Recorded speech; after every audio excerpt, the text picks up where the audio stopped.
Chapter 1. It was 2 p.m. on the afternoon of May 7, 1915. The Lusitania had been struck by 2 torpedoes in succession and was sinking rapidly while the boats were being launched with all possible speed. The women and children were being lined up awaiting their turn. Some still clung desperately to husbands and fathers, others clutched their children closely to their breasts. One girl stood alone, slightly apart from the rest. She was quite young, not more than 18. She did not seem afraid, and her grave, steadfast eyes looked straight ahead. "I beg your pardon." A man's voice beside her made her start and turn. She had noticed the speaker more than once amongst the first-class passengers. There had been a hint of mystery about him which had appealed to her imagination. He spoke to no one. If anyone spoke to him, he was quick to rebuff the overture. Also, he had a nervous way of looking over his shoulder with a swift, suspicious glance. She noticed now that he was greatly agitated. There were beads of perspiration on his brow. He was evidently in a state of overmastering fear, and yet he did not strike her as the kind of man who would be afraid to meet death. Yes, her grave eyes met his inquiringly. He stood looking at her with a kind of desperate irresolution. "It must be," he muttered to himself. "Yes, it is the only way." Then aloud he said abruptly, "You are an American." "Yes, a patriotic one." The girl flushed. "I guess you've no right to ask such a thing. Of course I am. Don't be offended. You wouldn't be if you knew how much there was at stake. But I've got to trust someone, and it must be a woman." "Why?" "Because of women and children first." He looked round and lowered his voice.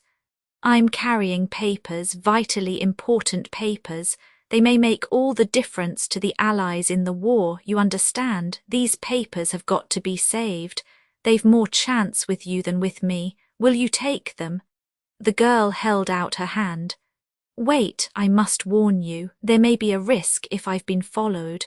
I don't think I have, but one never knows. If so, there will be danger. Have you the nerve to go through with it?" The girl smiled. "I'll go through with it all right, and I'm real proud to be chosen. What am I to do with them afterwards?" "Watch the newspapers.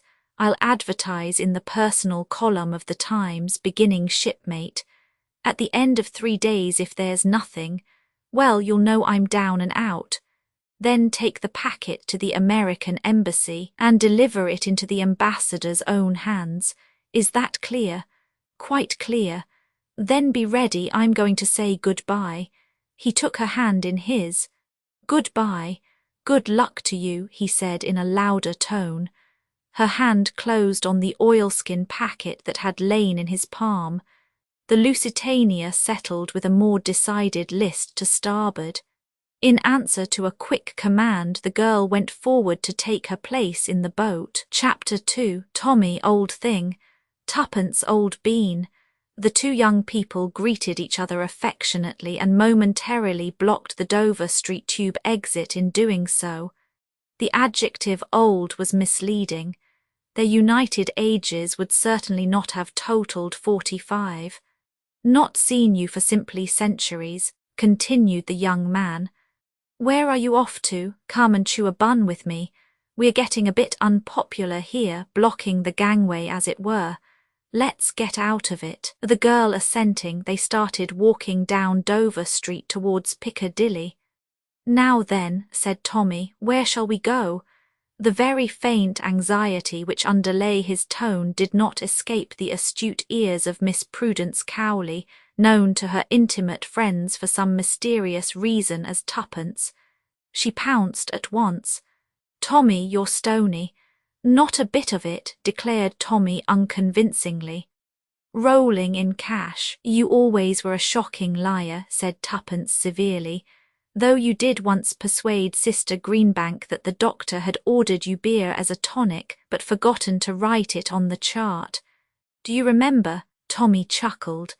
"I should think I did. Wasn't the old cat in a rage when she found out? Not that she was a bad sort really, old Mother Greenbank.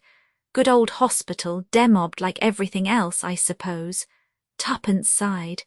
Yes, you too, Tommy nodded. 2 months ago, a gratuity, hinted Tuppence. Spent, oh, Tommy, no old thing, not in riotous dissipation, no such luck. The cost of living, ordinary plain or garden living nowadays is, I assure you, if you do not know. My dear child, interrupted Tuppence, there is nothing I do not know about the cost of living. Here we are at Lyons, and we will each of us pay for our own. That's it.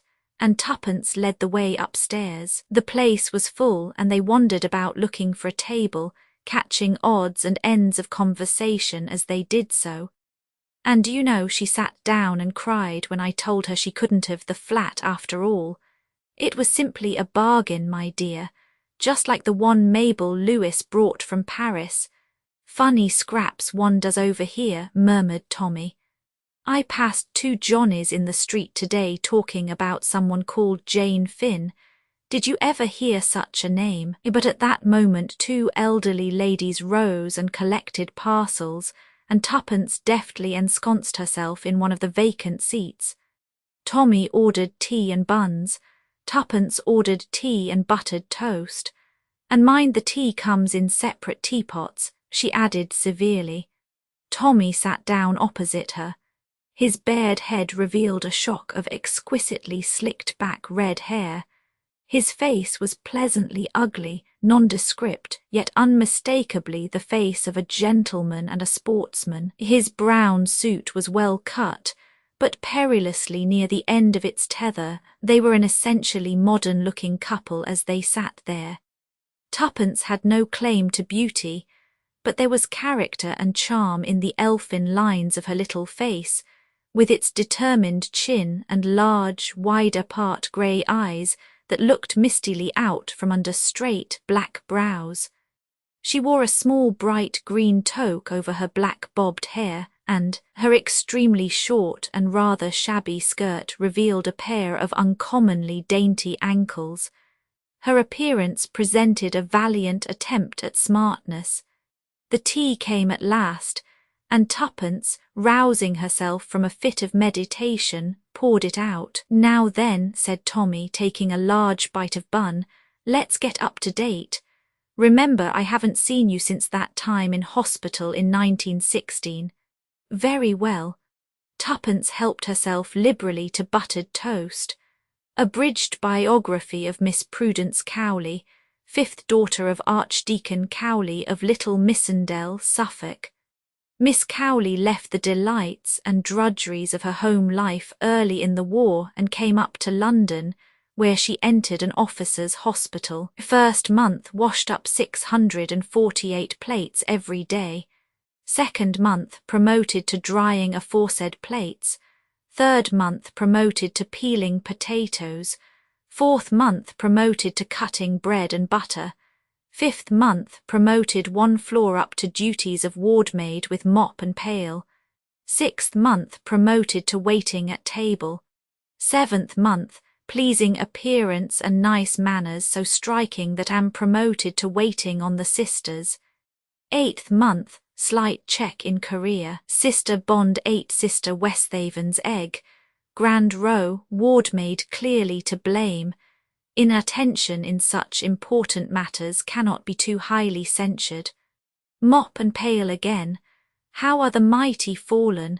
9th month, promoted to sweeping out wards, where I found a friend of my childhood in Lieutenant Thomas Beresford, Beau, Tommy, whom I had not seen for 5 long years. The meeting was affecting. 10th month, reproved by matron for visiting the pictures in company with one of the patients, namely, the aforementioned Lieutenant Thomas Beresford. 11th and 12th months, parlour-maid duties resumed with entire success. At the end of the year left hospital in a blaze of glory. After that the talented Miss Cowley drove successively a trade delivery van, a motor lorry and a general. The last was the pleasantest. He was quite a young general. What blighter was that? inquired Tommy, perfectly sickening the way those brass hats drove from the War Office to the Savoy, and from the Savoy to the War Office. I've forgotten his name now, confessed Tuppence. To resume, that was in a way the apex of my career. I next entered a government office. We had several very enjoyable tea parties. I had intended to become a land girl, a postwoman, and a bus conductress by way of rounding off my career, but the armistice intervened. I clung to the office with the true limpet touch for many long months, but alas, I was combed out at last. Since then I've been looking for a job. Now then, your turn. There's not so much promotion in mine, said Tommy regretfully, and a great deal less variety. I went out to France again, as you know. Then they sent me to Mesopotamia, and I got wounded for the second time and went into hospital out there. Then I got stuck in Egypt till the armistice happened, kicked my heels there some time longer, and as I told you, finally got demobbed. And for 10 long, weary months I've been job hunting. There aren't any jobs, and if there were, they wouldn't give 'em to me. What good am I? What do I know about business? Nothing. Tuppence nodded gloomily. What about the colonies? She suggested. Tommy shook his head. I shouldn't like the colonies, and I'm perfectly certain they wouldn't like me. Rich relations. Again Tommy shook his head. Oh, Tommy, not even a great-aunt. I've got an old uncle who's more or less rolling, but he's no good. Why not? Wanted to adopt me once, I refused. I think I remember hearing about it, said Tuppence slowly. You refused because of your mother? Tommy flushed. Yes, it would have been a bit rough on the mater. As you know, I was all she had. Old boy hated her, wanted to get me away from her, just a bit of spite. Your mother's dead, isn't she? Said Tuppence gently. Tommy nodded. Tuppence's large grey eyes looked misty. You're a good sort, Tommy, I always knew it. Rot, said Tommy hastily. Well, that's my position. I'm just about desperate. So am I. I've hung out as long as I could. I've touted round. I've answered advertisements. I've tried every mortal blessed thing. I've screwed and saved and pinched. But it's no good. I shall have to go home. Don't you want to? Of course I don't want to. What's the good of being sentimental? Father's a dear. I'm awfully fond of him, but you've no idea how I worry him. He has that delightful early Victorian view that short skirts and smoking are immoral. You can imagine what a thorn in the flesh I am to him. He just heaved a sigh of relief when the war took me off. You see, there are 7 of us at home. It's awful, all housework and mother's meetings. I have always been the changeling. I don't want to go back, but oh, Tommy, what else is there to do? Tommy shook his head sadly. There was a silence, and then Tuppence burst out. Money, money, money. I think about money morning, noon and night. I dare say it's mercenary of me, but there it is. Same here, agreed Tommy with feeling. I've thought over every imaginable way of getting it too, continued Tuppence. There are only 3 to be left it, to marry it, or to make it.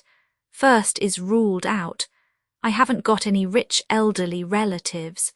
Any relatives I have are in homes for decayed gentlewomen. I always help old ladies over crossings and pick up parcels for old gentlemen in case they should turn out to be eccentric millionaires. But not one of them has ever asked me my name, and quite a lot never said thank you. There was a pause. Of course, resumed Tuppence, marriage is my best chance. I made up my mind to marry money when I was quite young. Any thinking girl would. I'm not sentimental, you know. She paused. Come now, you can't say I'm sentimental, she added sharply. Certainly not, agreed Tommy hastily. No one would ever think of sentiment in connection with you. That's not very polite, replied Tuppence. But I dare say you mean it all right. Well, there, it is. I'm ready and willing, but I never meet any rich men. All the boys I know are about as hard up as I am. What about the general? Inquired Tommy. I fancy he keeps a bicycle shop in time of peace, explained Tuppence. No, there it is, now you could marry a rich girl. I'm like you, I don't know any. That doesn't matter, you can always get to know one. Now if I see a man in a fur coat come out of the Ritz, I can't rush up to him and say, "Look here, you're rich, I'd like to know you." Do you suggest that I should do that to a similarly garbed female? Don't be silly. You tread on her foot or pick up her handkerchief or something like that. If she thinks you want to know her, she's flattered and will manage it for you somehow. You overrate my manly charms, murmured Tommy. On the other hand, proceeded Tuppence, my millionaire would probably run for his life. No, marriage is fraught with difficulties. Remains to make money. We've tried that and failed, Tommy reminded her. We've tried all the orthodox ways, yes, but suppose we try the unorthodox. Tommy, let's be adventurers. Certainly, replied Tommy cheerfully. How do we begin? That's the difficulty. If we could make ourselves known, people might hire us to commit crimes for them. Delightful, commented Tommy, especially coming from a clergyman's daughter. The moral guilt, Tuppence pointed out, would be theirs, not mine. You must admit that there's a difference between stealing a diamond necklace for yourself and being hired to steal it. There wouldn't be the least difference if you were caught. Perhaps not, but I shouldn't be caught, I'm so clever. Modesty always was your besetting sin, remarked Tommy. Don't rag. Look here, Tommy, shall we form a business partnership? Form a company for the stealing of diamond necklaces? That was only an illustration. Let's have what do you call it in bookkeeping? Don't know, never did any. I have, but I always got mixed up and used to put credit entries on the debit side and vice versa, so they fired me out. Oh, I know, a joint venture. It struck me as such a romantic phrase to come across in the middle of musty old figures. It's got an Elizabethan flavour about it, makes one think of galleons and doubloons. A joint venture, trading under the name of the Young Adventurers Limited. Is that your idea, Tuppence? It's all very well to laugh, but I feel there might be something in it. How do you propose to get in touch with your would-be employers? Advertisement, replied Tuppence promptly. Have you got a bit of paper and a pencil? Men usually seem to have, just like we have hairpins and powder puffs. Tommy handed over a rather shabby green notebook, and Tuppence began writing busily. Shall we begin, young officer, twice wounded in the war? Certainly not. Oh, very well, my dear boy. But I can assure you that that sort of thing might touch the heart of an elderly spinster, and she might adopt you, and then there would be no need for you to be a young adventurer at all. I don't want to be adopted. I forgot you had a prejudice against it. I was only ragging you. The papers are full up to the brim with that type of thing. Now listen, how's this? 2 young adventurers for hire, willing to do anything, go anywhere. Pay must be good. We might as well make that clear from the start. Then we might add no reasonable offer refused, like flats and furniture. I should think any offer we get in answer to that would be a pretty unreasonable one. Tommy, you're a genius, that's ever so much more chic. No unreasonable offer refused if pay is good, how's that? I shouldn't mention pay again, it looks rather eager. It couldn't look as eager as I feel, but perhaps you are right. Now I'll read it straight through. 2 young adventurers for hire, willing to do anything, go anywhere. Pay must be good, no unreasonable offer refused. How would that strike you if you read it? It would strike me as either being a hoax or else written by a lunatic. It's not half so insane as a thing I read this morning beginning Petunia and signed Best Boy. She tore out the leaf and handed it to Tommy. There you are, Times, I think. Reply to box so and so. I expect it will be about 5 shillings. Here's half a crown for my share. Tommy was holding the paper thoughtfully. His face burned a deeper red. Shall we really try it? He said at last. Shall we tuppence, just for the fun of the thing? Tommy, you're a sport, I knew you would be. Let's drink to success. She poured some cold dregs of tea into the 2 cups. Here's to our joint venture, and may it prosper. The Young Adventurers Limited, responded Tommy. They put down the cups and laughed rather uncertainly. Tuppence rose. I must return to my palatial suite at the hostel. Perhaps it is time I strolled round to the Ritz, agreed Tommy with a grin. Where shall we meet, and when? 12 o'clock tomorrow, Piccadilly Tube Station. Will that suit you? My time is my own, replied Mr. Beresford magnificently. So long, then. Goodbye, old thing. The 2 young people went off in opposite directions. Tuppence's hostel was situated in what was charitably called Southern Belgravia. If for reasons of economy she did not take a bus, she was halfway across St. James's Park when a man's voice behind her made her start. Excuse me, it said, but may I speak to you for a moment? Chapter 3. Tuppence turned sharply, but the words hovering on the tip of her tongue remained unspoken, for the man's appearance and manner did not bear out her first and most natural assumption. She hesitated. As if he read her thoughts, the man said quickly, I can assure you I mean no disrespect. Tuppence believed him. Although she disliked and distrusted him instinctively, she was inclined to acquit him of the particular motive which she had at first attributed to him. She looked him up and down. He was a big man, clean-shaven, with a heavy jowl. His eyes were small and cunning and shifted their glance under her direct gaze. Well, what is it? She asked. The man smiled. I happened to overhear part of your conversation with the young gentleman in Lyons. Well, what of it? Nothing, except that I think I may be of some use to you. Another inference forced itself into Tuppence's mind. You followed me here. I took that liberty. And in what way do you think you could be of use to me? The man took a card from his pocket and handed it to her with a bow. Tuppence took it and scrutinized it carefully. It bore the inscription, Mr. Edward Whittington.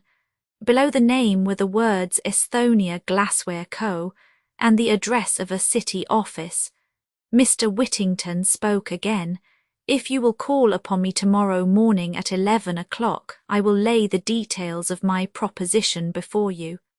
At 11 o'clock, said Tuppence doubtfully. At 11 o'clock. Tuppence made up her mind. Very well, I'll be there. Thank you, good evening. He raised his hat with a flourish and walked away. Tuppence remained for some minutes gazing after him. Then she gave a curious movement of her shoulders, rather as a terrier shakes himself. The adventures have begun, she murmured to herself. What does he want me to do, I wonder? There's something about you, Mr. Whittington, that I don't like at all. But on the other hand, I'm not the least bit afraid of you. And as I've said before and shall doubtless say again, little Tuppence can look after herself, thank you. And with a short, sharp nod of her head, she walked briskly onward. As a result of further meditations, however, she turned aside from the direct route and entered a post office. There she pondered for some moments, a telegraph form in her hand. The thought of a possible 5 shillings spent unnecessarily spurred her to action, and she decided to risk the waste of 9pence. Disdaining the spiky pen and thick black treacle which a beneficent government had provided, Tuppence drew out Tommy's pencil which she had retained and wrote rapidly, "Don't put in advertisement, will explain tomorrow." She addressed it to Tommy at his club, from which in 1 short month he would have to resign unless a kindly fortune permitted him to renew his subscription. "It may catch him," she murmured. "Anyway, it's worth trying." After handing it over the counter, she set out briskly for home, stopping at a baker's to buy 3 pennyworth of new buns. Later, in her tiny cubicle at the top of the house, she munched buns and reflected on the future. What was the Estonia Glassware Co.? And what earthly need could it have for her services? A pleasurable thrill of excitement made Tuppence tingle. At any rate, the country vicarage had retreated into the background again.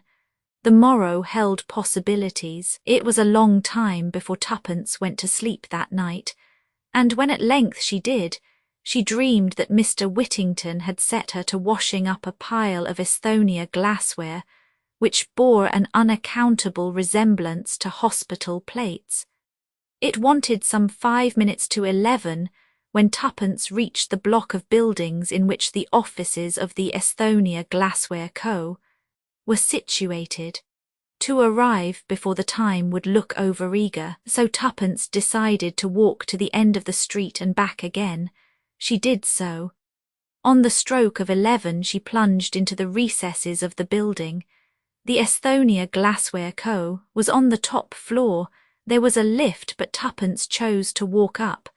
Slightly out of breath, she came to a halt outside the ground glass door with the legend painted across it, Esthonia Glassware Co. Tuppence knocked. In response to a voice from within, she turned the handle and walked into a small, rather dirty outer office. A middle-aged clerk got down from a high stool at a desk near the window and came towards her inquiringly. "I have an appointment with Mr. Whittington," said Tuppence. "Will you come this way, please?" He crossed to a partition door with private on it, knocked, then opened the door and stood aside to let her pass in. Mr. Whittington was seated behind a large desk covered with papers. Tuppence felt her previous judgment confirmed. There was something wrong about Mr. Whittington. The combination of his sleek prosperity and his shifty eye was not attractive. He looked up and nodded. "So you've turned up all right. That's good. Sit down, will you?" Tuppence sat down on the chair facing him. She looked particularly small and demure this morning. She sat there meekly with downcast eyes whilst Mr. Whittington sorted and rustled amongst his papers. Finally he pushed them away and leaned over the desk. "Now, my dear young lady, let us come to business." His large face broadened into a smile. "You want work. Well, I have work to offer you. What should you say now to £100 down and all expenses paid?"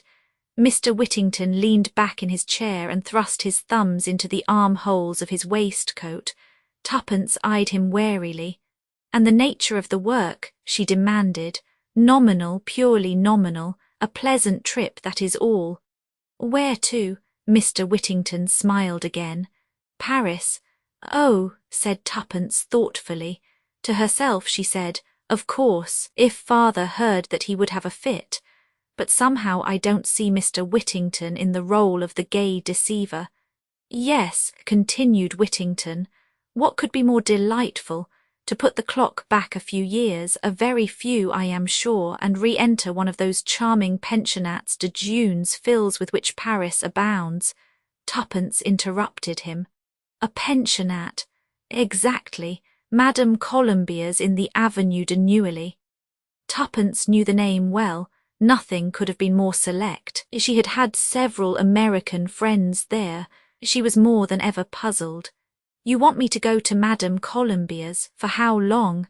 "That depends, possibly 3 months. And that is all, there are no other conditions." "None whatever. You would, of course, go in the character of my ward, and you would hold no communication with your friends. I should have to request absolute secrecy for the time being. By the way, you are English, are you not?" "Yes." "Yet you speak with a slight American accent. My great pal in hospital was a little American girl. I dare say I picked it up from her. I can soon get out of it again." "On the contrary, it might be simpler for you to pass as an American. Details about your past life in England might be more difficult to sustain." "Yes, I think that would be decidedly better. Then, one moment, Mr. Whittington, you seem to be taking my consent for granted." Whittington looked surprised. "Surely you are not thinking of refusing. I can assure you that Madame Colombia's is a most high-class and orthodox establishment, and the terms are most liberal." Exactly, said Tuppence. That's just it. The terms are almost too liberal, Mr. Whittington. I cannot see any way in which I can be worth that amount of money to you. No, said Whittington softly. Well, I will tell you. I could doubtless obtain someone else for very much less. What I am willing to pay for is a young lady with sufficient intelligence and presence of mind to sustain her part well, and also one who will have sufficient discretion not to ask too many questions. Tuppence smiled a little. She felt that Whittington had scored. There's another thing. So far there has been no mention of Mr. Beresford. Where does he come in? Mr. Beresford. My partner, said Tuppence with dignity. You saw us together yesterday. Ah, yes, but I'm afraid we shan't require his services. Then it's off. Tuppence rose. It's both or neither, sorry, but that's how it is. Good morning, Mr. Whittington. Wait a minute, let us see if something can't be managed. Sit down again, miss. He paused interrogatively. Tuppence's conscience gave her a passing twinge as she remembered the Archdeacon. She seized hurriedly on the first name that came into her head. Jane Finn, she said hastily, and then paused open-mouthed at the effect of those two simple words. All the geniality had faded out of Whittington's face. It was purple with rage, and the veins stood out on the forehead, and behind it all there lurked a sort of incredulous dismay. He leaned forward and hissed savagely, "So that's your little game, is it?"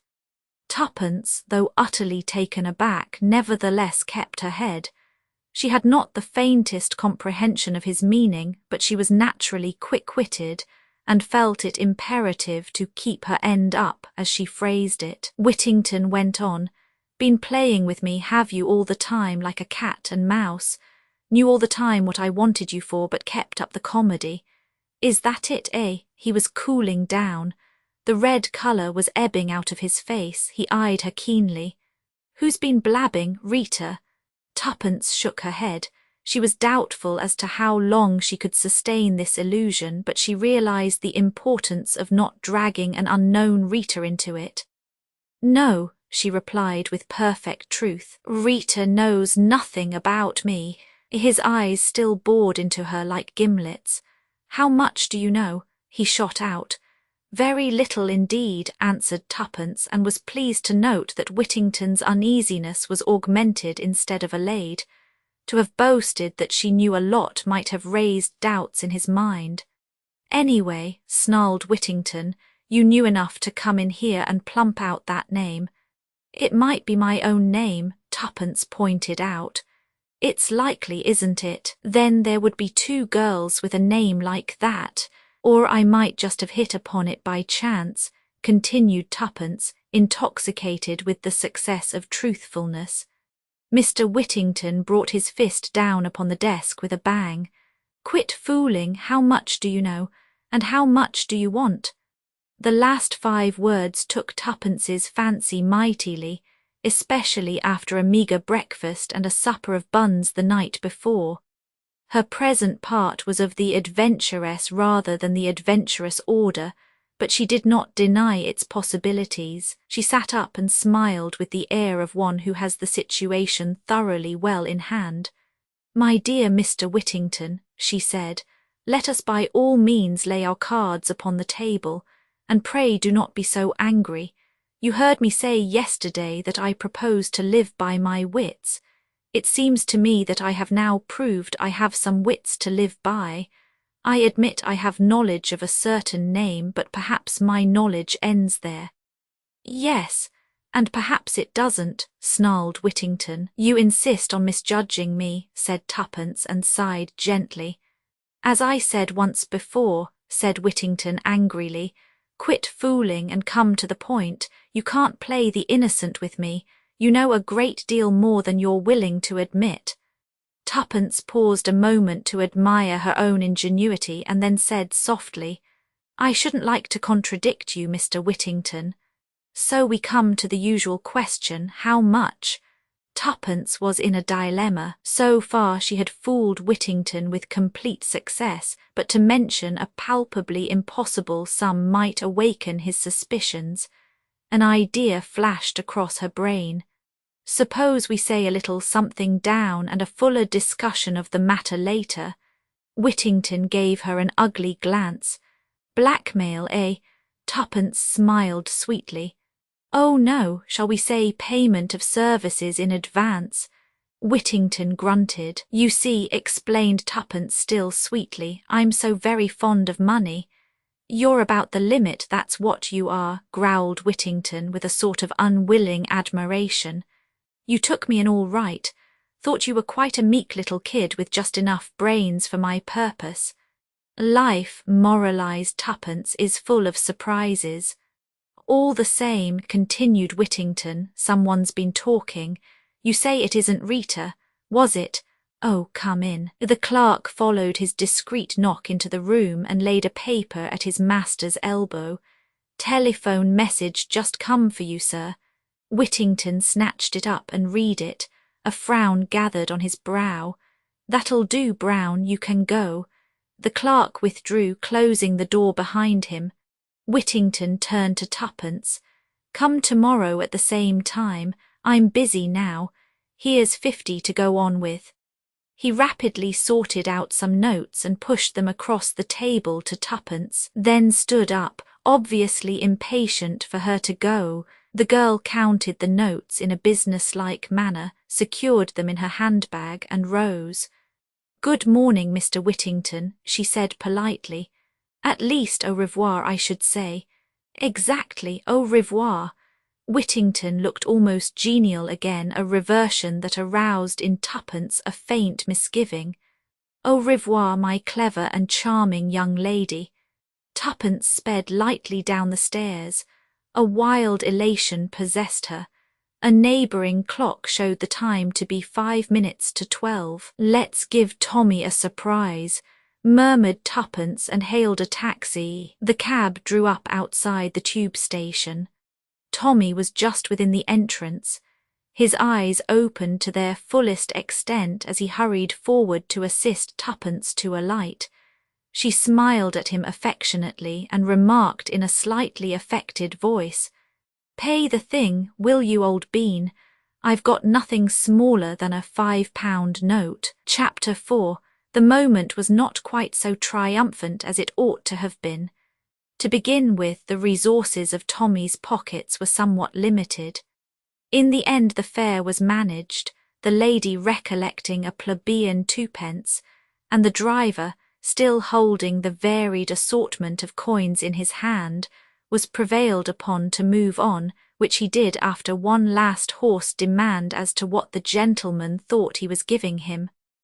"I think you've given him too much, Tommy," said Tuppence innocently. "I fancy he wants to give some of it back."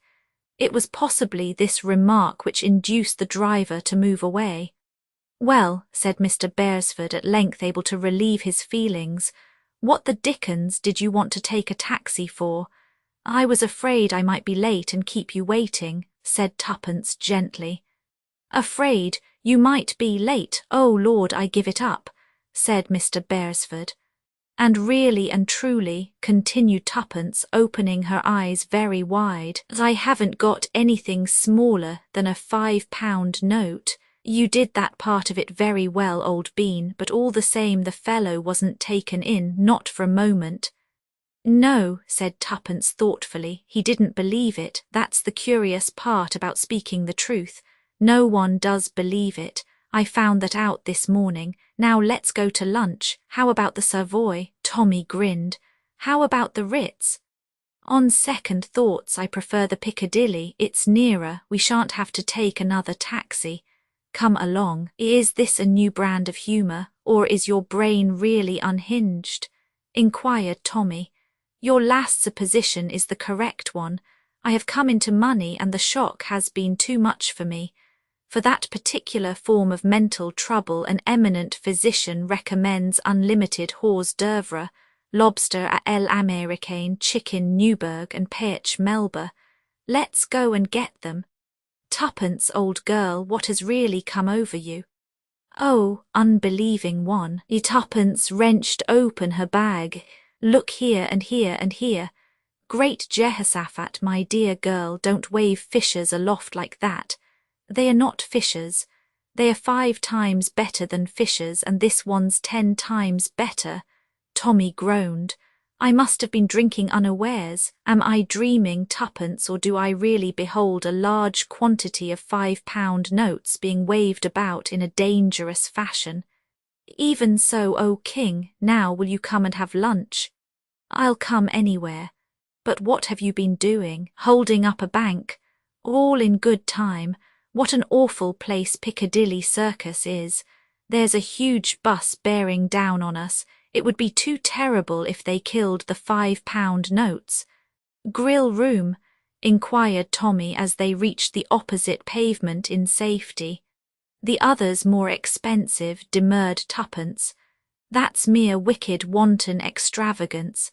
Come on below. Are you sure I can get all the things I want there? That extremely unwholesome menu you were outlining just now. Of course you can, or as much as is good for you anyway. And now tell me, said Tommy, unable to restrain his pent-up curiosity any longer, as they sat in state surrounded by the many hors d'oeuvre of Tuppence's dreams. Miss Cowley told him. And the curious part of it is, she ended, that I really did invent the name of Jane Finn. I didn't want to give my own because of poor father, in case I should get mixed up in anything shady. Perhaps that's so, said Tommy slowly. But you didn't invent it. What? No, I told it to you. Don't you remember I said yesterday I'd overheard 2 people talking about a female called Jane Finn? That's what brought the name into your mind so pat. So you did, I remember now. How extraordinary. Tuppence tailed off into silence. Suddenly she aroused herself. Tommy, yes. What were they like, the 2 men you passed? Tommy frowned in an effort at remembrance. One was a big fat sort of chap, clean-shaven, I think, and dark. That's him, cried Tuppence in an ungrammatical squeal. That's Whittington. What was the other man like? I can't remember. I didn't notice him particularly. It was really the outlandish name that caught my attention. And people say that coincidences don't happen. Tuppence tackled her perch Melba happily, but Tommy had become serious. Look here, Tuppence, old girl, what is this going to lead to? More money, replied his companion. I know that. You've only got one idea in your head. What I mean is, what about the next step? How are you going to keep the game up? Oh, Tuppence laid down her spoon. You're right, Tommy, it is a bit of a poser. After all, you know, you can't bluff him forever. You're sure to slip up sooner or later. And anyway, I'm not at all sure that it isn't actionable blackmail, you know. Nonsense. Blackmail is saying you'll tell unless you are given money. Now there's nothing I could tell because I don't really know anything. Said Tommy doubtfully. Well, anyway, what are we going to do? Whittington was in a hurry to get rid of you this morning, but next time he'll want to know something more before he parts with his money. He'll want to know how much you know and where you got your information from and a lot of other things that you can't cope with. What are you going to do about it? Tuppence frowned severely. We must think. Order some Turkish coffee, Tommy, stimulating to the brain. Oh dear, what a lot I have eaten. You have made rather a hog of yourself, so have I for that matter, but I flatter myself that my choice of dishes was more judicious than yours. 2 coffees. This was to the waiter. 1 Turkish, 1 French. Tuppence sipped her coffee with a deeply reflective air and snubbed Tommy when he spoke to her. Be quiet, I'm thinking. Shades of Pelmanism, said Tommy and relapsed into silence. There, said Tuppence at last. I've got a plan. Obviously what we've got to do is to find out more about it all. Tommy applauded. Don't jeer. We can only find out through Whittington. We must discover where he lives, what he does, sleuth him, in fact. Now I can't do it because he knows me, but he only saw you for a minute or two in Lyons. He's not likely to recognize you. After all, one young man is much like another. I repudiate that remark utterly. I'm sure my pleasing features and distinguished appearance would single me out from any crowd. My plan is this, Tuppence went on calmly. I'll go alone tomorrow. I'll put him off again like I did today. It doesn't matter if I don't get any more money at once. £50 ought to last us a few days, or even longer. You'll hang about outside. When I come out, I shan't speak to you in case he's watching, but I'll take up my stand somewhere near, and when he comes out of the building, I'll drop a handkerchief or something, and off you go. Off I go where? I follow him, of course, silly. What do you think of the idea? Sort of thing one reads about in books. I somehow feel that in real life one will feel a bit of an ass standing in the street for hours with nothing to do. People will wonder what I'm up to. Not in the city, everyone's in such a hurry. Probably no one will even notice you at all. That's the second time you've made that sort of remark. Never mind, I forgive you. Anyway, it will be rather a lark. What are you doing this afternoon? Well, said Tuppence meditatively, I had thought of hats, or perhaps silk stockings, or perhaps— Hold hard, admonished Tommy. There's a limit to £50, but let's do dinner and a show tonight at all events. Rather. The day passed pleasantly, the evening even more so. 2 of the £5 notes were now irretrievably dead. They met by arrangement the following morning and proceeded citywards. Tommy remained on the opposite side of the road while Tuppence plunged into the building. Tommy strolled slowly down to the end of the street, then back again. Just as he came abreast of the building, Tuppence darted across the road. Tommy, yes, what's up? The place is shut, I can't make anyone hear. That's odd, isn't it? Come up with me and let's try again. Tommy followed her. As they passed the 3rd floor landing, a young clerk came out of an office. He hesitated a moment, then addressed himself to Tuppence. Were you wanting the Esthonia glassware? Yes, please. It's closed down since yesterday afternoon, company being wound up, they say. Not that I've ever heard of it myself, but anyway the office is to let. Thank you, faltered Tuppence. I suppose you don't know Mr. Whittington's address. Afraid I don't, they left rather suddenly. Thank you very much, said Tommy. Come on, Tuppence. They descended to the street again, where they gazed at one another blankly. That's torn it, said Tommy at length. And I never suspected it, wailed Tuppence. Cheer up, old thing, it can't be helped. Can't it, though? Tuppence's little chin shot out defiantly. Do you think this is the end? If so, you're wrong, it's just the beginning.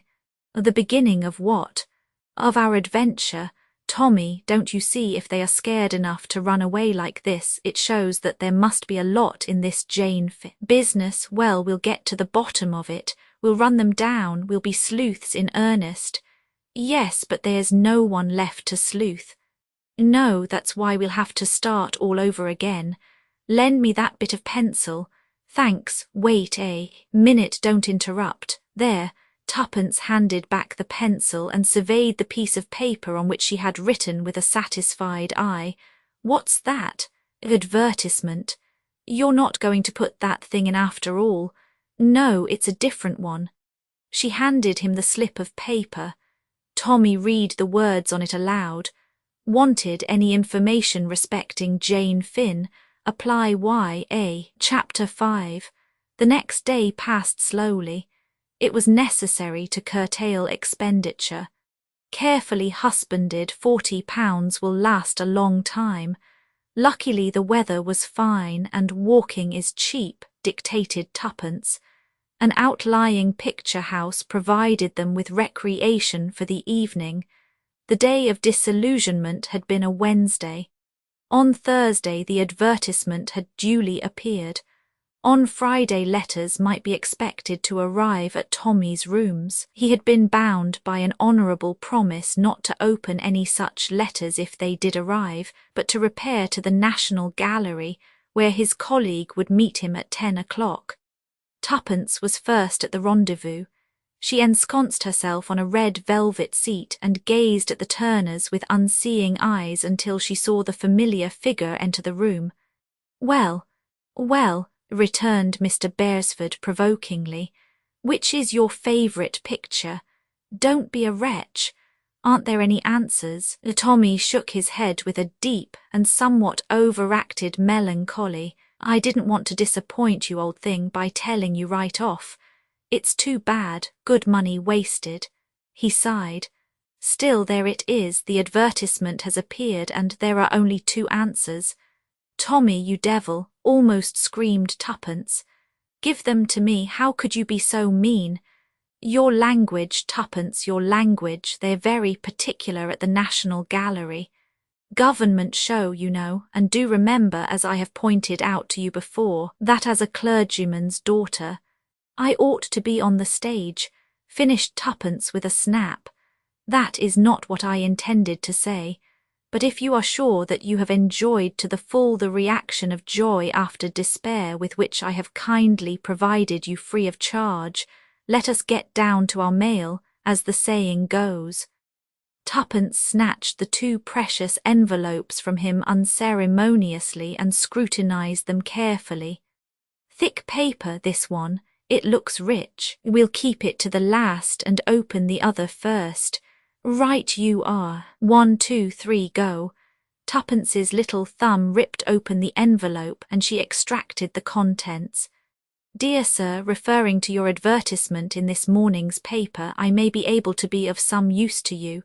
Perhaps you could call and see me at the above address at 11 o'clock tomorrow morning. Yours truly, A. Carter, 27 Carshalton Gardens," said Tuppence, referring to the address. "That's Gloucester Road way. Plenty of time to get there if we tube. The following," said Tommy, "is the plan of campaign.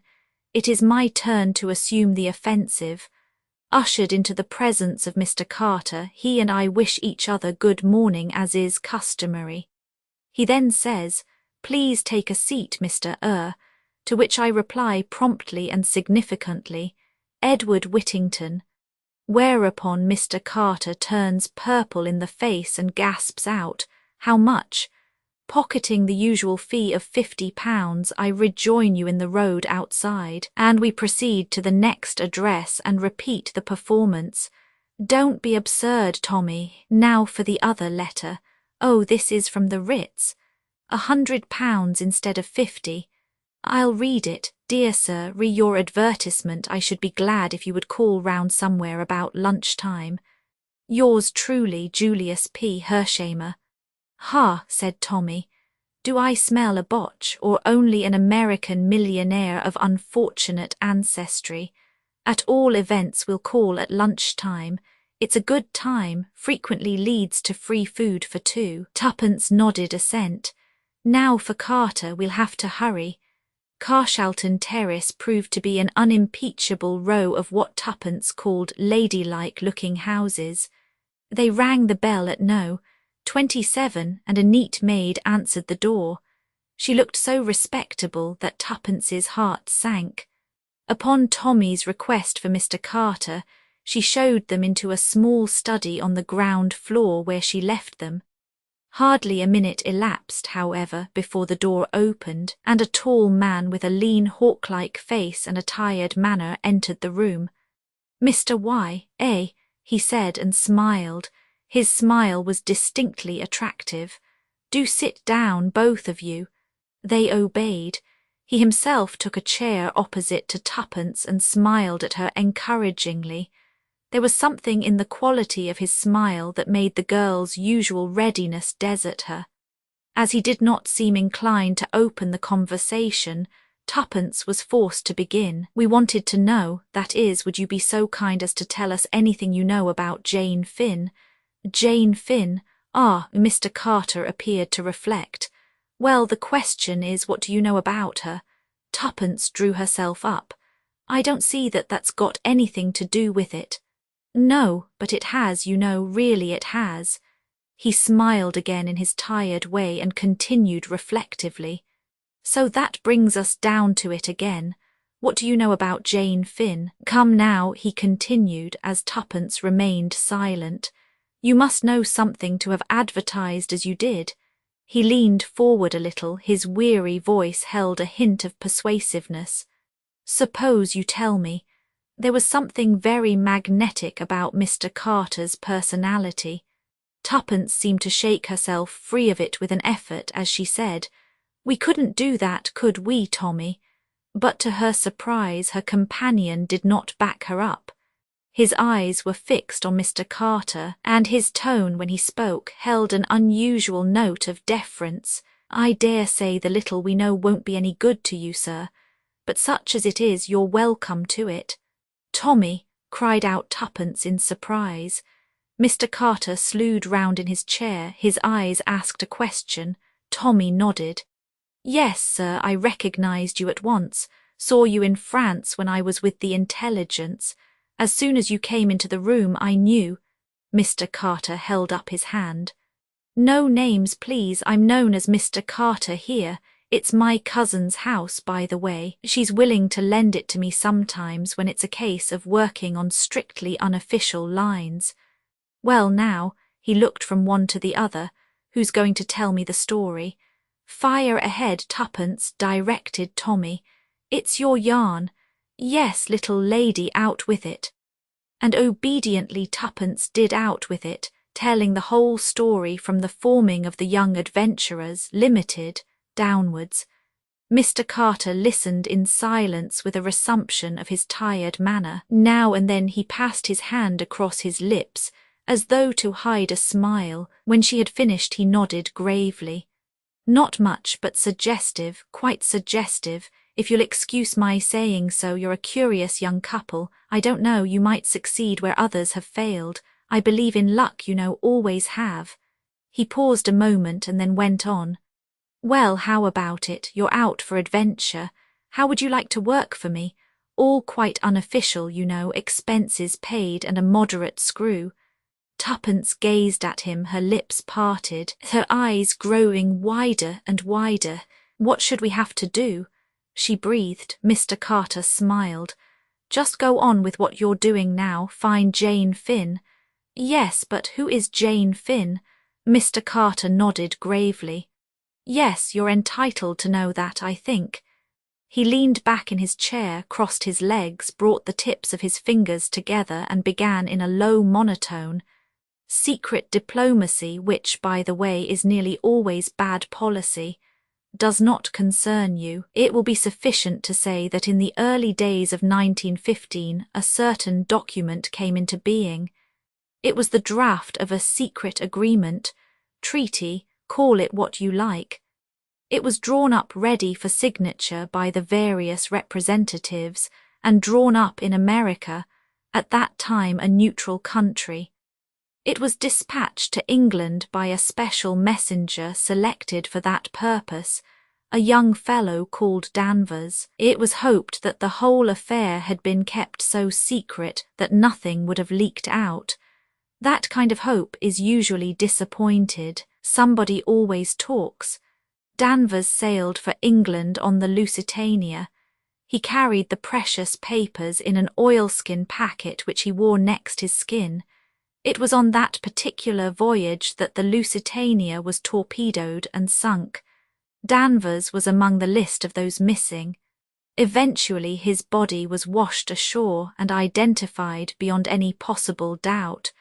But the oilskin packet was missing. The question was, had it been taken from him, or had he himself passed it on into another's keeping? There were a few incidents that strengthened the possibility of the latter theory. After the torpedo struck the ship, in the few moments during the launching of the boats, Danvers was seen speaking to a young American girl. No one actually saw him pass anything to her, but he might have done so. It seems to me quite likely that he entrusted the papers to this girl, believing that she, as a woman, had a greater chance of bringing them safely to shore. But if so, where was the girl and what had she done with the papers? By later advice from America, it seemed likely that Danvers had been closely shadowed on the way over.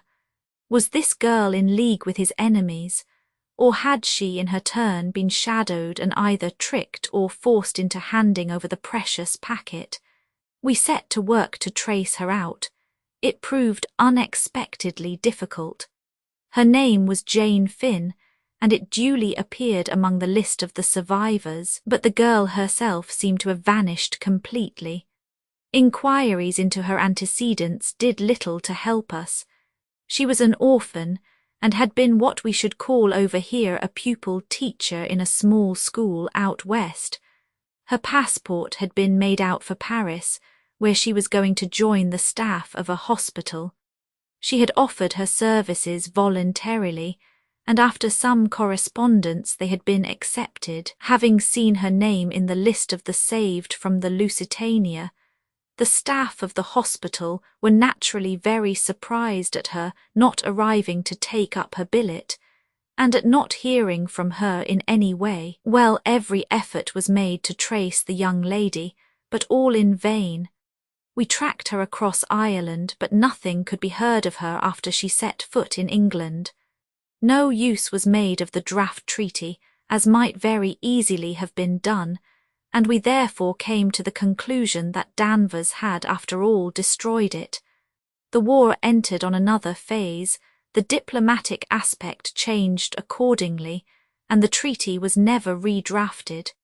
Rumours as to its existence were emphatically denied. The disappearance of Jane Finn was forgotten and the whole affair was lost in oblivion. Mr. Carter paused and Tuppence broke in impatiently. But why has it all cropped up again? The war's over.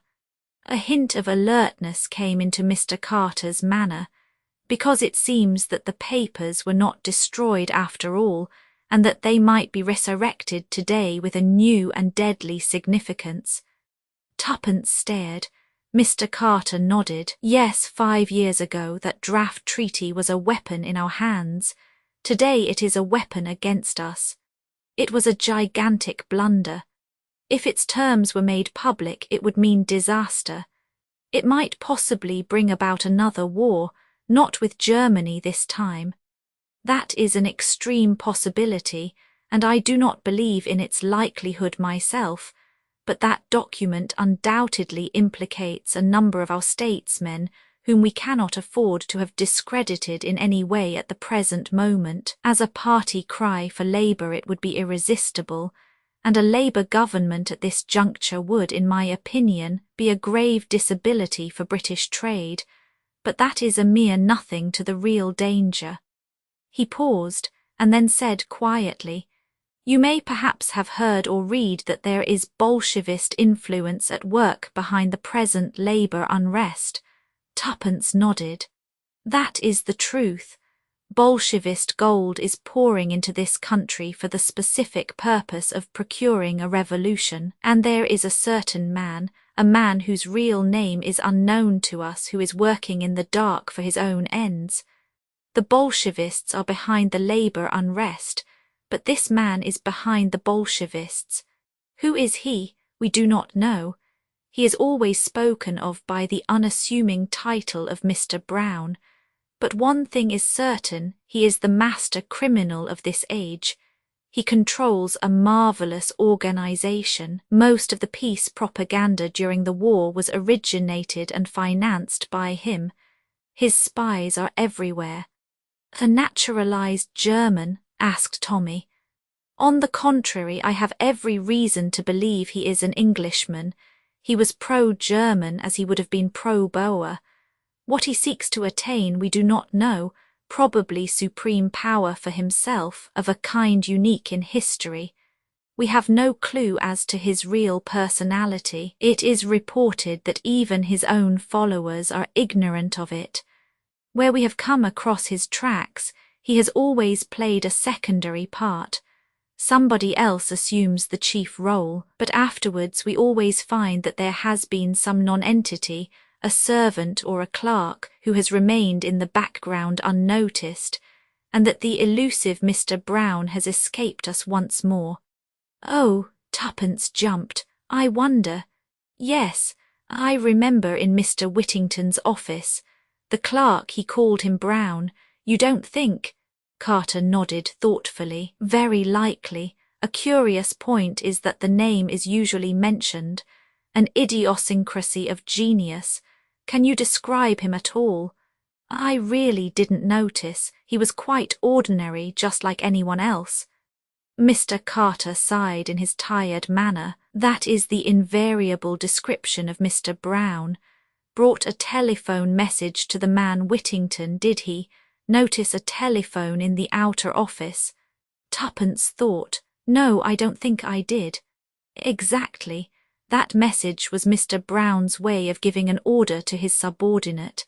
He overheard the whole conversation, of course. Was it after that Whittington handed you over the money and told you to come the following day? Tuppence nodded. Yes, undoubtedly the hand of Mr. Brown. Mr. Carter paused. Well, there it is, you see what you are pitting yourselves against. Possibly the finest criminal brain of the age. I don't quite like it, you know. You're such young things, both of you. I shouldn't like anything to happen to you. It won't, Tuppence assured him positively. I'll look after her, sir, said Tommy. And I'll look after you, retorted Tuppence, resenting the manly assertion. Well then, look after each other, said Mr. Carter, smiling. Now let's get back to business. There's something mysterious about this draft treaty that we haven't fathomed yet. We've been threatened with it in plain and unmistakable terms. The revolutionary element as good as declare that it's in their hands and that they intend to produce it at a given moment. On the other hand, they are clearly at fault about many of its provisions. The government consider it as mere bluff on their part and, rightly or wrongly, have stuck to the policy of absolute denial. I'm not so sure.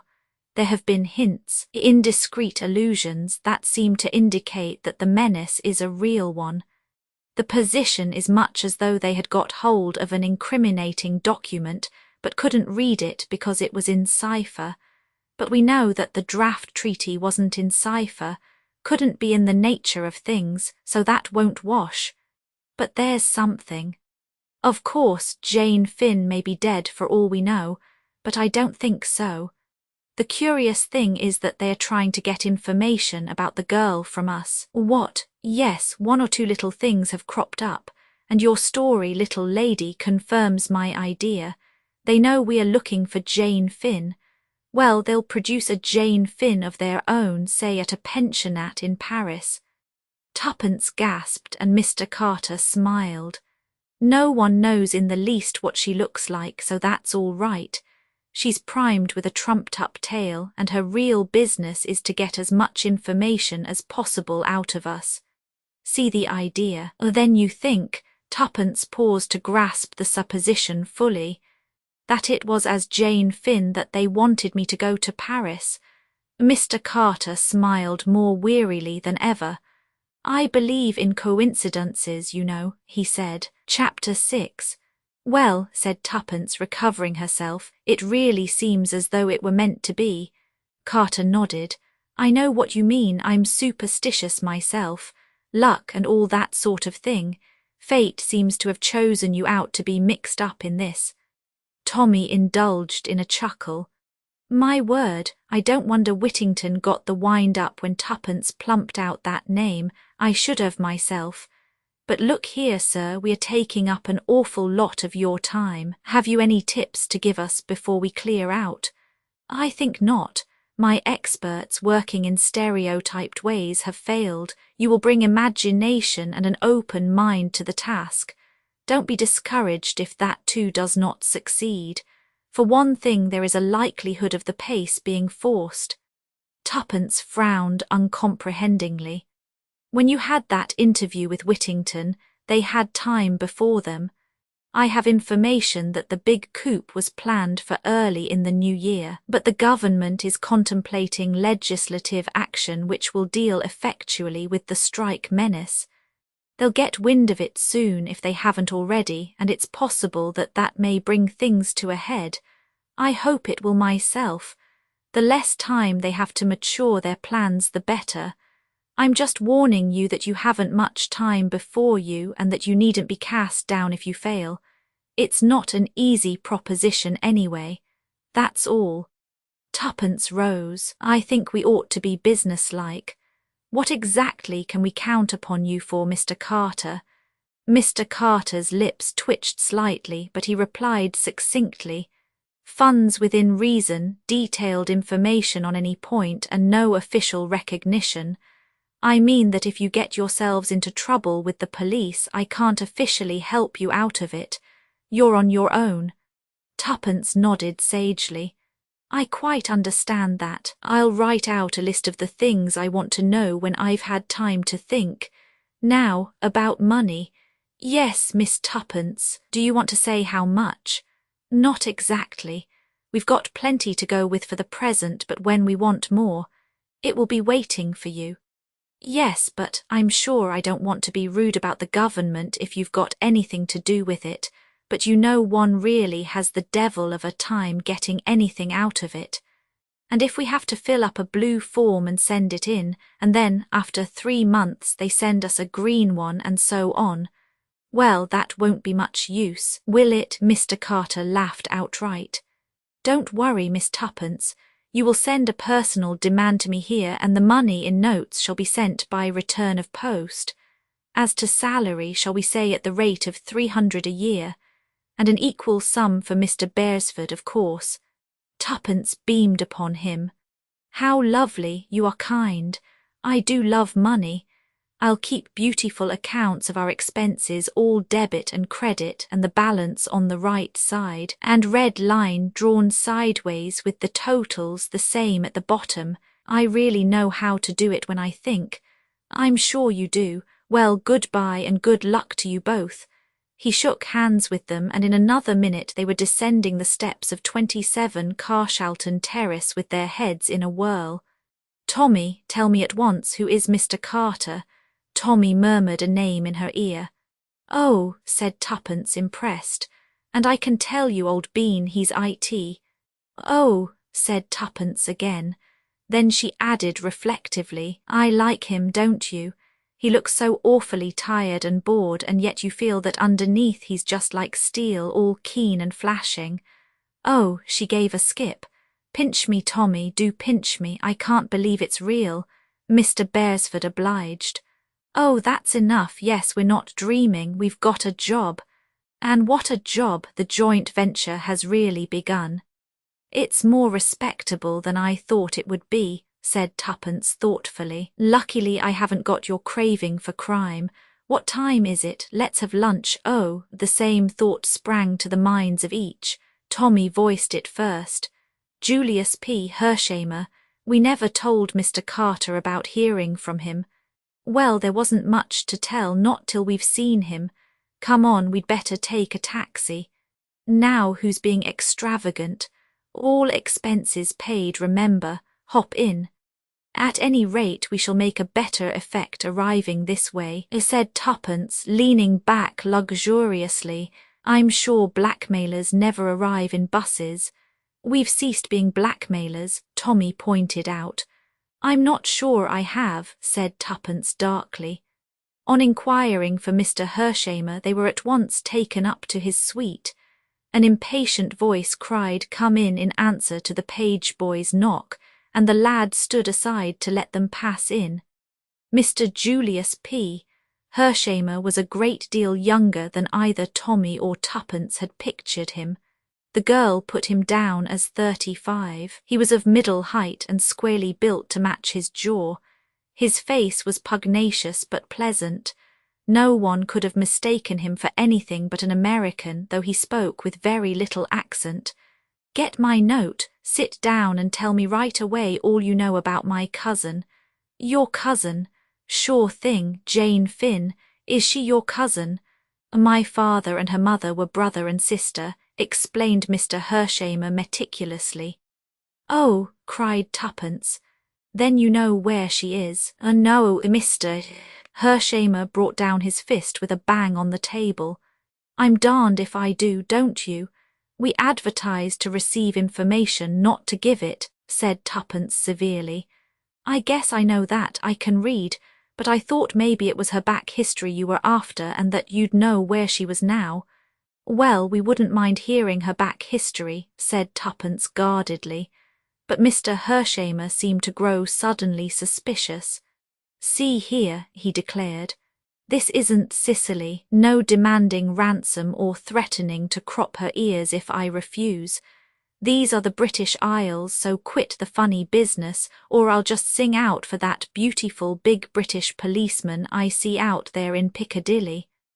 Tommy hastened to explain, we haven't kidnapped your cousin.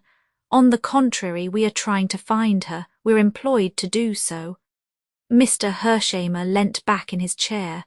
Put me wise, he said succinctly. Tommy fell in with this demand in so far as he gave him a guarded version of the disappearance of Jane Finn, and of the possibility of her having been mixed up unawares in some political show.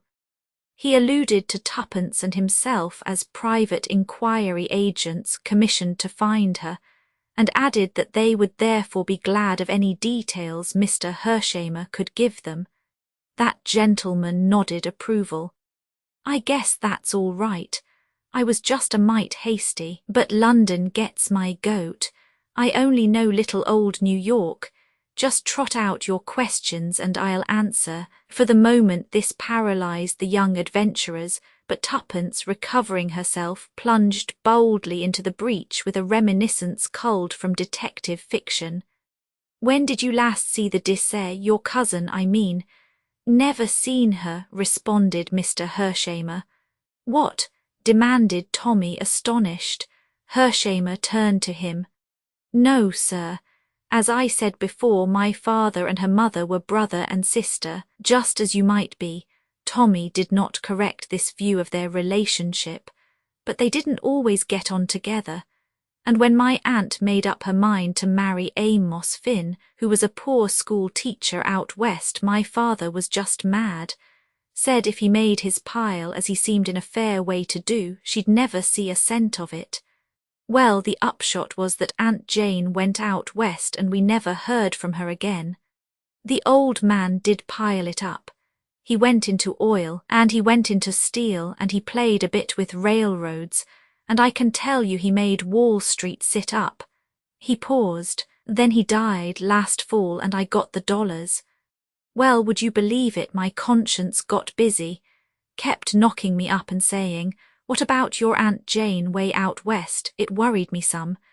You see, I figured it out that Amos Finn would never make good. He wasn't the sort. End of it was I hired a man to hunt her down. Result, she was dead and Amos Finn was dead, but they'd left a daughter, Jane, who'd been torpedoed in the Lusitania on her way to Paris. She was saved all right, but they didn't seem able to hear of her over this side. I guess they weren't hustling any, so I thought I'd come along over and speed things up. I phoned Scotland Yard and the Admiralty first thing. The Admiralty rather choked me off, but Scotland Yard were very civil, said they would make inquiries, even sent a man round this morning to get her photograph. I'm off to Paris tomorrow, just to see what the prefecture is doing. I guess if I go to and fro hustling them, they ought to get busy. The energy of Mr. Hershamer was tremendous, they bowed before it. But say now, he ended, you're not after her for anything, contempt of court or something British. A proud-spirited young American girl might find your rules and regulations in wartime rather irksome and get up against it. If that's the case and there's such a thing as graft in this country, I'll buy her off. Tuppence reassured him. That's good. Then we can work together. What about some lunch? Shall we have it up here, or go down to the restaurant? Tuppence expressed a preference for the latter, and Julius bowed to her decision. Oysters had just given place to Sol Colbert when a card was brought to Hersheimer. Inspector Japp, CID, Scotland Yard again. Another man this time. What does he expect I can tell him that I didn't tell the first chap? I hope they haven't lost that photograph. That Western photographer's place was burned down and all his negatives destroyed. This is the only copy in existence. I got it from the principal of the college there. An unformulated dread swept over Tuppence. You don't know the name of the man who came this morning? Yes, I do. No, I don't. Half a second, it was on his card. Oh, I know, Inspector Brown. Quiet, unassuming sort of chap. Chapter 7. A veil might with profit be drawn over the events of the next half hour. Suffice it to say that no such person as Inspector Brown was known to Scotland Yard.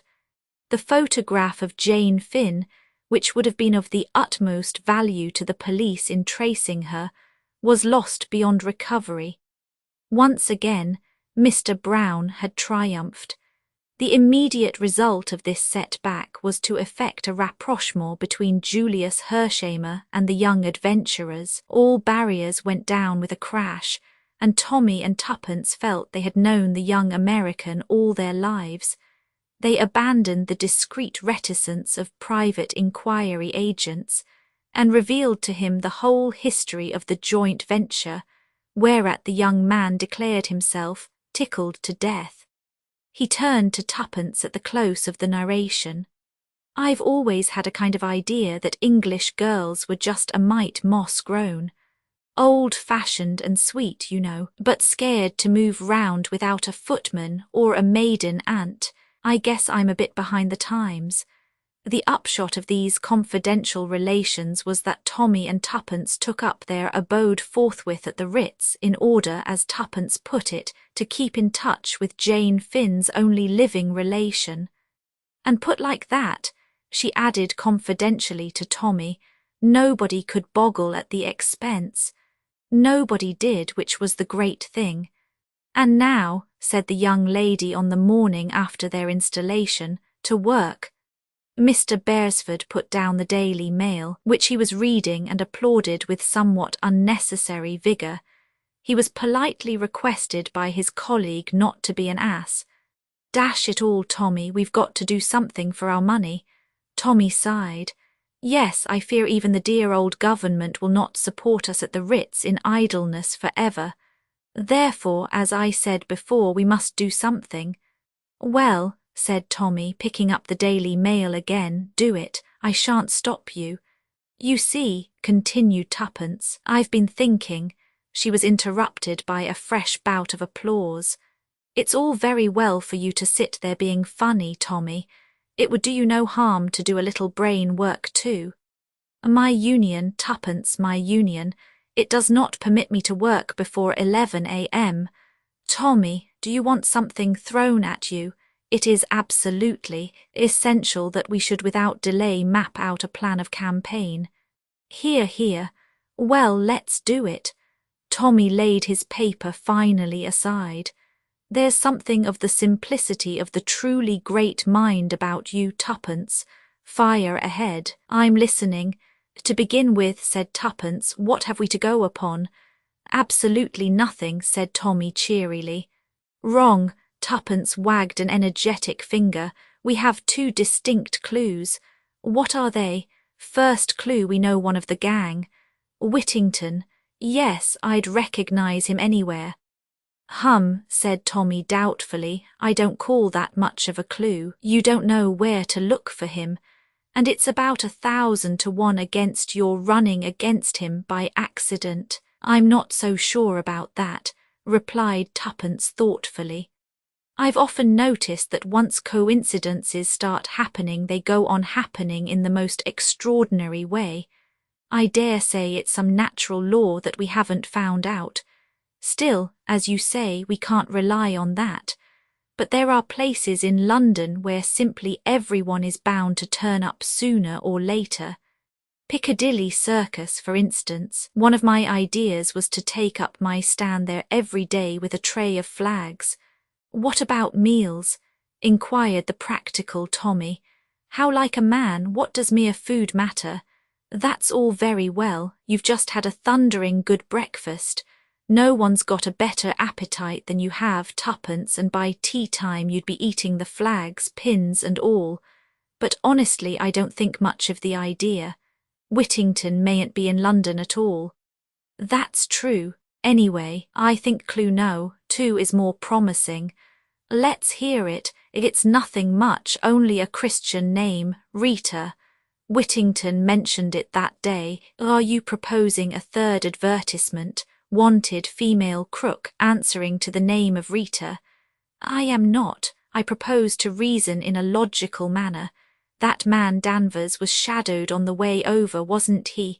And it's more likely to have been a woman than a man. I don't see that at all. I am absolutely certain that it would be a woman, and a good-looking one, replied Tuppence calmly. On these technical points I bow to your decision, murmured Mr. Beresford. Now, obviously this woman, whoever she was saved. How do you make that out? If she wasn't, how would they have known Jane Finn had got the papers? Correct, proceed, O Sherlock. Now there's just a chance, I admit it's only a chance, that this woman may have been Rita. And if so, we've got to hunt through the survivors of the Lusitania till we find her. Then the first thing is to get a list of the survivors. I've got it. I wrote a long list of things I wanted to know, and sent it to Mr. Carter. I got his reply this morning, and among other things it encloses the official statement of those saved from the Lusitania. How's that for clever little tuppence? Full marks for industry, 0 for modesty. But the great point is there a Rita on the list? That's just what I don't know, confessed Tuppence. Don't know? Yes, look here. Together they bent over the list. You see, very few Christian names are given. They're nearly all Mrs. or Miss. Tommy nodded. That complicates matters, he murmured thoughtfully. Tuppence gave her characteristic terrier shake. Well, we've just got to get down to it, that's all. We'll start with the London area. Just note down the addresses of any of the females who live in London or round about while I put on my hat. 5 minutes later the young couple emerged into Piccadilly, and a few seconds later a taxi was bearing them to the Laurels, Glendower Road, N7, the residence of Mrs. Edgar Keith, whose name figured first in a list of 7 reposing in Tommy's pocket-book. The Laurels was a dilapidated house, standing back from the road with a few grimy bushes to support the fiction of a front garden. Tommy paid off the taxi and accompanied Tuppence to the front door bell. As she was about to ring it, he arrested her hand. What are you going to say? What am I going to say? Why, I shall say, oh dear, I don't know, it's very awkward. I thought as much, said Tommy with satisfaction. How like a woman, no foresight. Now just stand aside and see how easily the mere male deals with the situation. He pressed the bell. Tuppence withdrew to a suitable spot. A slatternly-looking servant with an extremely dirty face and a pair of eyes that did not match answered the door. Tommy had produced a notebook and pencil. "Good morning," he said briskly and cheerfully. "From the Hampstead Borough Council, the new voting register. Mrs. Edgar Keith lives here, does she not?" "Yas," said the servant. "Christian name?" asked Tommy, his pencil poised. "Mrs. Elena Jane." "Elena," spelt Tommy. "Any sons or daughters over 21? "Neo, thank you." Tommy closed the notebook with a brisk snap. "Good morning." The servant volunteered her first remark. "I thought perhaps as you'd come about the gas," she observed cryptically, and shut the door. Tommy rejoined his accomplice. "You see, Tuppence," he observed, "child's play to the masculine mind. I don't mind admitting that for once you've scored handsomely. I should never have thought of that." Good wheeze, wasn't it? And we can repeat it ad lib. Lunchtime found the young couple attacking a steak and chips in an obscure hostelry with avidity. They had collected a Gladys Mary and a Marjorie, been baffled by one change of address, and had been forced to listen to a long lecture on universal suffrage from a vivacious American lady whose Christian name had proved to be Sadie. "Ah," said Tommy, imbibing a long draught of beer, "I feel better. Where's the next drawer?" The notebook lay on the table between them. Tuppence picked it up. "Mrs. Vandemeyer," she read, 20 South Audley Mansions. "Miss Wheeler, 43 Clappington Road, Battersea. She's a lady's maid as far as I remember, so probably won't be there, and anyway she's not likely. Then the Mayfair lady is clearly indicated as the first port of call. Tommy, I'm getting discouraged. Buck up, old bean. We always knew it was an outside chance, and anyway we're only starting. If we draw a blank in London, there's a fine tour of England, Ireland and Scotland before us." "True," said Tuppence, her flagging spirits reviving, "and all expenses paid. But oh, Tommy, I do like things to happen quickly. So far adventure has succeeded adventure, but this morning has been dull as dull. You must stifle this longing for vulgar sensation, Tuppence. Remember that if Mr. Brown is all he is reported to be, it's a wonder that he has not ere now done us to death. That's a good sentence, quite a literary flavour about it. You're really more conceited than I am, with less excuse. Ahem, but it certainly is queer that Mr. Brown has not yet wreaked vengeance upon us. You see, I can do it too. We pass on our way unscathed. Perhaps he doesn't think us worth bothering about," suggested the young man simply. Tuppence received the remark with great disfavour. "How horrid you are, Tommy, just as though we didn't count." "Sorry, Tuppence. What I meant was that we work like moles in the dark, and that he has no suspicion of our nefarious schemes."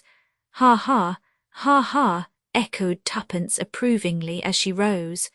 South Audley Mansions was an imposing-looking block of flats just off Park Lane. No, 20 was on the second floor. Tommy had by this time the glibness born of practice. He rattled off the formula to the elderly woman, looking more like a housekeeper than a servant, who opened the door to him. Christian name? Margaret. Tommy spelt it, but the other interrupted him. "No, Gue. Oh, Marguerite, French way, I see." He paused, then plunged boldly. "We had her down as Rita Vandemeyer, but I suppose that's incorrect." "She's mostly called that, sir, but Marguerite's her name. Thank you, that's all. Good morning." Hardly able to contain his excitement, Tommy hurried down the stairs. Tuppence was waiting at the angle of the turn. "You heard?" "Yes, oh, Tommy." Tommy squeezed her arm sympathetically. "I know, old thing, I feel the same. It's so lovely to think of things and then for them really to happen," cried Tuppence enthusiastically. Her hand was still in Tommy's. They had reached the entrance hall. There were footsteps on the stairs above them and voices. Suddenly, to Tommy's complete surprise, Tuppence dragged him into the little space by the side of the lift where the shadow was deepest. "What the—" "Hush!" 2 men came down the stairs and passed out through the entrance. Tuppence's hand closed tighter on Tommy's arm. "Quick, follow them. I daren't. He might recognise me. I don't know who the other man is, but the bigger of the 2 was Whittington." Chapter 8. Whittington and his companion were walking at a good pace. Tommy started in pursuit at once and was in time to see them turn the corner of the street. His vigorous stride soon enabled him to gain upon them, and by the time he, in his turn, reached the corner, the distance between them was sensibly lessened. The small Mayfair streets were comparatively deserted, and he judged it wise to content himself with keeping them in sight. The sport was a new one to him, though familiar with the technicalities from a course of novel reading. He had never before attempted to follow anyone, and it appeared to him at once that, in actual practice, the proceeding was fraught with difficulties. Supposing, for instance, that they should suddenly hail a taxi.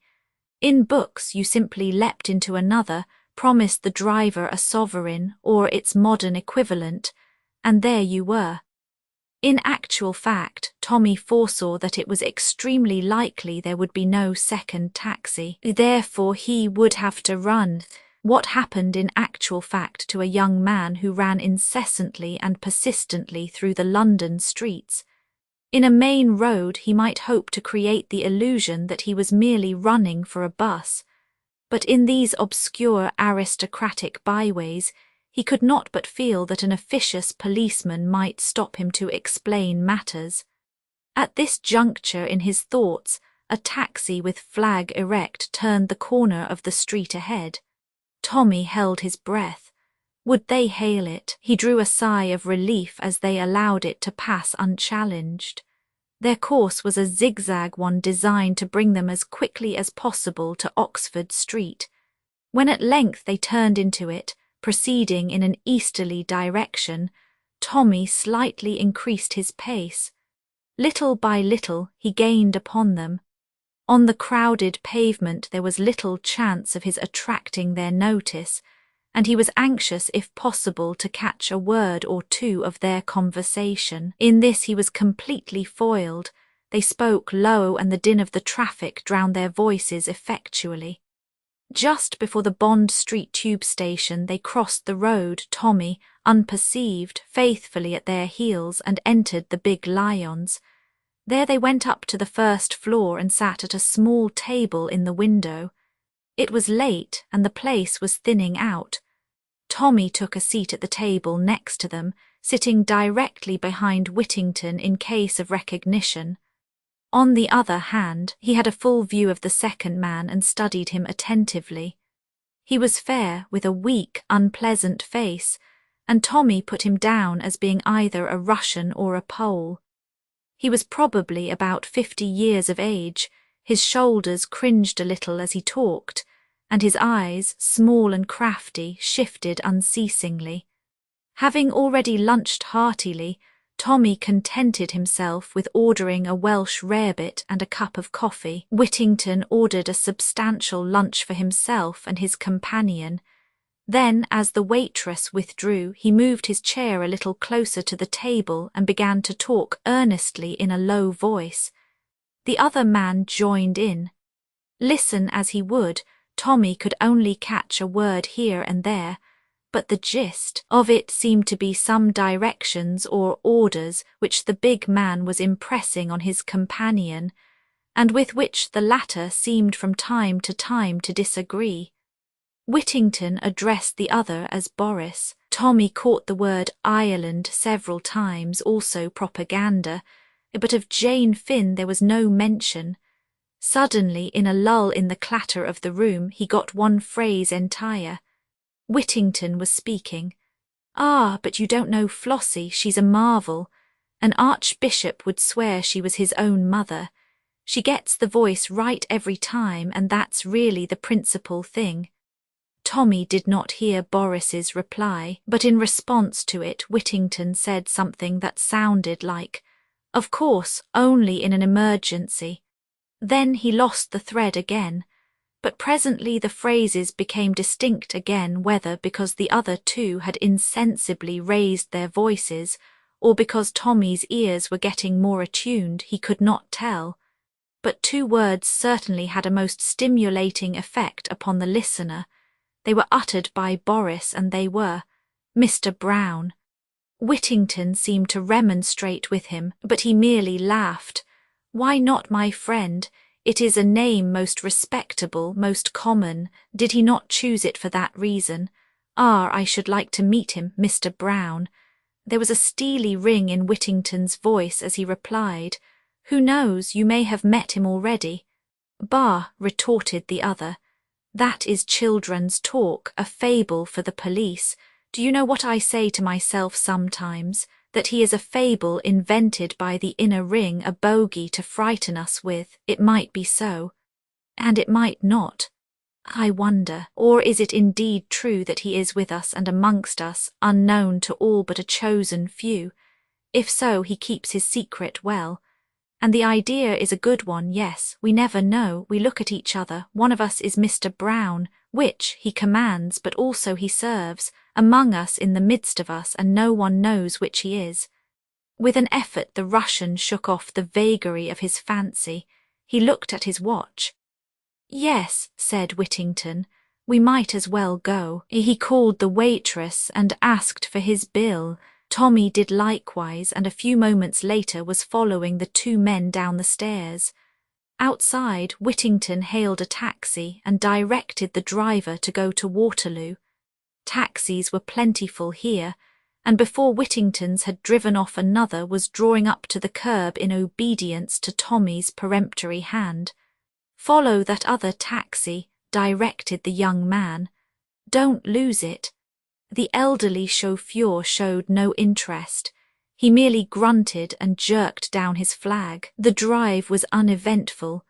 Tommy's taxi came to rest at the departure platform just after Whittington's. Tommy was behind him at the booking office. He took a first-class single ticket to Bournemouth. Tommy did the same.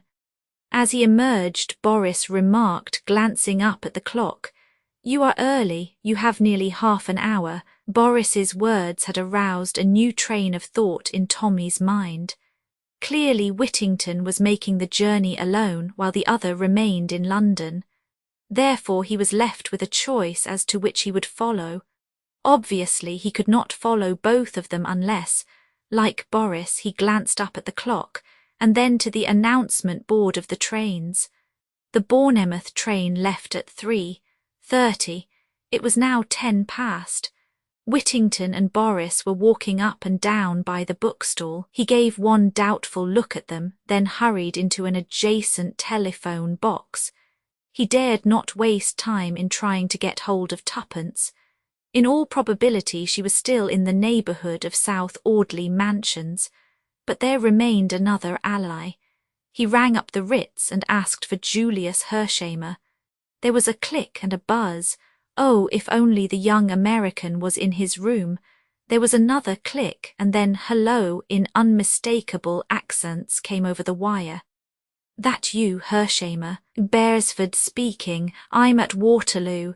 I've followed Whittington and another man here. No time to explain.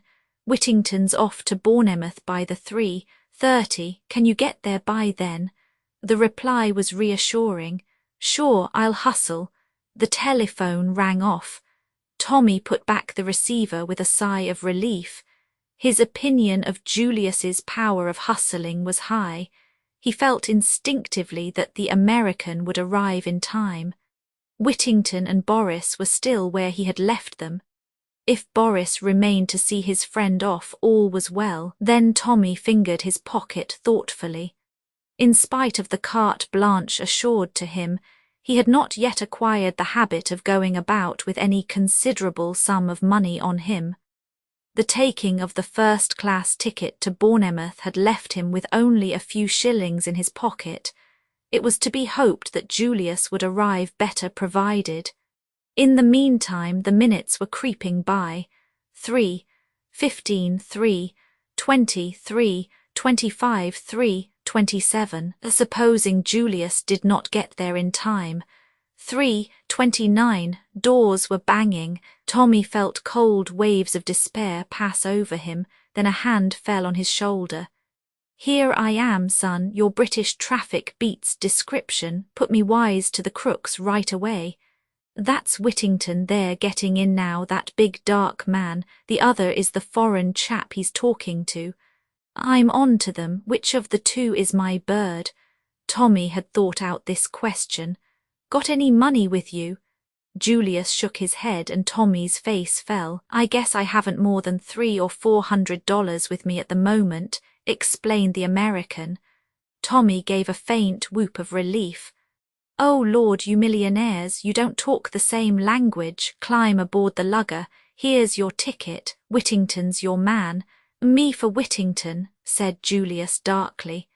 The train was just starting as he swung himself aboard. "So long, Tommy." The train slid out of the station. Tommy drew a deep breath. The man Boris was coming along the platform towards him.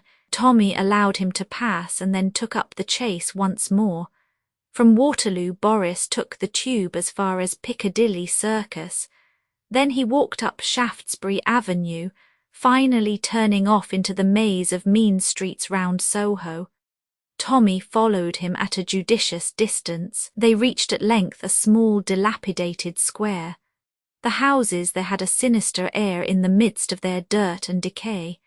Boris looked round, and Tommy drew back into the shelter of a friendly porch. The place was almost deserted. It was a cul-de-sac, and consequently no traffic passed that way. The stealthy way the other had looked round stimulated Tommy's imagination. From the shelter of the doorway, he watched him go up the steps of a particularly evil-looking house and rap sharply, with a peculiar rhythm, on the door. It was opened promptly. He said a word or two to the doorkeeper, then passed inside. The door was shut to again. It was at this juncture that Tommy lost his head. What he ought to have done, what any sane man would have done, was to remain patiently where he was and wait for his man to come out again. What he did do was entirely foreign to the sober common sense which was, as a rule, his leading characteristic. Something, as he expressed it, seemed to snap in his brain. Without a moment's pause for reflection, he too went up the steps and reproduced as far as he was able the peculiar knock. The door swung open with the same promptness as before. A villainous-faced man with close-cropped hair stood in the doorway. "Well," he grunted. It was at that moment that the full realization of his folly began to come home to Tommy. But he dared not hesitate. He seized at the first words that came into his mind. "Mr. Brown," he said. To his surprise, the man stood aside. "Upstairs," he said, jerking his thumb over his shoulder. "Second door on your left, chapter 9. Taken aback though he was by the man's words, Tommy did not hesitate. If audacity had successfully carried him so far, it was to be hoped it would carry him yet farther. He quietly passed into the house and mounted the ramshackle staircase. Everything in the house was filthy beyond words. The grimy paper of a pattern now indistinguishable hung in loose festoons from the wall. In every angle was a grey mass of cobweb. Tommy proceeded leisurely. By the time he reached the bend of the staircase, he had heard the man below disappear into a back room. Clearly no suspicion attached to him as yet. To come to the house and ask for Mr. Brown appeared indeed to be a reasonable and natural proceeding. At the top of the stairs, Tommy halted to consider his next move. In front of him ran a narrow passage, with doors opening on either side of it. From the one nearest him on the left came a low murmur of voices. It was this room which he had been directed to enter, but what held his glance fascinated was a small recess immediately on his right, half concealed by a torn velvet curtain. It was directly opposite the left-handed door, and owing to its angle, it also commanded a good view of the upper part of the staircase. As a hiding place for one or, at a pinch, 2 men, it was ideal, being about 2 feet deep and 3 feet wide. It attracted Tommy mightily. He thought things over in his usual slow and steady way, deciding that the mention of Mr. Brown was not a request for an individual, but in all probability a password used by the gang. His lucky use of it had gained him admission. So far he had aroused no suspicion, but he must decide quickly on his next step. Suppose he were boldly to enter the room on the left of the passage. Would the mere fact of his having been admitted to the house be sufficient? Perhaps a further password would be required, or, at any rate, some proof of identity. The doorkeeper clearly did not know all the members of the gang by sight, but it might be different upstairs. On the whole, it seemed to him that luck had served him very well so far, but that there was such a thing as trusting it too far. To enter that room was a colossal risk. He could not hope to sustain his part indefinitely. Sooner or later he was almost bound to betray himself, and then he would have thrown away a vital chance in mere foolhardiness. A repetition of the signal knock sounded on the door below, and Tommy, his mind made up, slipped quickly into the recess and cautiously drew the curtain farther across so that it shielded him completely from sight. There were several rents and slits in the ancient material which afforded him a good view. He would watch events, and any time he chose could, after all, join the assembly, modelling his behaviour on that of the new arrival. The man who came up the staircase with a furtive, soft-footed tread was quite unknown to Tommy. He was obviously of the very dregs of society. The low beetling brows and the criminal jaw, the bestiality of the whole countenance were new to the young man, though he was a type that Scotland Yard would have recognised at a glance. The man passed the recess, breathing heavily as he went. He stopped at the door opposite and gave a repetition of the signal knock. A voice inside called out something, and the man opened the door and passed in, affording Tommy a momentary glimpse of the room inside. He thought there must be about 4 or 5 people seated round a long table that took up most of the space, but his attention was caught and held by a tall man with close-cropped hair and a short, pointed, naval-looking beard, who sat at the head of the table with papers in front of him. As the newcomer entered, he glanced up, and with a correct but curiously precise enunciation which attracted Tommy's notice, he asked, "Your number, comrade?" 14, governor, replied the other hoarsely. "Correct." The door shut again. "If that isn't a Hun, I'm a Dutchman," said Tommy to himself. "And running the show darned systematically too, as they always do. Lucky I didn't roll in. I'd have given the wrong number, and there would have been the deuce to pay. No, this is the place for me. Hullo, here's another knock." This visitor proved to be of an entirely different type to the last. Tommy recognised in him an Irish Sinn Féiner. Certainly Mr. Brown's organisation was a far-reaching concern. The common criminal, the well-bred Irish gentleman, the pale Russian, and the efficient German master of the ceremonies. Truly a strange and sinister gathering. Who was this man who held in his finger these curiously variegated links of an unknown chain? In this case the procedure was exactly the same. The signal knock, the demand for a number, and the reply correct. 2 knocks followed in quick succession on the door below. The first man was quite unknown to Tommy, who put him down as a city clerk. A quiet, intelligent-looking man, rather shabbily dressed. The second was of the working classes, and his face was vaguely familiar to the young man. 3 minutes later came another, a man of commanding appearance, exquisitely dressed and evidently well born. His face again was not unknown to the watcher, though he could not for the moment put a name to it. After his arrival there was a long wait. In fact, Tommy concluded that the gathering was now complete, and was just cautiously creeping out from his hiding place, when another knock sent him scuttling back to cover. This last comer came up the stairs so quietly that he was almost abreast of Tommy before the young man had realised his presence. He was a small man, very pale, with a gentle, almost womanish air. The angle of the cheekbones hinted at his Slavonic ancestry, otherwise there was nothing to indicate his nationality. As he passed the recess, he turned his head slowly. The strange light eyes seemed to burn through the curtain. Tommy could hardly believe that the man did not know he was there, and in spite of himself he shivered. He was no more fanciful than the majority of young Englishmen, but he could not rid himself of the impression that some unusually potent force emanated from the man. The creature reminded him of a venomous snake. A moment later his impression was proved correct. The newcomer knocked on the door as all had done, but his reception was very different. The bearded man rose to his feet, and all the others followed suit. The German came forward and shook hands.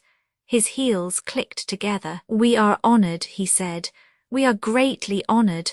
I much feared that it would be impossible." The other answered in a low voice that had a kind of hiss in it. "There were difficulties. It will not be possible again, I fear. But one meeting is essential to define my policy.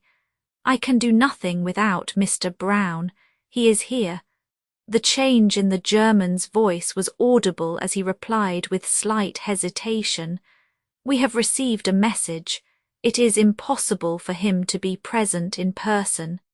He stopped, giving a curious impression of having left the sentence unfinished. A very slow smile overspread the face of the other.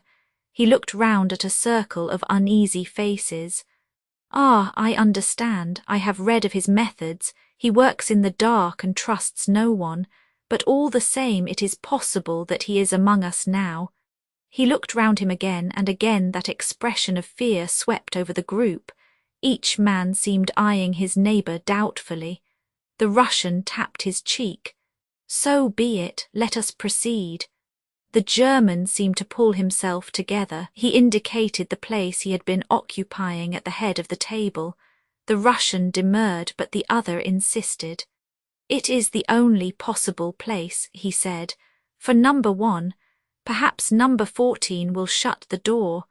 In another moment Tommy was once more confronting bare wooden panels, and the voices within had sunk once more to a mere undistinguishable murmur. Tommy became restive.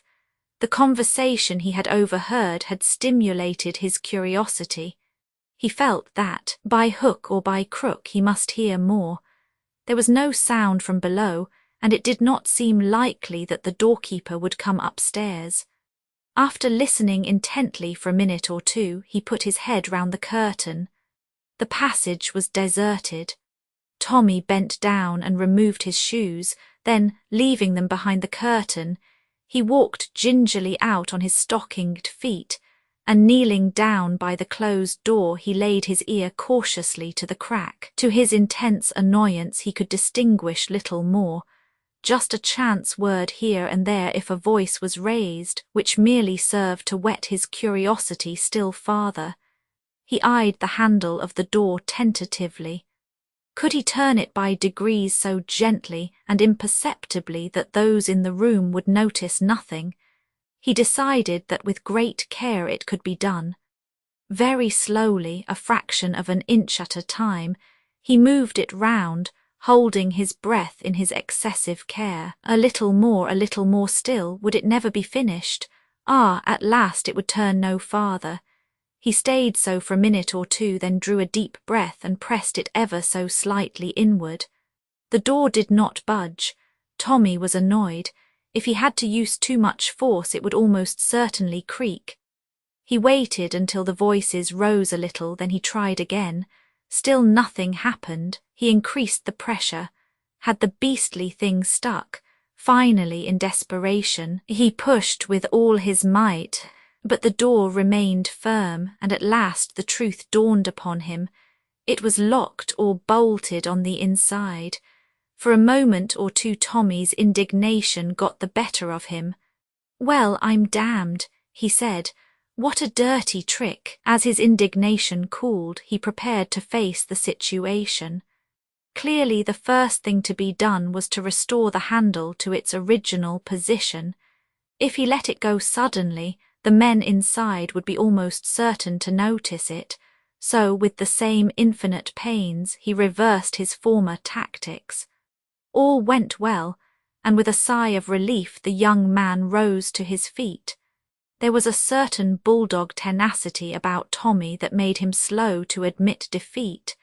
Checkmated for the moment, he was far from abandoning the conflict. He still intended to hear what was going on in the locked room. As one plan had failed, he must hunt about for another. He looked round him.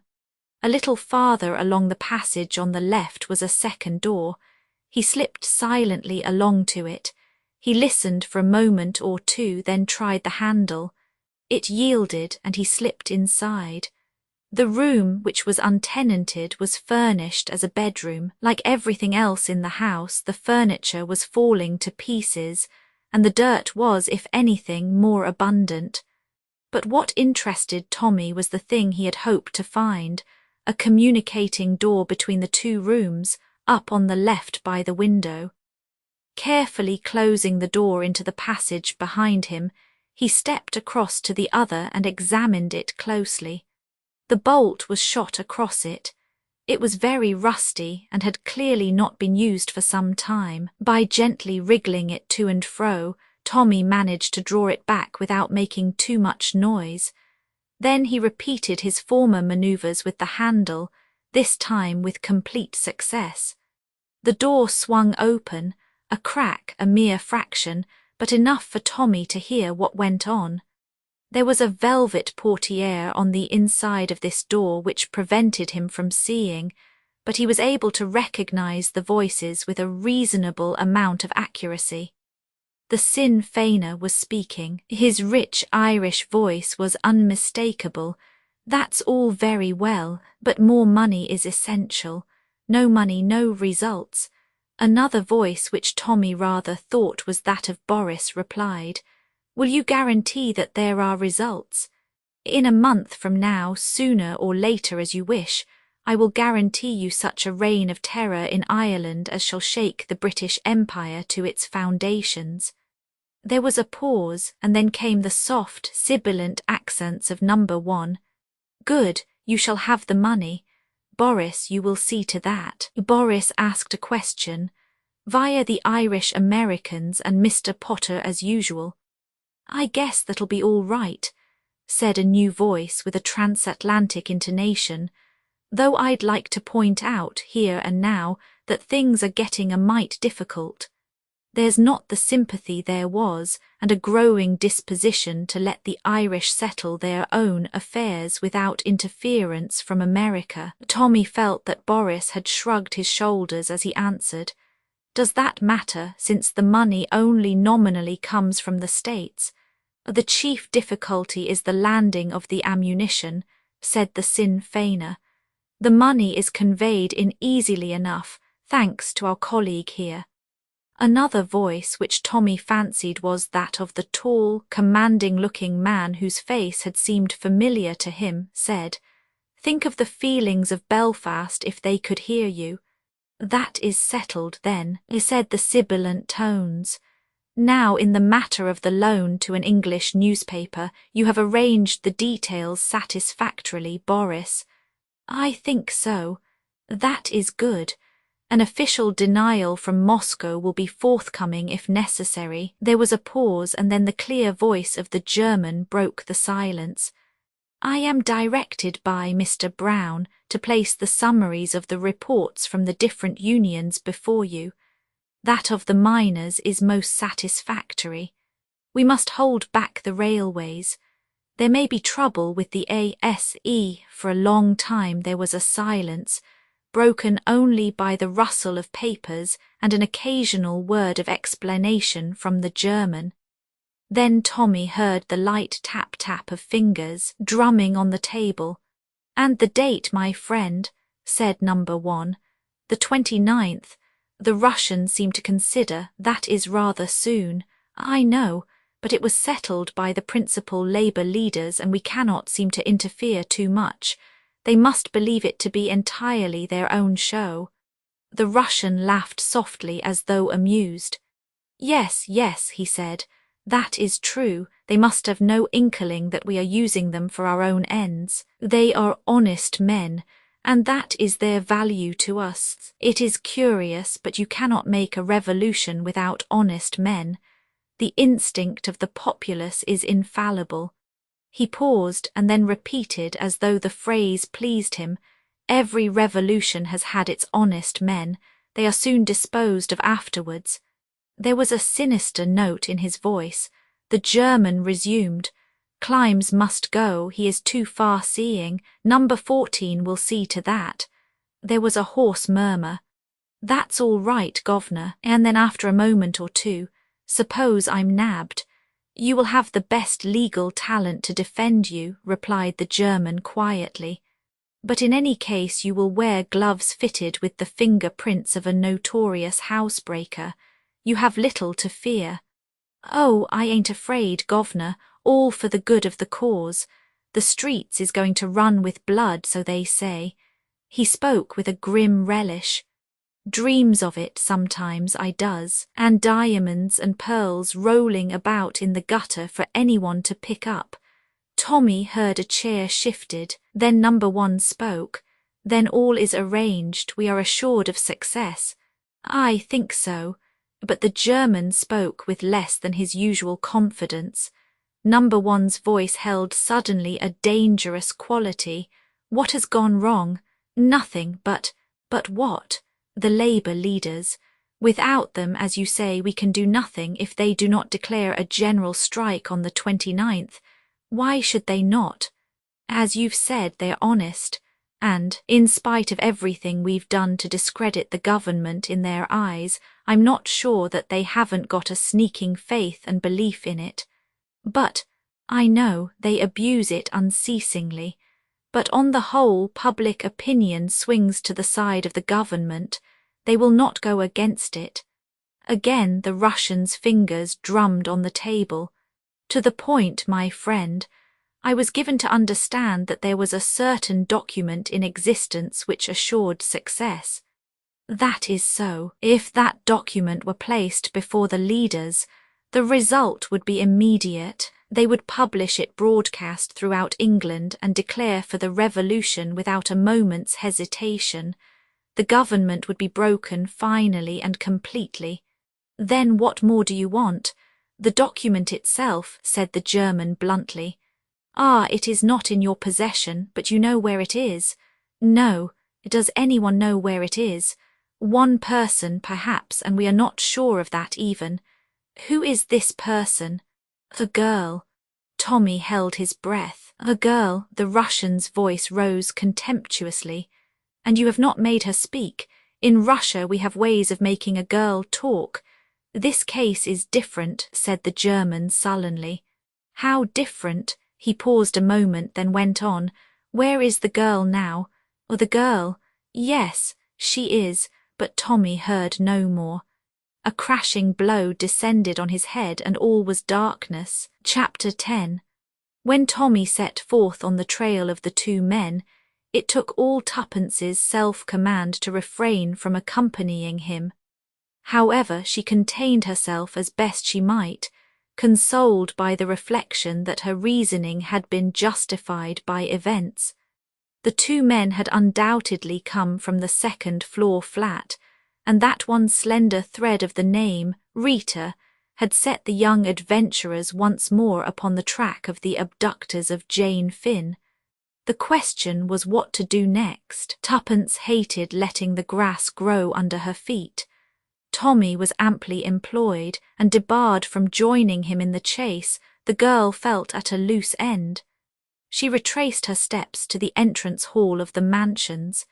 It was now tenanted by a small lift boy who was polishing brass fittings and whistling the latest air with a good deal of vigour and a reasonable amount of accuracy. He glanced round at Tuppence's entry. There was a certain amount of the gamin element in the girl. At all events, she invariably got on well with small boys. A sympathetic bond seemed instantly to be formed. She reflected that an ally in the enemy's camp, so to speak, was not to be despised. "Well, William," she remarked cheerfully in the best approved hospital early morning style, "getting a good shine up." The boy grinned responsively. "Albert, miss," he corrected. "Albert be it," said Tuppence. She glanced mysteriously round the hall. The effect was purposely a broad one in case Albert should miss it. She leaned towards the boy and dropped her voice. "I want a word with you, Albert." Albert ceased operations on the fittings and opened his mouth slightly. "Look," Do you know what this is?" With a dramatic gesture, she flung back the left side of her coat and exposed a small enamelled badge. It was extremely unlikely that Albert would have any knowledge of it. Indeed, it would have been fatal for Tuppence's plans, since the badge in question was the device of a local training corps originated by the Archdeacon in the early days of the war. Its presence in Tuppence's coat was due to the fact that she had used it for pinning in some flowers a day or two before. But Tuppence had sharp eyes, and had noted the corner of a threepenny detective novel protruding from Albert's pocket, and the immediate enlargement of his eyes told her that her tactics were good and that the fish would rise to the bait. "American detective force," she hissed. Albert fell for it. "Lord," he murmured ecstatically. Tuppence nodded at him with the air of one who has established a thorough understanding. "Know who I'm after?" she inquired genially. Albert, still round-eyed, demanded breathlessly, "One of the flats." Tuppence nodded and jerked a thumb up the stairs. "No, 20. Calls herself Vandemeyer. Vandemeyer, ha ha." Albert's hand stole to his pocket. "A crook?" he queried eagerly. "A crook, I should say so. Ready Rita they call her in the States." "Ready Rita," repeated Albert deliriously. "Oh, ain't it just like the pictures?" It was. Tuppence was a great frequenter of the cinema.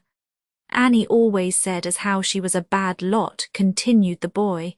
"Who's Annie?" inquired Tuppence idly. "'Oo's parlour maid, she's leaving today. Many's the time Annie's said to me, 'Mark my words, Albert, I wouldn't wonder if the police was to come after her one of these days.' Just like that. But she's a stunner to look at, ain't she? She's some peach," allowed Tuppence carelessly. "Finds it useful in her layout, you bet. Has she been wearing any of the emeralds, by the way?" "Emeralds, them's the green stones, isn't they?" Tuppence nodded. "That's what we're after her for, you know, old man Rissdale." Albert shook his head. "Peter B. Rissdale, the oil king. It seems sort of familiar to me. The sparklers belong to him. Finest collection of emeralds in the world, worth $1 million. Lum, it came ecstatically from Albert. "It sounds more like the pictures every minute." Tuppence smiled, gratified at the success of her efforts. "We haven't exactly proved it yet, but we're after her." And she produced a long drawn-out wink. "I guess she won't get away with the goods this time." Albert uttered another ejaculation indicative of delight. "Mind you, Sonny, not a word of this," said Tuppence suddenly. "I guess I oughtn't to have put you wise, but in the States we know a real smart lad when we see one." "I'll not breathe a word," protested Albert eagerly. "Ain't there anything I could do? A bit of shadowing, maybe, or such like?" Tuppence affected to consider, then shook her head. "Not at the moment, but I'll bear you in mind, son. What's this about the girl you say is leaving?" "Annie. Regular turn up, they add. As Annie said, servants is someone nowadays and to be treated accordingly, and what with her passing the word round she won't find it so easy to get another." "Won't she?" said Tuppence thoughtfully. "I wonder." An idea was dawning in her brain. She thought a minute or two, then tapped Albert on the shoulder. "See here, son, my brain's got busy. How would it be if you mentioned that you'd got a young cousin or a friend of yours had that might suit the place, you get me?" "I'm there," said Albert instantly. "You leave it to me, miss, and I'll fix the whole thing up in 2 ticks. "Some lad," commented Tuppence with a nod of approval. "You might say that the young woman could come in right away. You let me know, and if it's OK, I'll be round tomorrow at 11 o'clock. Where am I to let you know to?" "Ritz," replied Tuppence laconically. "Name of Cowley." Albert eyed her enviously. It must be a good job, this tech business. "It sure is," drawled Tuppence, "especially when old man Rissdale backs the bill. But don't fret, son. If this goes well, you shall come in on the ground floor." With which promise she took leave of her new ally. and walked briskly away from South Audley Mansions, well pleased with her morning's work. But there was no time to be lost. She went straight back to the Ritz and wrote a few brief words to Mr. Carter. Having dispatched this and Tommy not having yet returned, which did not surprise her, she started off on a shopping expedition which, with an interval for tea and assorted creamy cakes, occupied her until well after 6 o'clock, and she returned to the hotel jaded but satisfied with her purchases.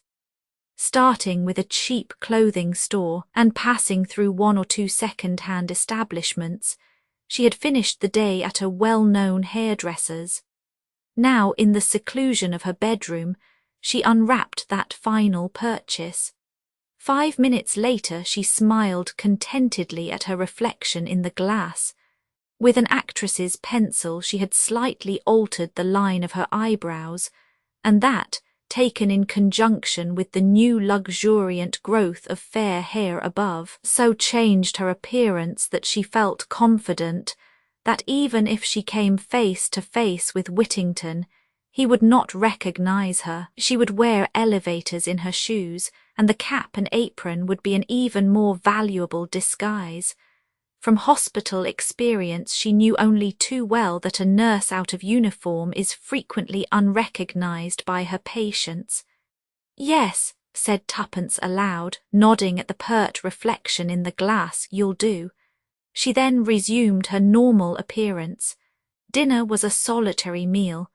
Tuppence was rather surprised at Tommy's non-return. Julius, too, was absent, but that to the girl's mind was more easily explained.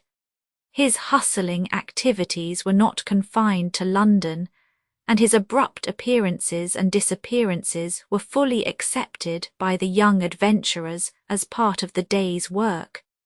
It was quite on the cards that Julius P. Hersheimer had left for Constantinople at a moment's notice, if he fancied that a clue to his cousin's disappearance was to be found there. The energetic young man had succeeded in making the lives of several Scotland Yard men unbearable to them, and the telephone girls at the Admiralty had learned to know and dread the familiar hullo. He had spent 3 hours in Paris hustling the prefecture, and had returned from there imbued with the idea, possibly inspired by a weary French official, that the true clue to the mystery was to be found in Ireland. "I dare say he's dashed off there now," thought Tuppence. "All very well, but this is very dull for me. Here I am bursting with news and absolutely no one to tell it to. Tommy might have wired or something. I wonder where he is. Anyway, he can't have lost the trail as they say. That reminds me." And Miss Cowley broke off in her meditations and summoned a small boy. 10 minutes later the lady was ensconced comfortably on her bed, smoking cigarettes and deep in the perusal of Garnaby Williams, the boy detective, which, with other threepenny works of lurid fiction, she had sent out to purchase. She felt, and rightly, that before the strain of attempting further intercourse with Albert, it would be as well to fortify herself with a good supply of local colour. The morning brought a note from Mr. Carter. "Dear Miss Tuppence, you have made a splendid start, and I congratulate you. I feel, though, that I should like to point out to you once more the risks you are running, especially if you pursue the course you indicate. Those people are absolutely desperate and incapable of either mercy or pity. I feel that you probably underestimate the danger, and therefore warn you again that I can promise you no protection. You have given us valuable information, and if you choose to withdraw now, no one could blame you. At any rate, think the matter over well before you decide. If, in spite of my warnings, you make up your mind to go through with it, you will find everything arranged. You have lived for 2 years with Miss Dufferin, the parsonage, Llanelly, and Mrs. Vandemeyer can apply to her for a reference. May I be permitted a word or two of advice? Stick as near to the truth as possible. It minimizes the danger of slips. I suggest that you should represent yourself to be what you are, a former V.A.D. who has chosen domestic service as a profession. There are many such at the present time. That explains away any incongruities of voice or manner which otherwise might awaken suspicion. Whichever way you decide, good luck to you. Your sincere friend, Mr. Carter. Tuppence's spirits rose mercurially. Mr. Carter's warnings passed unheeded. The young lady had far too much confidence in herself to pay any heed to them. With some reluctance she abandoned the interesting part she had sketched out for herself. Although she had no doubts of her own powers to sustain a role indefinitely, she had too much common sense not to recognize the force of Mr. Carter's arguments. There was still no word or message from Tommy, but the morning post brought a somewhat dirty postcard with the words, "It's OK," scrawled upon it. At 10:30 Tuppence surveyed with pride a slightly battered tin trunk containing her new possessions. It was artistically corded. It was with a slight blush that she rang the bell and ordered it to be placed in a taxi. She drove to Paddington and left the box in the cloak room. She then repaired with a handbag to the fastnesses of the ladies' waiting room. 10 minutes later, a metamorphosed Tuppence walked demurely out of the station and entered a bus. It was a few minutes past 11 when Tuppence again entered the hall of South Audley Mansions. Albert was on the lookout, attending to his duties in a somewhat desultory fashion. He did not immediately recognize Tuppence. When he did, his admiration was unbounded. "Blessed if I'd have known you, that rig-out's top-hole." "Glad you like it, Albert," replied Tuppence modestly. "By the way, am I your cousin or am I not?" "Your voice too," cried the delighted boy. "It's as English as anything." "No," I said, as a friend of mine knew a young gal. Annie wasn't best pleased. She stopped on till today to oblige, she said. "But really it's so as to put you against the place." "Nice girl," said Tuppence. Albert suspected no irony. "She's style about her and keeps her silver a treat. But my word, ain't she got a temper. Are you going up now, miss? Step inside the lift." "No, 20 did you say?" And he winked. Tuppence quelled him with a stern glance and stepped inside. As she rang the bell of No. 20, she was conscious of Albert's eyes slowly descending beneath the level of the floor. A smart young woman opened the door. "I've come about the place." "We said Tuppence, It's a rotten place," said the young woman without hesitation. "Regular old cat, always interfering, accused me of tampering with her letters. Me, the flap was half undone anyway. There's never anything in the waste paper basket, she burns everything. She's a wrong un, that's what she is. Swell clothes but no class. Cook knows something about her, but she won't tell, scared to death of her.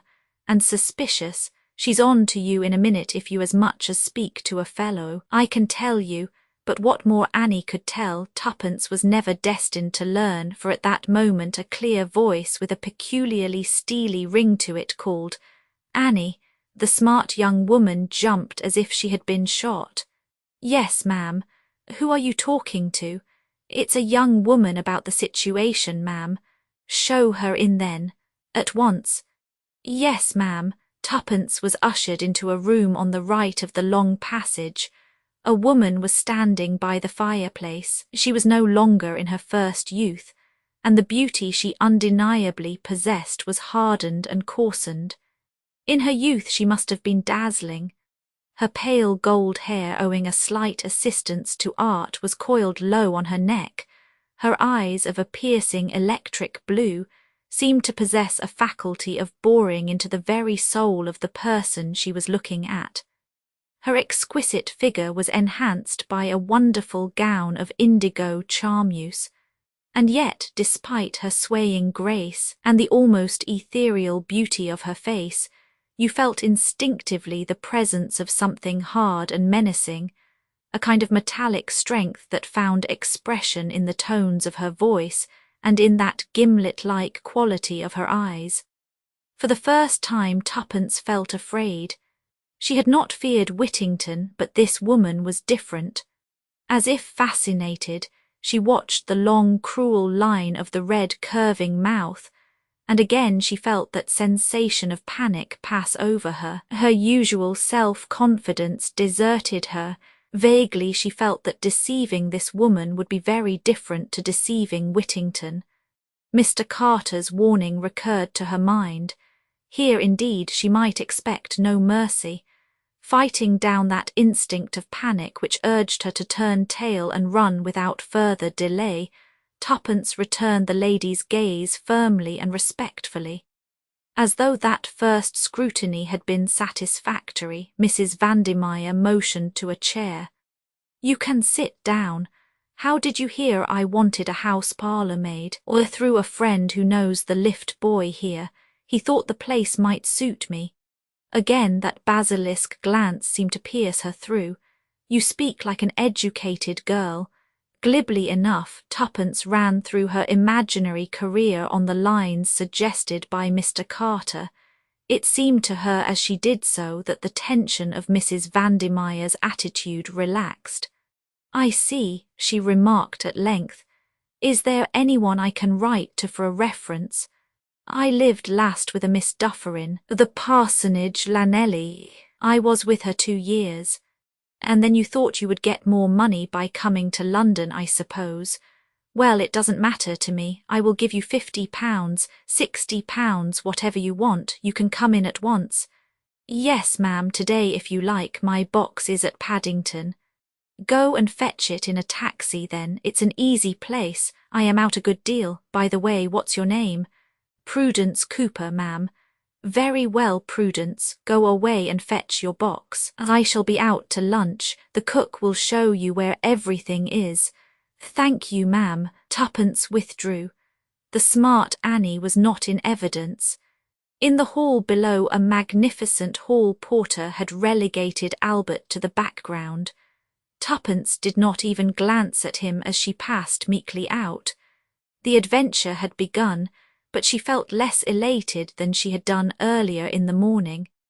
It crossed her mind that if the unknown Jane Finn had fallen into the hands of Mrs. Vandemeyer, it was likely to have gone hard with her. Chapter 11. Tuppence betrayed no awkwardness in her new duties. The daughters of the Archdeacon were well grounded in household tasks. They were also experts in training a raw girl, the inevitable result being that the raw girl, once trained, departed elsewhere where her newly acquired knowledge commanded a more substantial remuneration than the Archdeacon's meagre purse allowed. Tuppence had therefore very little fear of proving inefficient. Mrs. Vandemeyer's cook puzzled her. She evidently went in deadly terror of her mistress. The girl thought it probable that the other woman had some hold over her. For the rest, she cooked like a chef, as Tuppence had an opportunity of judging that evening. Mrs. Vandemeyer was expecting a guest to dinner, and Tuppence accordingly laid the beautifully polished table for 2. She was a little exercised in her own mind as to this visitor. It was highly possible that it might prove to be Whittington, although she felt fairly confident that he would not recognise her, yet she would have been better pleased had the guest proved to be a total stranger. However, there was nothing for it but to hope for the best.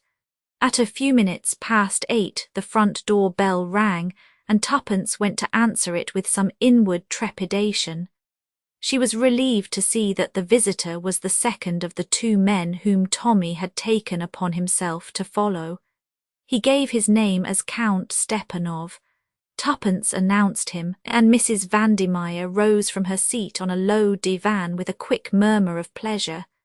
"It is delightful to see you, Boris Ivanovitch," she said. "And you, madam?" He bowed low over her hand. Tuppence returned to the kitchen. "Count Stepanov or some such," she remarked, and affecting a frank and unvarnished curiosity. "Who's he? A Russian gentleman, I believe. Come here much.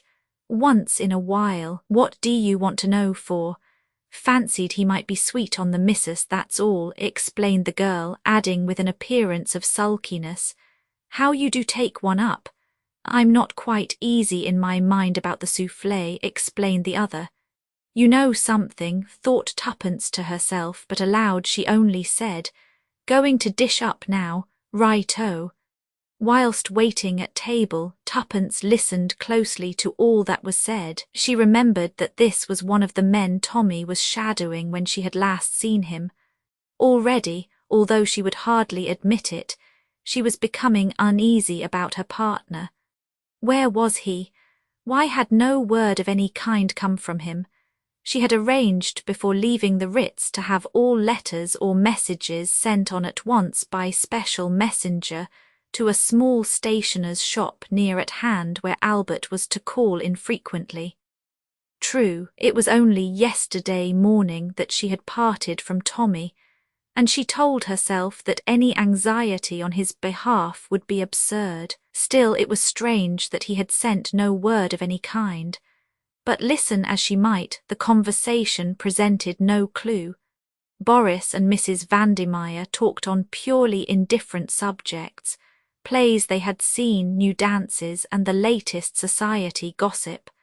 After dinner they repaired to the small boudoir where Mrs. Vandermeyer, stretched on the divan, looked more wickedly beautiful than ever. Tuppence brought in the coffee and liqueurs and unwillingly retired. As she did so, she heard Boris say, New, isn't she?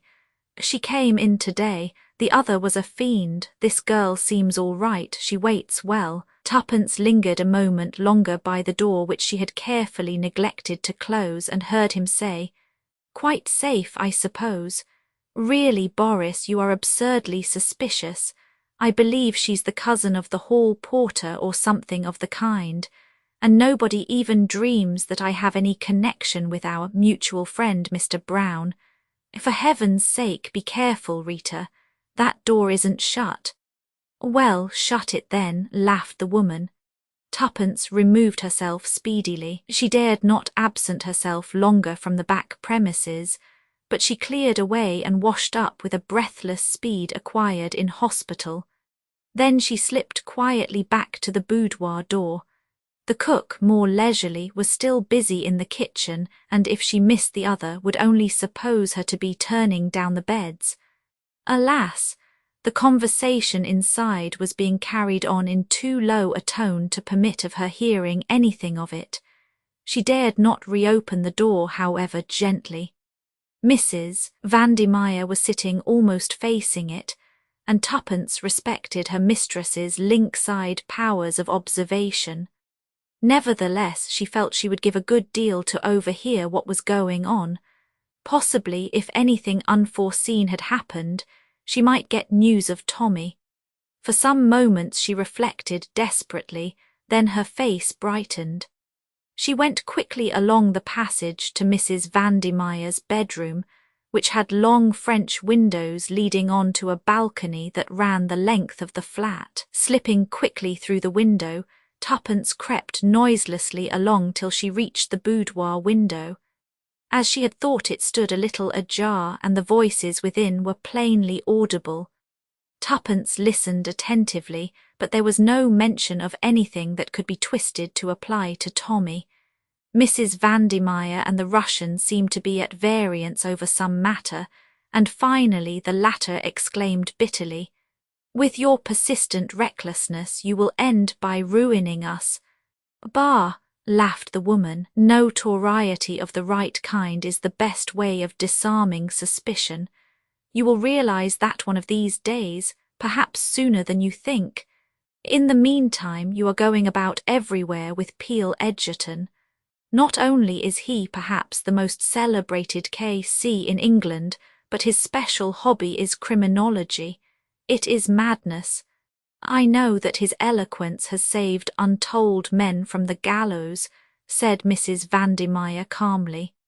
What of it? I may need his assistance in that line myself some day. If so, how fortunate to have such a friend at court, or perhaps it would be more to the point to say in court.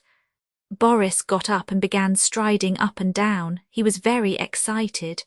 You are a clever woman, Rita, but you are also a fool. Be guided by me and give up Peel Edgerton. Mrs. Vandemeyer shook her head gently. I think not. You refuse. There was an ugly ring in the Russian's voice. I do. Then, by heaven, snarled the Russian, we will see. But Mrs. Vandemeyer also rose to her feet, her eyes flashing. You forget, Boris, she said. I am accountable to no one. I take my orders only from Mr. Brown.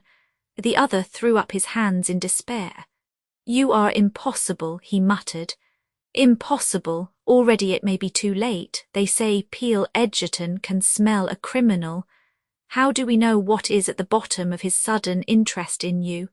Perhaps even now his suspicions are aroused. He guesses. Mrs. Vandemeyer eyed him scornfully. Reassure yourself, my dear Boris, he suspects nothing. With less than your usual chivalry, you seem to forget that I am commonly accounted a beautiful woman. I assure you that is all that interests Peel Edgerton. Boris shook his head doubtfully. He has studied crime as no other man in this kingdom has studied it. Do you fancy that you can deceive him? Mrs. Vandemeyer's eyes narrowed. If he is all that you say, it would amuse me to try. Good heavens, Rita.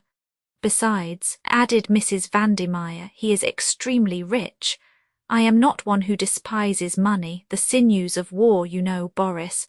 Money, money, that is always the danger with you, Rita. I believe you would sell your soul for money. I believe. He paused, then in a low, sinister voice he said slowly, Sometimes I believe that you would sell us. Mrs. Vandemeyer smiled and shrugged her shoulders. The price, at any rate, would have to be enormous, she said lightly. It would be beyond the power of anyone but a millionaire to pay. Ah, snarled the Russian. You see, I was right. My dear Boris, can you not take a joke? Was it a joke? Of course. Then all I can say is that your ideas of humour are peculiar, my dear Rita. Mrs. Vandemeyer smiled. Let us not quarrel, Boris. Touch the bell. We will have some drinks. Tuppence beat a hasty retreat. She paused a moment to survey herself in Mrs. Vandemeyer's long glass and be sure that nothing was amiss with her appearance. Then she answered the bell demurely. The conversation that she had overheard, although interesting in that it proved beyond doubt the complicity of both Rita and Boris, threw very little light on the present preoccupations. The name of Jane Finn had not even been mentioned. The following morning a few brief words with Albert informed her that nothing was waiting for her at the stationer's. It seemed incredible that Tommy, if all was well with him, should not send any word to her. A cold hand seemed to close round her heart. Supposing, she choked her fears down bravely. It was no good worrying, but she leapt at a chance offered her by Mrs. Vandemeyer. What day do you usually go out, Prudence? Friday's my usual day, ma'am. Mrs. Vandemeyer lifted her eyebrows. And today is Friday. But I suppose you hardly wish to go out today as you only came yesterday. I was thinking of asking you if I might, ma'am. Mrs. Vandemeyer looked at her a minute longer and then smiled. I wish Count Stepanov could hear you. He made a suggestion about you last night. Her smile broadened cat-like. Your request is very typical. I am satisfied. You do not understand all this, but you can go out today. It makes no difference to me as I shall not be dining at home. Thank you, ma'am. Tuppence felt a sensation of relief once she was out of the other's presence. Once again she admitted to herself that she was afraid, horribly afraid, of the beautiful woman with the cruel eyes. In the midst of a final desultory polishing of her silver, Tuppence was disturbed by the ringing of the front door bell and went to answer it. This time the visitor was neither Whittington nor Boris, but a man of striking appearance. Just a shade over average height, he nevertheless conveyed the impression of a big man. His face, clean-shaven and exquisitely mobile, was stamped with an expression of power and force far beyond the ordinary. Magnetism seemed to radiate from him. Tuppence was undecided for the moment whether to put him down as an actor or a lawyer, but her doubts were soon solved as he gave her his name, Sir James Peel Egerton. She looked at him with renewed interest. This, then, was the famous K.C., whose name was familiar all over England. She had heard it said that he might one day be Prime Minister. He was known to have refused office in the interests of his profession, preferring to remain a simple member for a Scotch constituency. Tuppence went back to her pantry thoughtfully. The great man had impressed her. She understood Boris's agitation. Peel Egerton would not be an easy man to deceive. In about a quarter of an hour the bell rang and Tuppence repaired to the hall to show the visitor out. He had given her a piercing glance before. Now, as she handed him his hat and stick, she was conscious of his eyes raking her through. As she opened the door and stood aside to let him pass out, he stopped in the doorway. "Not been doing this long, eh?" Tuppence raised her eyes, astonished. She read in his glance kindliness and something else more difficult to fathom. He nodded as though she had answered. "V.A.D. and hard up, I suppose. Did Mrs. Vandemeyer tell you that?" asked Tuppence suspiciously. "No, child, the look of you told me. Good place here." "Very good, thank you, sir." "Ah, but there are plenty of good places nowadays, and a change does no harm sometimes." "Do you mean—" began Tuppence, but Sir James was already on the topmost stair. He looked back with his kindly, shrewd glance. "Just a hint," he said, "that's all." Tuppence went back to the pantry more thoughtful than ever. Chapter 12. Dressed appropriately, Tuppence duly sallied forth for her afternoon out. Albert was in temporary abeyance, but Tuppence went herself to the stationer's to make quite sure that nothing had come for her. Satisfied on this point, she made her way to the Ritz. On inquiry she learnt that Tommy had not yet returned. It was the answer she had expected, but it was another nail in the coffin of her hopes. She resolved to appeal to Mr. Carter, telling him when and where Tommy had started on his quest, and asking him to do something to trace him. The prospect of his aid revived her mercurial spirits, and she next inquired for Julius Hershamer. The reply she got was to the effect that he had returned about half an hour ago, but had gone out immediately. Tuppence's spirits revived still more. It would be something to see Julius. Perhaps he could devise some plan for finding out what had become of Tommy. She wrote her note to Mr. Carter in Julius's sitting room and was just addressing the envelope when the door burst open. "What the hell?" began Julius, but checked himself abruptly. "I beg your pardon, Miss Tuppence. Those fools down at the office would have it that Beresford wasn't here any longer, hadn't been here since Wednesday. Is that so?" Tuppence nodded. "You don't know where he is?" she asked faintly. How should I know? I haven't had one darned word from him, though I wired him yesterday morning. I expect your wires at the office unopened. But where is he? I don't know, I hoped you might. I tell you I haven't had one darned word from him since we parted at the depot on Wednesday." "What depot?" "Waterloo, your London and South Western Road." "Waterloo," frowned Tuppence. "Why, yes, didn't he tell you?" "I haven't seen him either," replied Tuppence impatiently. "Go on about Waterloo. What were you doing there?" "He gave me a call, over the phone, told me to get a move on and hustle, said he was trailing 2 crooks." "Oh," said Tuppence, her eyes opening. "I see, go on." "I hurried along right away. Beresford was there, he pointed out the crooks. The big one was mine, the guy you bluffed. Tommy shoved a ticket into my hand and told me to get aboard the cars. He was going to sleuth the other crook." Julius paused. "I thought for sure you'd know all this." Julius, said Tuppence firmly, stop walking up and down, it makes me giddy. Sit down in that armchair and tell me the whole story with as few fancy turns of speech as possible. Mr. Hershamer obeyed. Sure, he said, where shall I begin? Where you left off, at Waterloo. Well, began Julius, I got into one of your dear old-fashioned first-class British compartments. The train was just off. First thing I knew a guard came along and informed me mighty politely that I wasn't in a smoking carriage. I handed him out $50, and that settled that. I did a bit of prospecting along the corridor to the next coach. Whittington was there right enough.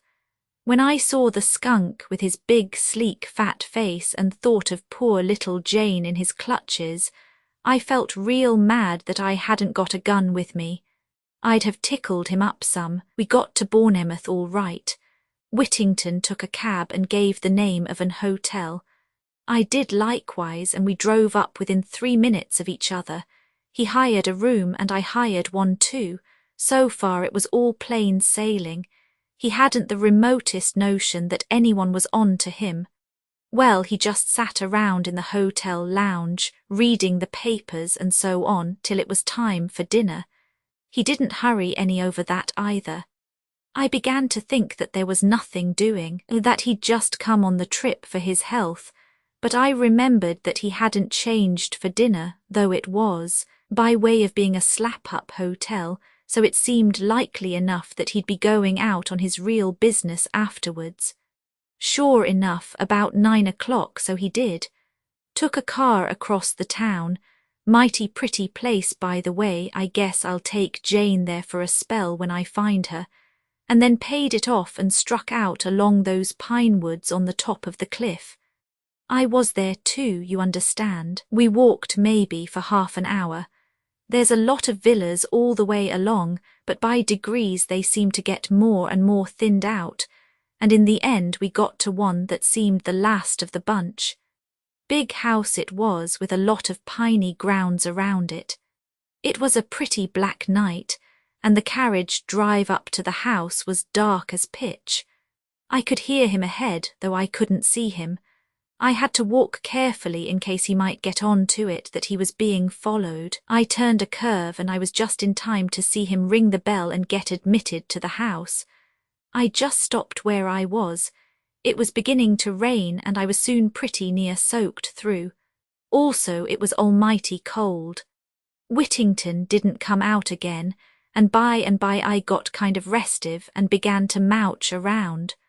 All the ground floor windows were shuttered tight, but upstairs, on the first floor, it was a 2-storied house. I noticed a window with a light burning and the curtains not drawn. Now, just opposite to that window, there was a tree growing.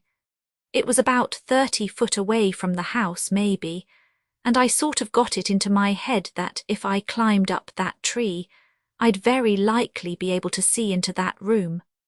Of course, I knew there was no reason why Whittington should be in that room rather than in any other. Less reason, in fact, for the betting would be on his being in one of the reception rooms downstairs. But I guess I'd got the hump from standing so long in the rain, and anything seemed better than going on doing nothing, so I started up. It wasn't so easy by a long chalk. The rain had made the boughs mighty slippery, and it was all I could do to keep a foothold, but bit by bit I managed it until at last there I was level with the window. But then I was disappointed. I was too far to the left. I could only see sideways into the room. A bit of curtain and a yard of wallpaper was all I could command. Well, that wasn't any manner of good to me, but just as I was going to give it up and climb down ignominiously, someone inside moved and threw his shadow on my little bit of wall. And by gum, it was Whittington. After that my blood was up. I'd just got to get a look into that room.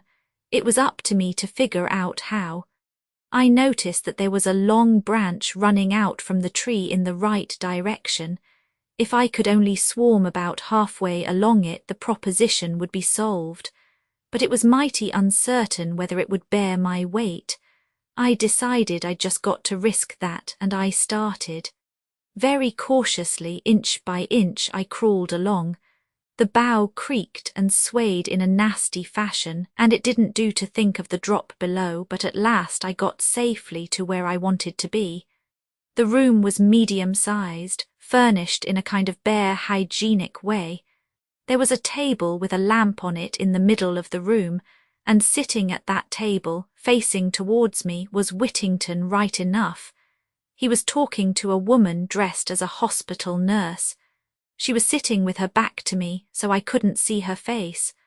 Although the blinds were up, the window itself was shut, so I couldn't catch a word of what they said. Whittington seemed to be doing all the talking, and the nurse just listened. Now and then she nodded, and sometimes she'd shake her head, as though she were answering questions. He seemed very emphatic. Once or twice he beat with his fist on the table. The rain had stopped now, and the sky was clearing in that sudden way it does. Presently he seemed to get to the end of what he was saying. He got up, and so did she. He looked towards the window and asked something. I guess it was whether it was raining. Anyway, she came right across and looked out. Just then the moon came out from behind the clouds. I was scared the woman would catch sight of me, for I was full in the moonlight. I tried to move back a bit. The jerk I gave was too much for that rotten old branch. With an almighty crash, down it came, and Julius P. Hershamer with it. "Oh, Julius," breathed Tuppence, "how exciting, go on." Well, luckily for me, I pitched down into a good soft bed of earth, but it put me out of action for the time, sure enough. The next thing I knew, I was lying in bed with a hospital nurse, not Whittington's one, on one side of me, and a little black-bearded man with gold glasses and medical man written all over him on the other. He rubbed his hands together and raised his eyebrows as I stared at him. "Ah," he said, "so our young friend is coming round again." "Capital, capital." I did the usual stunt, said, "What's happened, and where am I?" But I knew the answer to the last well enough. There's no moss growing on my brain. "I think that'll do for the present, sister," said the little man, and the nurse left the room in a sort of brisk, well-trained way. But I caught her handing me out a look of deep curiosity as she passed through the door. That look of hers gave me an idea. "Now then, Doc," I said, and tried to sit up in bed, but my right foot gave me a nasty twinge as I did so. "A slight sprain," explained the doctor.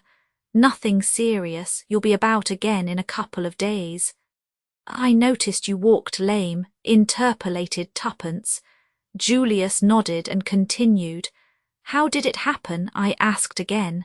He replied dryly, "You fell with a considerable portion of one of my trees into one of my newly planted flower beds." I liked the man. He seemed to have a sense of humour. I felt sure that he at least was plumb straight. "Sure, Doc," I said, "I'm sorry about the tree, and I guess the new bulbs will be on me. But perhaps you'd like to know what I was doing in your garden. I think the facts do call for an explanation," he replied. "Well, to begin with, I wasn't after the spoons." He smiled, my first theory. But I soon altered my mind. "By the way, you are an American, are you not?" I told him my name. "And you?" "I am Dr. Hall, and this, as you doubtless know, is my private nursing home." I didn't know, but I wasn't going to put him wise. I was just thankful for the information. I liked the man, and I felt he was straight, but I wasn't going to give him the whole story. For one thing, he probably wouldn't have believed it. I made up my mind in a flash. "Why, doctor," I said, "I guess I feel an almighty fool, but I owe it to you to let you know that it wasn't the Bill Sykes business I was up to." Then I went on and mumbled out something about a girl. I trotted out the stern guardian business and a nervous breakdown, and finally explained that I had fancied I recognized her among the patients at the home, hence my nocturnal adventures. I guess it was just the kind of story he was expecting. Quite a romance, he said genially when I'd finished. Now, Doc, I went on, will you be frank with me? Have you here now, or have you had here at any time, a young girl called Jane Finn? He repeated the name thoughtfully. Jane Finn, he said. No. I was chagrined, and I guess I showed it. You are sure, quite sure, Mr. Hershamer, it is an uncommon name, and I should not have been likely to forget it. Well, that was flat. It laid me out for a space. I'd kind of hoped my search was at an end. That's that, I said at last. Now there's another matter. When I was hugging that darned branch, I thought I recognized an old friend of mine, talking to one of your nurses. I purposely didn't mention any name because, of course, Whittington might be calling himself something quite different down here, but the doctor answered at once.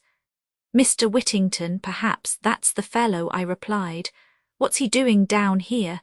Don't tell me his nerves are out of order.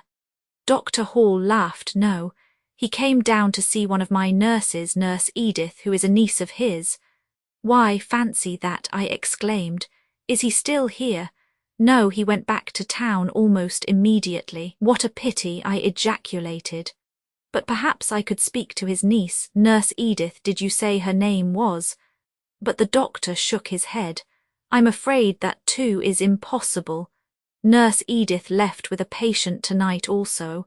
I seem to be real unlucky, I remarked. Have you Mr. Whittington's address in town? I guess I'd like to look him up when I get back. I don't know his address. I can write to Nurse Edith for it if you like. I thanked him. Don't say who it is wants it. I'd like to give him a little surprise. That was about all I could do for the moment. Of course, if the girl was really Whittington's niece, she might be too cute to fall into the trap, but it was worth trying. Next thing I did was to write out a wire to Beresford saying where I was, and that I was laid up with a sprained foot, and telling him to come down if he wasn't busy. I had to be guarded in what I said. However, I didn't hear from him, and my foot soon got all right. It was only ricked, not really sprained. So today I said goodbye to the little doctor chap, asked him to send me word if he heard from Nurse Edith, and came right away back to town. Say, Miss Tuppence, you're looking mighty pale. It's Tommy, said Tuppence. What can have happened to him? Buck up, I guess he's all right really. Why shouldn't he be? See here, it was a foreign-looking guy he went off after. Maybe they've gone abroad to Poland or something like that. Tuppence shook her head. He couldn't without passports and things. Besides, I've seen that man, Boris something, since. He dined with Mrs. Vandermeyer last night. Mrs. who? I forgot, of course you don't know all that. I'm listening, said Julius, and gave vent to his favourite expression. Put me wise. Tuppence thereupon related the events of the last 2 days. Julius's astonishment and admiration were unbounded. Bully for you, fancy you a menial. It just tickles me to death. Then he added seriously, but say now, I don't like it, Miss Tuppence, I sure don't. You're just as plucky as they make 'em, but I wish you'd keep right out of this. These crooks we're up against would as soon croak a girl as a man any day. Do you think I'm afraid? Said Tuppence indignantly, valiantly repressing memories of the steely glitter in Mrs. Vandermeyer's eyes. I said before you were darned plucky, but that doesn't alter facts. Oh, bother me, said Tuppence impatiently. Let's think about what can have happened to Tommy. I've written to Mr. Carter about it, she added, and told him the gist of her letter. Julius nodded gravely. I guess that's good as far as it goes, but it's for us to get busy and do something. What can we do? Asked Tuppence, her spirits rising. I guess we'd better get on the track of Boris. You say he's been to your place. Is he likely to come again? He might, I really don't know. I see. Well, I guess I'd better buy a car, a slap-up one, dress as a chauffeur and hang about outside. Then if Boris comes you could make some kind of signal and I'd trail him. How's that? Splendid, but he mightn't come for weeks. We'll have to chance that. I'm glad you like the plan. He rose. Where are you going? To buy the car, of course, replied Julius, surprised. What make do you like? I guess you'll do some riding in it before we've finished. Oh, said Tuppence faintly, I like Rolls-Royces, but… Sure, agreed Julius. What you say goes. I'll get one, but you can't at once, cried Tuppence. People wait ages sometimes. Little Julius doesn't, affirmed Mr. Hershamer. Don't you worry any, I'll be round in the car in half an hour. Tuppence got up. You're awfully good, Julius, but I can't help feeling that it's rather a forlorn hope. I'm really pinning my faith to Mr. Carter. Then I shouldn't. Why? Just an idea of mine. Oh, but he must do something, there's no one else. By the way, I forgot to tell you of a queer thing that happened this morning, and she narrated her encounter with Sir James Peel Edgerton. Julius was interested. What did the guy mean, do you think? He asked. I don't quite know, said Tuppence meditatively. But I think that in an ambiguous, legal, without prejudicious lawyer's way he was trying to warn me. Why should he? I don't know, confessed Tuppence. But he looked kind and simply awfully clever. I wouldn't mind going to him and telling him everything. Somewhat to her surprise, Julius negatived the idea sharply. See here, he said, we don't want any lawyers mixed up in this. That guy couldn't help us any. Well, I believe he could, reiterated Tuppence obstinately. Don't you think it? So long, I'll be back in half an hour. 35 minutes had elapsed when Julius returned. He took Tuppence by the arm and walked her to the window. There she is. Oh, said Tuppence with a note of reverence in her voice, as she gazed down at the enormous car. She's some pacemaker, I can tell you, said Julius complacently. How did you get it? Gasped Tuppence. She was just being sent home to some bigwig. Well, I went round to his house, said Julius. I said that I reckoned a car like that was worth every penny of $20,000. Then I told him that it was worth just about $50,000 to me if he'd get out.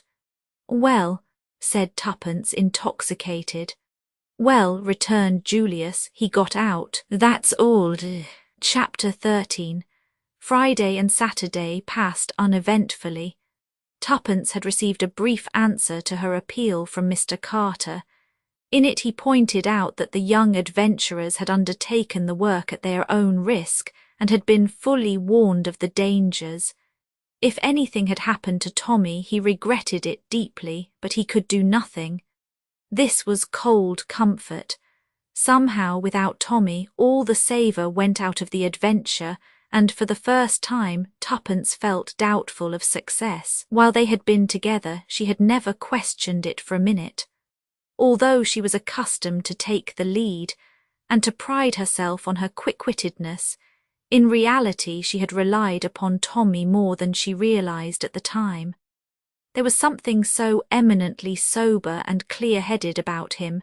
His common sense and soundness of vision were so unvarying, that without him Tuppence felt much like a rudderless ship. It was curious that Julius, who was undoubtedly much cleverer than Tommy, did not give her the same feeling of support. She had accused Tommy of being a pessimist, and it is certain that he always saw the disadvantages and difficulties which she herself was optimistically given to overlooking, but nevertheless she had really relied a good deal on his judgment. He might be slow, but he was very sure. It seemed to the girl that for the first time she realised the sinister character of the mission they had undertaken so light-heartedly. It had begun like a page of romance. Now, shorn of its glamour, it seemed to be turning to grim reality. Tommy, that was all that mattered. Many times in the day Tuppence blinked the tears out of her eyes resolutely. Little fool, she would apostrophise herself, don't snivel. Of course you're fond of him, you've known him all your life, but there's no need to be sentimental about it. In the meantime, nothing more was seen of Boris. He did not come to the flat, and Julius and the car waited in vain. Tuppence gave herself over to new meditations. Whilst admitting the truth of Julius's objections, she had nevertheless not entirely relinquished the idea of appealing to Sir James Peel Edgerton. Indeed, she had gone so far as to look up his address in the Red Book. Had he meant to warn her that day? If so, why? Surely she was at least entitled to demand an explanation. He had looked at her so kindly. Perhaps he might tell them something concerning Mrs. Vandemeyer which might lead to a clue to Tommy's whereabouts. Anyway, Tuppence decided with her usual shake of the shoulders it was worth trying, and try it she would. Sunday was her afternoon out. She would meet Julius, persuade him to her point of view, and they would beard the lion in his den.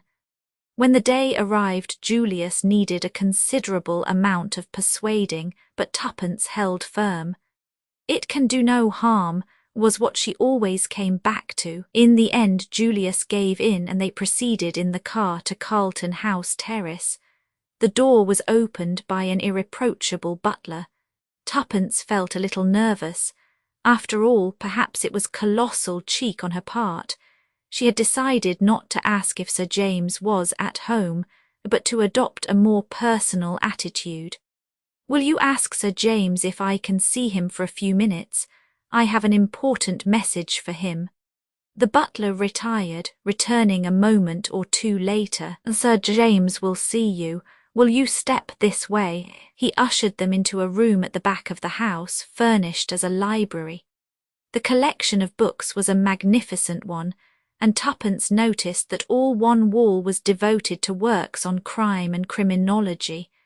There were several deep-padded leather armchairs and an old-fashioned open hearth.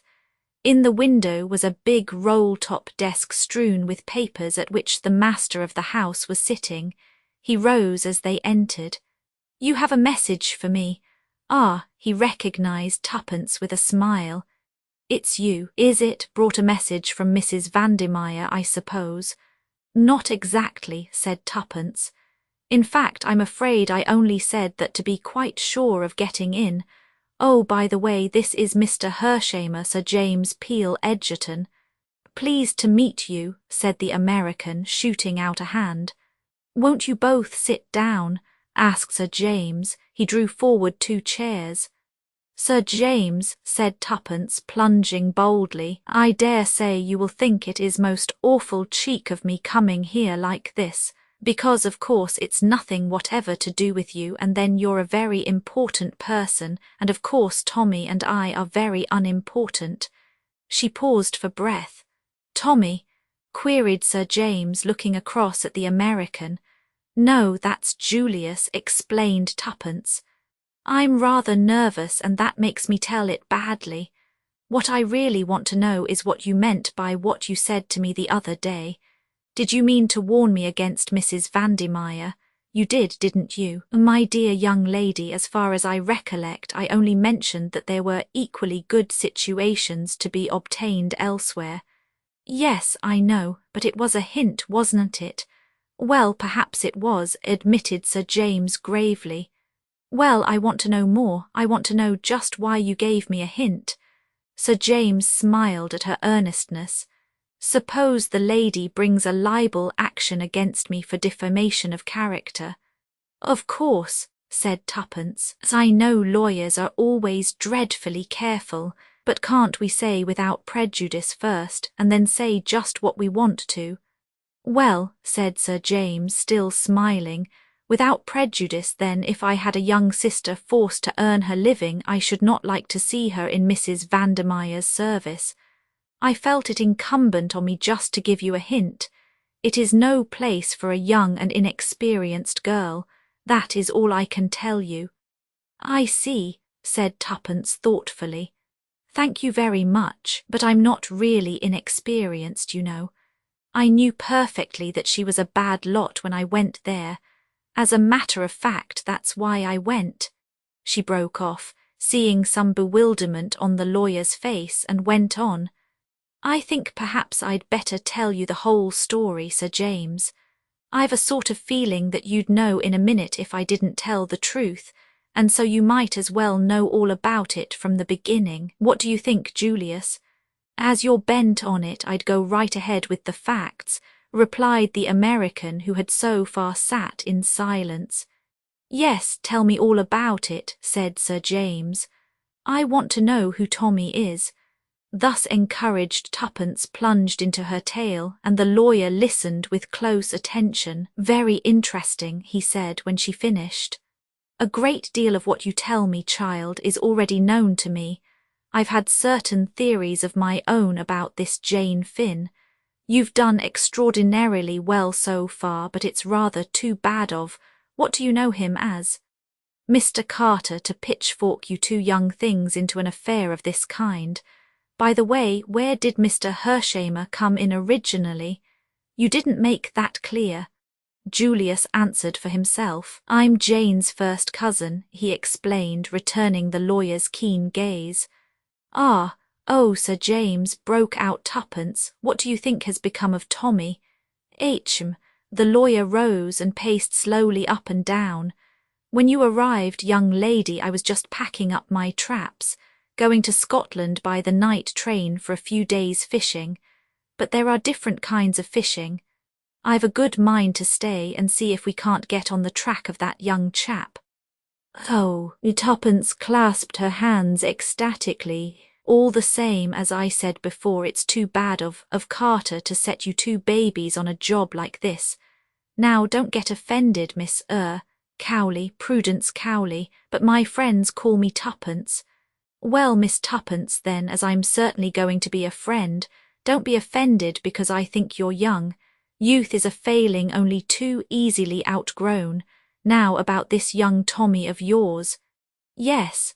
Tuppence clasped her hands. Frankly, things look bad for him. He's been butting in somewhere where he wasn't wanted. Not a doubt of it, but don't give up hope. And you really will help us. There, Julius, he didn't want me to come, she added by way of explanation. Said the lawyer, favouring Julius with another keen glance. And why was that? I reckoned it would be no good worrying you with a petty little business like this. I see. He paused a moment. This petty little business, as you call it, bears directly on a very big business, bigger perhaps than either you or Miss Tuppence know. If this boy is alive, he may have very valuable information to give us. Therefore, we must find him. Yes, but how? Cried Tuppence. I've tried to think of everything. Sir James smiled.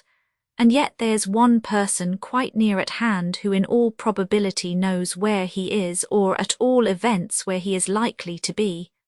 Who is that? Asked Tuppence, puzzled. Mrs. Vandemeyer. Yes, but she'd never tell us. Ah, that is where I come in. I think it quite likely that I shall be able to make Mrs. Vandemeyer tell me what I want to know. How? Demanded Tuppence, opening her eyes very wide. Oh, just by asking her questions, replied Sir James easily. That's the way we do it, you know. He tapped with his finger on the table, and Tuppence felt again the intense power that radiated from the man. And if she won't tell, asked Julius suddenly. I think she will. I have one or two powerful levers. Still, in that unlikely event, there is always the possibility of bribery. Sure, and that's where I come in, cried Julius, bringing his fist down on the table with a bang. You can count on me if necessary for $1 million. Yes, sir, $1 million. Sir James sat down and subjected Julius to a long scrutiny. Mr. Hershamer, he said at last, that is a very large sum. I guess it'll have to be. These aren't the kind of folk to offer sixpence to. At the present rate of exchange, it amounts to considerably over £250,000. That's so. Maybe you think I'm talking through my hat, but I can deliver the goods all right with enough over to spare for your fee. Sir James flushed slightly. There is no question of a fee, Mr. Hershamer. I am not a private detective. Sorry, I guess I was just a mite hasty, but I've been feeling bad about this money question. I wanted to offer a big reward for news of Jane some days ago, but your crusted institution of Scotland Yard advised me against it, said it was undesirable. They were probably right, said Sir James dryly. But it's all OK about Julius put in twopence. He's not pulling your leg, he's got simply pots of money. The old man piled it up in style, explained Julius. Now let's get down to it. What's your idea? Sir James considered for a moment or two. There is no time to be lost. The sooner we strike the better. He turned to twopence. Is Mrs. Vandemeyer dining out tonight? Do you know? Yes, I think so, but she will not be out late. Otherwise she would have taken the latchkey. Good. I will call upon her about 10 o'clock. What time are you supposed to return? About 9:30 or 10, but I could go back earlier. You must not do that on any account. It might arouse suspicion if you did not stay out till the usual time. Be back by 9:30. I will arrive at 10. Mr. Hershamer will wait below in a taxi, perhaps. He's got a new Rolls-Royce car, said twopence with vicarious pride. Even better. If I succeed in obtaining the address from her, we can go there at once, taking Mrs. Vandemeyer with us if necessary, you understand? Yes. Twopence rose to her feet with a skip of delight. Oh, I feel so much better. Don't build on it too much, Miss Twopence, go easy. Julius turned to the lawyer. Say then, I'll call for you in the car round about 9:30. Is that right? Perhaps that will be the best plan. It would be unnecessary to have two cars waiting about. Now, Miss Twopence, my advice to you is to go and have a good dinner, a really good one, mind, and don't think ahead more than you can help. He shook hands with them both, and a moment later they were outside. Isn't he a duck? Inquired twopence ecstatically as she skipped down the steps. Oh, Julius, isn't he just a duck? Well, I allow he seems to be the goods all right, and I was wrong about its being useless to go to him. Say, shall we go right away back to the Ritz? I must walk a bit, I think. I feel so excited. Drop me in the park, will you, unless you'd like to come too? I want to get some petrol, he explained, and send off a cable or two. All right. I'll meet you at the Ritz at 7. We'll have to dine upstairs. I can't show myself in these glad rags. Sure. I'll get Felix help me choose the menu. He's some head waiter that so long. Twopence walked briskly along towards the Serpentine, first glancing at her watch. It was nearly 6 o'clock. She remembered that she had had no tea, but felt too excited to be conscious of hunger. She walked as far as Kensington Gardens and then slowly retraced her steps, feeling infinitely better for the fresh air and exercise. It was not so easy to follow Sir James's advice and put the possible events of the evening out of her head. As she drew nearer and nearer to Hyde Park Corner, the temptation to return to South Audley Mansions was almost irresistible. At any rate, she decided, it would do no harm just to go and look at the building. Perhaps then she could resign herself to waiting patiently for 10 o'clock. South Audley Mansions looked exactly the same as usual. What twopence had expected she hardly knew, but the sight of its red brick stolidity slightly assuaged the growing and entirely unreasonable uneasiness that possessed her. She was just turning away when she heard a piercing whistle, and the faithful Albert came running from the building to join her. Twopence frowned. It was no part of the programme to have attention called to her presence in the neighbourhood, but Albert was purple with suppressed excitement. I say, miss, she's going. Who's going? Demanded twopence sharply. The crook, Ready Rita, Mrs. Vandemeyer, she's packing up and she's just sent down word for me to get her a taxi. What? Twopence clutched his arm. It's the truth, miss. I thought maybe as you didn't know about it. Albert, cried twopence, you're a brick. If it hadn't been for you we'd have lost her. Albert flushed with pleasure at this tribute. There's no time to lose, said twopence, crossing the road. I've got to stop her, At all costs I must keep her here until—" She broke off. "Albert, there's a telephone here, isn't there?" The boy shook his head. "The flats mostly have their own, miss, but there's a box just round the corner." "Go to it then at once and ring up the Ritz Hotel. Ask for Mr. Hershamer, and when you get him tell him to get Sir James and come on at once, as Mrs. Vandermeyer is trying to hook it. If you can't get him, ring up Sir James Peel Edgerton, you'll find his number in the book, and tell him what's happening. You won't forget the names, will you?" Albert repeated them glibly. "You trust to me, miss, it'll be all right. But what about you? Aren't you afraid to trust yourself with her?" No, that's all right. But go and telephone, be quick." Drawing a long breath, Tuppence entered the mansions and ran up to the door of No. 20. How she was to detain Mrs. Vandermeyer until the two men arrived, she did not know, but somehow or other it had to be done, and she must accomplish the task single-handed. What had occasioned this precipitate departure? Did Mrs. Vandermeyer suspect her? Speculations were idle. Tuppence pressed the bell firmly. She might learn something from the cook.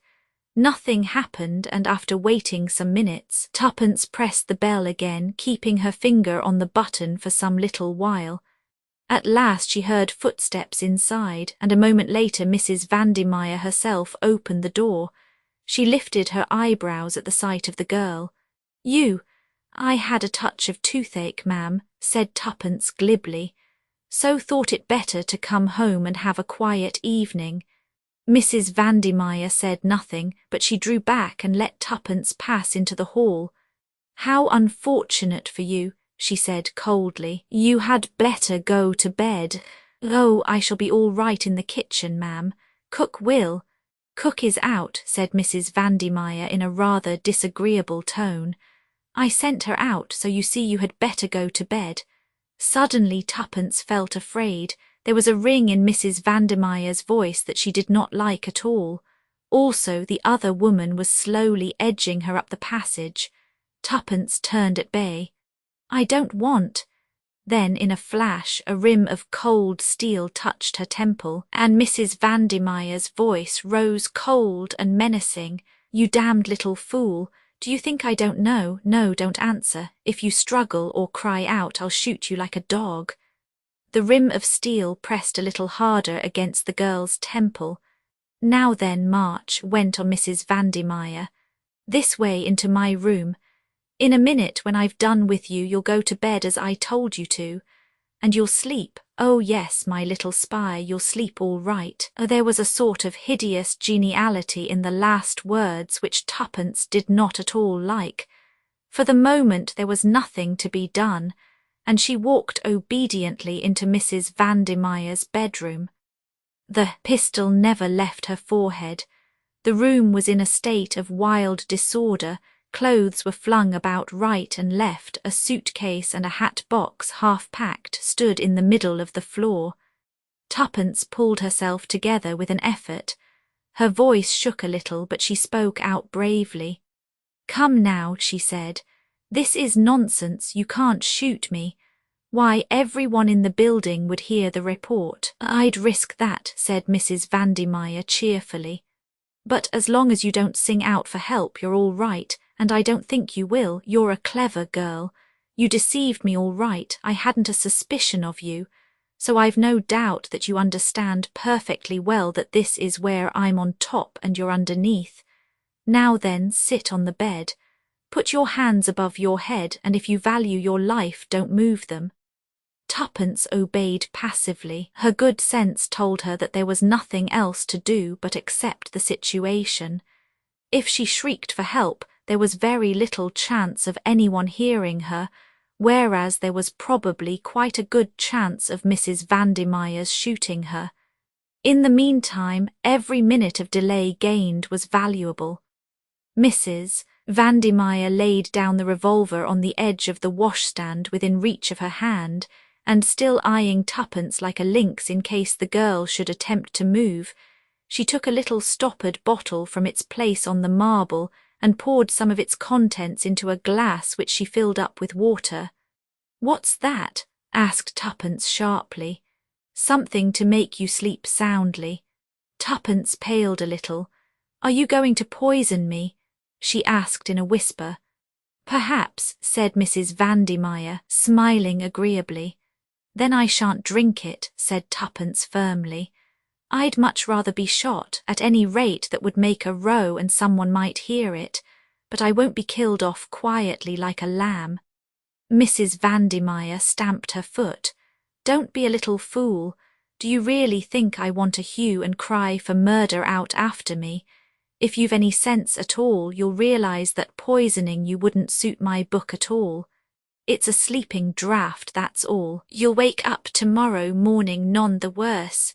I simply don't want the bother of tying you up and gagging you. That's the alternative, and you won't like it, I can tell you. I can be very rough if I choose. So drink this down like a good girl, and you'll be none the worse for it. In her heart of hearts, Tuppence believed her. The arguments she had adduced rang true. It was a simple and effective method of getting her out of the way for the time being. Nevertheless, the girl did not take kindly to the idea of being tamely put to sleep without as much as one bid for freedom. She felt that once Mrs. Vandemeyer gave them the slip, the last hope of finding Tommy would be gone. Tuppence was quick in her mental processes. All these reflections passed through her mind in a flash, and she saw where a chance, a very problematical chance, lay, and she determined to risk all in one supreme effort. Accordingly, she lurched suddenly off the bed and fell on her knees before Mrs. Vandemeyer, clutching her skirts frantically. I don't believe it, she moaned. It's poison, I know it's poison. Oh, don't make me drink it. Her voice rose to a shriek. Don't make me drink it. Mrs. Vandemeyer, glass in hand, looked down with a curling lip at this sudden collapse. Get up, you little idiot, don't go on drivelling there. How you ever had the nerve to play your part as you did I can't think. She stamped her foot. Get up, I say. But Tuppence continued to cling and sob, interjecting her sobs with incoherent appeals for mercy. Every minute gained was to the good. Moreover, as she grovelled, she moved imperceptibly nearer to her objective. Mrs. Vandemeyer gave a sharp, impatient exclamation and jerked the girl to her knees. Drink it at once. Imperiously she pressed the glass to the girl's lips. Tuppence gave one last despairing moan. You swear it won't hurt me, she temporised. Of course it won't hurt you, don't be a fool. Will you swear it? Yes, yes, said the other impatiently. I swear it. Tuppence raised a trembling left hand to the glass. Very well. Her mouth opened meekly. Mrs. Vandemeyer gave a sigh of relief, off her guard for the moment. Then, quick as a flash, Tuppence jerked the glass upward as hard as she could. The fluid in it splashed into Mrs. Vandemeyer's face, and during her momentary gasp, Tuppence's right hand shot out and grasped the revolver where it lay on the edge of the washstand. The next moment she had sprung back a pace, and the revolver pointed straight at Mrs. Vandemeyer's heart, with no unsteadiness in the hand that held it. In the moment of victory, Tuppence betrayed a somewhat unsportsmanlike triumph. Now who's on top and who's underneath? She crowed. The other's face was convulsed with rage. For a minute Tuppence thought she was going to spring upon her, which would have placed the girl in an unpleasant dilemma, since she meant to draw the line at actually letting off the revolver. However, with an effort Mrs. Vandemeyer controlled herself, and at last a slow, evil smile crept over her face. Not a fool, then, after all. You did that well, girl, but you shall pay for it. Oh, yes, you shall pay for it. I have a long memory. I'm surprised you should have been gulled so easily, said Tuppence scornfully. Did you really think I was the kind of girl to roll about on the floor and whine for mercy? You may do, some day, said the other significantly. The cold malignity of her manner sent an unpleasant chill down Tuppence's spine, but she was not going to give in to it. "Supposing we sit down," she said pleasantly. "Our present attitude is a little melodramatic. No, not on the bed. Draw a chair up to the table, that's right. Now I'll sit opposite you with the revolver in front of me, just in case of accidents. Splendid. Now let's talk." "What about?" said Mrs. Vandemeyer sullenly. Tuppence eyed her thoughtfully for a minute. She was remembering several things. Boris's words, "I believe you would sell us," and her answer, the price would have to be enormous. Given lightly it was true, yet might not there be a substratum of truth in it? Long ago had not Whittington asked, "Who's been blabbing?" Rita. Would Rita Vandemeyer prove to be the weak spot in the armour of Mr. Brown? Keeping her eyes fixed steadily on the other's face, Tuppence replied quietly. "Money," Mrs. Vandemeyer started. Clearly the reply was unexpected. "What do you mean?" "I'll tell you. You said just now that you had a long memory. A long memory isn't half as useful as a long purse. I dare say it relieves your feelings a good deal to plan out all sorts of dreadful things to do to me, but is that practical? Revenge is very unsatisfactory. Everyone always says so. But money," Tuppence warmed to her pet creed. "Well, there's nothing unsatisfactory about money, is there?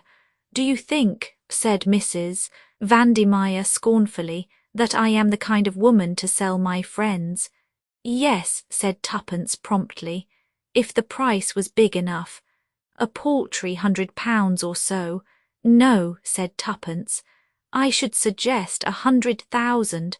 Her economical spirit did not permit her to mention the whole $1,000,000 suggested by Julius.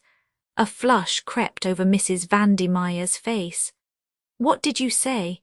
she asked, her fingers playing nervously with a brooch on her breast. In that moment Tuppence knew that the fish was hooked, and for the first time she felt a horror of her own money-loving spirit. It gave her a dreadful sense of kinship to the woman fronting her. £100,000, repeated Tuppence. The light died out of Mrs. Vandemeyer's eyes. She leaned back in her chair. "Bah," she said, "you haven't got it." "No," admitted Tuppence, "I haven't, but I know someone who has." "Who?" "A friend of mine. Must be a millionaire," remarked Mrs. Vandemeyer unbelievingly. "As a matter of fact he is. He's an American. He'll pay you that without a murmur. You can take it from me that it's a perfectly genuine proposition." Mrs. Vandemeyer sat up again. "I'm inclined to believe you," she said slowly. There was silence between them for some time, then Mrs. Vandemeyer looked up.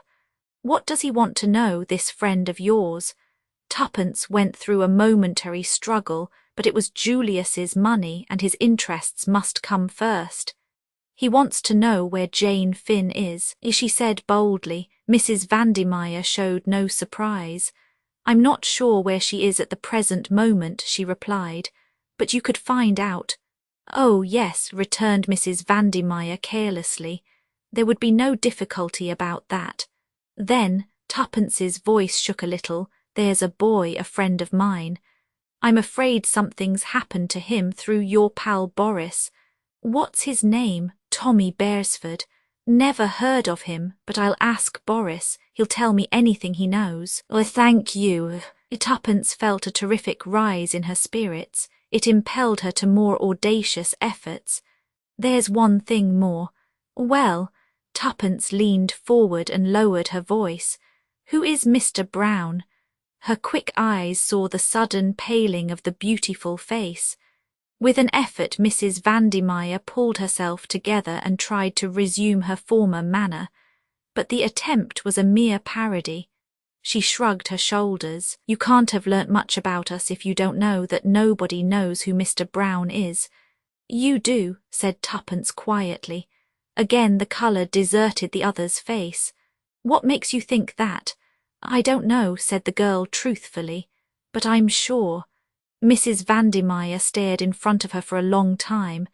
Yes, she said hoarsely at last, I know. I was beautiful, you see, very beautiful. You are still, said Tuppence with admiration. Mrs. Vandermeyer shook her head. There was a strange gleam in her electric blue eyes. Not beautiful enough, she said in a soft, dangerous voice. Not beautiful enough, and sometimes lately I've been afraid it's dangerous to know too much. She leaned forward across the table. Swear that my name shan't be brought into it, that no one shall ever know. I swear it, and once is he caught you'll be out of danger. A terrified look swept across Mrs. Vandermeyer's face. Shall I ever be? She clutched Tuppence's arm. You're sure about the money? Quite sure. When shall I have it? There must be no delay. This friend of mine will be here presently.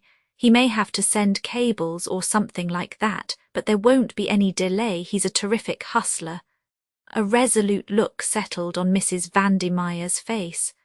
I'll do it. It's a great sum of money, and besides, she gave a curious smile, it is not wise to throw over a woman like me.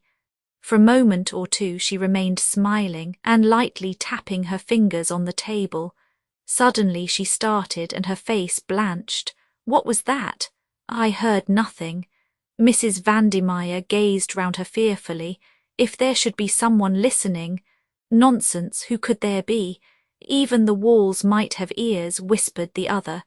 I tell you I'm frightened, you don't know him. Think of the £100,000, said Tuppence soothingly. Mrs. Vandermeyer passed her tongue over her dried lips.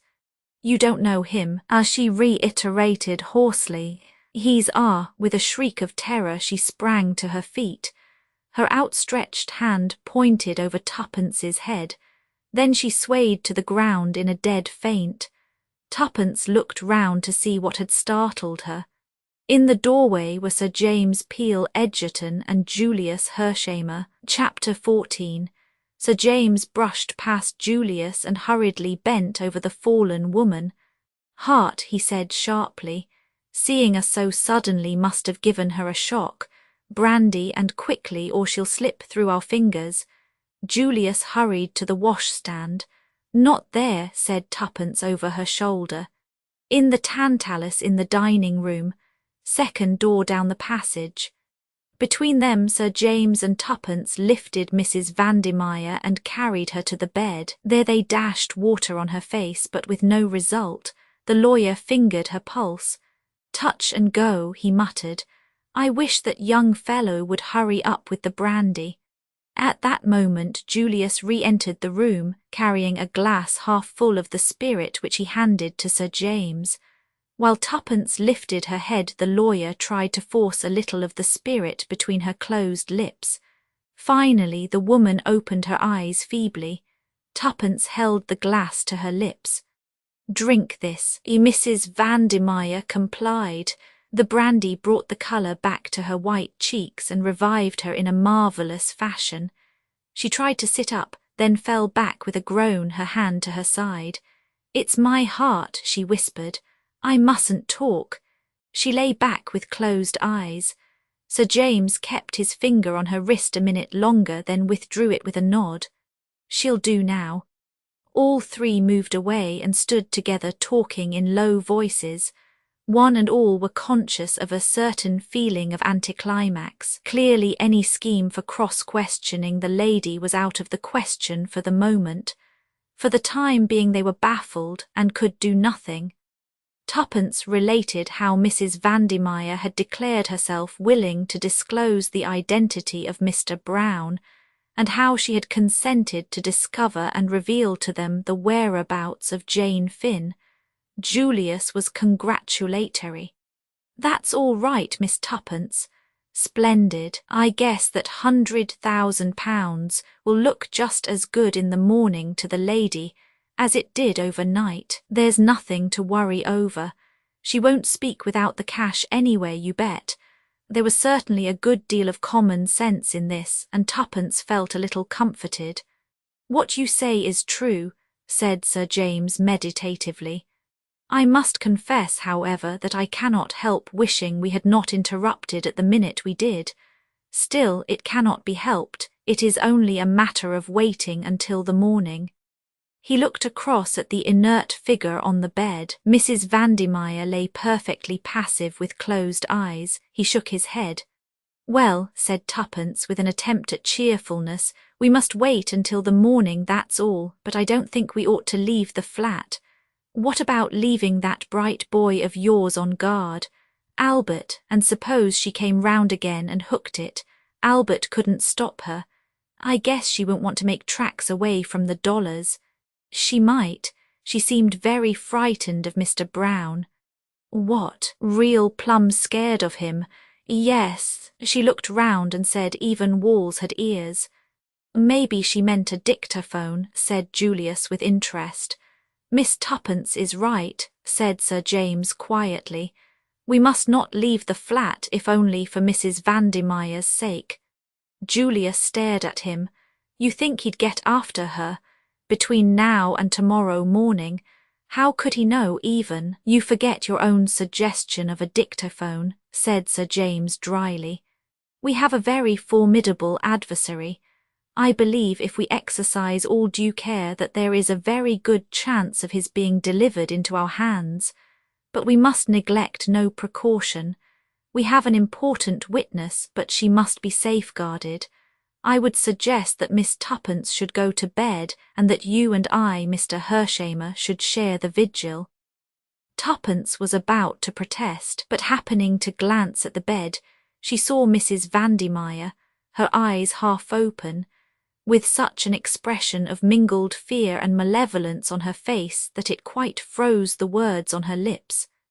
For a moment she wondered whether the faint and the heart attack had been a gigantic sham, but remembering the deadly pallor she could hardly credit the supposition. As she looked the expression disappeared as by magic, and Mrs. Vandemeyer lay inert and motionless as before. For a moment the girl fancied she must have dreamt it, but she determined nevertheless to be on the alert. "Well," said Julius, "I guess we'd better make a move out of here anyway." The others fell in with his suggestion. Sir James again felt Mrs. Vandemeyer's pulse. "Perfectly satisfactory," he said in a low voice to Tuppence. "She'll be absolutely all right after a night's rest." The girl hesitated a moment. By the bed, the intensity of the expression she had surprised had impressed her powerfully. Mrs. Vandemeyer lifted her lids. She seemed to be struggling to speak. Tuppence bent over her.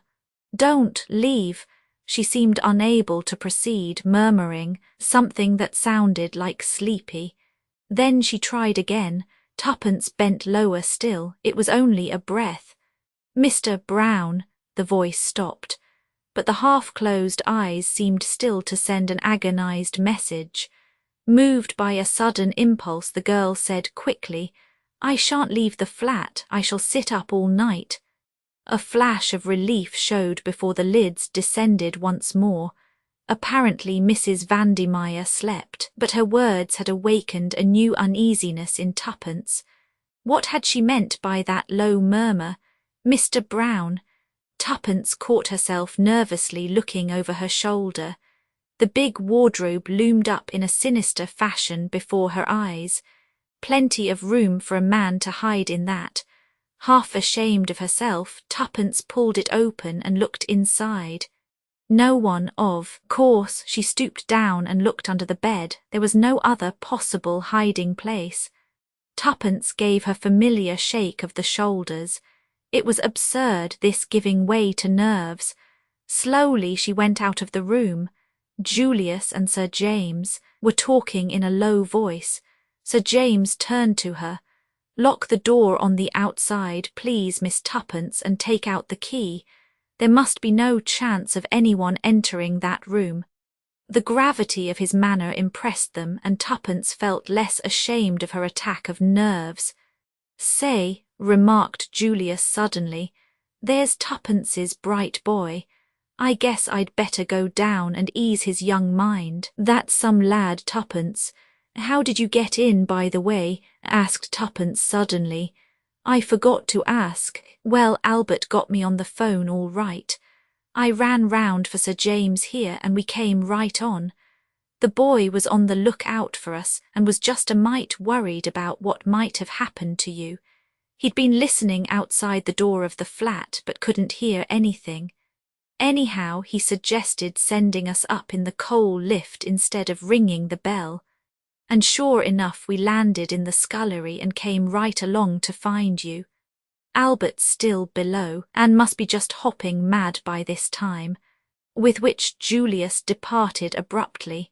Now then, Miss Tuppence, said Sir James, you know this place better than I do. Where do you suggest we should take up our quarters? Tuppence considered for a moment or two. I think Mrs. Vandemeyer's boudoir would be the most comfortable, she said at last, and led the way there. Sir James looked round approvingly. This will do very well, and now, my dear young lady, do go to bed and get some sleep.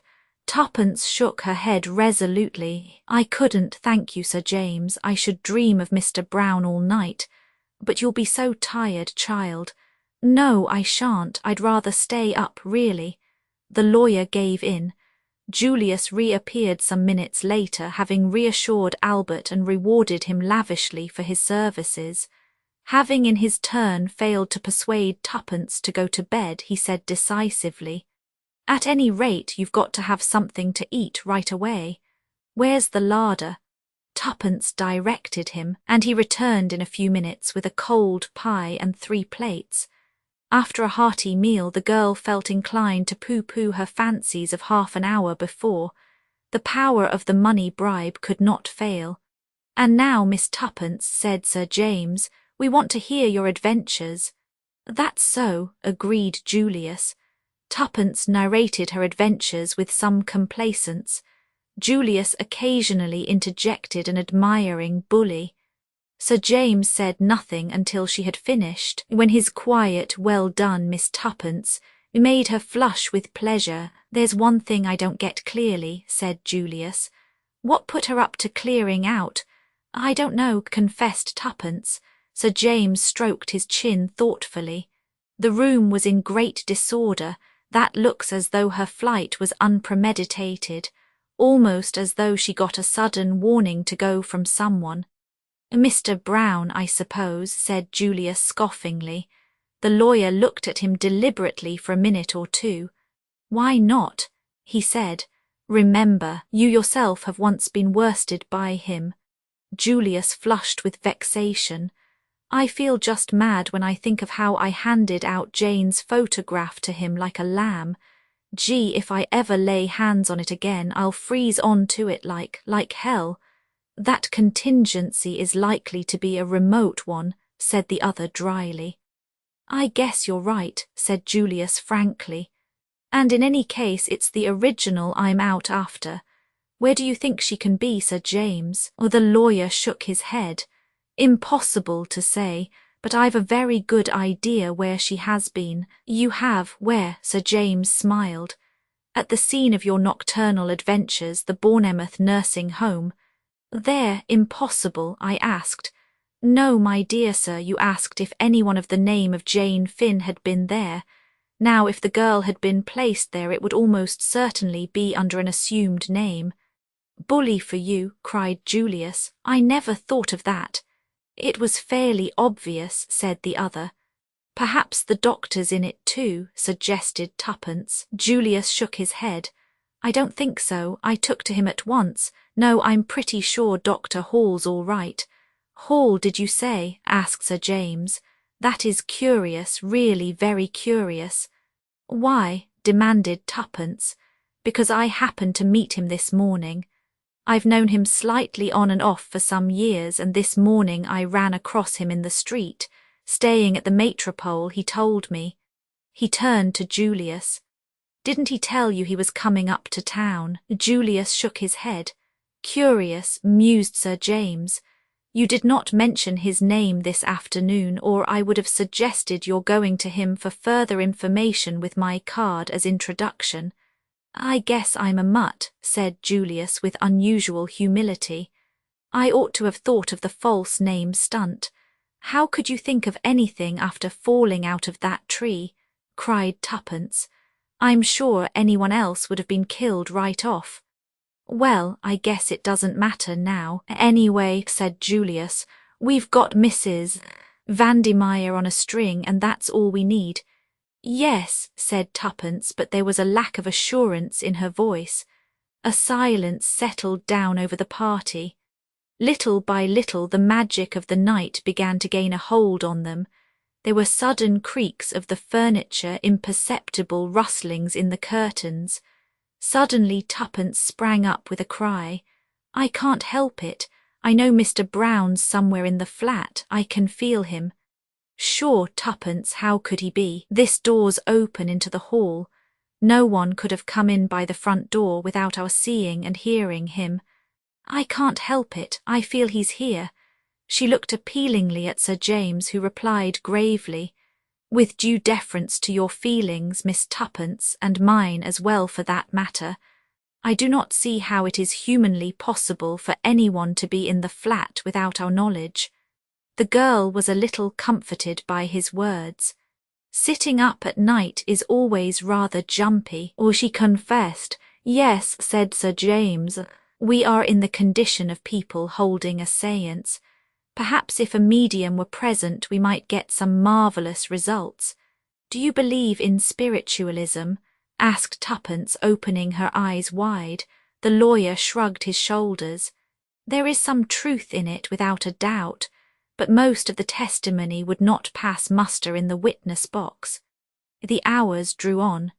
With the first faint glimmerings of dawn, Sir James drew aside the curtains. They beheld what few Londoners see, the slow rising of the sun over the sleeping city. Somehow, with the coming of the light, the dreads and fancies of the past night seemed absurd. Tuppence's spirits revived to the normal. Hooray, she said. It's going to be a gorgeous day, and we shall find Tommy and Jane Finn, and everything will be lovely. I shall ask Mr. Carter if I can't be made a dame. At 7 o'clock Tuppence volunteered to go and make some tea. She returned with a tray containing the teapot and 4 cups. Who's the other cup for? Inquired Julius. The prisoner, of course. I suppose we might call her that. Taking her tea seems a kind of anticlimax to last night, said Julius thoughtfully. Yes, it does, admitted Tuppence. But anyway, here goes. Perhaps you'd both come too in case she springs on me or anything. You see, we don't know what mood she'll wake up in. Sir James and Julius accompanied her to the door. Where's the key? Oh, of course, I've got it myself. She put it in the lock and turned it, then paused. Supposing, after all, she's escaped, she murmured in a whisper. Plumb impossible, replied Julius reassuringly, but Sir James said nothing. Tuppence drew a long breath and entered. She heaved a sigh of relief as she saw that Mrs. Vandemeyer was lying on the bed. Good morning, she remarked cheerfully. I've brought you some tea. Mrs. Vandemeyer did not reply. Tuppence put down the cup on the table by the bed and went across to draw up the blinds. When she turned, Mrs. Vandemeyer still lay without a movement. With a sudden fear clutching at her heart, Tuppence ran to the bed. The hand she lifted was cold as ice. Mrs. Vandemeyer would never speak now. Her cry brought the others. A very few minutes sufficed. Mrs. Vandemeyer was dead, must have been dead some hours. She had evidently died in her sleep.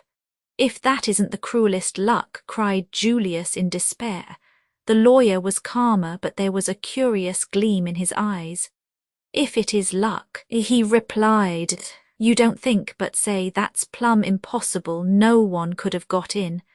No, admitted the lawyer, I don't see how they could, and yet she is on the point of betraying Mr. Brown and she dies. Is it only chance? But how? Yes, how, that is what we must find out. He stood there silently, gently stroking his chin. We must find out, he said quietly, and Tuppence felt that if she was Mr. Brown she would not like the tone of those simple words. Julius's glance went to the window. The window's open, he remarked. Do you think? Tuppence shook her head. The balcony only goes along as far as the boudoir. We were there. He might have slipped out, suggested Julius, but Sir James interrupted him. Mr. Brown's methods are not so crude. In the meantime, we must send for a doctor, but before we do so, is there anything in this room that might be of value to us? Hastily the three searched. A charred mass in the grate indicated that Mrs. Vandemeyer had been burning papers on the eve of her flight. Nothing of importance remained, though they searched the other rooms as well. "There's that," said Tuppence suddenly, pointing to a small, old-fashioned safe let into the wall. "It's for jewellery, I believe, but there might be something else in it." The key was in the lock, and Julius swung open the door and searched inside. He was some time over the task. "Well," said Tuppence impatiently. There was a pause before Julius answered, then he withdrew his head and shut to the door. "Nothing," he said. In 5 minutes a brisk young doctor arrived, hastily summoned. He was deferential to Sir James, whom he recognised. Heart failure or possibly an overdose of some sleeping draught. He sniffed. Rather an odour of chloral in the air. Tuppence remembered the glass she had upset. A new thought drove her to the washstand. She found the little bottle from which Mrs. Vandemeyer had poured a few drops. It had been 3 parts full. Now it was empty. Chapter 15. Nothing was more surprising and bewildering to Tuppence than the ease and simplicity with which everything was arranged, owing to Sir James's skilful handling. The doctor accepted quite readily the theory that Mrs. Vandemeyer had accidentally taken an overdose of chloral. He doubted whether an inquest would be necessary. If so, he would let Sir James know.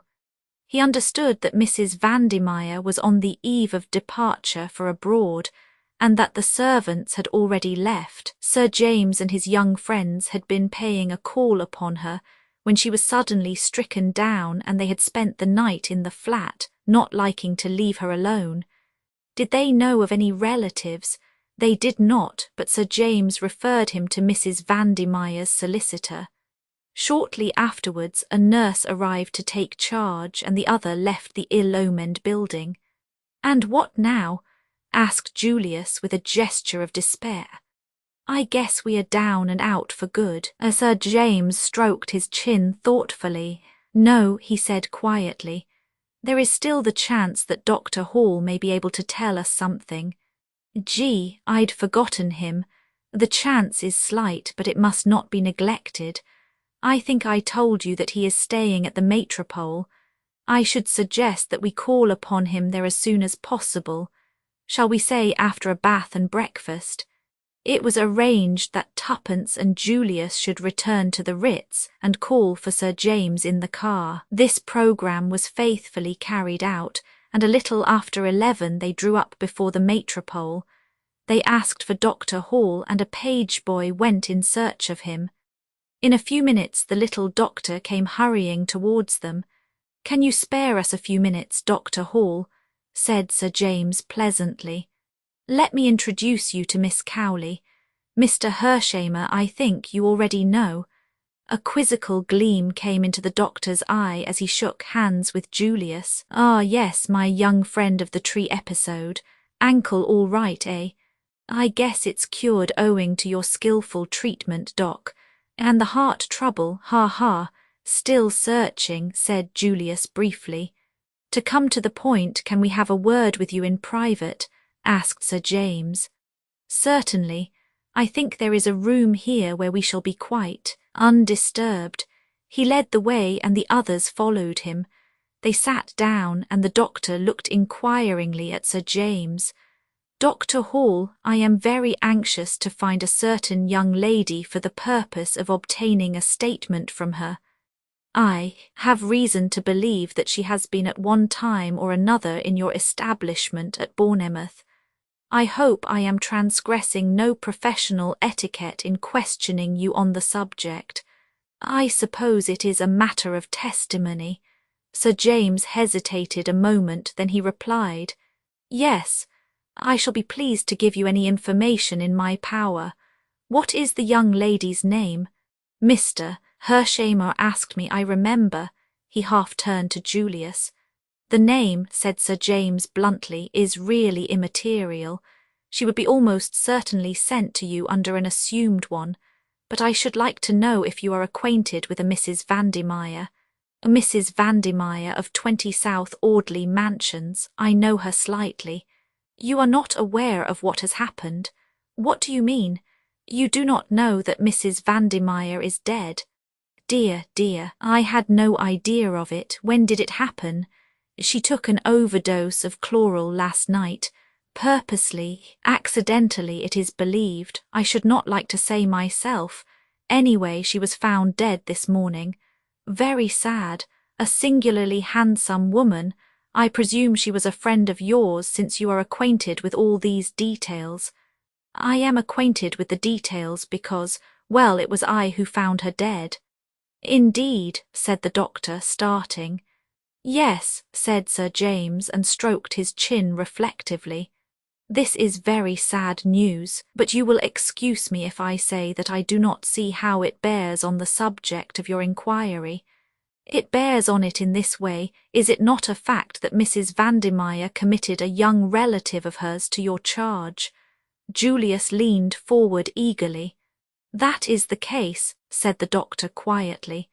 "Under the name of Janet Vandemeyer. I understood her to be a niece of Mrs. Vandemeyer's. And she came to you, as far as I can remember, in June or July of 1915. Was she a mental case?" "She is perfectly sane, if that is what you mean. I understood from Mrs. Vandemeyer that the girl had been with her on the Lusitania when that ill-fated ship was sunk, and had suffered a severe shock in consequence." "We are on the right track, I think." Sir James looked round. "As I said before, I'm a mutt," returned Julius. The doctor looked at them all curiously. "You spoke of wanting a statement from her," he said. "Supposing she is not able to give one?" "What? You have just said that she is perfectly sane." "So she is. Nevertheless, if you want a statement from her concerning any events prior to May 7, 1915, she will not be able to give it to you." They looked at the little man, stupefied. He nodded cheerfully. "It's a pity," he said. "A great pity, especially as I gather, Sir James, that the matter is important. But there it is, she can tell you nothing." "But why, man? Darn it all, why?" The little man shifted his benevolent glance to the excited young American. "Because Janet Vandemeyer is suffering from a complete loss of memory." "What?" "Quite so. An interesting case, a very interesting case. Not so uncommon, really, as you would think. There are several very well-known parallels. It's the first case of the kind that I've had under my own personal observation, and I must admit that I've found it of absorbing interest." There was something rather ghoulish in the little man's satisfaction. "And she remembers nothing," said Sir James slowly. "Nothing prior to May 7, 1915. After that date her memory is as good as yours or mine. Then the first thing she remembers is landing with the survivors, everything. Before that is a blank. She did not know her own name or where she had come from or where she was. She couldn't even speak her own tongue." "But surely all this is most unusual," put in Julius. "No, my dear sir, quite normal under the circumstances. Severe shock to the nervous system. Loss of memory proceeds nearly always on the same lines. I suggested a specialist, of course. There's a very good man in Paris makes a study of these cases, but Mrs. Vandemeyer opposed the idea of publicity that might result from such a course." "I can imagine she would," said Sir James grimly. "I fell in with her views. There is a certain notoriety given to these cases, and the girl was very young, 19, I believe. It seemed a pity that her infirmity should be talked about, might damage her prospects. Besides, there is no special treatment to pursue in such cases. It is really a matter of waiting. Waiting, yes, sooner or later the memory will return, as suddenly as it went. But in all probability the girl will have entirely forgotten the intervening period and will take up life where she left off, at the sinking of the Lusitania. And when do you expect this to happen? The doctor shrugged his shoulders. Ah, that I cannot say. Sometimes it is a matter of months, sometimes it has been known to be as long as 20 years. Sometimes another shock does the trick. One restores what the other took away. Another shock, eh? Said Julius thoughtfully. Exactly, there was a case in Colorado.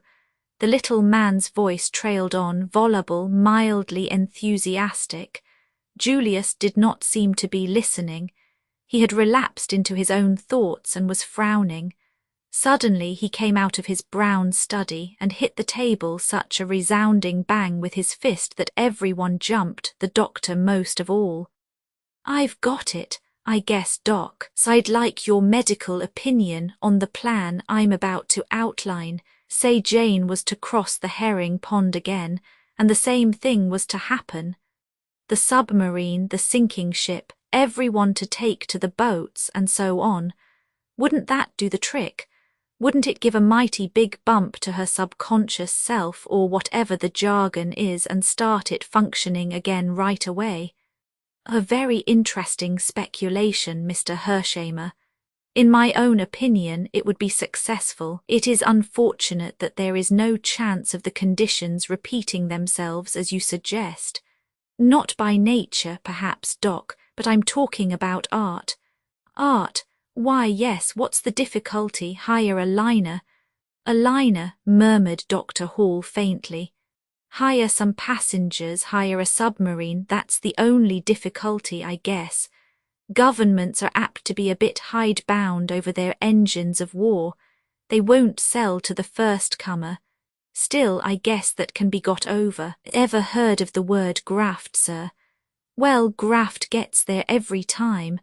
I reckon that we shan't really need to fire a torpedo if everyone hustles round and screams loud enough that the ship is sinking. It ought to be enough for an innocent young girl like Jane. By the time she's got a life belt on her and is being hustled into a boat with a well-drilled lot of artistes doing the hysterical stunt on deck, why, she ought to be right back where she was in May 1915.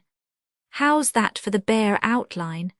Dr. Hall looked at Julius. Everything that he was for the moment incapable of saying was eloquent in that look. No, said Julius in answer to it, I'm not crazy. The thing's perfectly possible. It's done every day in the States for the movies. Haven't you seen trains in collision on the screen? What's the difference between buying up a train and buying up a liner? Get the properties and you can go right ahead. Dr. Hall found his voice. But the expense, my dear sir. His voice rose. The expense, it will be colossal. Money doesn't worry me any, explained Julius simply. Doctor, Hall turned an appealing face to Sir James, who smiled slightly. Mr. Hersheimer is very well off indeed. The doctor's glance came back to Julius with a new and subtle quality in it. This was no longer an eccentric young fellow with a habit of falling off trees. The doctor's eyes held the deference accorded to a really rich man. Very remarkable plan, very remarkable, he murmured. The movies, of course, your American word for the kind, very interesting. I fear we are perhaps a little behind the times over here in our methods. And you really mean to carry out this remarkable plan of yours? You bet your bottom dollar I do.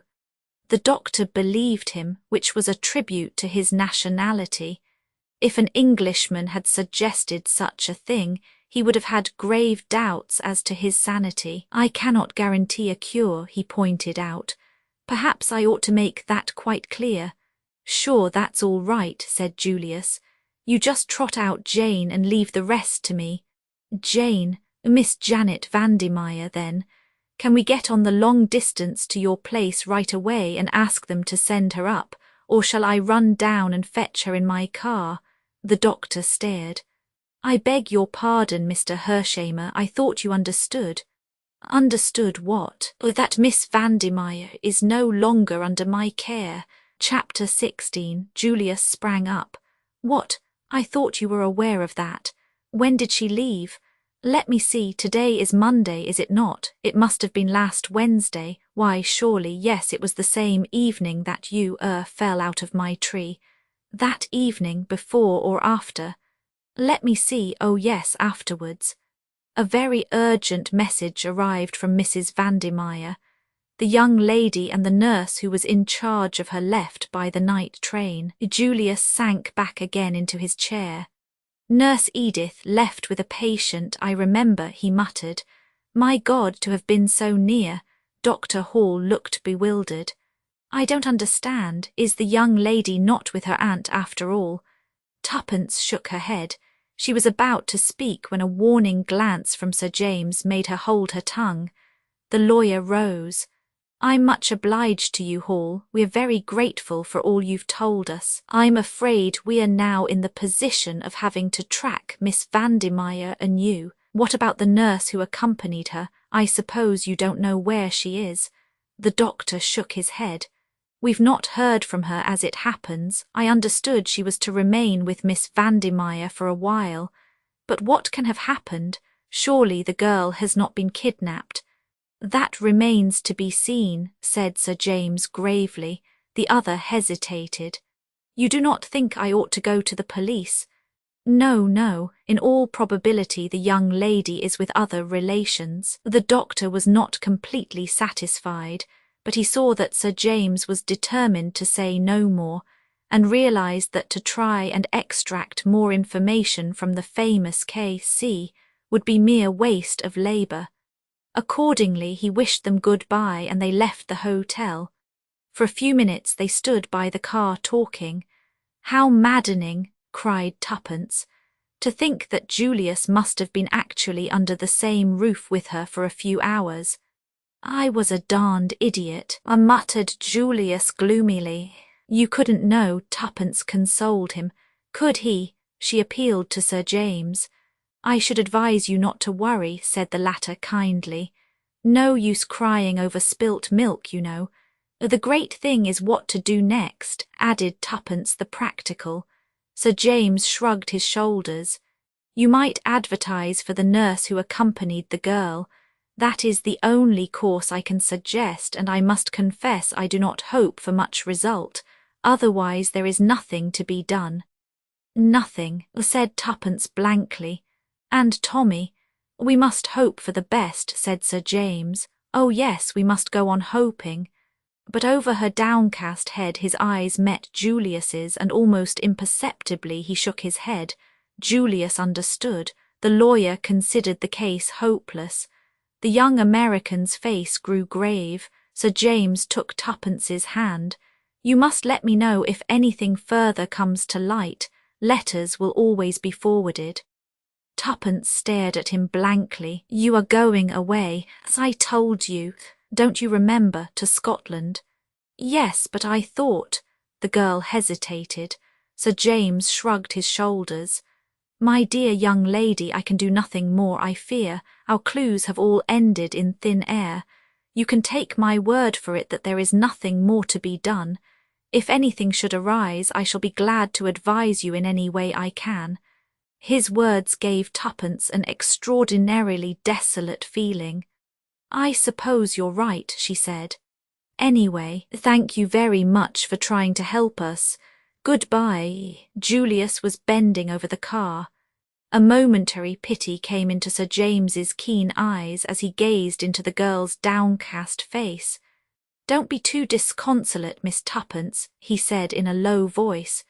"Remember, holiday time isn't always all playtime. One sometimes manages to put in some work as well." Something in his tone made Tuppence glance up sharply. He shook his head with a smile.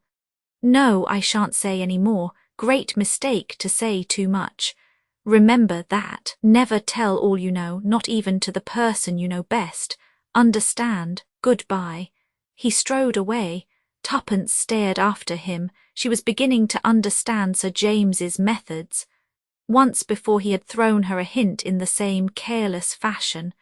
Was this a hint? What exactly lay behind those last brief words? Did he mean that, after all, he had not abandoned the case, that secretly he would be working on it still while? Her meditations were interrupted by Julius, who adjured her to get right in. "You're looking kind of thoughtful," he remarked as they started off. Did the old guy say anything more? Tuppence opened her mouth impulsively and then shut it again. Sir James's words sounded in her ears. "Never tell all you know, not even to the person you know best." And like a flash there came into her mind another memory. Julius before the safe in the flat, her own question and the pause before his reply. Nothing. Was there really nothing, or had he found something he wished to keep to himself? If he could make a reservation, so could she. "Nothing particular," she replied. She felt rather than saw Julius throw a sideways glance at her. "Say, shall we go for a spin in the park?" "If you like." For a while they ran on under the trees in silence. It was a beautiful day. The keen rush through the air brought a new exhilaration to Tuppence. "Say, Miss Tuppence, do you think I'm ever going to find Jane?" Julius spoke in a discouraged voice. The mood was so alien to him that Tuppence turned and stared at him in surprise. He nodded. "That's so. I'm getting down and out over the business. Sir James today hadn't got any hope at all, I could see that. I don't like him. We don't gee together somehow, but he's pretty cute, and I guess he wouldn't quit if there was any chance of success. Now, would he?" Tuppence felt rather uncomfortable, but clinging to her belief that Julius also had withheld something from her, she remained firm.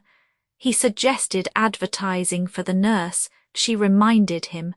"Yes," with a forlorn hope flavour to his voice. "No, I'm about fed up. I've half a mind to go back to the States right away." "Oh no," cried Tuppence. "We've got to find Tommy." "I sure forgot Beresford," said Julius contritely. "That's so, we must find him. But I've been daydreaming ever since I started on this trip, and these dreams are rotten poor business. I'm quit of them. Say, Miss Tuppence, there's something I'd like to ask you." "Yes, you and Beresford, what about it?" "I don't understand you," replied Tuppence with dignity, adding rather inconsequently, "and anyway, you're wrong. Not got a sort of kindly feeling for one another?" "Certainly not," said Tuppence with warmth. "Tommy and I are friends, nothing more." "I guess every pair of lovers has said that sometime or another," observed Julius. "Nonsense," snapped Tuppence. "Do I look the sort of girl that's always falling in love with every man she meets? You do not. You look the sort of girl that's mighty often getting fallen in love with." "Oh," said Tuppence, rather taken aback. "That's a compliment, I suppose. Sure, now let's get down to this. Supposing we never find Beresford and all right, say it, I can face facts. Supposing he's dead, well, and all this business fiddles out, what are you going to do?" "I don't know," said Tuppence forlornly. "You'll be darned lonesome, you poor kid." "I shall be all right," snapped Tuppence with her usual resentment of any kind of pity. "What about marriage?" inquired Julius. "Got any views on the subject?" "I intend to marry, of course," replied Tuppence. That is, if she paused, knew a momentary longing to draw back and then stuck to her guns bravely. "I can find someone rich enough to make it worth my while. That's frank, isn't it? I dare say you despise me for it." "I never despise business instinct," said Julius. "What particular figure have you in mind?" "Figure?" asked Tuppence, puzzled. "Do you mean tall or short?" "No, some income." "Oh, I haven't quite worked that out. What about me?" "You, sure thing." "Oh, I couldn't. Why not?" "I tell you I couldn't." "Again, why not?" "It would seem so unfair." "I don't see anything unfair about it. I call your bluff, that's all." I admire you immensely, Miss Tuppence, more than any girl I've ever met. You're so darned plucky. I'd just love to give you a real, rattling good time. Say the word and we'll run round right away to some high-class jeweller and fix up the ring business. I can't, gasped Tuppence, because of Beresford. No, no, no. Well then, Tuppence merely continued to shake her head violently. You can't reasonably expect more dollars than I've got. Oh, it isn't that, gasped Tuppence with an almost hysterical laugh. But thanking you very much and all that, I think I'd better say no. I'd be obliged if you'd do me the favour to think it over until tomorrow. It's no use. Still, I guess we'll leave it like that. Very well, said Tuppence meekly. Neither of them spoke again until they reached the Ritz. Tuppence went upstairs to her room. She felt morally battered to the ground after her conflict with Julius's vigorous personality. Sitting down in front of the glass, she stared at her own reflection for some minutes. Fool, murmured Tuppence at length, making a grimace. Little fool. Everything you want, everything you've ever hoped for, and you go and bleat out no like an idiotic little sheep. It's your one chance, why don't you take it? Grab it, snatch at it, what more do you want? As if in answer to her own question, her eyes fell on a small snapshot of Tommy that stood on her dressing table in a shabby frame. For a moment she struggled for self-control, and then abandoning all presence, she held it to her lips and burst into a fit of sobbing. Oh, Tommy, Tommy, she cried, I do love you so, and I may never see you again. At the end of 5 minutes, Tuppence sat up, blew her nose and pushed back her hair. That's that, she observed sternly. Let's look facts in the face. I seem to have fallen in love with an idiot of a boy who probably doesn't care 2 straws about me. Here she paused. Anyway, she resumed, as though arguing with an unseen opponent, I don't know that he does. He'd never have dared to say so. I've always jumped on sentiment, and here I am being more sentimental than anybody. What idiots girls are, I've always thought so. I suppose I shall sleep with his photograph under my pillow and dream about him all night. It's dreadful to feel you've been false to your principles. Tuppence shook her head sadly as she reviewed her backsliding. I don't know what to say to Julius, I'm sure. Oh, what a fool I feel. I'll have to say something. He's so American and thorough he'll insist upon having a reason. I wonder if he did find anything in that safe. Tuppence's meditations went off on another tack as she reviewed the events of last night carefully and persistently. Somehow they seemed bound up with Sir James's enigmatical words. Suddenly she gave a great start. The colour faded out of her face. Her eyes, fascinated, gazed in front of her, the pupils dilated. Impossible, she murmured. Impossible, I must be going mad even to think of such a thing. Monstrous, yet it explained everything. After a moment's reflection, she sat down and wrote a note, weighing each word as she did so. Finally, she nodded her head as though satisfied, and slipped it into an envelope which she addressed to Julius. She went down the passage to his sitting room and knocked at the door. As she had expected, the room was empty. She left the note on the table. A small page boy was waiting outside her own door when she returned to it. Telegram for you, miss. Tuppence took it from the salver and tore it open carelessly. Then she gave a cry. The telegram was from Tommy, Chapter 17. From a darkness punctuated with throbbing stabs of fire, Tommy dragged his senses slowly back to life. When he at last opened his eyes, he was conscious of nothing but an excruciating pain through his temples. He was vaguely aware of unfamiliar surroundings. Where was he? What had happened? He blinked feebly. This was not his bedroom at the Ritz.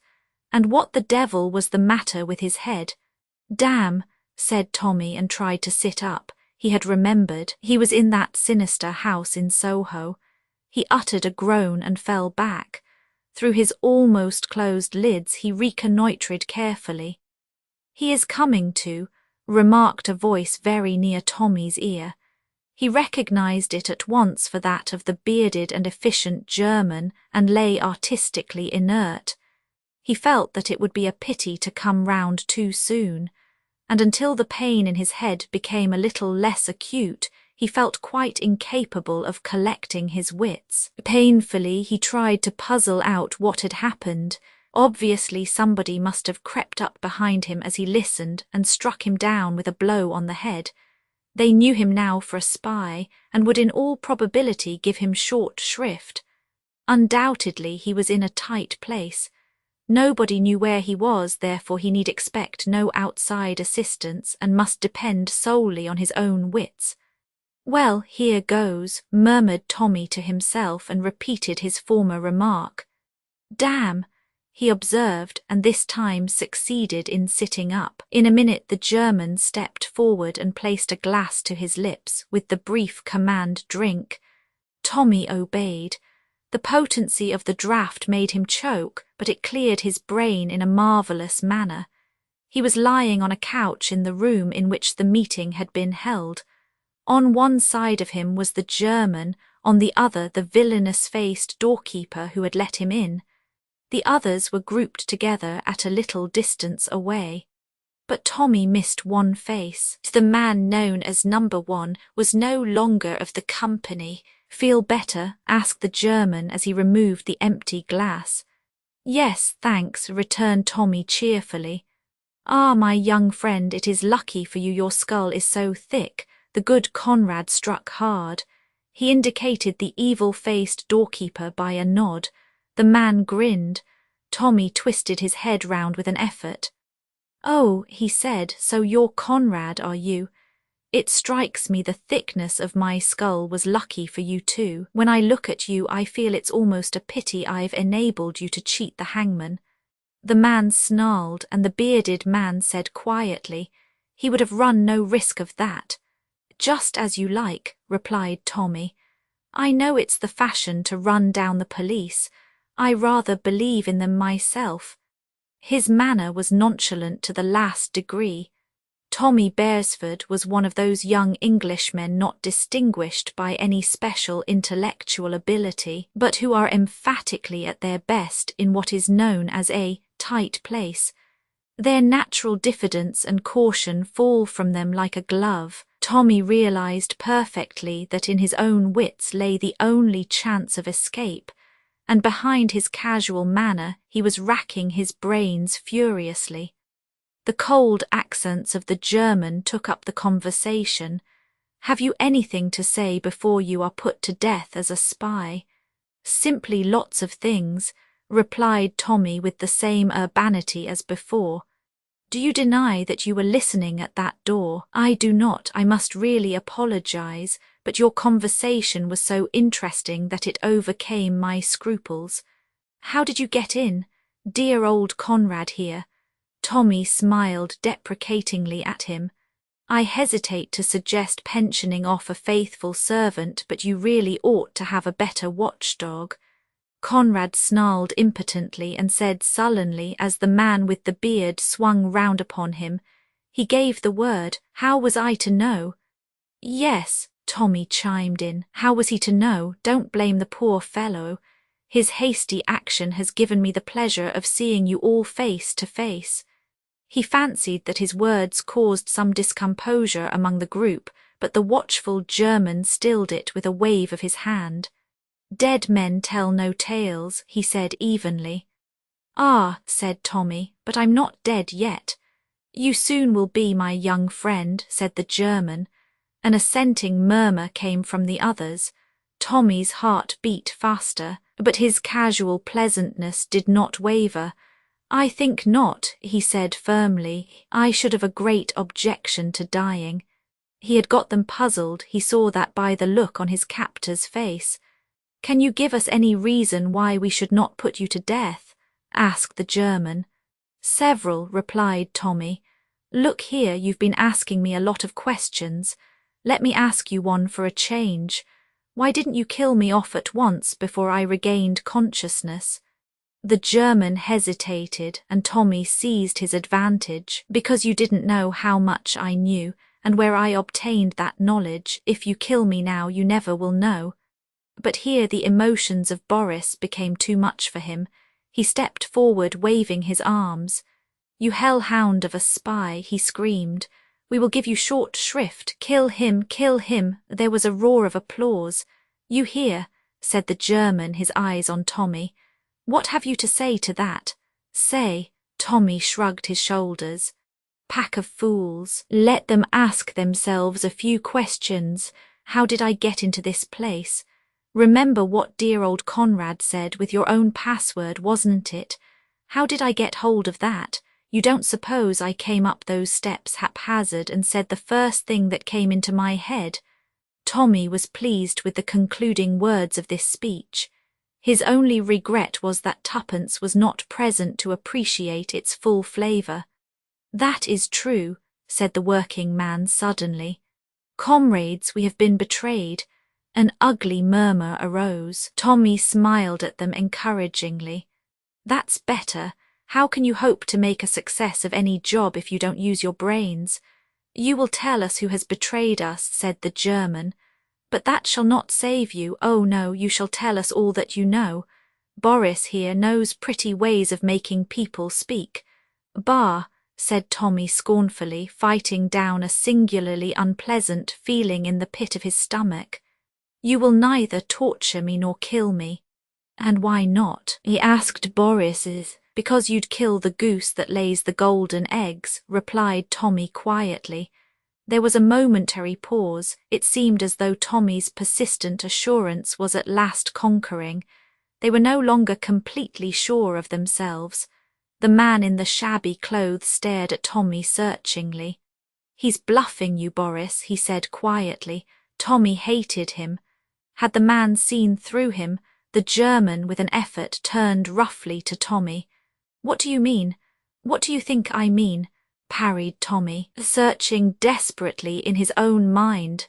Suddenly Boris stepped forward and shook his fist in Tommy's face. Speak, you swine of an Englishman, speak. Don't get so excited, my good fellow, said Tommy calmly. That's the worst of you foreigners, you can't keep calm. Now I ask you, do I look as though I thought there were the least chance of your killing me? He looked confidently round and was glad they could not hear the persistent beating of his heart which gave the lie to his words. No, admitted Boris at last sullenly, you do not. Thank God he's not a mind-reader, thought Tommy. Aloud he pursued his advantage. And why am I so confident? Because I know something that puts me in a position to propose a bargain. A bargain? The bearded man took him up sharply. Yes, a bargain, my life and liberty against. He paused. Against what? The group pressed forward. You could have heard a pin drop.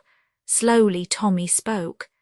The papers that Danvers brought over from America in the Lusitania. The effect of his words was electrical. Everyone was on his feet. The German waved them back.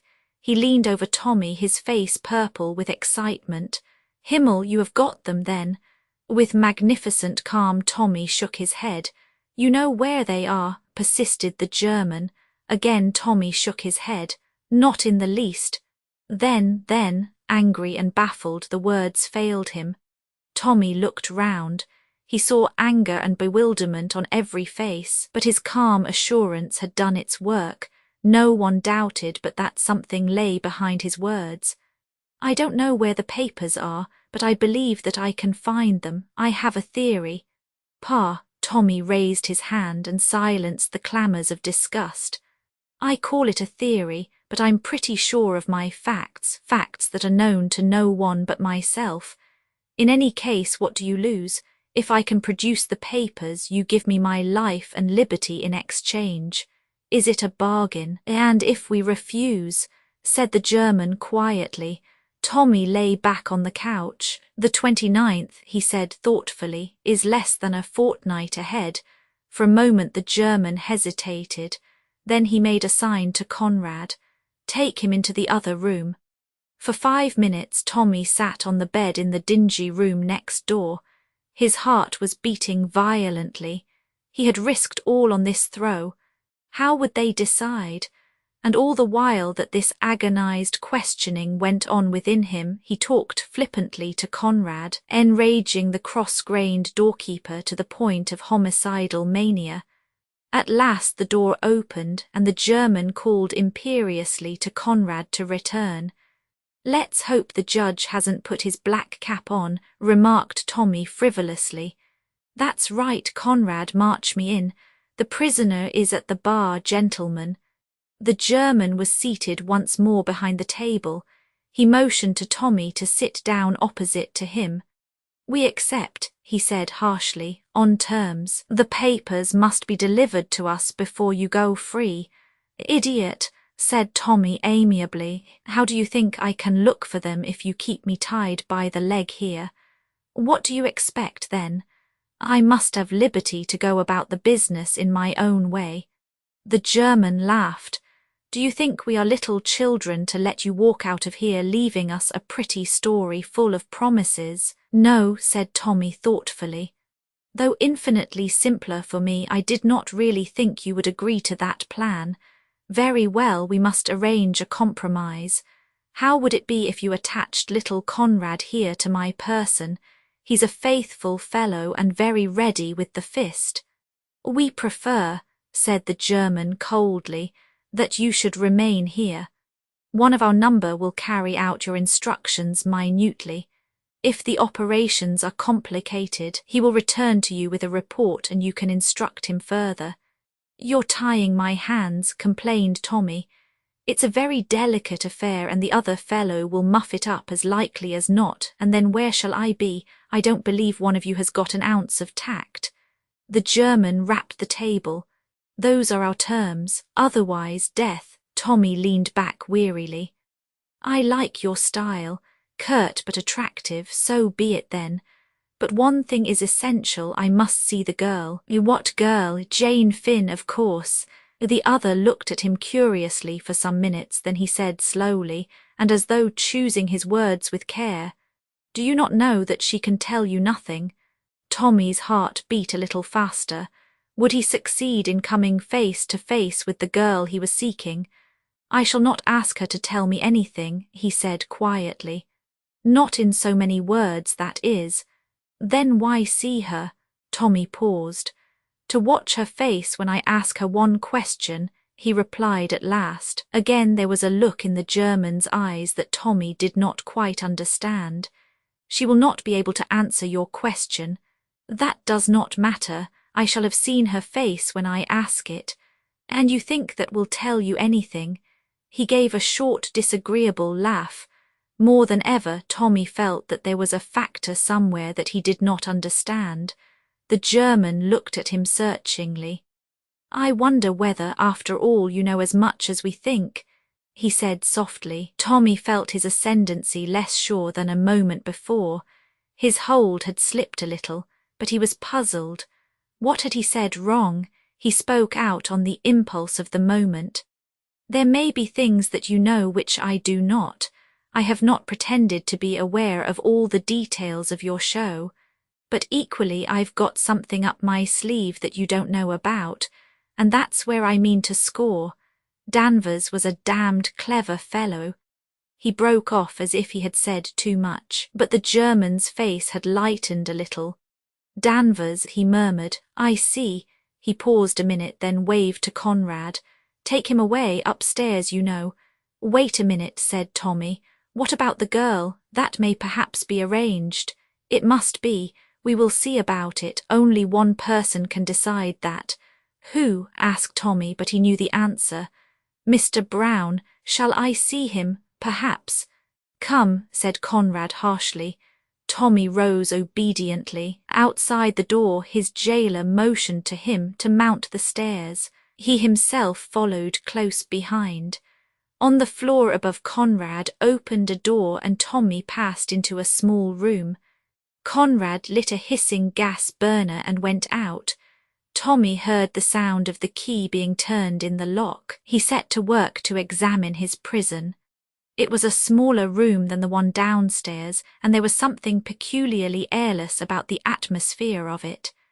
Then he realized that there was no window. He walked round it. The walls were filthily dirty as everywhere else. 4 pictures hung crookedly on the wall representing scenes from Faust. Marguerite with her box of jewels, the church scene, Sibyl and his flowers, and Faust and Mephistopheles. The latter brought Tommy's mind back to Mr. Brown again. In this sealed and closed chamber with its close-fitting heavy door, he felt cut off from the world, and the sinister power of the arch-criminal seemed more real. Shout as he would, no one could ever hear him. The place was a living tomb. With an effort, Tommy pulled himself together. He sank onto the bed and gave himself up to reflection. His head ached badly, also he was hungry. The silence of the place was dispiriting. "Anyway," said Tommy, trying to cheer himself, "I shall see the chief, the mysterious Mr. Brown, and with a bit of luck in bluffing I shall see the mysterious Jane Finn also. After that Tommy was forced to admit the prospect looked dreary. Chapter 18. The troubles of the future, however, soon faded before the troubles of the present, and of these the most immediate and pressing was that of hunger. Tommy had a healthy and vigorous appetite. The steak and chips partaken of for lunch seemed now to belong to another decade. He regretfully recognized the fact that he would not make a success of a hunger strike. He prowled aimlessly about his prison. Once or twice he discarded dignity and pounded on the door, but nobody answered the summons. "Hang it all," said Tommy indignantly. "They can't mean to starve me to death." A newborn fear passed through his mind that this might, perhaps, be one of those pretty ways of making a prisoner speak which had been attributed to Boris. But on reflection he dismissed the idea. "It's that sour-faced brute Conrad," he decided. "That's a fellow I shall enjoy getting even with one of these days. This is just a bit of spite on his part. I'm certain of it." Further meditations induced in him the feeling that it would be extremely pleasant to bring something down with a whack on Conrad's egg-shaped head. Tommy stroked his own head tenderly and gave himself up to the pleasures of imagination. Finally, a bright idea flashed across his brain. Why not convert imagination into reality? Conrad was undoubtedly the tenant of the house. The others, with the possible exception of the bearded German, merely used it as a rendezvous. Therefore, why not wait in ambush for Conrad behind the door, and when he entered bring down a chair or one of the decrepit pictures smartly onto his head? One would, of course, be careful not to hit too hard, and then simply walk out. If he met anyone on the way down, well, Tommy brightened at the thought of an encounter with his fists. Such an affair was infinitely more in his line than the verbal encounter of this afternoon. Intoxicated by his plan, Tommy gently unhooked the picture of the devil and Faust and settled himself in position. His hopes were high. The plan seemed to him simple but excellent. Time went on, but Conrad did not appear. Night and day were the same in this prison room, but Tommy's wrist watch, which enjoyed a certain degree of accuracy, informed him that it was 9 o'clock in the evening. Tommy reflected gloomily that if supper did not arrive soon it would be a question of waiting for breakfast. At 10 o'clock hope deserted him, and he flung himself on the bed to seek consolation in sleep. In 5 minutes his woes were forgotten. The sound of the key turning in the lock awoke him from his slumbers. Not belonging to the type of hero who is famous for awaking in full possession of his faculties, Tommy merely blinked at the ceiling and wondered vaguely where he was. Then he remembered and looked at his watch. It was 8 o'clock. "It's either early morning tea or breakfast," deduced the young man, "and pray God it's the latter." The door swung open. Too late, Tommy remembered his scheme of obliterating the unprepossessing Conrad. A moment later he was glad that he had, for it was not Conrad who entered but a girl. She carried a tray which she set down on the table. In the feeble light of the gas burner, Tommy blinked at her. He decided at once that she was one of the most beautiful girls he had ever seen. Her hair was a full, rich brown, with sudden glints of gold in it as though there were imprisoned sunbeams struggling in its depths. There was a wild rose quality about her face. Her eyes, set wide apart, were hazel, a golden hazel that again recalled a memory of sunbeams. A delirious thought shot through Tommy's mind. "Are you Jane Finn?" he asked breathlessly. The girl shook her head wonderingly. "My name is Annette, monsieur." She spoke in a soft, broken English. "Oh," said Tommy, rather taken aback. "Française," he hazarded. "Oui, monsieur parle française." "Not for any length of time," said Tommy. "What's that, breakfast?" The girl nodded. Tommy dropped off the bed and came and inspected the contents of the tray. It consisted of a loaf, some margarine, and a jug of coffee. "The living is not equal to the Ritz," he observed with a sigh, "but for what we are at last about to receive the Lord has made me truly thankful. Amen." He drew up a chair and the girl turned away to the door. "Wait a sec," cried Tommy. "There are lots of things I want to ask you, Annette. What are you doing in this house? Don't tell me you're Conrad's niece or daughter or anything, because I can't believe it." "I do the service, monsieur. I am not related to anybody." "I see," said Tommy. "You know what I asked you just now. Have you ever heard that name?" "I have heard people speak of Jane Finn, I think." "You don't know where she is?" Annette shook her head. "She's not in this house, for instance." "Oh no, monsieur, I must go now. They will be waiting for me." She hurried out. The key turned in the lock. "I wonder who they are," mused Tommy as he continued to make inroads on the loaf. "With a bit of luck, that girl might help me to get out of here. She doesn't look like one of the gang." At 1 o'clock Annette reappeared with another tray, but this time Conrad accompanied her. "Good morning," said Tommy amiably. "You have not used Pear's soap, I see." Conrad growled threateningly.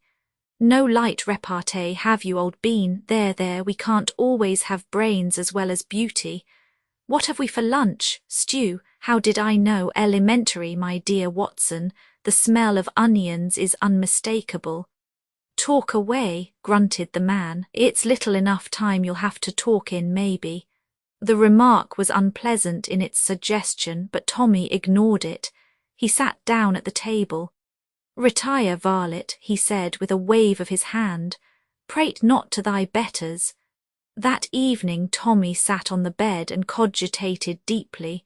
Would Conrad again accompany the girl? If he did not, should he risk trying to make an ally of her? He decided that he must leave no stone unturned. His position was desperate. At 8 o'clock the familiar sound of the key turning made him spring to his feet. The girl was alone. "Shut the door," he commanded. "I want to speak to you." She obeyed. "Look here, Annette, I want you to help me get out of this." She shook her head. "Impossible, there are 3 of them on the floor below." "Oh," Tommy was secretly grateful for the information. "But you would help me if you could." "No, monsieur." "Why not?" The girl hesitated. "I think they are my own people. You have spied upon them. They are quite right to keep you here. They're a bad lot, Annette. If you'll help me, I'll take you away from the lot of them, and you'd probably get a good whack of money." But the girl merely shook her head. "I dare not, monsieur. I am afraid of them." She turned away. "Wouldn't you do anything to help another girl?" cried Tommy. "She's about your age too. Won't you save her from their clutches?" "You mean Jane Finn?" "Yes." "It is her you came here to look for?" "Yes." "That's it." The girl looked at him, then passed her hand across her forehead. "Jane Finn, always I hear that name. It is familiar." Tommy came forward eagerly. "You must know something about her." But the girl turned away abruptly. "I know nothing, only the name." She walked towards the door. Suddenly she uttered a cry. Tommy stared. She had caught sight of the picture he had laid against the wall the night before. For a moment he caught a look of terror in her eyes, as inexplicably it changed to relief. Then abruptly she went out of the room. Tommy could make nothing of it. Did she fancy that he had meant to attack her with it? Surely not. He rehung the picture on the wall thoughtfully. 3 more days went by in dreary inaction. Tommy felt the strain telling on his nerves. He saw no one but Conrad and Annette, and the girl had become dumb. She spoke only in monosyllables. A kind of dark suspicion smouldered in her eyes. Tommy felt that if this solitary confinement went on much longer he would go mad. He gathered from Conrad that they were waiting for orders from Mr. Brown. Perhaps, thought Tommy, he was abroad or away, and they were obliged to wait for his return. But the evening of the 3rd day brought a rude awakening. It was barely 7 o'clock when he heard the tramp of footsteps outside in the passage. In another minute the door was flung open. Conrad entered. With him was the evil-looking number 14. Tommy's heart sank at the sight of them. "Evenin', governor," said the man with a leer. "Got those ropes, mate?" The silent Conrad produced a length of fine cord. The next minute number 14 hands, horribly dexterous, were winding the cord round his limbs while Conrad held him down. "What the devil?" began Tommy. But the slow, speechless grin of the silent Conrad froze the words on his lips. Number 14 proceeded deftly with his task. In another minute Tommy was a mere helpless bundle. Then at last Conrad spoke. "Thought you'd bluffed us, did you, with what you knew and what you didn't know, bargained with us, and all the time it was bluff, you know less than a kitten.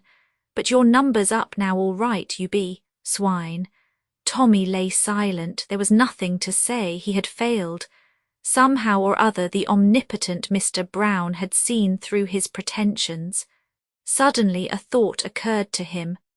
"A very good speech, Conrad," he said approvingly, "but wherefore the bonds and fetters? Why not let this kind gentleman here cut my throat without delay?" "Garn," said number 14 unexpectedly. "Think we're as green as to do you in here and have the police nosing round? Not Alf, we've ordered the carriage for your lordship tomorrow morning, but in the meantime we're not taking any chances, see?" "Nothing," said Tommy, "could be plainer than your words unless it was your face." "Stow it," said number 14. "With pleasure," replied Tommy.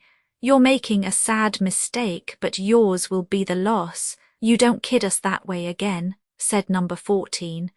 "Talking as though you were still at the blooming Ritz, aren't you?" Tommy made no reply. He was engaged in wondering how Mr. Brown had discovered his identity. He decided that Tuppence, in the throes of anxiety, had gone to the police, and that his disappearance having been made public, the gang had not been slow to put 2 and 2 together. The 2 men departed and the door slammed. Tommy was left to his meditations. They were not pleasant ones. Already his limbs felt cramped and stiff. He was utterly helpless and he could see no hope anywhere. About an hour had passed when he heard the key softly turned and the door opened. It was Annette. Tommy's heart beat a little faster. He had forgotten the girl. Was it possible that she had come to his help? Suddenly he heard Conrad's voice. "Come out of it, Annette. He doesn't want any supper tonight." Oui, G sighs bien, but I must take the other tray. We need the things on it." "Well, hurry up," growled Conrad. Without looking at Tommy, the girl went over to the table and picked up the tray. She raised a hand and turned out the light. "Curse you," Conrad had come to the door. "Why did you do that?" "I always turn it out. You should have told me. Shall I relight it, Monsieur Conrad?" "No, come on out of it." "Le beau petit monsieur," cried Annette, pausing by the bed in the darkness. "You have tied him up well, Hein. He is like a trussed chicken." The frank amusement in her tone jarred on the boy. But at that moment, to his amazement, he felt her hand running lightly over his bonds, and something small and cold was pressed into the palm of his hand. "Come on, Annette. Mais me voilà." The door shut. Tommy heard Conrad say, "Lock it and give me the key." The footsteps died away. Tommy lay petrified with amazement. The object Annette had thrust into his hand was a small penknife, the blade open. From the way she had studiously avoided looking at him, and her action with the light, he came to the conclusion that the room was overlooked. There must be a peephole somewhere in the walls. Remembering how guarded she had always been in her manner, he saw that he had probably been under observation all the time. Had he said anything to give himself away? Hardly. He had revealed a wish to escape and a desire to find Jane Finn, but nothing that could have given a clue to his own identity. True, his question to Annette had proved that he was personally unacquainted with Jane Finn, but he had never pretended otherwise. The question now was, did Annette really know more? Were her denials intended primarily for the listeners? On that point he could come to no conclusion, but there was a more vital question that drove out all others. Could he, bound as he was, manage to cut his bonds? He essayed cautiously to rub the open blade up and down on the cord that bound his two wrists together. It was an awkward business, and drew a smothered "oh" of pain from him as the knife cut into his wrist. But slowly and doggedly he went on sawing to and fro. He cut the flesh badly, but at last he felt the cord slacken. With his hands free, the rest was easy. 5 minutes later he stood upright with some difficulty, owing to the cramp in his limbs. His first care was to bind up his bleeding wrist. Then he sat on the edge of the bed to think. Conrad had taken the key of the door, so he could expect little more assistance from Annette. The only outlet from the room was the door. Consequently, he would perforce have to wait until the two men returned to fetch him. But when they did, Tommy smiled. Moving with infinite caution in the dark room, he found and unhooked the famous picture. He felt an economical pleasure that his first plan would not be wasted. There was now nothing to do but to wait. He waited. The night passed slowly. Tommy lived through an eternity of hours, but at last he heard footsteps. He stood upright, drew a deep breath, and clutched the picture firmly. The door opened. A faint light streamed in from outside. Conrad went straight towards the gas to light it. Tommy deeply regretted that it was he who had entered first. It would have been pleasant to get even with Conrad. Number 14 followed. As he stepped across the threshold, Tommy brought the picture down with terrific force on his head. Number 14 went down amidst a stupendous crash of broken glass. In a minute Tommy had slipped out and pulled to the door. The key was in the lock. He turned it and withdrew it just as Conrad hurled himself against the door from the inside with a volley of curses. For a moment Tommy hesitated. There was the sound of someone stirring on the floor below. Then the German's voice came up the stairs. "Gott im Himmel, Conrad, what is it?" Tommy felt a small hand thrust into his. Beside him stood Annette. She pointed up a rickety ladder that apparently led to some attics. "Quick up here," she dragged him after her up the ladder. In another moment they were standing in a dusty garret littered with lumber. Tommy looked round. "This won't do. It's a regular trap. There's no way out." "Hush, wait." The girl put her finger to her lips. She crept to the top of the ladder and listened. The banging and beating on the door was terrific. The German and another were trying to force the door in.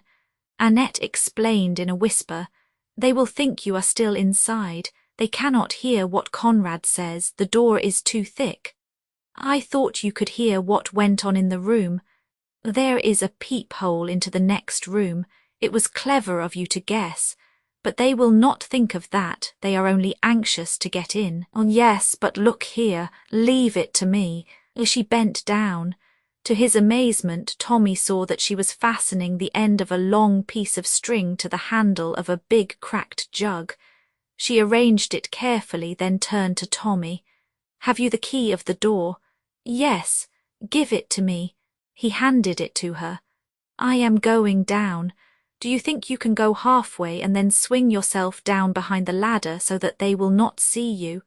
Tommy nodded. "There's a big cupboard in the shadow of the landing. Stand behind it. Take the end of this string in your hand. When I've let the others out, pull." Before he had time to ask her anything more, she had flitted lightly down the ladder and was in the midst of the group with a loud cry. Mon Dieu, questi quil ya." The German turned on her with an oath. "Get out of this. Go to your room." Very cautiously Tommy swung himself down the back of the ladder. So long as they did not turn round, all was well. He crouched behind the cupboard. They were still between him and the stairs. Annette appeared to stumble over something. She stooped. "Mon Dieu, voilà la clef." The German snatched it from her. He unlocked the door. Conrad stumbled out, swearing. "Where is he? Have you got him?" "We have seen no one," said the German sharply. His face paled. "Who do you mean?" Conrad gave vent to another oath. "He's got away." "Impossible, he would have passed us." At that moment, with an ecstatic smile, Tommy pulled the string. A crash of crockery came from the attic above. In a trice the men were pushing each other up the rickety ladder and had disappeared into the darkness above. Quick as a flash, Tommy leapt from his hiding place and dashed down the stairs, pulling the girl with him. There was no one in the hall. He fumbled over the bolts and chain. At last they yielded, the door swung open. He turned. Annette had disappeared. Tommy stood spellbound. Had she run upstairs again? What madness possessed her? He fumed with impatience, but he stood his ground. He would not go without her. And suddenly there was an outcry overhead, an exclamation from the German, and then Annette's voice, clear and high. "Ma foi, he has escaped, and quickly, who would have thought it?"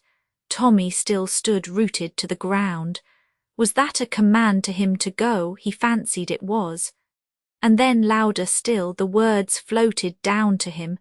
"This is a terrible house. I want to go back to Marguerite, to Marguerite, to Marguerite."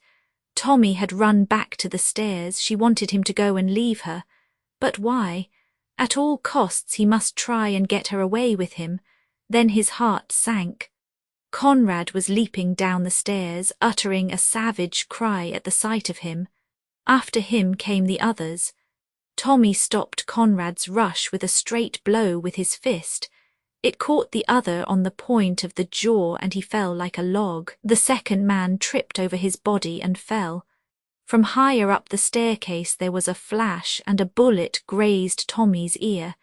He realized that it would be good for his health to get out of this house as soon as possible. As regards Annette, he could do nothing. He had got even with Conrad, which was one satisfaction. The blow had been a good one. He leapt for the door, slamming it behind him. The square was deserted. In front of the house was a baker's van. Evidently he was to have been taken out of London in that, and his body found many miles from the house in Soho. The driver jumped to the pavement and tried to bar Tommy's way. Again Tommy's fist shot out and the driver sprawled on the pavement. Tommy took to his heels and ran none too soon. The front door opened and a hail of bullets followed him. Fortunately none of them hit him. He turned the corner of the square. "There's one thing," he thought to himself, "they can't go on shooting.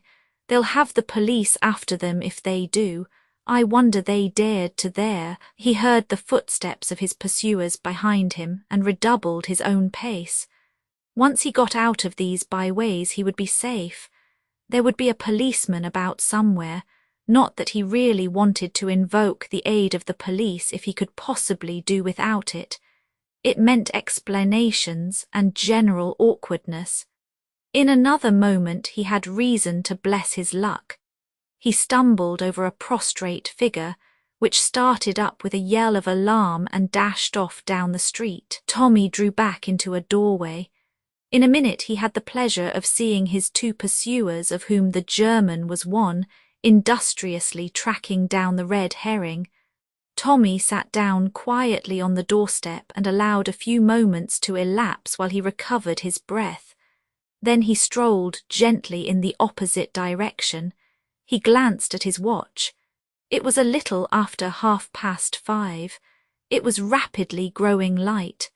At the next corner he passed a policeman. The policeman cast a suspicious eye on him. Tommy felt slightly offended. Then, passing his hand over his face, he laughed. He had not shaved or washed for 3 days. What a guy he must look! He betook himself without more ado to a Turkish bath establishment which he knew to be open all night. He emerged into the busy daylight, feeling himself once more and able to make plans. First of all, he must have a square meal. He had eaten nothing since midday yesterday. He turned into an ABC shop and ordered eggs and bacon and coffee. Whilst he ate, he read a morning paper propped up in front of him. Suddenly he stiffened. There was a long article on Kremlin, who was described as the man behind Bolshevism in Russia and who had just arrived in London, some thought as an unofficial envoy. His career was sketched lightly, and it was firmly asserted that he and not the figurehead leaders had been the author of the Russian Revolution. In the centre of the page was his portrait. "So that's who number 1 is," he said Tommy, with his mouth full of eggs and bacon. "Not a doubt about it, I must push on." He paid for his breakfast and betook himself to Whitehall. There he sent up his name and the message that it was urgent. A few minutes later he was in the presence of the man who did not here go by the name of Mr. Carter. There was a frown on his face. "Look here, you've no business to come asking for me in this way. I thought that was distinctly understood." "It was, sir, but I judged it important to lose no time," and as briefly and succinctly as possible he detailed the experiences of the last few days. Halfway through, Mr. Carter interrupted him to give a few cryptic orders through the telephone. All traces of displeasure had now left his face. He nodded energetically when Tommy had finished. "Quite right. Every moment's of value. Fear we shall be too late anyway. They wouldn't wait. Would clear out at once. Still, they may have left something behind them that will be a clue. You say you've recognized number 1 to be Kremlin. That's important. We want something against him badly to prevent the cabinet falling on his neck too freely. What about the others? You say 2 faces were familiar to you. One's a Labour man, you think. Just look through these photos and see if you can spot him." A minute later, Tommy held one up. Mr. Carter exhibited some surprise. "Westway shouldn't have thought it, poses as being moderate. As for the other fellow, I think I can give a good guess." He handed another photograph to Tommy and smiled at the other's exclamation. "I'm right then, who is he? Irishman, prominent Unionist MP, all are blind of course, we've suspected it but couldn't get any proof. Yes, you've done very well, young man. The 29th, you say, is the date. That gives us very little time indeed." "But," Tommy hesitated, Mr. Carter read his thoughts. "We can deal with the general strike menace, I think. It's a toss-up, but we've got a sporting chance. But if that draft treaty turns up, we are done. England will be plunged in anarchy. What's that? The car. Come on, Beresford, we'll go and have a look at this house of yours." 2 constables were on duty in front of the house in Soho. An inspector reported to Mr. Carter in a low voice. The latter turned to Tommy. "The birds have flown, as we thought. We might as well go over it." Going over the deserted house seemed to Tommy to partake of the character of a dream. Everything was just as it had been. The prison room with the crooked pictures, the broken jug in the attic, the meeting room with its long table. but nowhere was there a trace of papers. Everything of that kind had either been destroyed or taken away, and there was no sign of Annette. "What you tell me about the girl puzzled me," said Mr. Carter. "You believe that she deliberately went back?" "It would seem so, sir. She ran upstairs while I was getting the door open. She must belong to the gang then, but being a woman didn't feel like standing by to see a personable young man killed. But evidently she's in with them or she wouldn't have gone back. I can't believe she's really one of them, sir. She seemed so different. Good looking, I suppose," said Mr. Carter with a smile that made Tommy flush to the roots of his hair. He admitted Annette's beauty rather shamefacedly. "By the way," observed Mr. Carter, "have you shown yourself to Miss Tuppence yet? She's been bombarding me with letters about you." "Tuppence? I was afraid she might get a bit rattled. Did she go to the police?" Mr. Carter shook his head. "Then I wonder how they twigged me." Mr. Carter looked inquiringly at him and Tommy explained. The other nodded thoughtfully. "True, that's rather a curious point, unless the mention of the writs was an accidental remark." "It might have been, sir, but they must have found out about me suddenly in some way." "Well," said Mr. Carter, looking round him, "there's nothing more to be done here. What about some lunch with me?" "Thanks awfully, sir, but I think I'd better get back and rout out Tuppence." "Of course. Give her my kind regards and tell her not to believe you're killed too readily next time." Tommy grinned. "I take a lot of killing, sir." "So I perceive," said Mr. Carter dryly. "Well, goodbye. Remember you're a marked man now and take reasonable care of yourself." "Thank you, sir." Hailing a taxi briskly, Tommy stepped in and was swiftly borne to the Ritz, dwelling the while on the pleasurable anticipation of startling Tuppence. "Wonder what she's been up to. Dogging Rita most likely.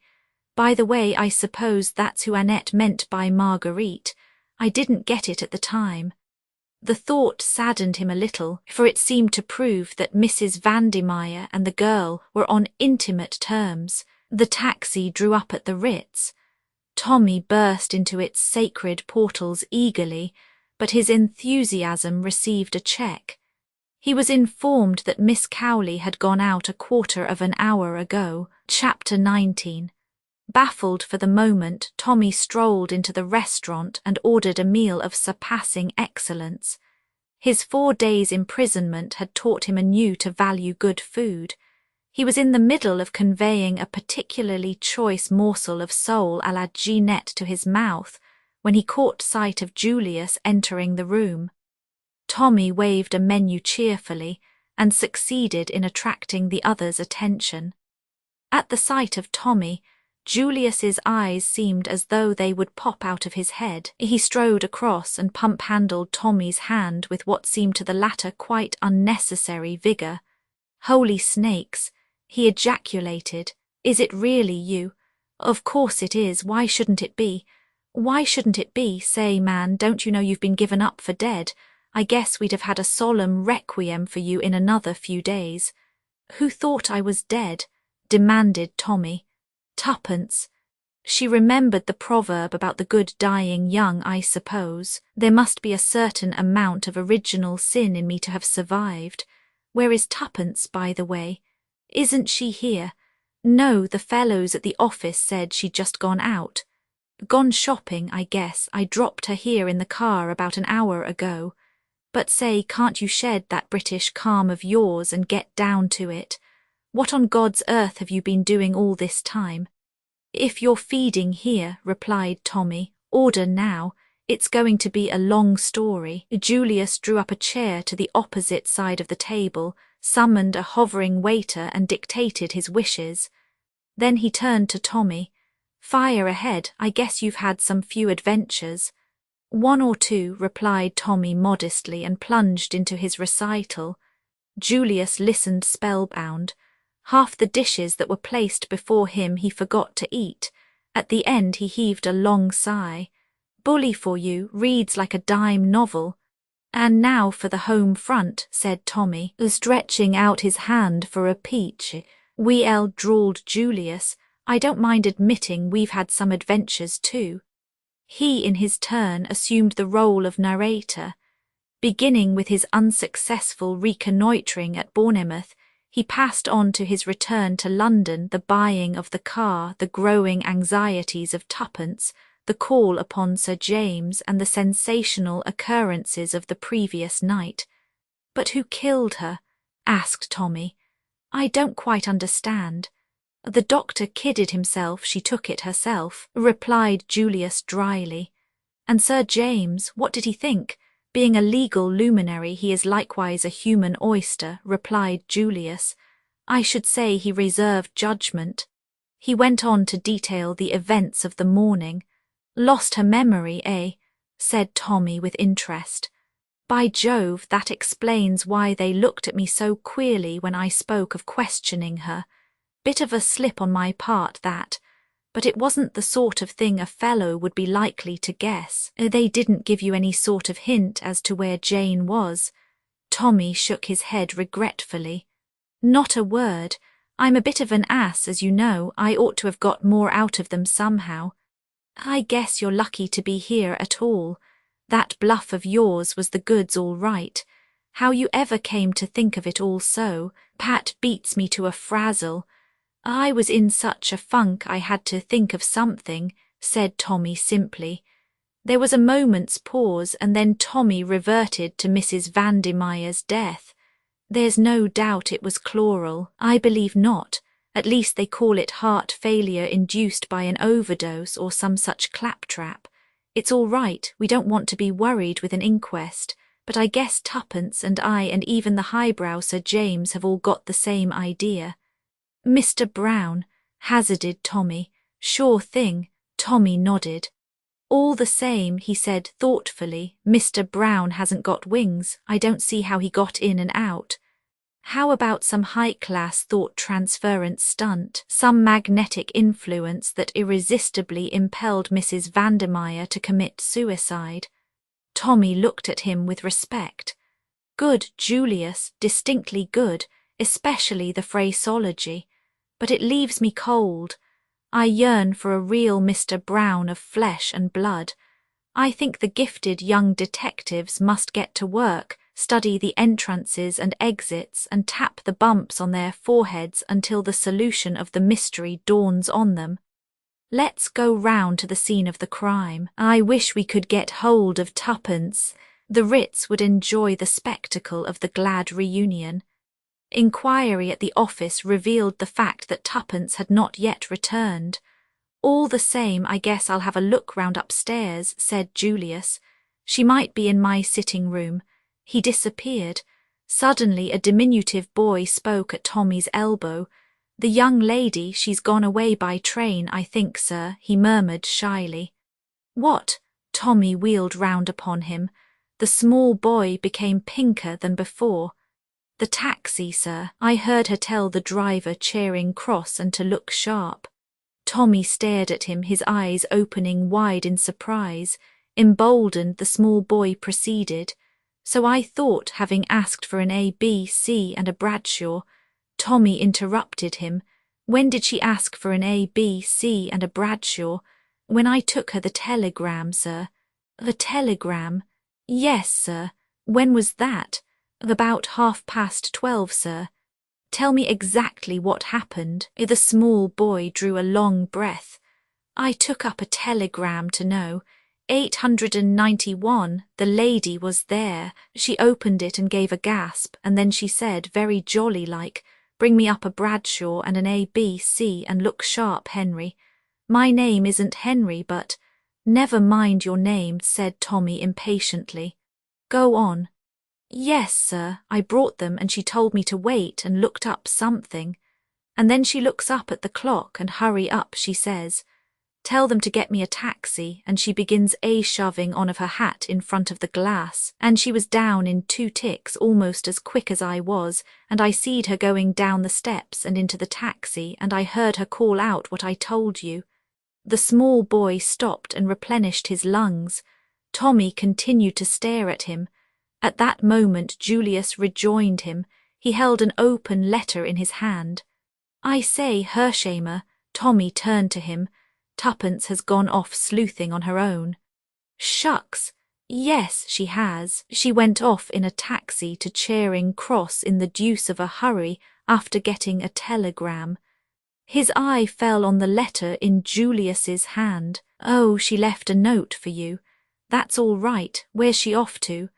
Almost unconsciously he held out his hand for the letter, but Julius folded it up and placed it in his pocket. He seemed a trifle embarrassed. I guess this is nothing to do with it. It's about something else, something I asked her that she was to let me know about. Oh, Tommy looked puzzled and seemed waiting for more. See here, said Julius suddenly. I'd better put you wise. I asked Miss Tuppence to marry me this morning. Oh, said Tommy mechanically. He felt dazed. Julius's words were totally unexpected. For the moment they benumbed his brain. I'd like to tell you, continued Julius, that before I suggested anything of the kind to Miss Tuppence, I made it clear that I didn't want to butt in any way between her and you. Tommy roused himself. That's all right, he said quickly.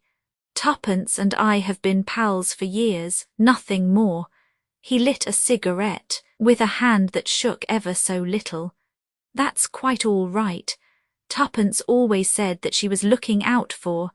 He stopped abruptly, his face crimsoning, but Julius was in no way discomposed. Oh, I guess it'll be the dollars that'll do the trick. Miss Tuppence put me wise to that right away. There's no humbug about her. We ought to gee along together very well. Tommy looked at him curiously for a minute, as though he were about to speak, then changed his mind and said nothing. Tuppence and Julius. Well, why not? Had she not lamented the fact that she knew no rich men? Had she not openly avowed her intention of marrying for money if she ever had the chance? Her meeting with the young American millionaire had given her the chance, and it was unlikely she would be slow to avail herself of it. She was out for money. She had always said so. Why blame her because she had been true to her creed? Nevertheless, Tommy did blame her.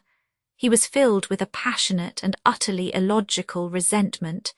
It was all very well to say things like that, but a real girl would never marry for money. Tuppence was utterly cold-blooded and selfish, and he would be delighted if he never saw her again. And it was a rotten world. Julius's voice broke in on these meditations. Yes, we ought to gee along together very well. I've heard that a girl always refuses you once, a sort of convention. Tommy caught his arm. Refuses, did you say refuses? Sure thing, didn't I tell you that? She just rapped out a no without any kind of reason to it. The eternal feminine, the Huns call it, I've heard, but she'll come round right enough. Likely enough I hustled her some. But Tommy interrupted regardless of decorum. What did she say in that note? He demanded fiercely. The obliging Julius handed it to him. There's no earthly clue in it as to where she's gone, he assured Tommy. But you might as well see for yourself if you don't believe me. The note, in Tuppence's well-known schoolboy writing, ran as follows. Dear Julius, it's always better to have things in black and white. I don't feel I can be bothered to think of marriage until Tommy is found. Let's leave it till then. Yours affectionately, Tuppence. Tommy handed it back, his eyes shining. His feelings had undergone a sharp reaction. He now felt that Tuppence was all that was noble and disinterested. Had she not refused Julius without hesitation?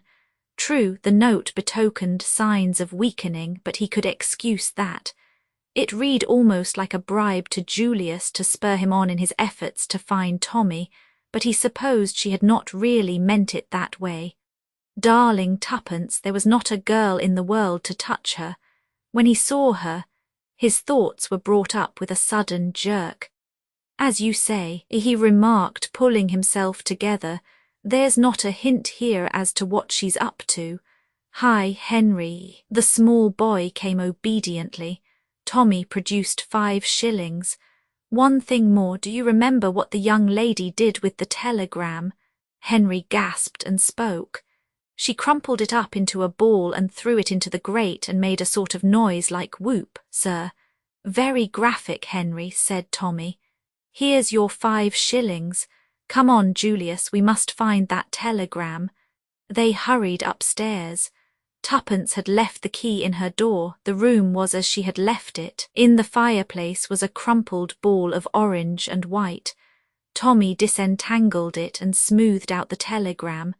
Come at once, Moat House, Ebury, Yorkshire, great developments, Tommy. They looked at each other in stupefaction. Julius spoke first. You didn't send it. Of course not. What does it mean?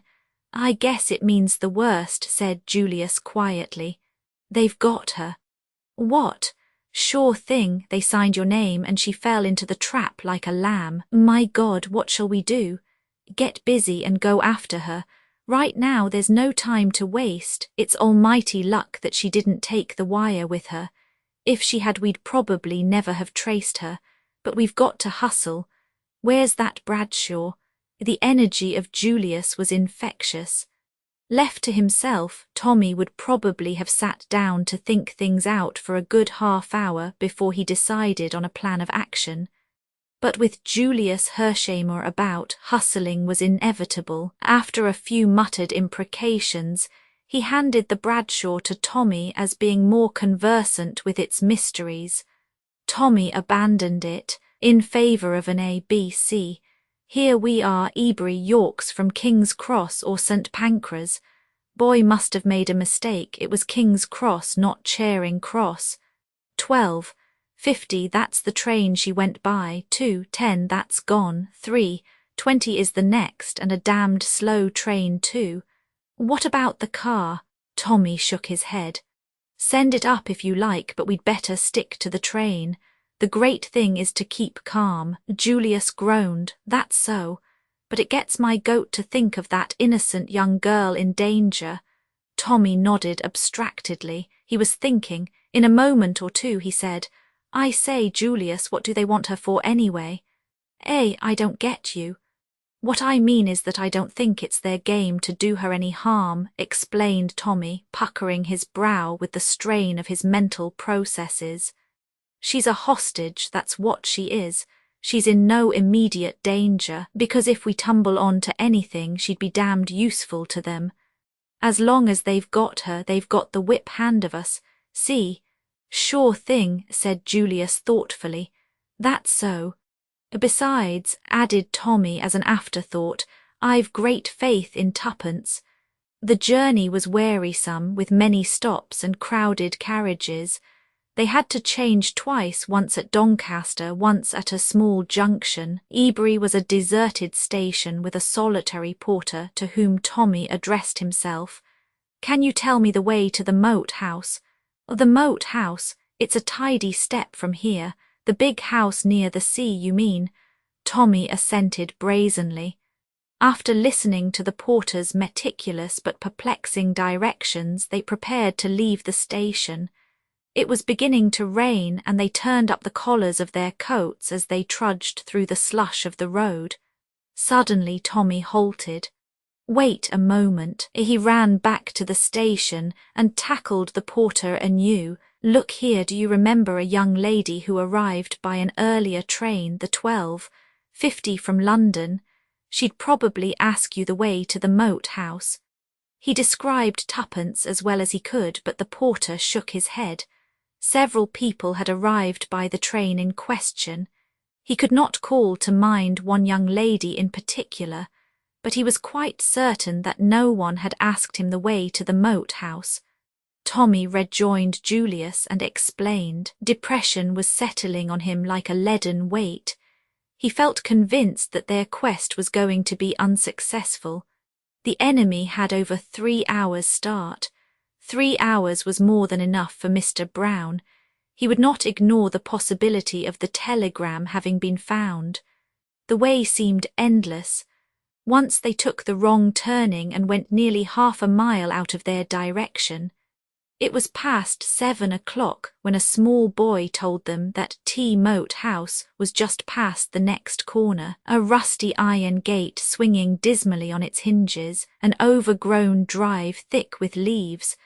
There was something about the place that struck a chill to both their hearts. They went up the deserted drive. The leaves deadened their footsteps. The daylight was almost gone. It was like walking in a world of ghosts. Overhead the branches flapped and creaked with a mournful note. Occasionally a sodden leaf drifted silently down, startling them with its cold touch on their cheek. A turn of the drive brought them in sight of the house. That too seemed empty and deserted. The shutters were closed, the steps up to the door overgrown with moss. Was it indeed to this desolate spot that Tuppence had been decoyed? It seemed hard to believe that a human footstep had passed this way for months. Julius jerked the rusty bell handle. A jangling peal rang discordantly, echoing through the emptiness within. No one came. They rang again and again, but there was no sign of life. Then they walked completely round the house, everywhere silence and shuttered windows. If they could believe the evidence of their eyes, the place was empty. "Nothing doing," said Julius. They retraced their steps slowly to the gate. "There must be a village handy," continued the young American. "We'd better make inquiries there. They'll know something about the place and whether there's been anyone there lately." "Yes, that's not a bad idea." Proceeding up the road, they soon came to a little hamlet. On the outskirts of it, they met a workman swinging his bag of tools, and Tommy stopped him with a question. "The Moat House, it's empty, been empty for years. Mrs. Sweeney's got the key if you want to go over it, next to the post office." Tommy thanked him. They soon found the post office, which was also a sweet and general fancy shop, and knocked at the door of the cottage next to it. A clean, wholesome-looking woman opened it. She readily produced the key of the Moat House, "though I doubt if it's the kind of place to suit you, sir, in a terrible state of repair, ceilings leaking and all. 'Twould need a lot of money spent on it." "Thanks," said Tommy cheerily. "I dare say it'll be a washout, but houses are scarce nowadays." "That they are," declared the woman heartily. "My daughter and son-in-law have been looking for a decent cottage for I don't know how long. It's all the war. Upset things terribly, it has. But excuse me, sir, it'll be too dark for you to see much of the house. Hadn't you better wait until tomorrow?" "That's all right, we'll have a look around this evening anyway. We'd have been here before only we lost our way. What's the best place to stay at for the night round here?" Mrs. Sweeney looked doubtful. "There's the Yorkshire Arms, but it's not much of a place for gentlemen like you." "Oh, it will do very well. Thanks. By the way, you've not had a young lady here asking for this key today?" The woman shook her head. "No one's been over the place for a long time." "Thanks very much." They retraced their steps to the Moat House.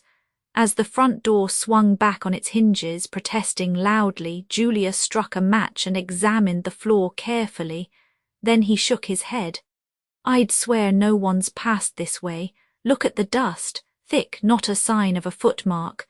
They wandered round the deserted house, everywhere the same tale. Thick layers of dust apparently undisturbed. "This gets me," said Julius. "I don't believe Tuppence was ever in this house." "She must have been." Julius shook his head without replying. "We'll go over it again tomorrow," said Tommy. "Perhaps we'll see more in the daylight." On the morrow they took up the search once more, and were reluctantly forced to the conclusion that the house had not been invaded for some considerable time. They might have left the village altogether but for a fortunate discovery of Tommy's.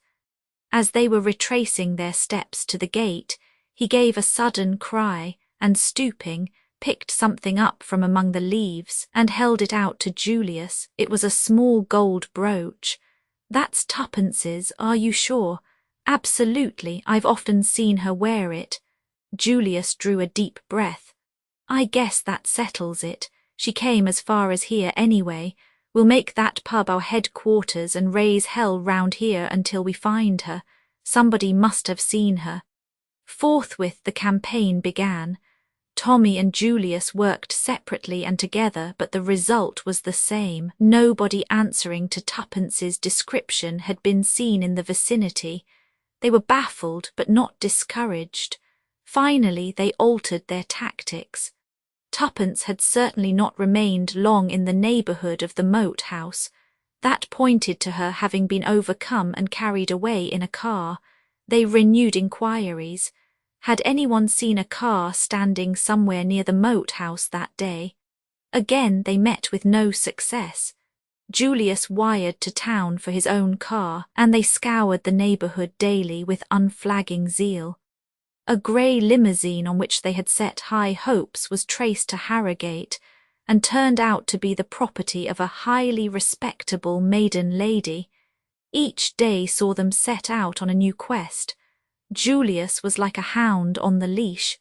He followed up the slenderest clue. Every car that had passed through the village on the fateful day was tracked down. He forced his way into country properties, and submitted the owners of the motors to a searching cross-examination. His apologies were as thorough as his methods, and seldom failed in disarming the indignation of his victims. But as day succeeded day, they were no nearer to discovering Tuppence's whereabouts. So well had the abduction been planned that the girl seemed literally to have vanished into thin air, and another preoccupation was weighing on Tommy's mind. "Do you know how long we've been here?" he asked one morning as they sat facing each other at breakfast. "A week. We are no nearer to finding Tuppence, and next Sunday is the 29th. "Shucks," said Julius thoughtfully. "I'd almost forgotten about the 29th. I've been thinking of nothing but Tuppence." "So have I. At least I hadn't forgotten about the 29th, but it didn't seem to matter a damn in comparison to finding Tuppence. But today's the 23rd and time's getting short. If we're ever going to get hold of her at all, we must do it before the 29th. Her life won't be worth an hour's purchase afterwards. The hostage game will be played out by then. I'm beginning to feel that we've made a big mistake in the way we've set about this. We've wasted time and we are no forrader." "I'm with you there. We've been a couple of mutts who have bitten off a bigger bit than they can chew. I'm going to quit fooling right away." "What do you mean?" "I'll tell you. I'm going to do what we ought to have done a week ago. I'm going right back to London to put the case in the hands of your British police. We fancied ourselves as sleuths. Sleuths, it was a piece of damn foolishness. I'm through. I've had enough of it. Scotland Yard for me." "You're right," said Tommy slowly. "I wish to God we'd gone there right away. Better late than never. We've been like a couple of babes playing here we go round the mulberry bush. Now I'm going right along to Scotland Yard to ask them to take me by the hand and show me the way I should go. I guess the professional always scores over the amateur in the end. You coming along with me?" Tommy shook his head. "What's the good? One of us is enough. I might as well stay here and nose round a bit longer. Something might turn up, one never knows." "Sure thing. Well, so long. I'll be back in a couple of shakes with a few inspectors along. I shall tell them to pick out their brightest and best." But the course of events was not to follow the plan Julius had laid down. Later in the day Tommy received a wire. "Join me Manchester Midland Hotel. Important news, Julius. At 7:30 that night Tommy alighted from a slow cross-country train. Julius was on the platform. "Thought you'd come by this train if you weren't out when my wire arrived." Tommy grasped him by the arm. "What is it? Is Tuppence found?" Julius shook his head. "No, but I found this waiting in London. Just arrived." He handed the telegraph form to the other. Tommy's eyes opened as he read. "Jane Finn found. Come Manchester Midland Hotel immediately, Peel Edgerton." Julius took the form back and folded it up. Queer, he said thoughtfully. I thought that lawyer chap had quit. Chapter 20. My train got in half an hour ago, explained Julius as he led the way out of the station. I reckoned you'd come by this before I left London and wired accordingly to Sir James. He's booked rooms for us and will be round to dine at 8. What made you think he'd cease to take any interest in the case? Asked Tommy curiously. What he said, replied Julius dryly. The old bird's as close as an oyster. Like all the darned lot of them, he wasn't going to commit himself till he was sure he could deliver the goods. I wonder, said Tommy thoughtfully. Julius turned on him. You wonder what? Whether that was his real reason. Sure, you bet your life it was. Tommy shook his head unconvinced. Sir James arrived punctually at 8 o'clock and Julius introduced Tommy. Sir James shook hands with him warmly.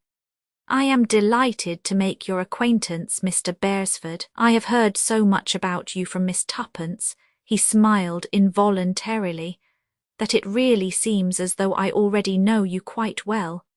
Thank you, sir, said Tommy with his cheerful grin. He scanned the great lawyer eagerly.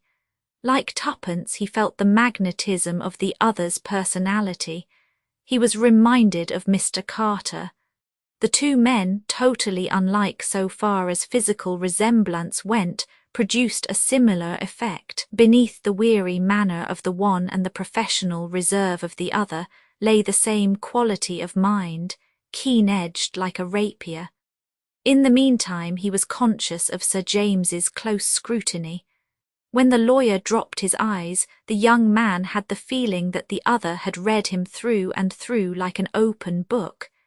He could not but wonder what the final judgment was, but there was little chance of learning that. Sir James took in everything, but gave out only what he chose. The proof of that occurred almost at once. Immediately the first greetings were over, Julius broke out into a flood of eager questions. How had Sir James managed to track the girl? Why had he not let them know that he was still working on the case, and so on? Sir James stroked his chin and smiled. At last he said, just so, just so. Well, she's found. And that's the great thing, isn't it? Come now, that's the great thing. Sure it is.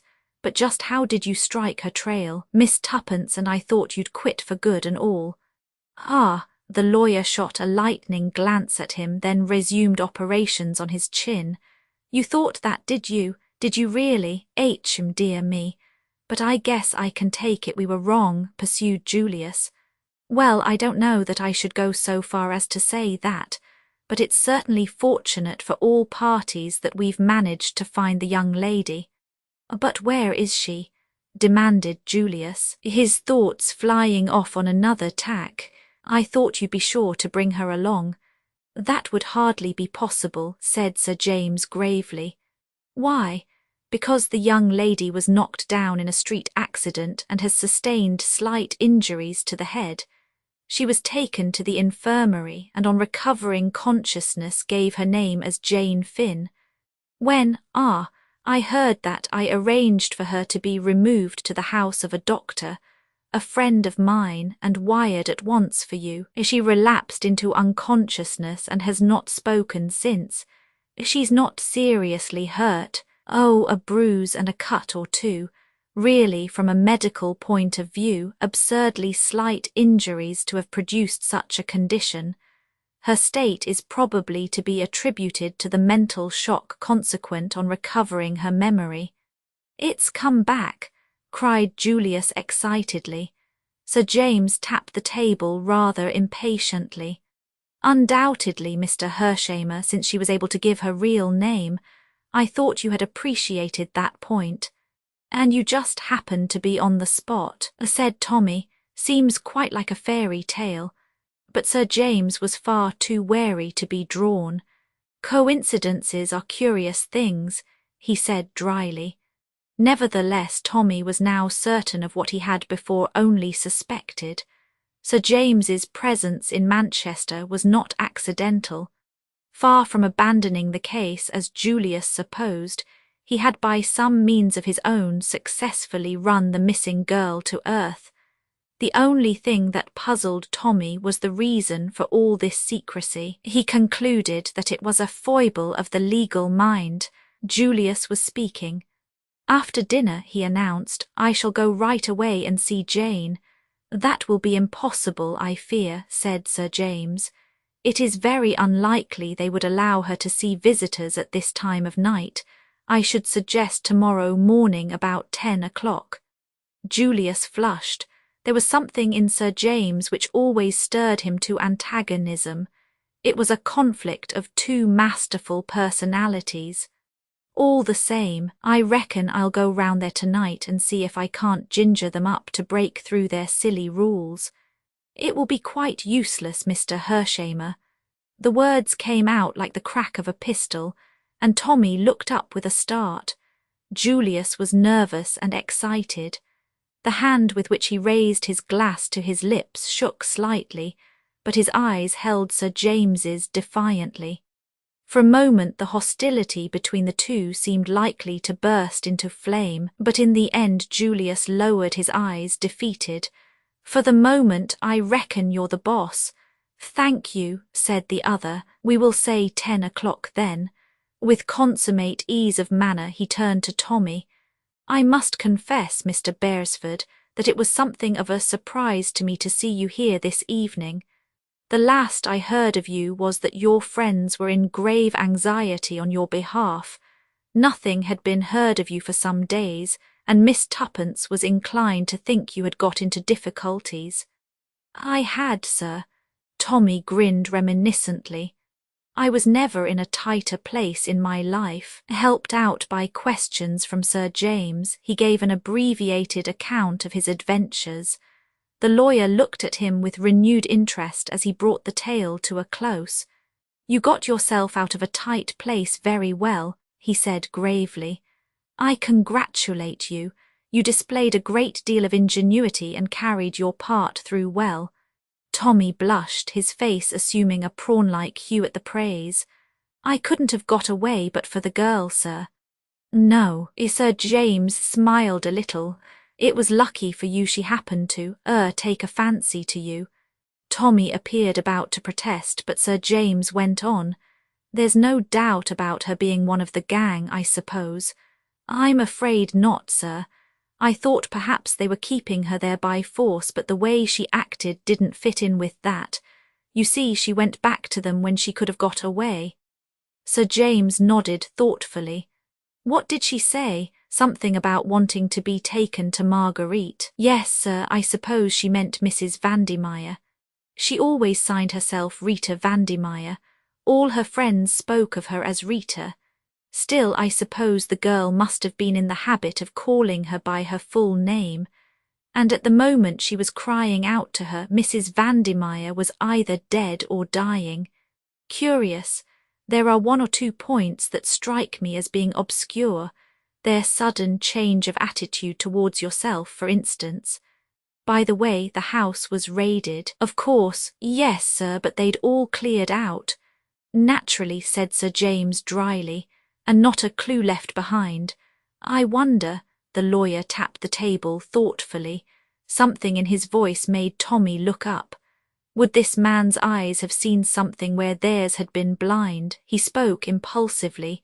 "I wish you'd been there, sir, to go over the house." "I wish I had," said Sir James quietly. He sat for a moment in silence, then he looked up. "And since then, what have you been doing?" For a moment Tommy stared at him, then it dawned on him that of course the lawyer did not know. "I forgot that you didn't know about Tuppence," he said slowly. The sickening anxiety, forgotten for a while in the excitement of knowing Jane Finn was found at last, swept over him again. The lawyer laid down his knife and fork sharply. "Has anything happened to Miss Tuppence?" His voice was keen-edged. "She's disappeared," said Julius. "When?" "A week ago." "How?" Sir James's questions fairly shot out. Between them Tommy and Julius gave the history of the last week and their futile search. Sir James went at once to the root of the matter. A wire signed with your name. They knew enough of you both for that. They weren't sure of how much you had learnt in that house. Their kidnapping of Miss Tuppence is the counter-move to your escape. If necessary, they could seal your lips with a threat of what might happen to her. Tommy nodded. That's just what I thought, sir. Sir James looked at him keenly. You had worked that out, had you? Not bad, not at all bad. The curious thing is that they certainly did not know anything about you when they first held you prisoner. You are sure that you did not in any way disclose your identity? Tommy shook his head. That's so, said Julius with a nod. Therefore I reckon someone put them wise, and not earlier than Sunday afternoon. Yes, but who? That almighty omniscient Mr. Brown, of course. There was a faint note of derision in the American's voice which made Sir James look up sharply. You don't believe in Mr. Brown, Mr. Hershamer? No, sir, I do not, returned the young American with emphasis. Not as such, that is to say. I reckon it out that he's a figurehead, just a bogey name to frighten the children with. The real head of this business is that Russian chap Kremlin. I guess he's quite capable of running revolutions in 3 countries at once if he chose. The man Whittington is probably the head of the English branch. I disagree with you, said Sir James shortly. Mr. Brown exists. He turned to Tommy. Did you happen to notice where that wire was handed in? No, sir, I'm afraid I didn't. Got it with you? It's upstairs, sir, in my kit. I'd like to have a look at it sometime. No hurry, you've wasted a week. Tommy hung his head. A day or so more is immaterial. We'll deal with Miss Jane Finn first. Afterwards we'll set to work to rescue Miss Tuppence from bondage. I don't think she's in any immediate danger. That is, so long as they don't know that we've got Jane Finn and that her memory has returned. We must keep that dark at all costs, you understand? The other 2 assented and, after making arrangements for meeting on the morrow, the great lawyer took his leave. At 10 o'clock the 2 young men were at the appointed spot. Sir James had joined them on the doorstep. He alone appeared unexcited. He introduced them to the doctor. Mr. Hershamer, Mr. Beresford, Dr. Roylance, how's the patient? Going on well, evidently no idea of the flight of time. Asked this morning how many had been saved from the Lusitania. Was it in the papers yet? That, of course, was only what was to be expected. She seems to have something on her mind, though. I think we can relieve her anxiety. May we go up? Certainly. Tommy's heart beat sensibly faster as they followed the doctor upstairs. Jane Finn at last, the long-sought, the mysterious, the elusive Jane Finn. How wildly improbable success had seemed. And here in this house, her memory almost miraculously restored, lay the girl who held the future of England in her hands. A half-groan broke from Tommy's lips. If only Tuppence could have been at his side to share in the triumphant conclusion of their joint venture. Then he put the thought of Tuppence resolutely aside. His confidence in Sir James was growing. There was a man who would unerringly ferret out Tuppence's whereabouts. In the meantime Jane Finn, and suddenly a dread clutched at his heart. It seemed too easy. Suppose they should find her dead, stricken down by the hand of Mr. Brown. In another minute he was laughing at these melodramatic fancies. The doctor held open the door of a room and they passed in. On the white bed, bandages round her head, lay the girl. Somehow the whole scene seemed unreal. It was so exactly what one expected that it gave the effect of being beautifully staged. The girl looked from one to the other of them with large, wondering eyes. Sir James spoke first. "Miss Finn," he said, "this is your cousin, Mr. Julius P. Hershamer." A faint flush flitted over the girl's face as Julius stepped forward and took her hand. "How do, Cousin Jane?" he said lightly, but Tommy caught the tremor in his voice. "Are you really Uncle Hiram's son?" she asked wonderingly. Her voice, with the slight warmth of the Western accent, had an almost thrilling quality. It seemed vaguely familiar to Tommy, but he thrust the impression aside as impossible. Sure thing.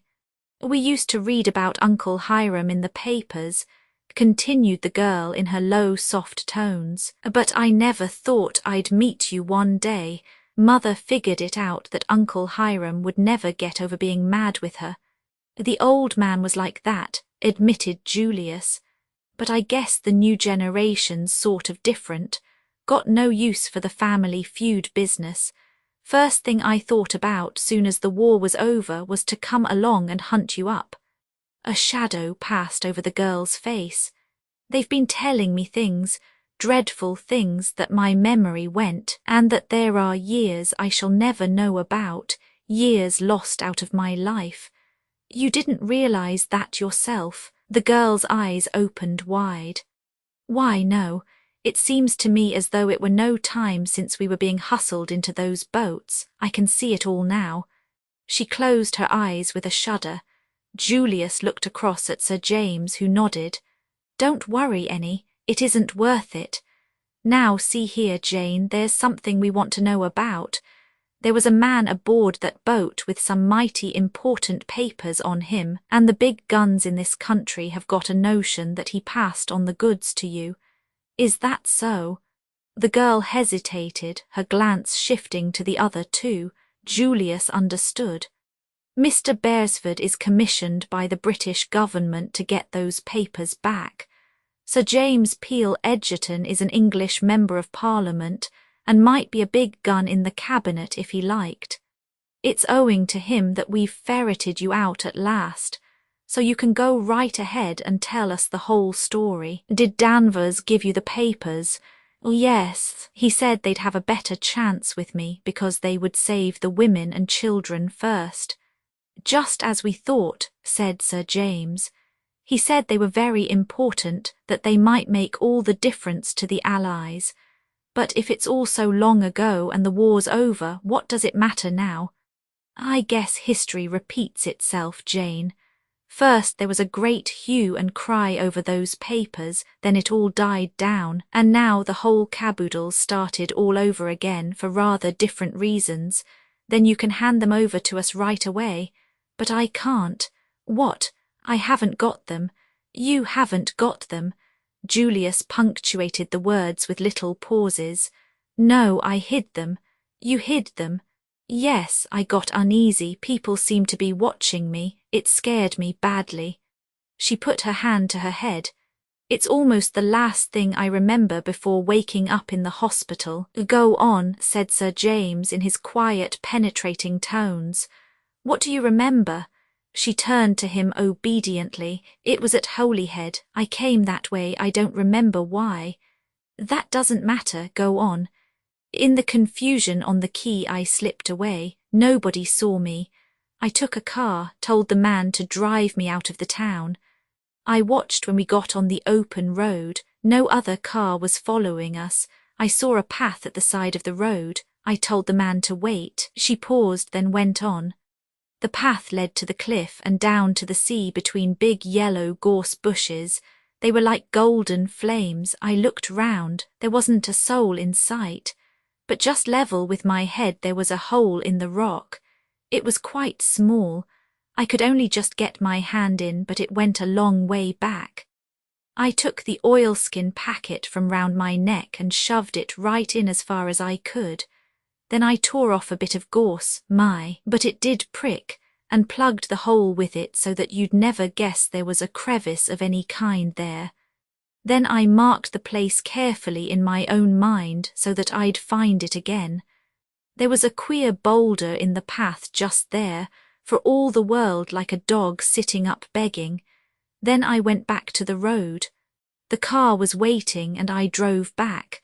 I just caught the train. I was a bit ashamed of myself for fancying things maybe, but by and by I saw the man opposite me wink at a woman who was sitting next to me, and I felt scared again and was glad the papers were safe.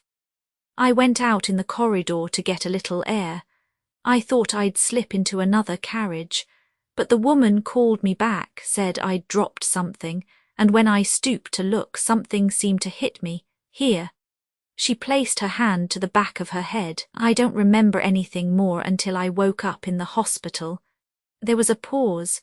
"Thank you, Miss Finn. It was Sir James who spoke. I hope we have not tired you." "Oh, that's all right. My head aches a little, but otherwise I feel fine." Julius stepped forward and took her hand again. "So long, Cousin Jane. I'm going to get busy after those papers, but I'll be back in 2 shakes of a dog's tail, and I'll tote you up to London and give you the time of your young life before we go back to the States. I mean it, so hurry up and get well." Chapter 21. In the street they held an informal council of war. Sir James had drawn a watch from his pocket. "The boat train to Holyhead stops at Chester at 12:14. If you start at once, I think you can catch the connection." Tommy looked up, puzzled. "Is there any need to hurry, sir? Today is only the 24th. "I guess it's always well to get up early in the morning," said Julius before the lawyer had time to reply. "We'll make tracks for the depot right away." A little frown had settled on Sir James's brow. "I wish I could come with you. I am due to speak at a meeting at 2 o'clock. It is unfortunate." The reluctance in his tone was very evident. It was clear, on the other hand, that Julius was easily disposed to put up with the loss of the other's company. "I guess there's nothing complicated about this deal," he remarked. "Just a game of hide-and-seek, that's all." "I hope so," said Sir James. "Sure thing, what else could it be? You are still young, Mr. Hershamer. At my age you will probably have learnt one lesson: never underestimate your adversary." The gravity of his tone impressed Tommy, but had little effect upon Julius. "You think Mr. Brown might come along and take a hand? If he does, I'm ready for him." He slapped his pocket. "I carry a gun. Little Willie here travels round with me everywhere." He produced a murderous-looking automatic and tapped it affectionately before returning it to its home. "But he won't be needed this trip. There's nobody to put Mr. Brown wise." The lawyer shrugged his shoulders. There was nobody to put Mr. Brown wise to the fact that Mrs. Vandermeyer meant to betray him. Nevertheless, Mrs. Vandermeyer died without speaking. Julius was silenced for once, and Sir James added on a lighter note, "I only want to put you on your guard. Goodbye and good luck. Take no unnecessary risks once the papers are in your hands. If there is any reason to believe that you have been shadowed, destroy them at once. Good luck to you. The game is in your hands now." He shook hands with them both. 10 minutes later the 2 young men were seated in a first-class carriage en route for Chester. For a long time neither of them spoke. When at length Julius broke the silence, it was with a totally unexpected remark. "Say," he observed thoughtfully, "did you ever make a darned fool of yourself over a girl's face?" Tommy, after a moment's astonishment, searched his mind. "Can't say I have," he replied at last. "Not that I can recollect, anyhow." "Why?" "Because for the last 2 months I've been making a sentimental idiot of myself over Jane. First moment I clapped eyes on her photograph, my heart did all the usual stunts you read about in novels. I guess I'm ashamed to admit it, but I came over here determined to find her and fix it all up and take her back as Mrs. Julius P. Hershamer." "Oh," said Tommy, amazed. Julius uncrossed his legs brusquely and continued, "Just shows what an almighty fool a man can make of himself. One look at the girl in the flesh and I was cured." Feeling more tongue-tied than ever, Tommy ejaculated, "Oh," again. "No disparagement to Jane, mind you," continued the other. "She's a real nice girl and some fellow will fall in love with her right away." "I thought her a very good-looking girl," said Tommy, finding his tongue. "Sure she is, but she's not like her photo one bit. At least I suppose she is in a way, must be, because I recognized her right off." If I'd seen her in a crowd, I'd have said there's a girl whose face I know right away without any hesitation. But there was something about that photo. Julius shook his head and heaved a sigh. I guess romance is a mighty queer thing. It must be, said Tommy coldly, if you can come over here in love with one girl and propose to another within a fortnight. Julius had the grace to look discomposed.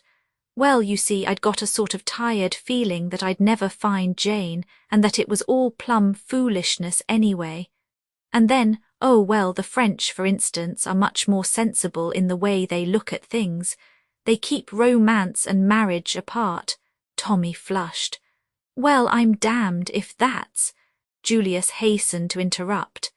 Say now, don't be hasty, I don't mean what you mean. I take it Americans have a higher opinion of morality than you have even. What I meant was that the French set about marriage in a business-like way, find two people who are suited to one another, look after the money affairs and see the whole thing practically and in a business-like spirit. If you ask me, said Tommy, we're all too damned businesslike nowadays. We're always saying, will it pay? The men are bad enough and the girls are worse. Cool down, son, don't get so heated. I feel heated, said Tommy. Julius looked at him and judged it wise to say no more. However, Tommy had plenty of time to cool down before they reached Holyhead, and the cheerful grin had returned to his countenance as they alighted at their destination. After consultation, and with the aid of a road map, they were fairly well agreed as to direction, so were able to hire a taxi without more ado and drive out on the road leading to Tredegar Bay. They instructed the man to go slowly, and watched narrowly so as not to miss the path. They came to it not long after leaving the town, and Tommy stopped the car promptly, asked in a casual tone whether the path led down to the sea, and hearing it did paid off the man in handsome style. A moment later the taxi was slowly chugging back to Holyhead. Tommy and Julius watched it out of sight and then turned to the narrow path. It's the right one, I suppose? Asked Tommy doubtfully. There must be simply heaps along here. Sure it is, look at the gorse. Remember what Jane said. Tommy looked at the swelling hedges of golden blossom which bordered the path on either side and was convinced. They went down in single file, Julius leading. Twice Tommy turned his head uneasily. Julius looked back. What is it? I don't know. I've got the wind up somehow. Keep fancying there's someone following us. Can't be, said Julius positively. We'd see him. Tommy had to admit that this was true. Nevertheless, his sense of uneasiness deepened. In spite of himself, he believed in the omniscience of the enemy. I rather wish that fellow would come along, said Julius. He patted his pocket. Little William here is just aching for exercise. Do you always carry him with you? Inquired Tommy with burning curiosity. Most always. I guess you never know what might turn up. Tommy kept a respectful silence. He was impressed by little William. It seemed to remove the menace of Mr. Brown farther away. The path was now running along the side of the cliff, parallel to the sea. Suddenly Julius came to such an abrupt halt that Tommy cannoned into him. What's up? He inquired. Look there, if that doesn't beat the band. Tommy looked. Standing out half obstructing the path was a huge boulder which certainly bore a fanciful resemblance to a begging terrier. Well, said Tommy, refusing to share Julius's emotion, it's what we expected to see, isn't it? Julius looked at him sadly and shook his head. British phlegm, sure we expected it, but it kind of rattles me all the same to see it, sitting there just where we expected to find it. Tommy, whose calm was perhaps more assumed than natural, moved his feet impatiently. Push on, what about the hole? They scanned the cliffside narrowly. Tommy heard himself saying idiotically, the gorse won't be there after all these years. And Julius replied solemnly, I guess you're right. Tommy suddenly pointed with a shaking hand. What about that crevice there? Julius replied in an awe-stricken voice. That's it for sure. They looked at each other. When I was in France, said Tommy reminiscently, whenever my Batman failed to call me, he always said that he had come over queer. I never believed it.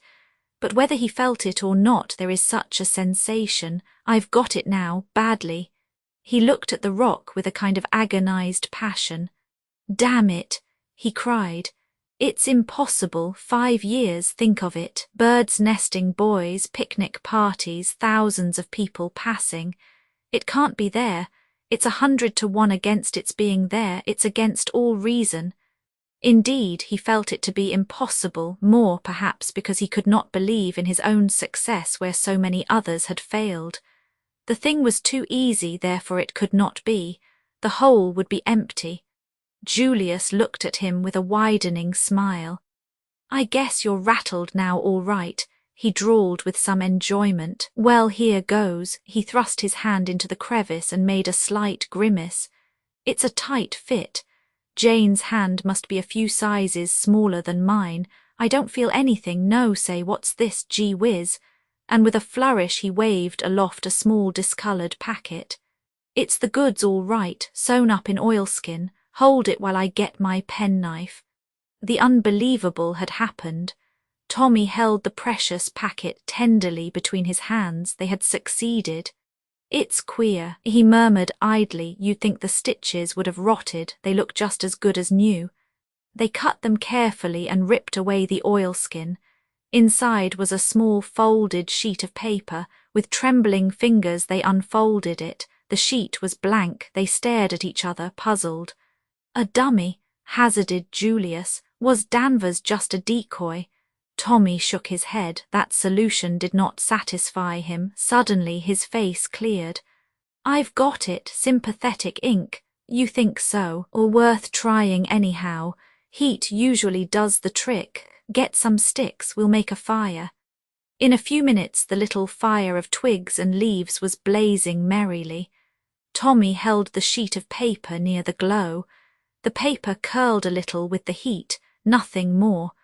Suddenly Julius grasped his arm and pointed to where characters were appearing in a faint brown colour. Gee whiz, you've got it. Say, that idea of yours was great. It never occurred to me. Tommy held the paper in position some minutes longer until he judged the heat had done its work. Then he withdrew it. A moment later he uttered a cry. Across the sheet in neat brown printing ran the words, "With the compliments of Mr. Brown." Chapter 22. For a moment or two they stood staring at each other stupidly, dazed with the shock. Somehow, inexplicably, Mr. Brown had forestalled them. Tommy accepted defeat quietly, not so Julius. How in tarnation did he get ahead of us? That's what beats me. He ended up. Tommy shook his head and said dully, It accounts for the stitches being new. We might have guessed. Never mind the darned stitches. How did he get ahead of us? We hustled all we knew. It's downright impossible for anyone to get here quicker than we did. And anyway, how did he know? Do you reckon there was a dictaphone in Jane's room? I guess there must have been. But Tommy's common sense pointed out objections. No one could have known beforehand that she was going to be in that house, much less that particular room. That's so, admitted Julius. Then one of the nurses was a crook and listened at the door. How's that? I don't see that it matters anyway, said Tommy wearily. He may have found out some months ago and removed the papers then.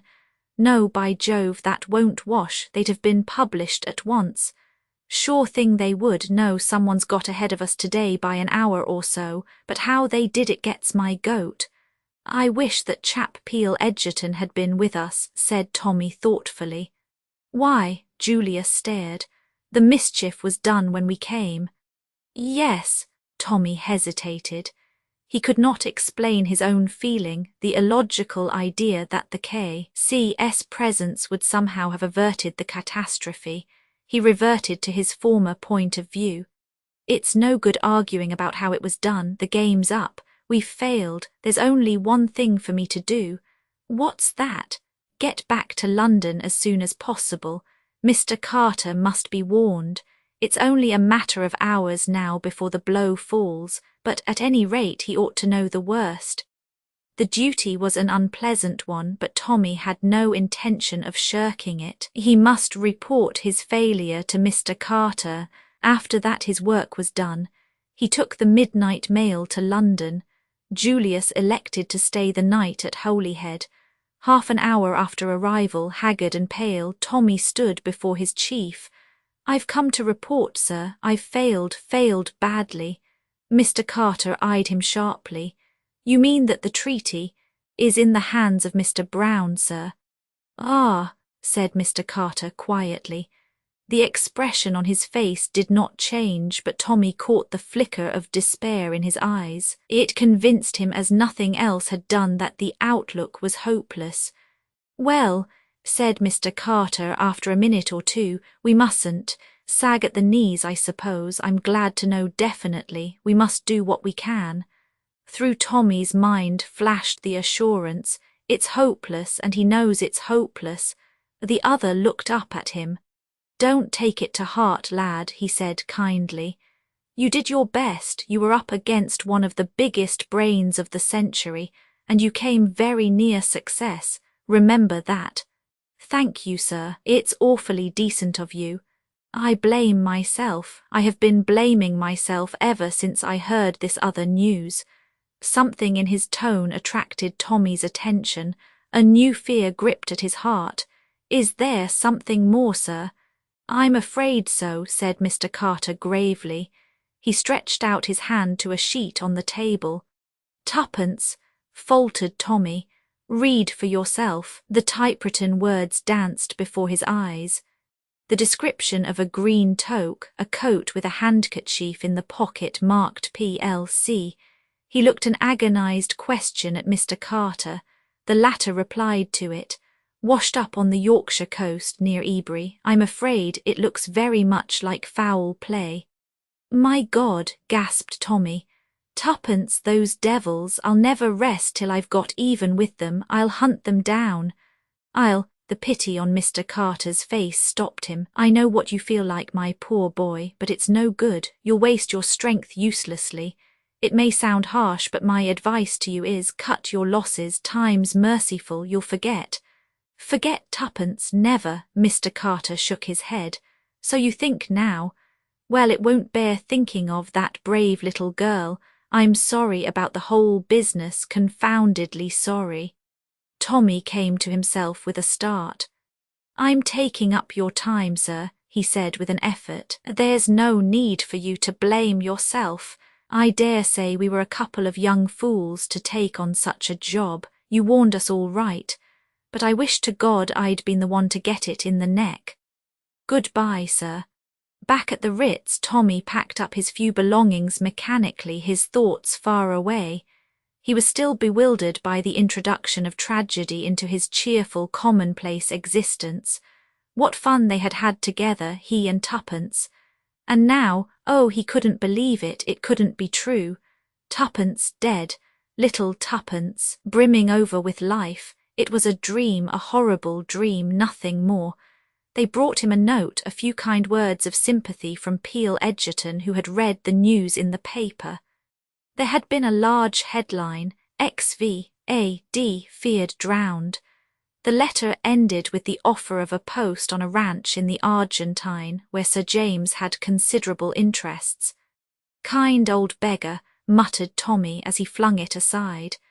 The door opened and Julius burst in with his usual violence. He held an open newspaper in his hand. "Say, what's all this? They seem to have got some fool idea about Tuppence." "It's true," said Tommy quietly. "You mean they've done her in?" Tommy nodded. "I suppose when they got the treaty she wasn't any good to them any longer and they were afraid to let her go."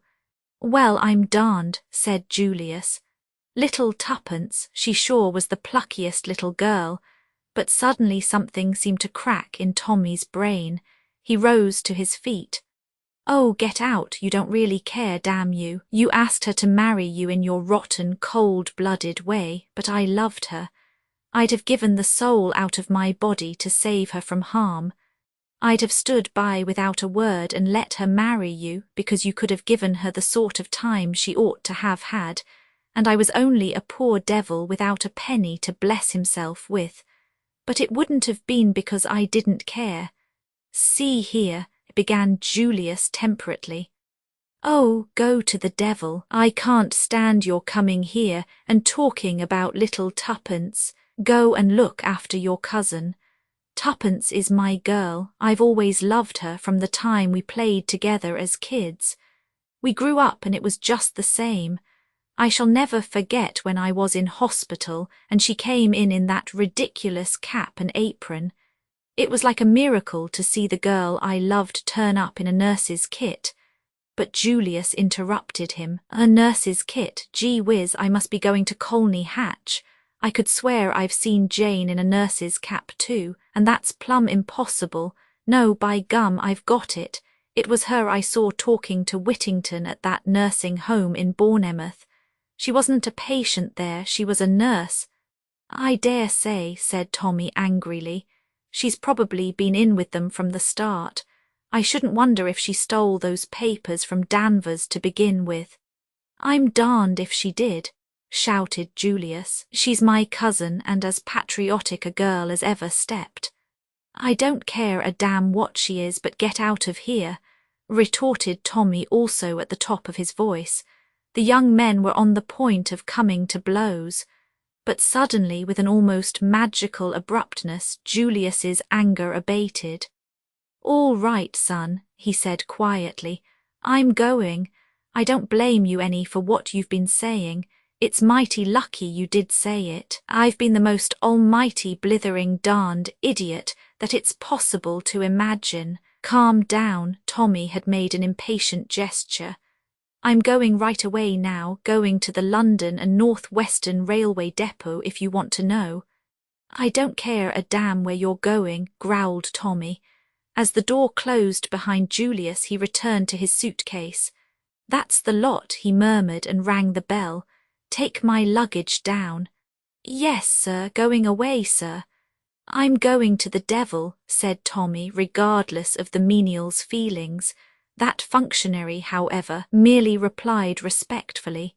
Yes, sir, shall I call a taxi?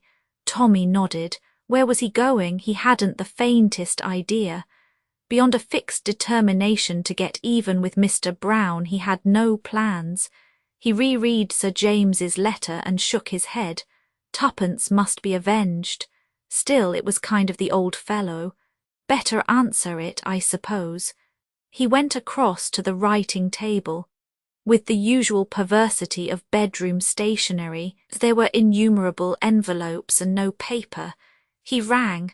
No one came. Tommy fumed at the delay. Then he remembered that there was a good supply in Julius's sitting room. The American had announced his immediate departure. There would be no fear of running up against him. Besides, he wouldn't mind if he did.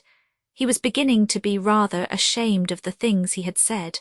Old Julius had taken them jolly well. He'd apologize if he found him there.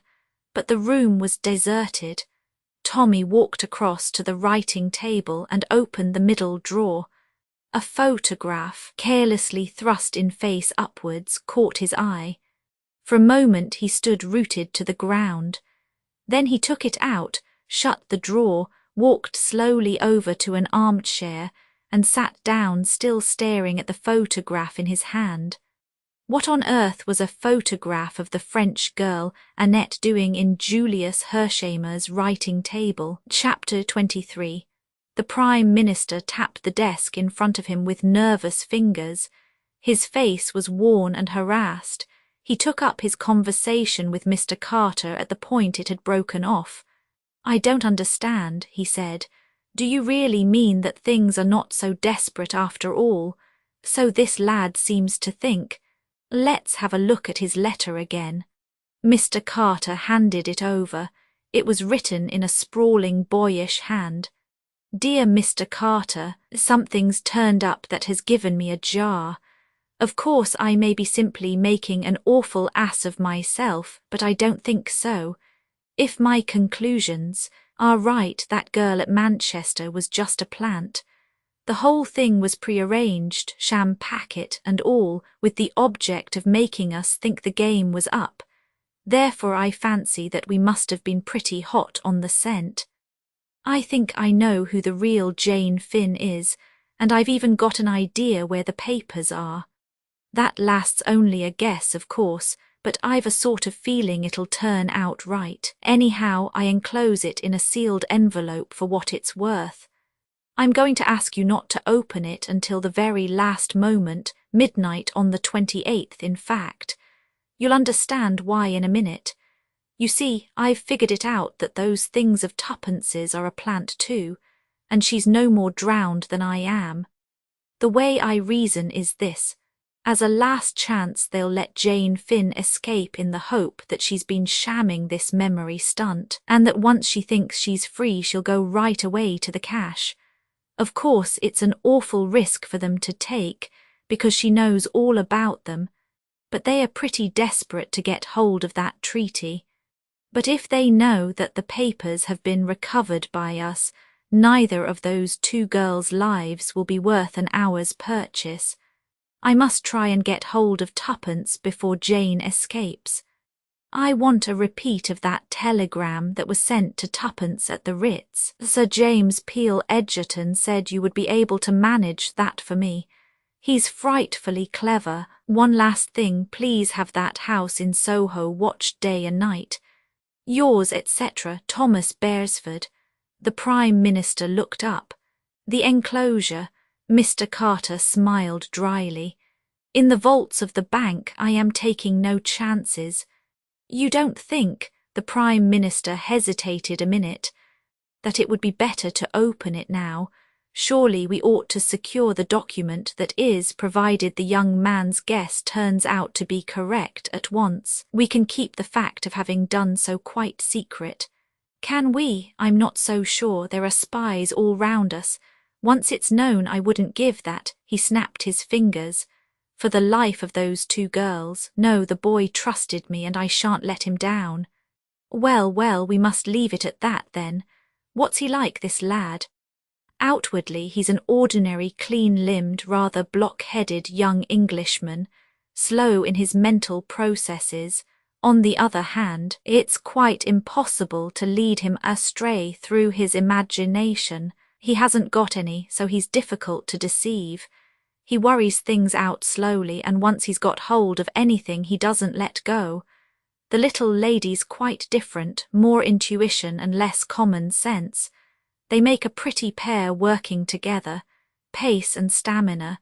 He seems confident, mused the Prime Minister. Yes, and that's what gives me hope.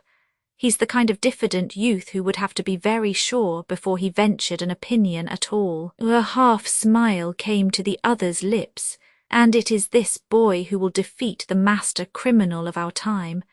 This boy, as you say, but I sometimes fancy I see a shadow behind. You mean Peel Edgerton? Peel Edgerton, said the Prime Minister in astonishment. Yes, I see his hand in this. He struck the open letter. He's there, working in the dark, silently, unobtrusively. I've always felt that if anyone was to run Mr. Brown to earth, Peel Edgerton would be the man. I tell you he's on the case now, but doesn't want it known. By the way, I got rather an odd request from him the other day. Yes, he sent me a cutting from some American paper.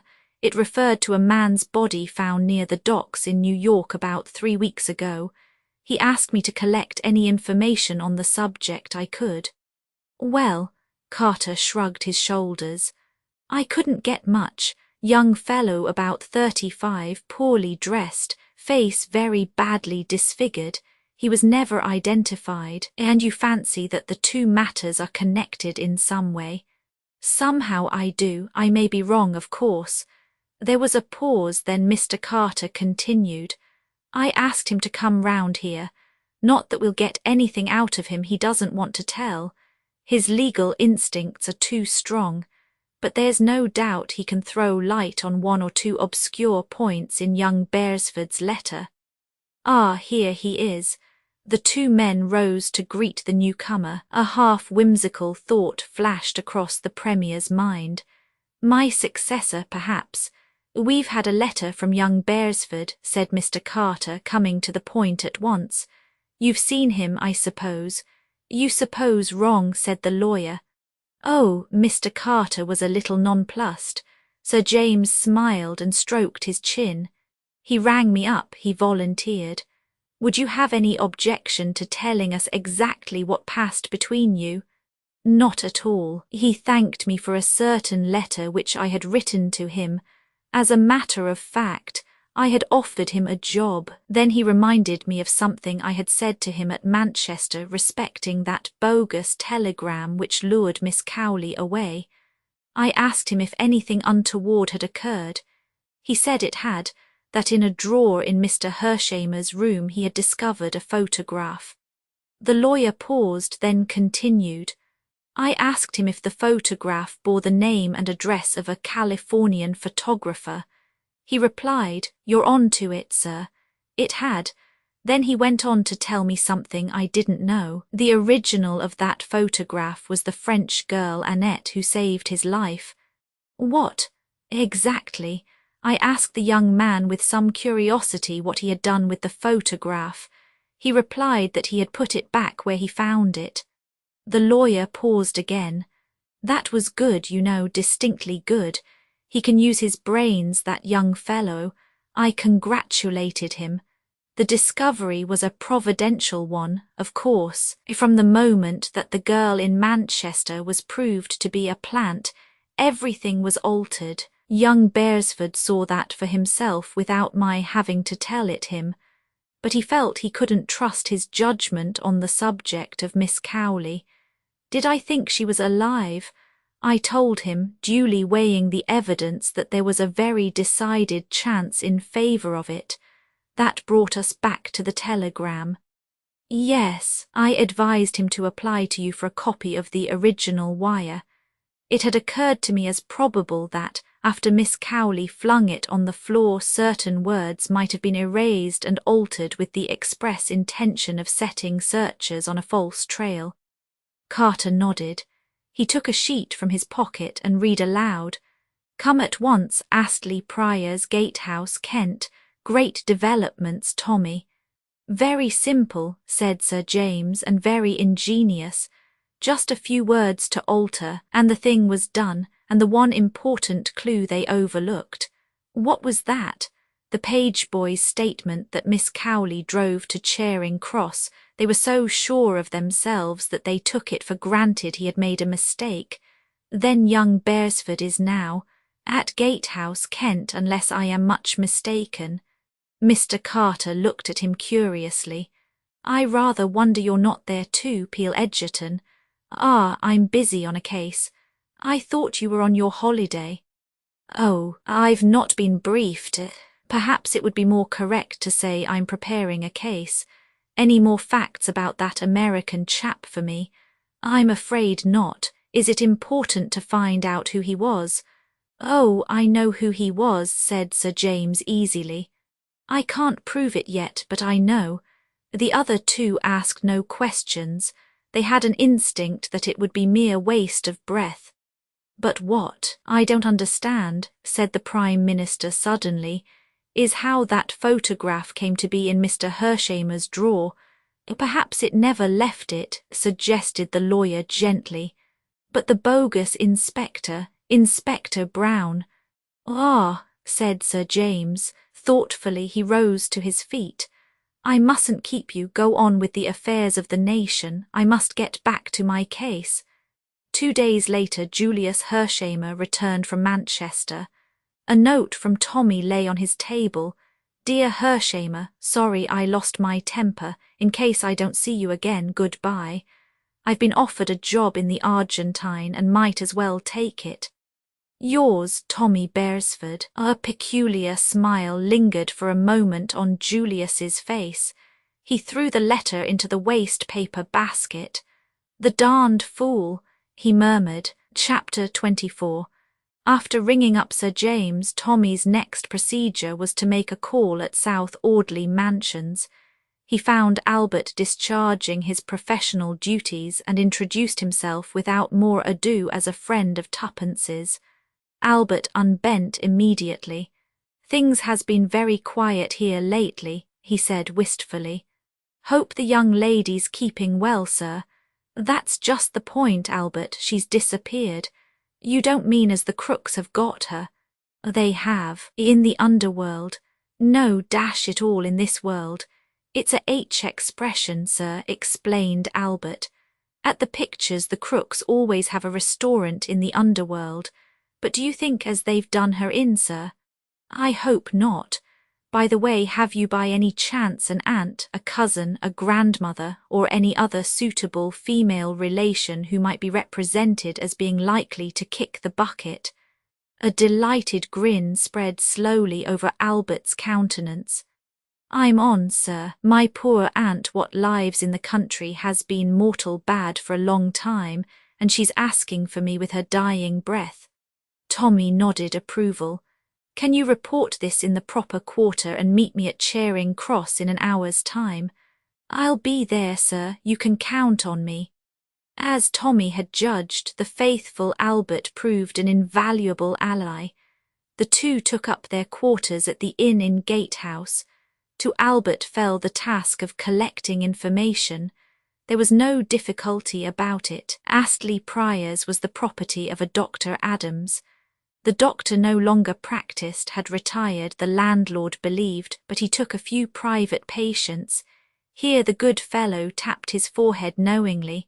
"Balmy ones, you understand."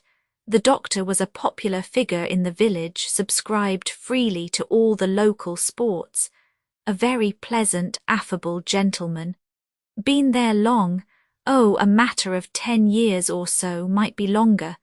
Scientific gentleman he was. Professors and people often came down from town to see him. Anyway, it was a gay house, always visitors. In the face of all this volubility, Tommy felt doubts. Was it possible that this genial, well-known figure could be in reality a dangerous criminal? His life seemed so open and above board, no hint of sinister doings. Suppose it was all a gigantic mistake? Tommy felt a cold chill at the thought. Then he remembered the private patients, balmy ones. He inquired carefully if there was a young lady amongst them, describing Tuppence, but nothing much seemed to be known about the patients. They were seldom seen outside the grounds. A guarded description of Annette also failed to provoke recognition. Astley Priors was a pleasant red brick edifice, surrounded by well-wooded grounds which effectually shielded the house from observation from the road. On the first evening Tommy, accompanied by Albert, explored the grounds. Owing to Albert's insistence, they dragged themselves along painfully on their stomachs, thereby producing a great deal more noise than if they had stood upright. In any case, these precautions were totally unnecessary. The grounds, like those of any other private house after nightfall, seemed untenanted. Tommy had imagined a possible fierce watchdog. Albert's fancy ran to a puma or a tame cobra, but they reached a shrubbery near the house quite unmolested. The blinds of the dining-room window were up. There was a large company assembled round the table. The port was passing from hand to hand. It seemed a normal, pleasant company. Through the open window scraps of conversation floated out disjointedly on the night air. It was a heated discussion on county cricket. Again Tommy felt that cold chill of uncertainty. It seemed impossible to believe that these people were other than they seemed. Had he been fooled once more? The fair-bearded, spectacled gentleman who sat at the head of the table looked singularly honest and normal. Tommy slept badly that night. The following morning the indefatigable Albert, having cemented an alliance with the greengrocer's boy, took the latter's place and ingratiated himself with the cook at Malthouse. He returned with the information that she was undoubtedly one of the crooks, but Tommy mistrusted the vividness of his imagination, questioned he could adduce nothing in support of his statement except his own opinion that she wasn't the usual kind. You could see that at a glance, the substitution being repeated, much to the pecuniary advantage of the real greengrocer's boy. On the following day, Albert brought back the first piece of hopeful news. There was a French young lady staying in the house. Tommy put his doubts aside. Here was confirmation of his theory. But time pressed. Today was the 27th. The 29th was the much talked of Labour Day, about which all sorts of rumours were running riot. Newspapers were getting agitated. Sensational hints of a Labour coup d'état were freely reported. The government said nothing. It knew and was prepared. There were rumours of dissension among the Labour leaders. They were not of one mind. The more far-seeing among them realised that what they proposed might well be a death blow to the England that at heart they loved. They shrank from the starvation and misery a general strike would entail, and were willing to meet the government halfway. But behind them were subtle, insistent forces at work, urging the memories of old wrongs, deprecating the weakness of half-and-half measures, fomenting misunderstandings. Tommy felt that, thanks to Mr. Carter, he understood the position fairly accurately. With the fatal document in the hands of Mr. Brown, public opinion would swing to the side of the Labour extremists and revolutionists. Failing that, the battle was an even chance. The government with a loyal army and police force behind them might win, but at a cost of great suffering. But Tommy nourished another and a preposterous dream. With Mr. Brown unmasked and captured, he believed, rightly or wrongly, that the whole organisation would crumble ignominiously and instantaneously. The strange, permeating influence of the unseen chief held it together. Without him, Tommy believed an instant panic would set in, and the honest men left to themselves, an 11th-hour reconciliation would be possible. "This is a one-man show," said Tommy to himself. "The thing to do is to get hold of the man." It was partly in furtherance of this ambitious design that he had requested Mr. Carter not to open the sealed envelope. The draft treaty was Tommy's bait. Every now and then he was aghast at his own presumption. How dared he think that he had discovered what so many wiser and clever men had overlooked? Nevertheless, he stuck tenaciously to his idea. That evening he and Albert once more penetrated the grounds of Astley Priors. Tommy's ambition was somehow or other to gain admission to the house itself. As they approached cautiously, Tommy gave a sudden gasp. On the second-floor window, someone standing between the window and the light in the room threw a silhouette on the blind. It was one Tommy would have recognised anywhere. Tuppence was in that house. He clutched Albert by the shoulder. "Stay here. When I begin to sing, watch that window." He retreated hastily to a position on the main drive and began in a deep roar, coupled with an unsteady gait, the following ditty. "I am a soldier, a jolly British soldier. You can see that I'm a soldier by my feet." It had been a favourite on the gramophone in Tuppence's hospital days. He did not doubt but that she would recognise it and draw her own conclusions. Tommy had not a note of music in his voice, but his lungs were excellent.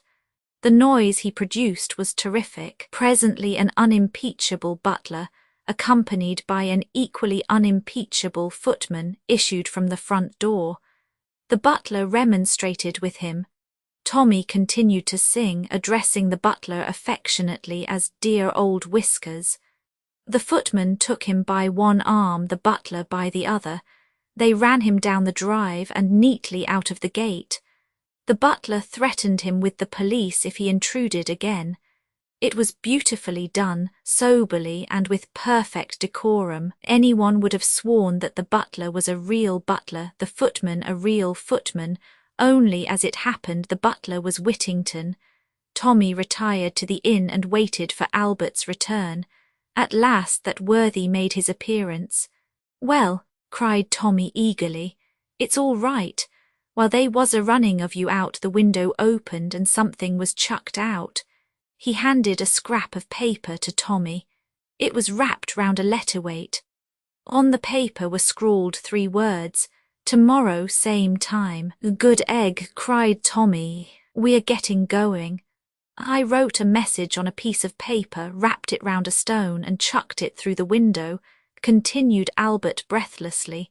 Tommy groaned. "Your zeal will be the undoing of us, Albert. What did you say?" "Said we was a-staying at the inn, if she could get away to come there and croak like a frog." "She'll know that's you," said Tommy with a sigh of relief. "Your imagination runs away with you, you know, Albert. Why, you wouldn't recognize a frog croaking if you heard it." Albert looked rather crestfallen. "Cheer up," said Tommy. "No harm done. That butler's an old friend of mine. I bet he knew who I was, though he didn't let on. It's not their game to show suspicion. That's why we've found it fairly plain sailing. They don't want to discourage me altogether. On the other hand, they don't want to make it too easy.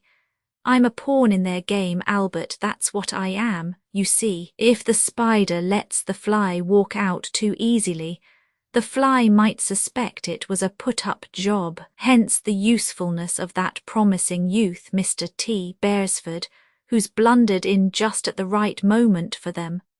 But later, Mr. T. Beresford had better look out." Tommy retired for the night in a state of some elation. He had elaborated a careful plan for the following evening. He felt sure that the inhabitants of Astley Priors would not interfere with him up to a certain point.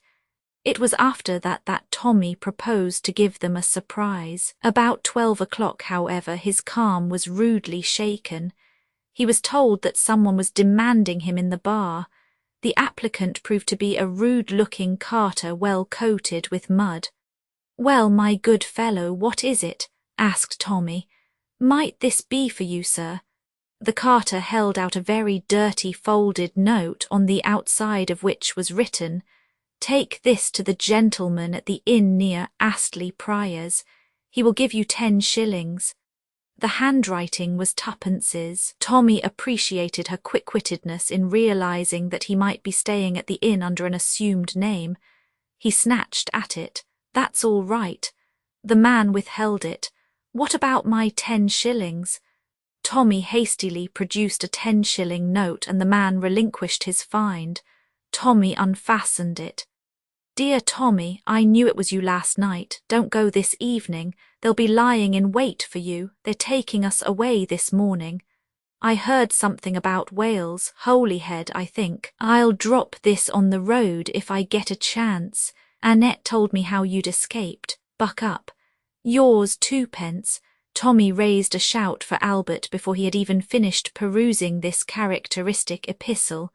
"Pack my bag, we're off." "Yes, sir." The boots of Albert could be heard racing upstairs. Holyhead, did that mean that after all? Tommy was puzzled. He read on slowly. The boots of Albert continued to be active on the floor above. Suddenly a second shout came from below. "Albert, I'm a damned fool. Unpack that bag." "Yes, sir." Tommy smoothed out the note thoughtfully. "Yes, a damned fool," he said softly. "But so's someone else, and at last I know who it is." Chapter 25. In his suite at Claridge's, Cramnin reclined on a couch and dictated to his secretary in sibilant Russian. Presently the telephone at the secretary's elbow purred and he took up the receiver, spoke for a minute or two, then turned to his employer. "Someone below is asking for you." "Who is it?" "He gives the name of Mr. Julius P. Hershamer." "Hershamer," repeated Cramnin thoughtfully. "I have heard that name before. His father was one of the Steel Kings of America. explained the secretary, whose business it was to know everything. This young man must be a millionaire several times over. The other's eyes narrowed appreciatively. You had better go down and see him, Ivan, find out what he wants. The secretary obeyed, closing the door noiselessly behind him. In a few minutes he returned. He declines to state his business, says it is entirely private and personal, and that he must see you. Is a millionaire several times over, murmured Kremlin. Bring him up, my dear Ivan. The secretary left the room once more and returned escorting Julius. Monsieur Kremlin, said the latter abruptly. The Russian, studying him attentively with his pale, venomous eyes, bowed. Pleased to meet you, said the American. I've got some very important business I'd like to talk over with you if I can see you alone. He looked pointedly at the other. My secretary, Monsieur Grieber, from whom I have no secrets. That may be so, but I have, said Julius dryly. So I'd be obliged if you tell him to scoot. Ivan, said the Russian softly, perhaps you would not mind retiring into the next room. The next room won't do, interrupted Julius. I know these ducal suites, and I want this one plumb empty except for you and me. Send him round to a store to buy a penn'orth of peanuts.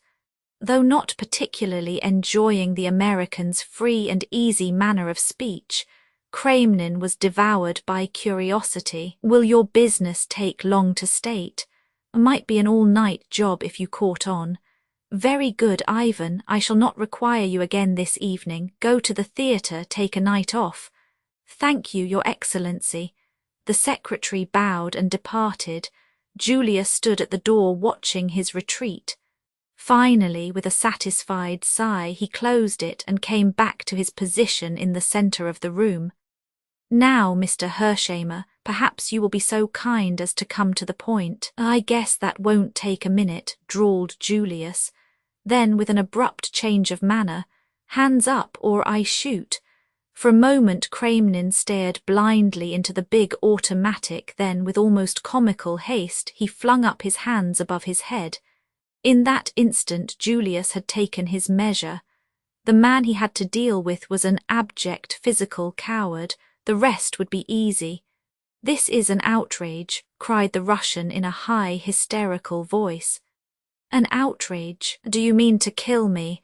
Not if you keep your voice down. Don't go edging sideways towards that bell. That's better. What do you want? Do nothing rashly. Remember, my life is of the utmost value to my country. I may have been maligned. I reckon, said Julius, that the man who let daylight into you would be doing humanity a good turn. But you needn't worry any. I'm not proposing to kill you this trip, that is, if you're reasonable. The Russian quailed before the stern menace in the other's eyes. He passed his tongue over his dry lips. What do you want? Money? No, I want Jane Finn. Jane Finn? I never heard of her. You're a darned liar. You know perfectly who I mean. I tell you I've never heard of the girl. And I tell you, retorted Julius, that little Willie here is just hopping mad to go off. The Russian wilted visibly. You wouldn't dare. Oh, yes, I would, son. Kremlin must have recognized something in the voice that carried conviction, for he said sullenly, Well, granted I do know who you mean. What of it? You will tell me now, right here where she is to be found. Kremlin shook his head. I daren't. Why not? I daren't. You ask an impossibility. Afraid, of whom? Mr. Brown? Ah, that tickles you up. There is such a person, then. I doubted it. And the mere mention of him scares you stiff. I have seen him, said the Russian slowly. Spoken to him face to face. I did not know it until afterwards. He was one of a crowd. I should not know him again. Who is he really? I do not know. But I know this, he is a man to fear. He'll never know, said Julius. He knows everything, and his vengeance is swift. Even I, Kremlin, would not be exempt. Then you won't do as I ask you. You ask an impossibility. Sure, that's a pity for you, said Julius cheerfully. but the world in general will benefit. He raised the revolver. "Stop!" shrieked the Russian. "You cannot mean to shoot me." "Of course I do. I've always heard you revolutionists held life cheap, but it seems there's a difference when it's your own life in question. I gave you just one chance of saving your dirty skin and that you wouldn't take. They would kill me."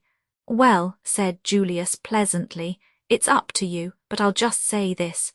Little Willie here is a dead cert, and if I was you I'd take a sporting chance with Mr. Brown." "You will hang if you shoot me," muttered the Russian irresolutely. "No, stranger, that's where you're wrong. You forget the dollars.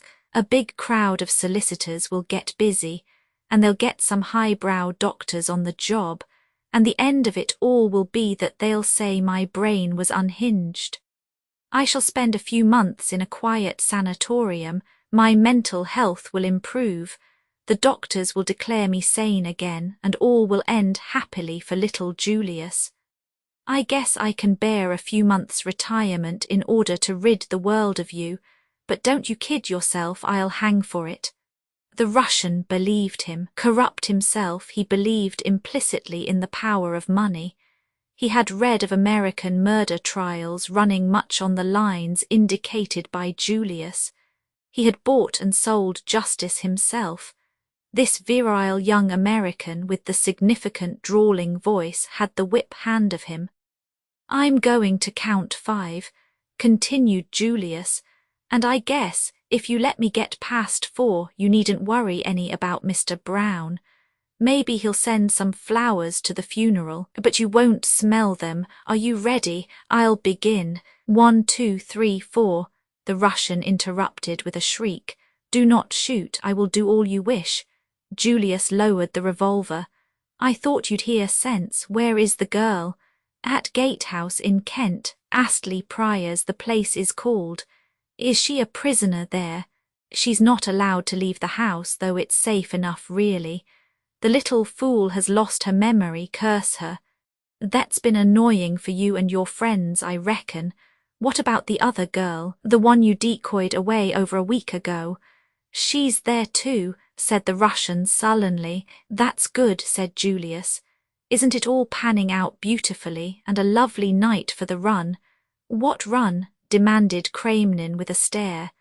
"Down to Gatehouse, sure. I hope you're fond of motoring." "What do you mean, I refuse to go?" "Now don't get mad. You must see I'm not such a kid as to leave you here. You'd ring up your friends on that telephone first thing." "Ah," he observed the fall on the other's face. "You see you'd got it all fixed." "No, sir, you're coming along with me. This your bedroom next door here. Walk right in." "Little Willie and I will come behind. Put on a thick coat, that's right. Fur-lined, and you a socialist. Now we're ready." We walk downstairs and out through the hall to where my car's waiting.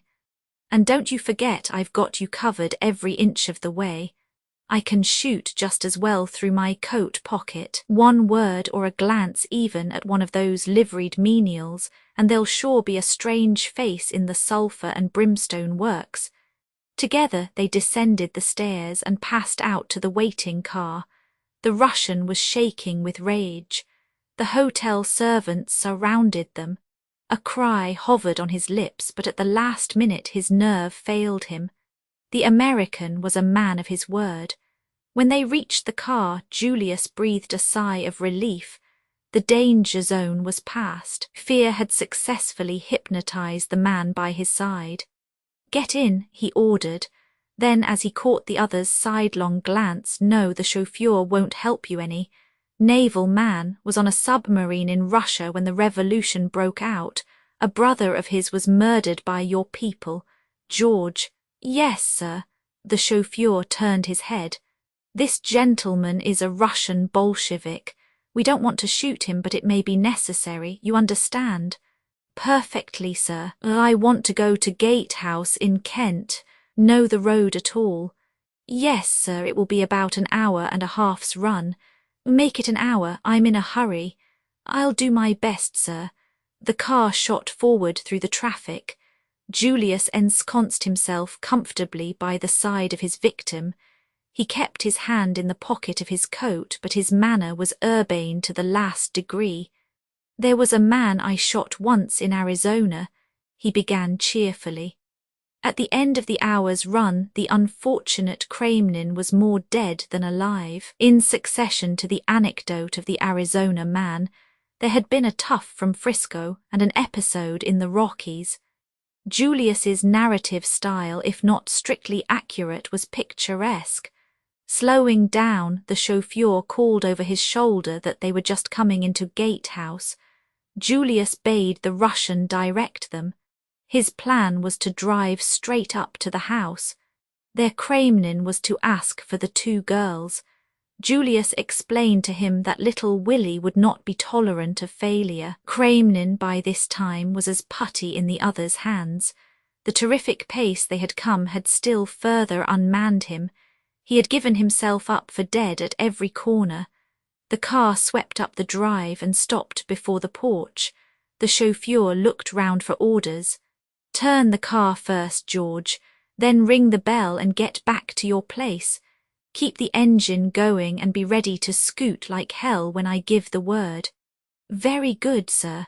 The front door was opened by the butler. Kremlin felt the muzzle of the revolver pressed against his ribs. "Now," hissed Julius, "and be careful." The Russian beckoned. His lips were white and his voice was not very steady. "It is I, Kremlin. Bring down the girl at once. There is no time to lose." Whittington had come down the steps. He uttered an exclamation of astonishment at seeing the other. "You, what's up? Surely you know the plan." Kremlin interrupted him, using the words that have created many unnecessary panics. "We have been betrayed. Plans must be abandoned. We must save our own skins, the girl, and at once. It's our only chance." Whittington hesitated, but for hardly a moment. "You have orders from him." "Naturally, should I be here otherwise? Hurry, there is no time to be lost. The other little fool had better come too." Whittington turned and ran back into the house. The agonizing minutes went by. Then two figures hastily huddled in cloaks appeared on the steps and were hustled into the car. The smaller of the two was inclined to resist, and Whittington shoved her in unceremoniously. Julius leaned forward, and in doing so the light from the open door lit up his face. Another man on the steps behind Whittington gave a startled exclamation. Concealment was at an end. "Get a move on, George," shouted Julius. The chauffeur slipped in his clutch, and with a bound the car started. The man on the steps uttered an oath. His hand went to his pocket. There was a flash and a report. The bullet just missed the taller girl by an inch. "Get down, Jane," cried Julius. "Flat on the bottom of the car." He thrust her sharply forward, then standing up, he took careful aim and fired. "Have you hit him?" cried Tuppence eagerly. "Sure," replied Julius. "He isn't killed, though. Skunks like that take a lot of killing. Are you all right, Tuppence?" "Of course I am. Where's Tommy, and who's this?" She indicated the shivering Kremlin. "Tommy's making tracks for the Argentine. I guess he thought you turned up your toes. Steady through the gate, George, that's right. It'll take 'em at least 5 minutes to get busy after us. They'll use the telephone, I guess, so look out for snares ahead, and don't take the direct route." "Who's this, did you say, Tuppence? Let me present Monsieur Kremlin. I persuaded him to come on the trip for his health."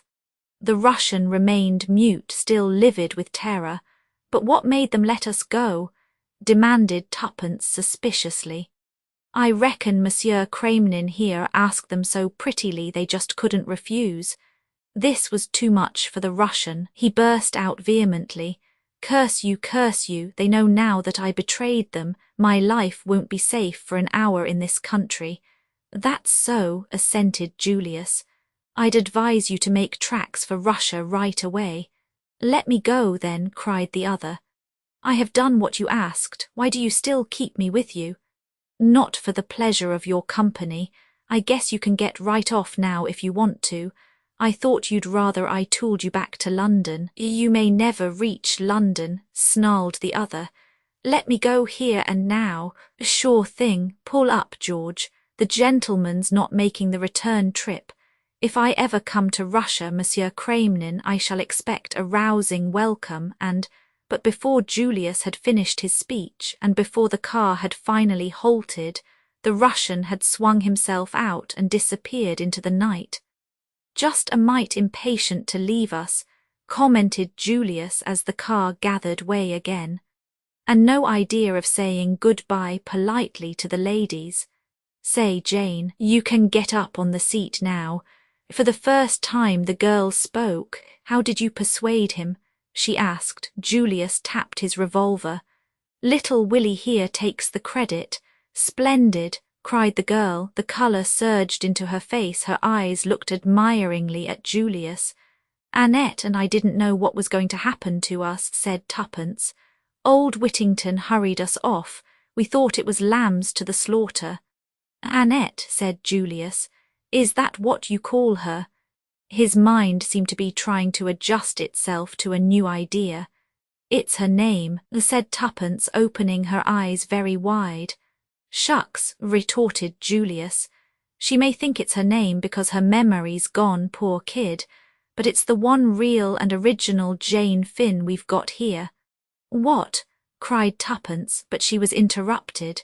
With an angry spurt, a bullet embedded itself in the upholstery of the car just behind her head. Down with you, cried Julius. It's an ambush. These guys have got busy pretty quickly. Push her a bit, George. The car fairly leapt forward. 3 more shots rang out but went happily wide. Julius, upright, leant over the back of the car.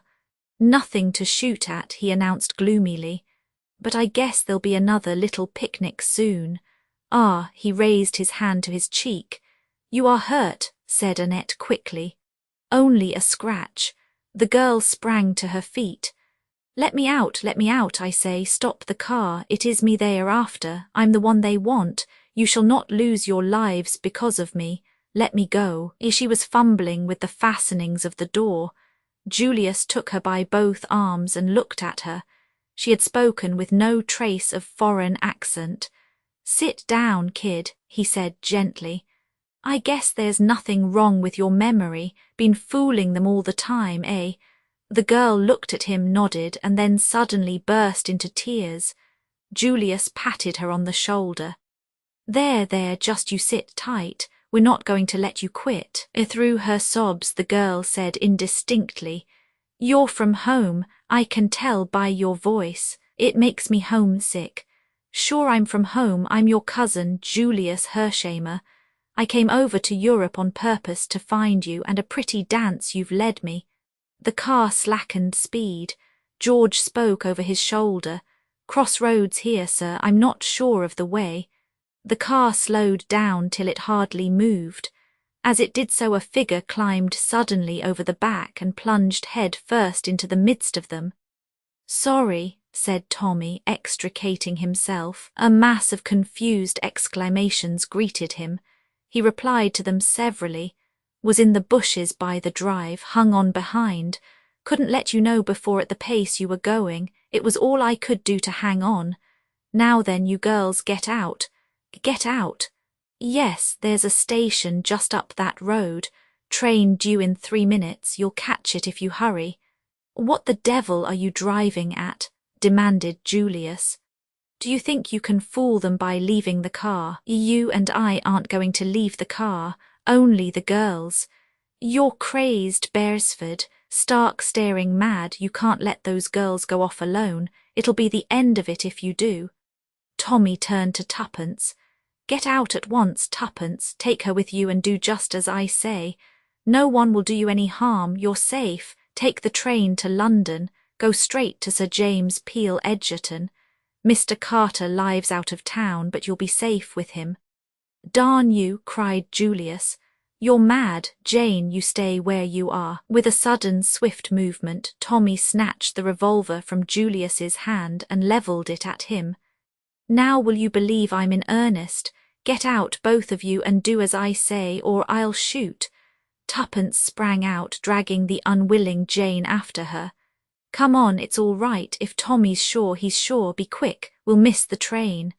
They started running. Julius's pent-up rage burst forth. What the hell? Tommy interrupted him. Dry up, I want a few words with you, Mr. Julius Hershamer. Chapter 26. Her arm through Jane's, dragging her along, Tuppence reached the station. Her quick ears caught the sound of the approaching train. Hurry up, she panted, or we'll miss it. They arrived on the platform just as the train came to a standstill. Tuppence opened the door of an empty first-class compartment and the two girls sank down breathless on the padded seats. A man looked in, then passed on to the next carriage. Jane started nervously. Her eyes dilated with terror. She looked questioningly at Tuppence. Is he one of them, do you think? She breathed. Tuppence shook her head. No, it's all right. She took Jane's hand in hers. Tommy wouldn't have told us to do this unless he was sure we'd be all right. But he doesn't know them as I do. The girl shivered. You can't understand. 5 years, 5 long years. Sometimes I thought I should go mad. Never mind, it's all over. Is it? The train was moving now, speeding through the night at a gradually increasing rate. Suddenly Jane Finn started up. What was that? I thought I saw a face looking in through the window. No, there's nothing, see. Tuppence went to the window and lifting the strap let the pane down. You're sure? Quite sure. The other seemed to feel some excuse was necessary. I guess I'm acting like a frightened rabbit, but I can't help it. If they caught me now, they'd... Her eyes opened wide and staring. Don't, implored Tuppence. Lie back and don't think. You can be quite sure that Tommy wouldn't have said it was safe if it wasn't. My cousin didn't think so. He didn't want us to do this. No, said Tuppence, rather embarrassed. What are you thinking of? Said Jane sharply. Why, your voice was so queer. I was thinking of something, confessed Tuppence. But I don't want to tell you, not now. I may be wrong, but I don't think so. It's just an idea that came into my head a long time ago. Tommy's got it too. I'm almost sure he has. But don't you worry, there'll be time enough for that later. And it mayn't be so at all. Do what I tell you, lie back and don't think of anything. I'll try. The long lashes drooped over the hazel eyes. Tuppence, for her part, sat bolt upright, much in the attitude of a watchful terrier on guard. In spite of herself, she was nervous. Her eyes flashed continually from one window to the other. She noted the exact position of the communication cord. What it was that she feared, she would have been hard put to it to say. But in her own mind, she was far from feeling the confidence displayed in her words. Not that she disbelieved in Tommy, but occasionally she was shaken with doubts as to whether anyone so simple and honest as he was could ever be a match for the fiendish subtlety of the arch-criminal. If they once reached Sir James Peel Egerton in safety, all would be well. But would they reach him? Would not the silent forces of Mr. Brown already be assembling against them? Even that last picture of Tommy, revolver in hand, failed to comfort her. By now he might be overpowered, borne down by sheer force of numbers. Tuppence mapped out her plan of campaign. As the train at length drew slowly into Charing Cross, Jane Finn sat up with a start. Have we arrived? I never thought we should. Oh, I thought we'd get to London all right. If there's going to be any fun, now is when it will begin. Quick, get out. We'll nip into a taxi. In another minute they were passing the barrier, had paid the necessary fares and were stepping into a taxi. King's Cross, directed Tuppence. Then she gave a jump. A man looked in at the window just as they started. She was almost certain it was the same man who had got into the carriage next to them. She had a horrible feeling of being slowly hemmed in on every side. You see, she explained to Jane, if they think we're going to Sir James, this will put them off the scent. Now they'll imagine we are going to Mr. Carter. His country place is north of London somewhere.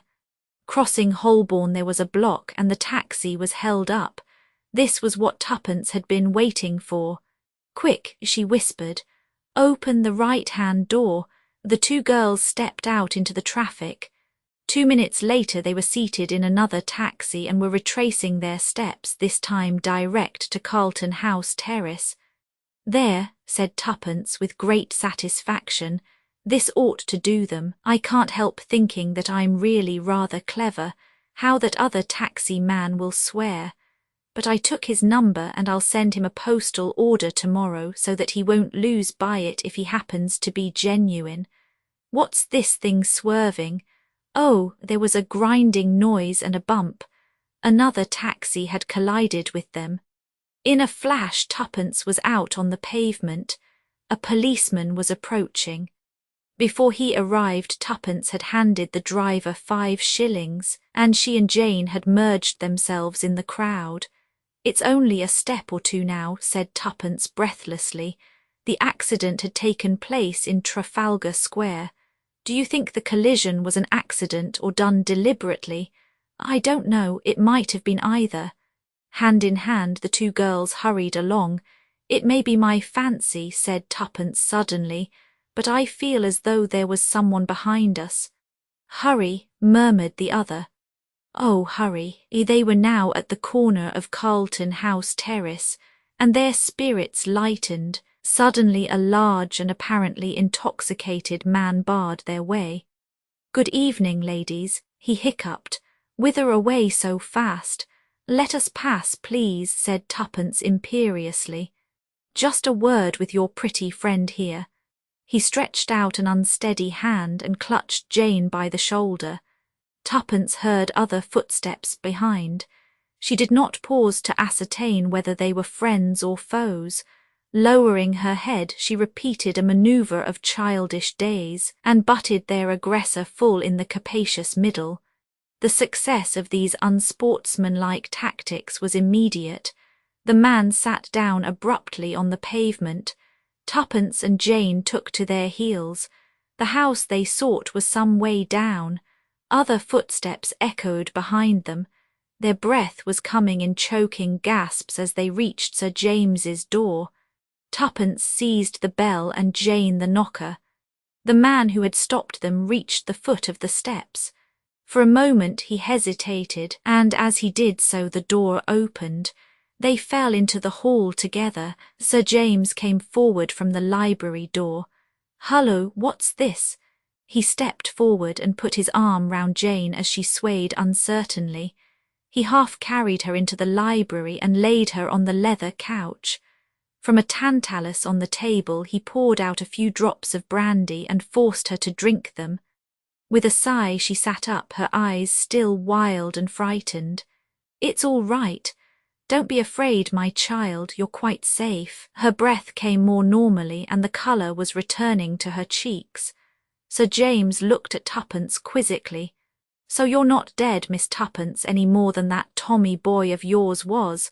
The young adventurers take a lot of killing," boasted Tuppence. "So it seems," said Sir James dryly. "Am I right in thinking that the joint venture has ended in success and that this," he turned to the girl on the couch, "is Miss Jane Finn?" Jane sat up. "Yes," she said quietly, "I am Jane Finn. I have a lot to tell you. When you are stronger—" "No, now," her voice rose a little. "I shall feel safer when I have told everything." "As you please," said the lawyer. He sat down in one of the big armchairs facing the couch. In a low voice Jane began her story. "I came over on the Lusitania to take up a post in Paris. I was fearfully keen about the war and just dying to help somehow or other. I had been studying French and my teacher said they were wanting help in a hospital in Paris. So I wrote and offered my services and they were accepted. I hadn't got any folk of my own, so it made it easy to arrange things. When the Lusitania was torpedoed, a man came up to me. I'd noticed him more than once, and I'd figured it out in my own mind that he was afraid of somebody or something. He asked me if I was a patriotic American and told me he was carrying papers which were just life or death to the Allies. He asked me to take charge of them. I was to watch for an advertisement in the Times. If it didn't appear, I was to take them to the American ambassador. Most of what followed seems like a nightmare still. I see it in my dreams sometimes. I'll hurry over that part. Mr. Danvers had told me to watch out.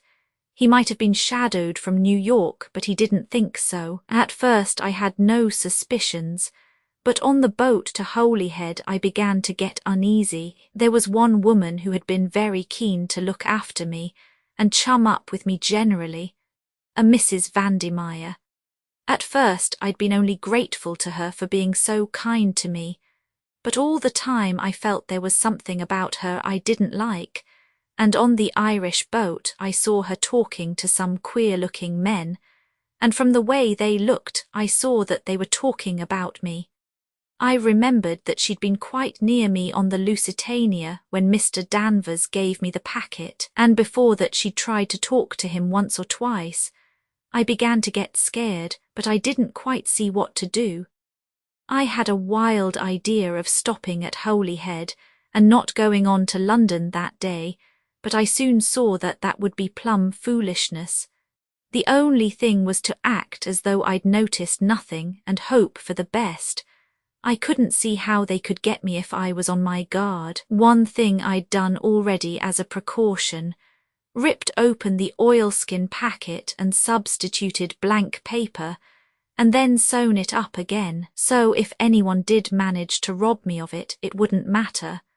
What to do with the real thing worried me no end. Finally I opened it out flat, there were only 2 sheets, and laid it between 2 of the advertisement pages of a magazine. I stuck the 2 pages together round the edge with some gum off an envelope.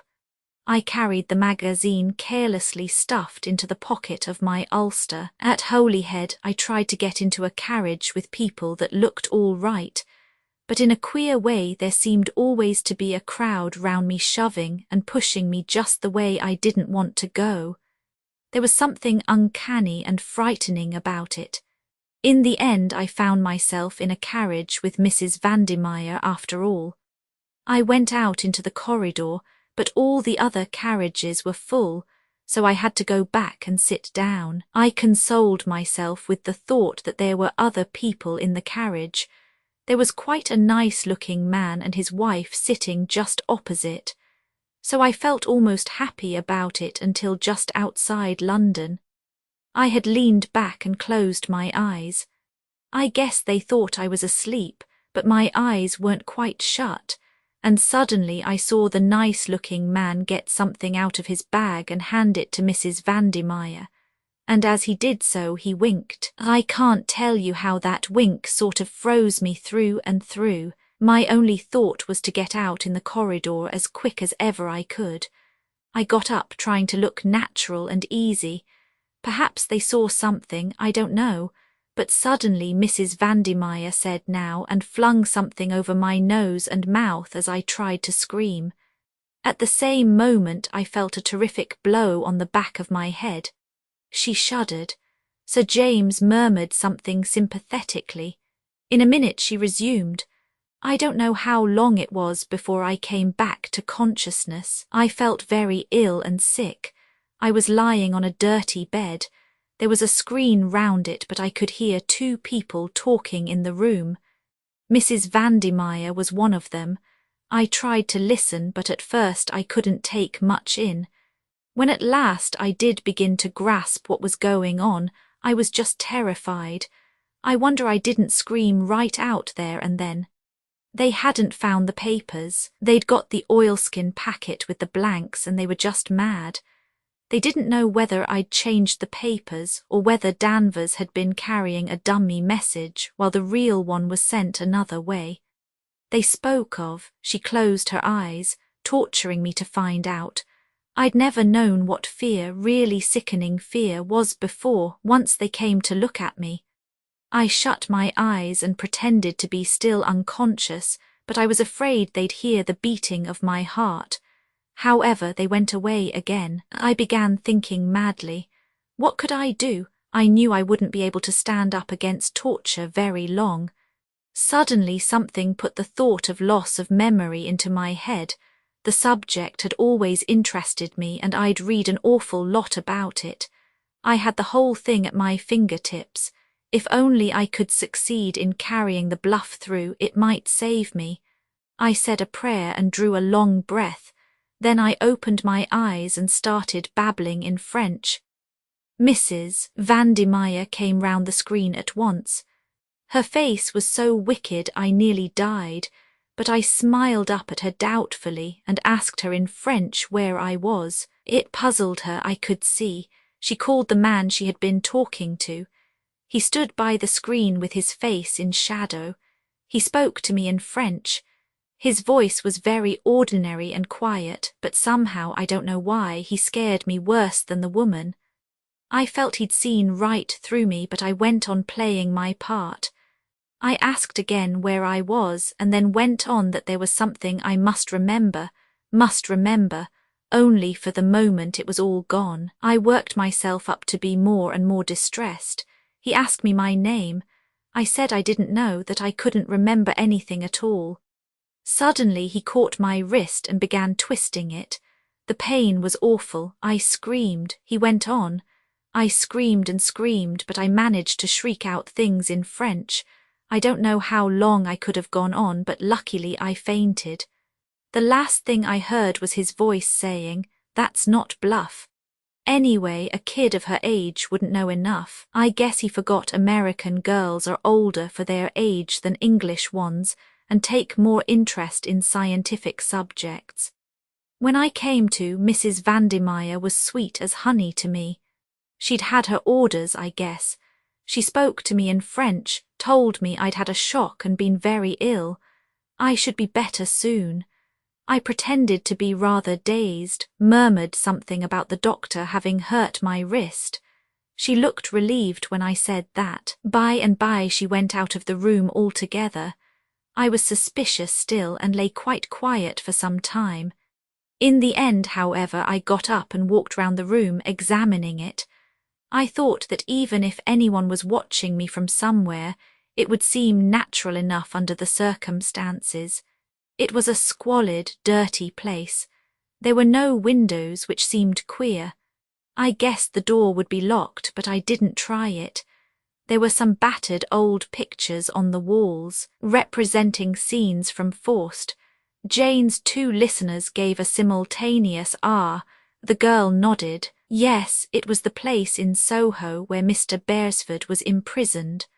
Of course, at the time I didn't even know if I was in London.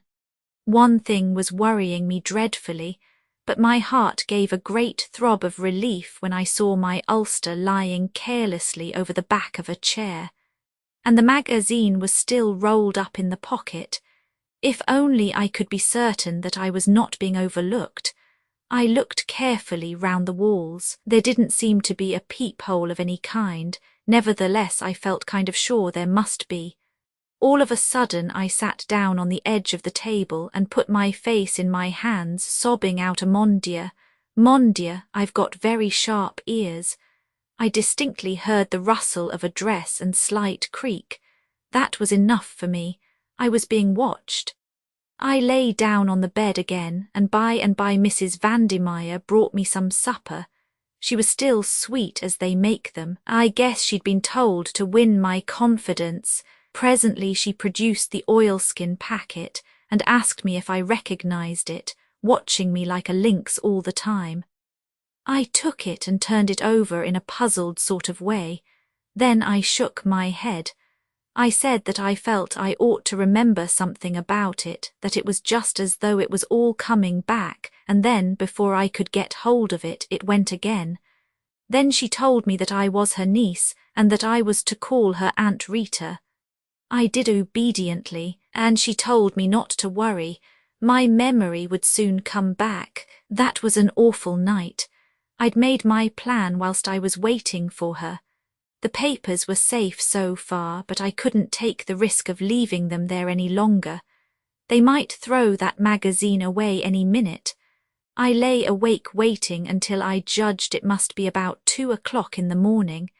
Then I got up as softly as I could and felt in the dark along the left-hand wall.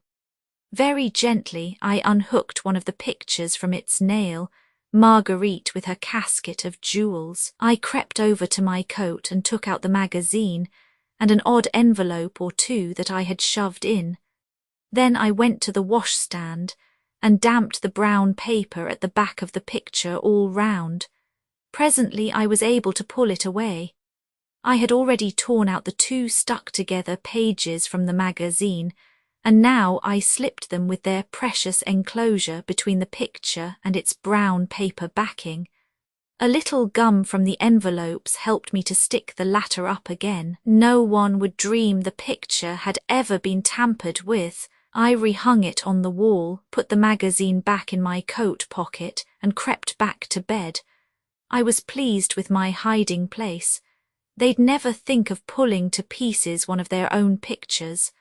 I hoped that they'd come to the conclusion that Danvers had been carrying a dummy all along, and that in the end they'd let me go. As a matter of fact, I guess that's what they did think at first, and in a way it was dangerous for me. I learnt afterwards that they nearly did away with me then and there.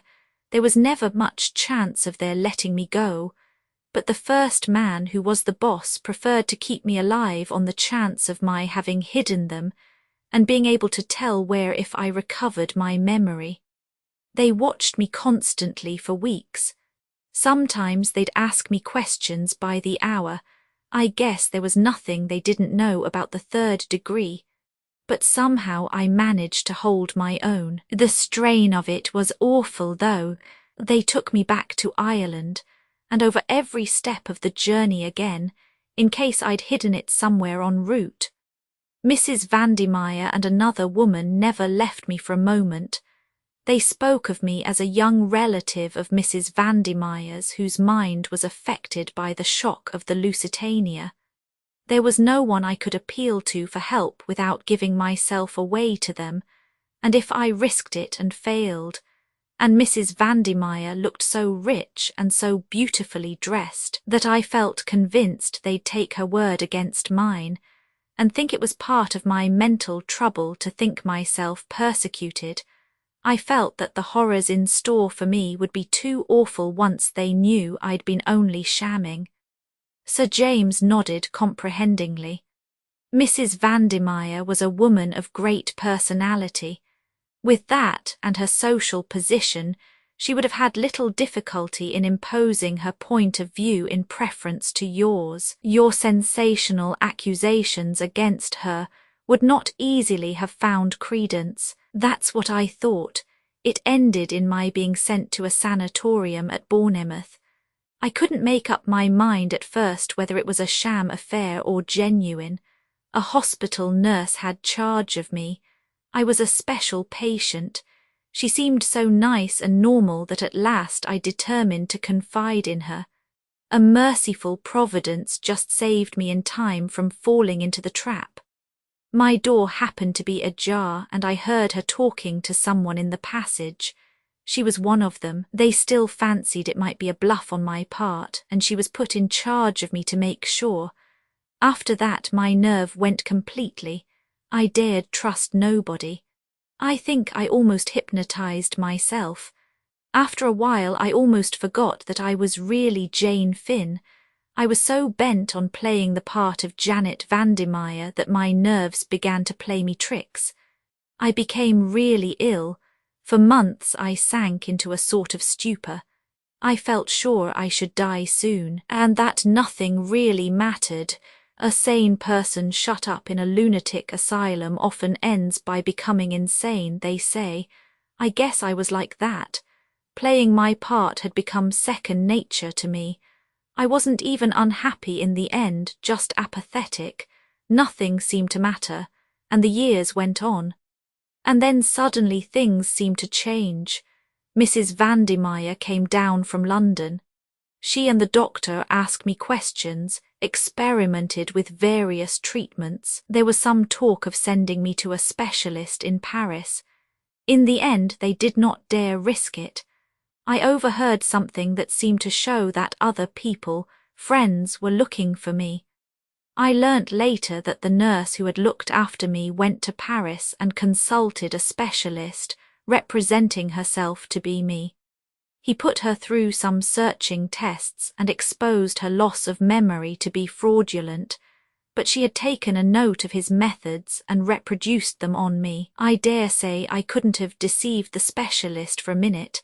A man who has made a lifelong study of a thing is unique, but I managed once again to hold my own with them.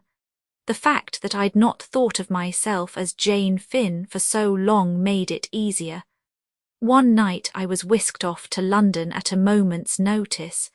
They took me back to the house in Soho. Once I got away from the sanatorium, I felt different, as though something in me that had been buried for a long time was waking up again. They sent me in to wait on Mr. Beresford. Of course I didn't know his name then. I was suspicious. I thought it was another trap. But he looked so honest I could hardly believe it. However, I was careful in all I said, for I knew we could be overheard. There's a small hole high up in the wall, but on the Sunday afternoon a message was brought to the house. They were all very disturbed. Without their knowing, I listened. Word had come that he was to be killed. I needn't tell the next part because you know it. I thought I'd have time to rush up and get the papers from their hiding place, but I was caught. So I screamed out that he was escaping, and I said I wanted to go back to Marguerite. I shouted the name 3 times very loud. I knew the others would think I meant Mrs. Vandermeyer, but I hoped it might make Mr. Beresford think of the picture. He'd unhooked one the first day. That's what made me hesitate to trust him. She paused. Then the papers, said Sir James slowly, are still at the back of the picture in that room. Yes. The girl had sunk back on the sofa, exhausted with the strain of the long story. Sir James rose to his feet. He looked at his watch. "Come," he said, "we must go at once." "Tonight?" queried Tuppence, surprised.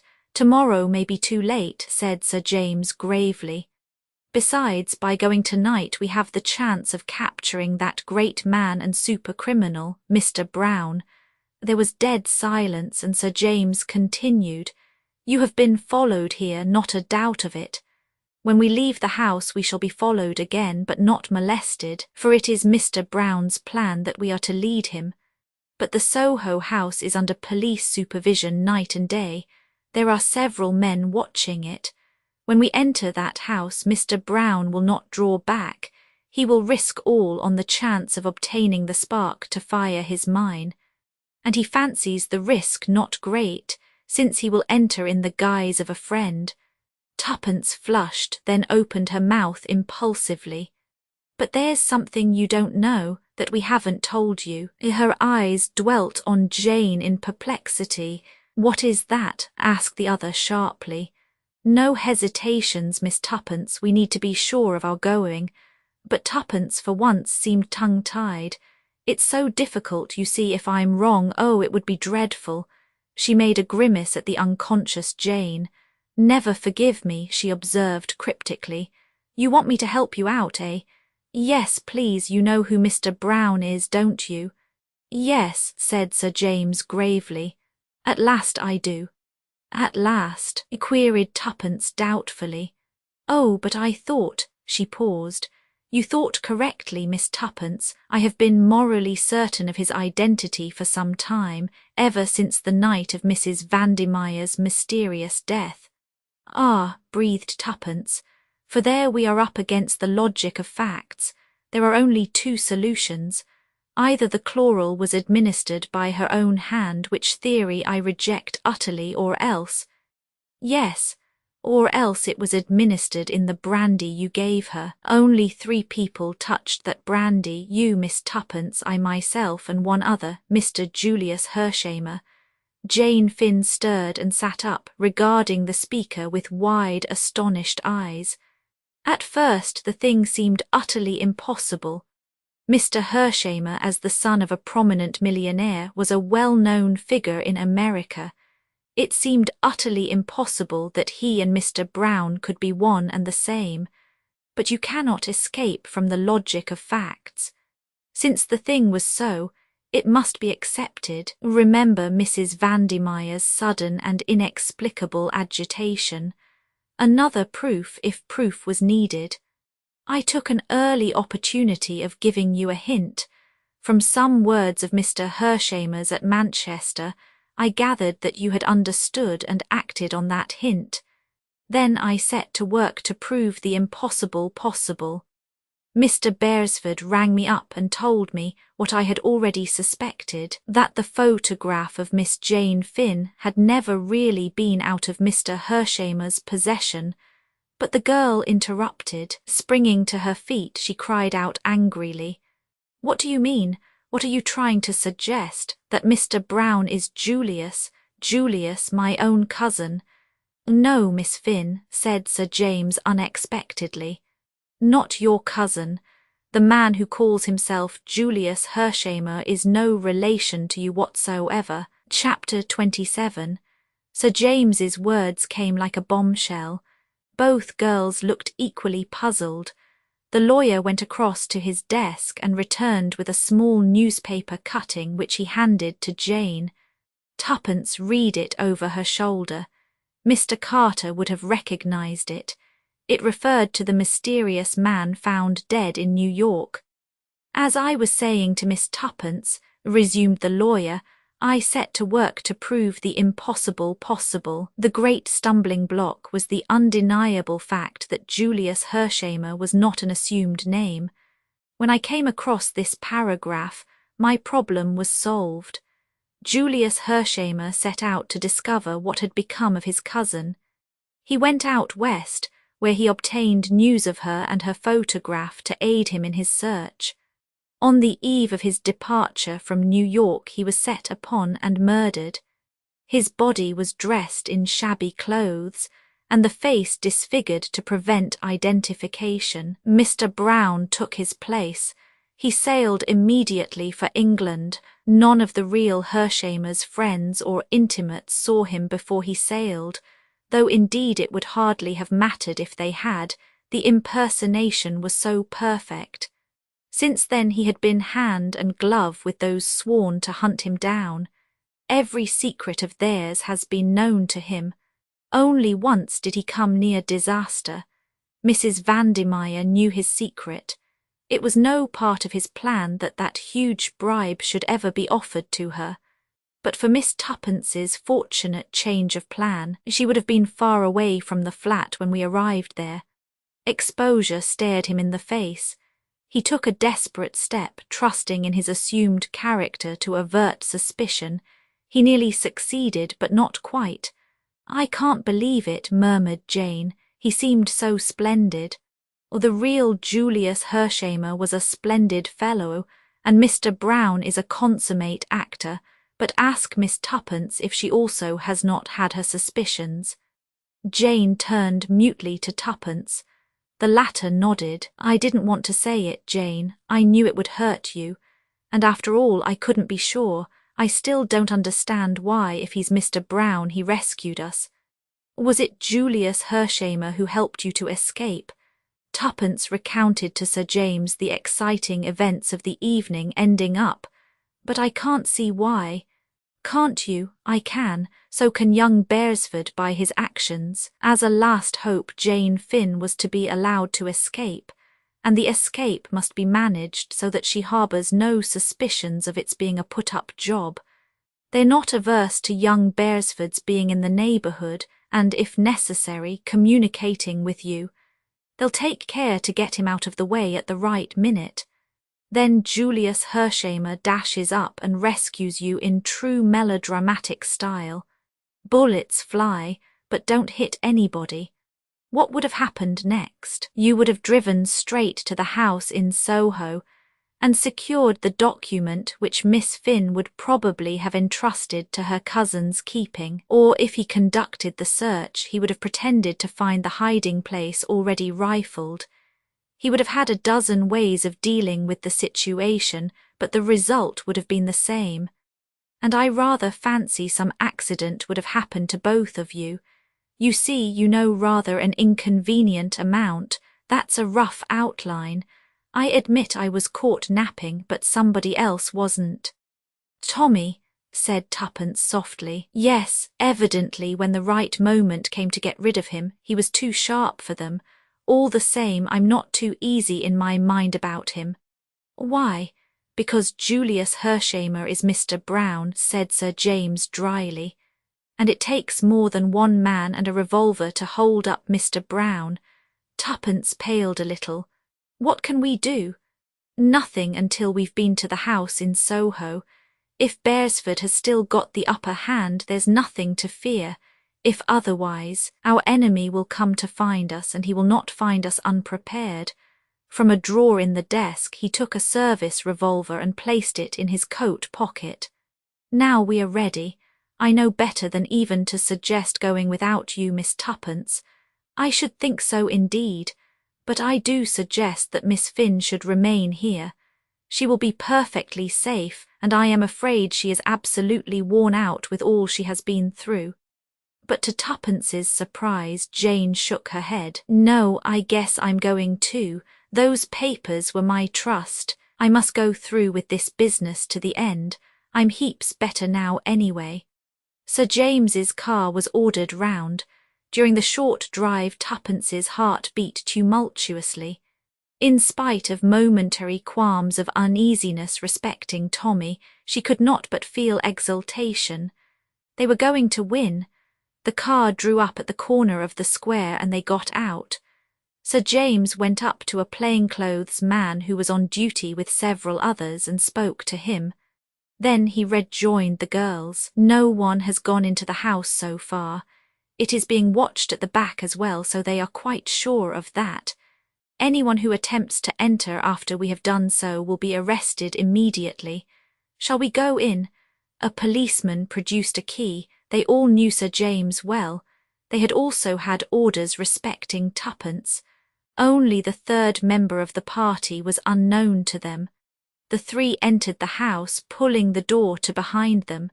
Slowly they mounted the rickety stairs. At the top was the ragged curtain hiding the recess where Tommy had hidden that day.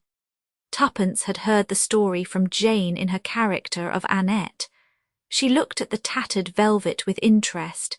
Even now she could almost swear it moved as though someone was behind it.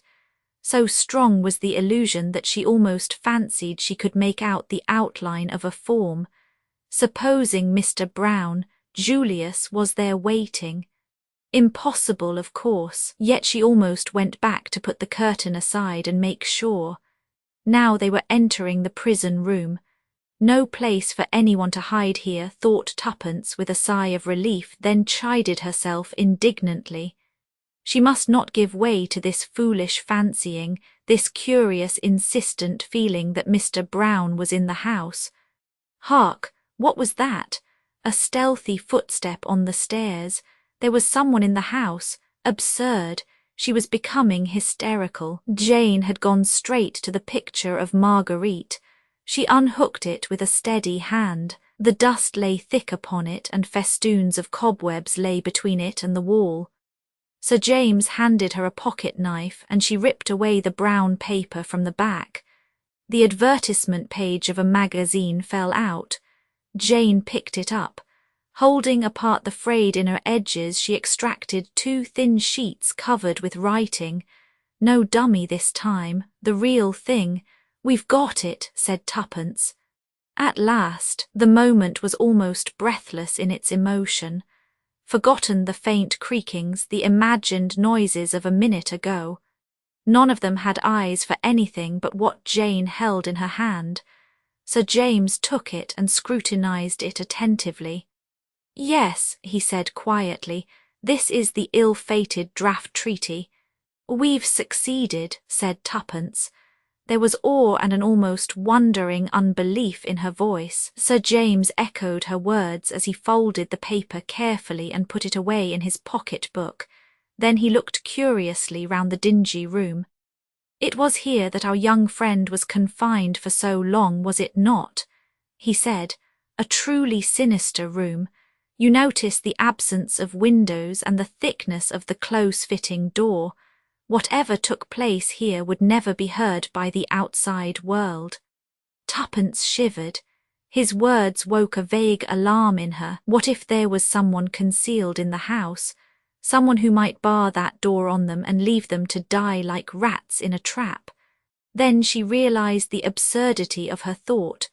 The house was surrounded by police who, if they failed to reappear, would not hesitate to break in and make a thorough search. She smiled at her own foolishness, then looked up with a start to find Sir James watching her. He gave her an emphatic little nod. "Quite right, Miss Tuppence. You scent danger. So do I, so does Miss Finn." "Yes," admitted Jane. "It's absurd, but I can't help it." Sir James nodded again. "You feel, as we all feel, the presence of Mr. Bone. Yes," as Tuppence made a movement, "not a doubt of it, Mr. Brown is here. In this house, in this room, you don't understand. I am Mr. Brown." Stupefied, unbelieving, they stared at him. The very lines of his face had changed. It was a different man who stood before them. He smiled a slow, cruel smile. "Neither of you will leave this room alive. You said just now we had succeeded. I have succeeded. The draft treaty is mine." His smile grew wider as he looked at Tuppence. "Shall I tell you how it will be? Sooner or later the police will break in and they will find 3 victims of Mr. Brown. 3, not 2, you understand, but fortunately the 3rd will not be dead, only wounded, and will be able to describe the attack with a wealth of detail. The treaty, it is in the hands of Mr. Brown, so no one will think of searching the pockets of Sir James Peel Edgerton."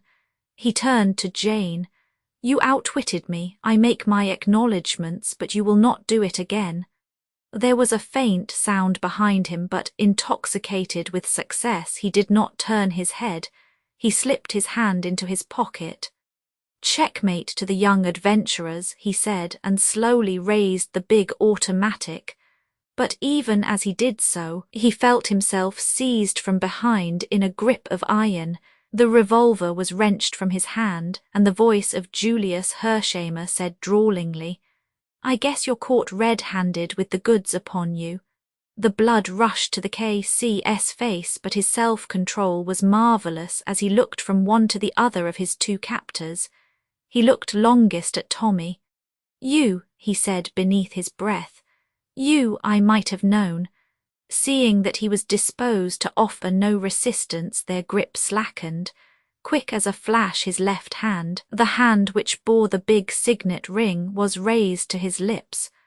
"Ave Caesar, T mortuary salutant," he said, still looking at Tommy. Then his face changed, and with a long convulsive shudder he fell forward in a crumpled heap, whilst an odour of bitter almonds filled the air. Chapter 28. The supper party given by Mr. Julius Hershamer to a few friends on the evening of the 30th will long be remembered in catering circles. It took place in a private room, and Mr. Hershamer's orders were brief and forcible.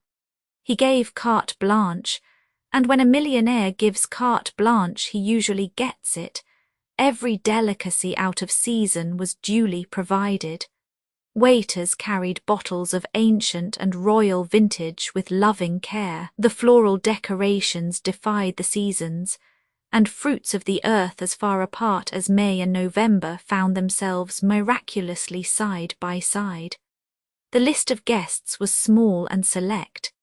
The American ambassador, Mr. Carter, who had taken the liberty, he said, of bringing an old friend, Sir William Beresford, with him Archdeacon Cowley, Dr. Hall, those 2 youthful adventurers, Miss Prudence Cowley and Mr. Thomas Beresford, and last but not least, as guest of honour, Miss Jane Finn.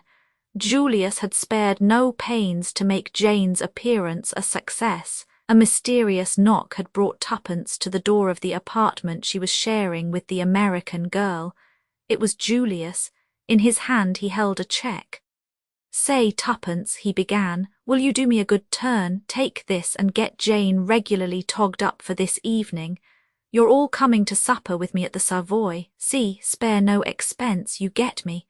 "Sure thing," mimicked Tuppence. "We shall enjoy ourselves. It will be a pleasure dressing Jane. She's the loveliest thing I've ever seen." "That's so," agreed Mr. Hershamer fervently. His fervour brought a momentary twinkle to Tuppence's eye. "By the way, Julius," she remarked demurely, "I haven't given you my answer yet." "Answer?" said Julius, his face paled. "You know, when you asked me to marry you," faltered Tuppence, her eyes downcast in the true manner of the early Victorian heroine, and wouldn't take no for an answer. "I've thought it well over." "Yes," said Julius. The perspiration stood on his forehead. Tuppence relented suddenly. "You great idiot," she said. "What on earth induced you to do it? I could see at the time you didn't care a twopenny dip for me." "Not at all. I had, and still have, the highest sentiments of esteem and respect and admiration for you." "Ahem," said Tuppence. "Those are the kind of sentiments that very soon go to the wall when the other sentiment comes along. Don't they, old thing?" "I don't know what you mean," said Julius stiffly, but a large and burning blush overspread his countenance. "Shucks," retorted Tuppence. She laughed and closed the door, reopening it to add with dignity, "Morally, I shall always consider I have been jilted." "What was it?" asked Jane as Tuppence rejoined her. "Julius." "What did he want?" "Really, I think he wanted to see you, but I wasn't going to let him." "Not until tonight, when you're going to burst upon everyone like King Solomon in his glory. Come on, we're going to shop." To most people the 29th, the much-heralded Labour Day, had passed much as any other day. Speeches were made in the Park and Trafalgar Square. Straggling processions, singing the red flag, wandered through the streets in a more or less aimless manner. Newspapers which had hinted at a general strike and the inauguration of a reign of terror were forced to hide their diminished heads. The bolder and more astute among them sought to prove that peace had been effected by following their counsels. In the Sunday papers a brief notice of the sudden death of Sir James Peel Egerton, the famous K.C., had appeared. Monday's paper dealt appreciatively with the dead man's career. The exact manner of his sudden death was never made public. Tommy had been right in his forecast of the situation. It had been a one-man show. Deprived of their chief, the organisation fell to pieces. Kremlin had made a precipitate return to Russia, leaving England early on Sunday morning. The gang had fled from Astley Priors in a panic, leaving behind, in their haste, various damaging documents which compromised them hopelessly. With these proofs of conspiracy in their hands, aided further by a small brown diary taken from the pocket of the dead man, which had contained a full and damning resume of the whole plot, the government had called an 11th-hour conference. The Labour leaders were forced to recognise that they had been used as a cat's paw. Certain concessions were made by the government and were eagerly accepted. It was to be peace, not war, but the cabinet knew by how narrow a margin they had escaped utter disaster, and burnt in on Mr. Carter's brain was the strange scene which had taken place in the house in Soho the night before. He had entered the squalid room to find that great man, the friend of a lifetime, dead, betrayed out of his own mouth. From the dead man's pocket-book he had retrieved the ill-omened draft treaty, and then and there, in the presence of the other three, it had been reduced to ashes. England was saved, and now on the evening of the 30th, in a private room at the Savoy, Mr. Julius P. Hershamer was receiving his guests. Mr. Carter was the first to arrive. With him was a choleric-looking old gentleman, at sight of whom Tommy flushed up to the roots of his hair. He came forward. "Ha, said the old gentleman, surveying him apoplectically. So you're my nephew, are you? Not much to look at, but you've done good work. It seems your mother must have brought you up well after all. Shall we let bygones be bygones, eh? You're my heir, you know, and in future I propose to make you an allowance, and you can look upon Chalmers Park as your home. Thank you, sir, it's awfully decent of you. Where's this young lady I've been hearing such a lot about? Tommy introduced Tuppence. Ha, said Sir William, eyeing her. Girls aren't what they used to be in my young days. Yes, they are, said Tuppence. Their clothes are different perhaps, but they themselves are just the same. Well, perhaps you're right. Minxes then, minxes now. That's it, said Tuppence. I'm a frightful minx myself. I believe you, said the old gentleman, chuckling, and pinched her ear in high good humour. Most young women were terrified of the old bear, as they termed him. Tuppence's pertness delighted the old misogynist. Then came the timid archdeacon, a little bewildered by the company in which he found himself, glad that his daughter was considered to have distinguished herself, but unable to help glancing at her from time to time with nervous apprehension. But Tuppence behaved admirably. She forbore to cross her legs, set a guard upon her tongue, and steadfastly refused to smoke. Dr. Hall came next, and he was followed by the American ambassador. We might as well sit down, said Julius, when he had introduced all his guests to each other. Tuppence, will you? He indicated the place of honour with a wave of his hand, but Tuppence shook her head. No, that's Jane's place. When one thinks of how she's held out all these years, she ought to be made the queen of the feast tonight. Julius flung her a grateful glance, and Jane came forward shyly to the allotted seat. Beautiful as she had seemed before, it was as nothing to the loveliness that now went fully adorned. Tuppence had performed her part faithfully. The model gown supplied by a famous dressmaker had been entitled a tiger lily. It was all golds and reds and browns, and out of it rose the pure column of the girl's white throat, and the bronze masses of hair that crowned her lovely head. There was admiration in every eye as she took her seat. Soon the supper party was in full swing, and with one accord Tommy was called upon for a full and complete explanation. "You've been too darned close about the whole business," Julius accused him. "You let on to me that you were off to the Argentine, though I guess you had your reasons for that. The idea of both you and Tuppence casting me for the part of Mr. Brown just tickles me to death. The idea was not original to them," said Mr. Carter gravely. "It was suggested, and the poison very carefully instilled by a past master in the art. The paragraph in the New York paper suggested the plan to him, and by means of it he wove a web that nearly enmeshed you fatally. I never liked him," said Julius. "I felt from the first that there was something wrong about him, and I always suspected that it was he who silenced Mrs. Vandemeyer so appositely. But it wasn't till I heard that the order for Tommy's execution came right on the heels of our interview with him that Sunday that I began to tumble to the fact that he was the big bug himself." "I never suspected it at all," lamented Tuppence. "I've always thought I was so much cleverer than Tommy, but he's undoubtedly scored over me handsomely." Julius agreed. "Tommy's been the goods this trip, and instead of sitting there as dumb as a fish, let him banish his blushes and tell us all about it." "Here, here, there's nothing to tell," said Tommy, acutely uncomfortable.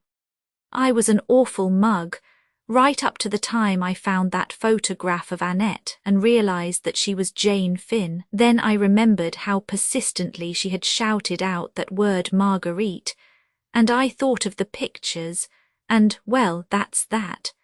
Then of course I went over the whole thing to see where I'd made an ass of myself." "Go on," said Mr. Carter, as Tommy showed signs of taking refuge in silence once more. That business about Mrs. Vandermeyer had worried me when Julius told me about it. On the face of it, it seemed that he or Sir James must have done the trick, but I didn't know which. Finding that photograph in the drawer after that story of how it had been got from him by Inspector Brown made me suspect Julius. Then I remembered that it was Sir James who had discovered the false Jane Finn. In the end, I couldn't make up my mind, and just decided to take no chances either way. I left a note for Julius in case he was Mr. Brown, saying I was off to the Argentine, and I dropped Sir James's letter with the offer of the job by the desk so that he would see it was a genuine stunt. Then I wrote my letter to Mr. Carter and rang up Sir James. Taking him into my confidence would be the best thing either way, so I told him everything except where I believed the papers to be hidden. The way he helped me to get on the track of Tuppence and Annette almost disarmed me, but not quite. I kept my mind open between the two of them. And then I got a bogus note from Tuppence and I knew. But how? Tommy took the note in question from his pocket and passed it round the table. It's her handwriting all right, but I knew it wasn't from her because of the signature.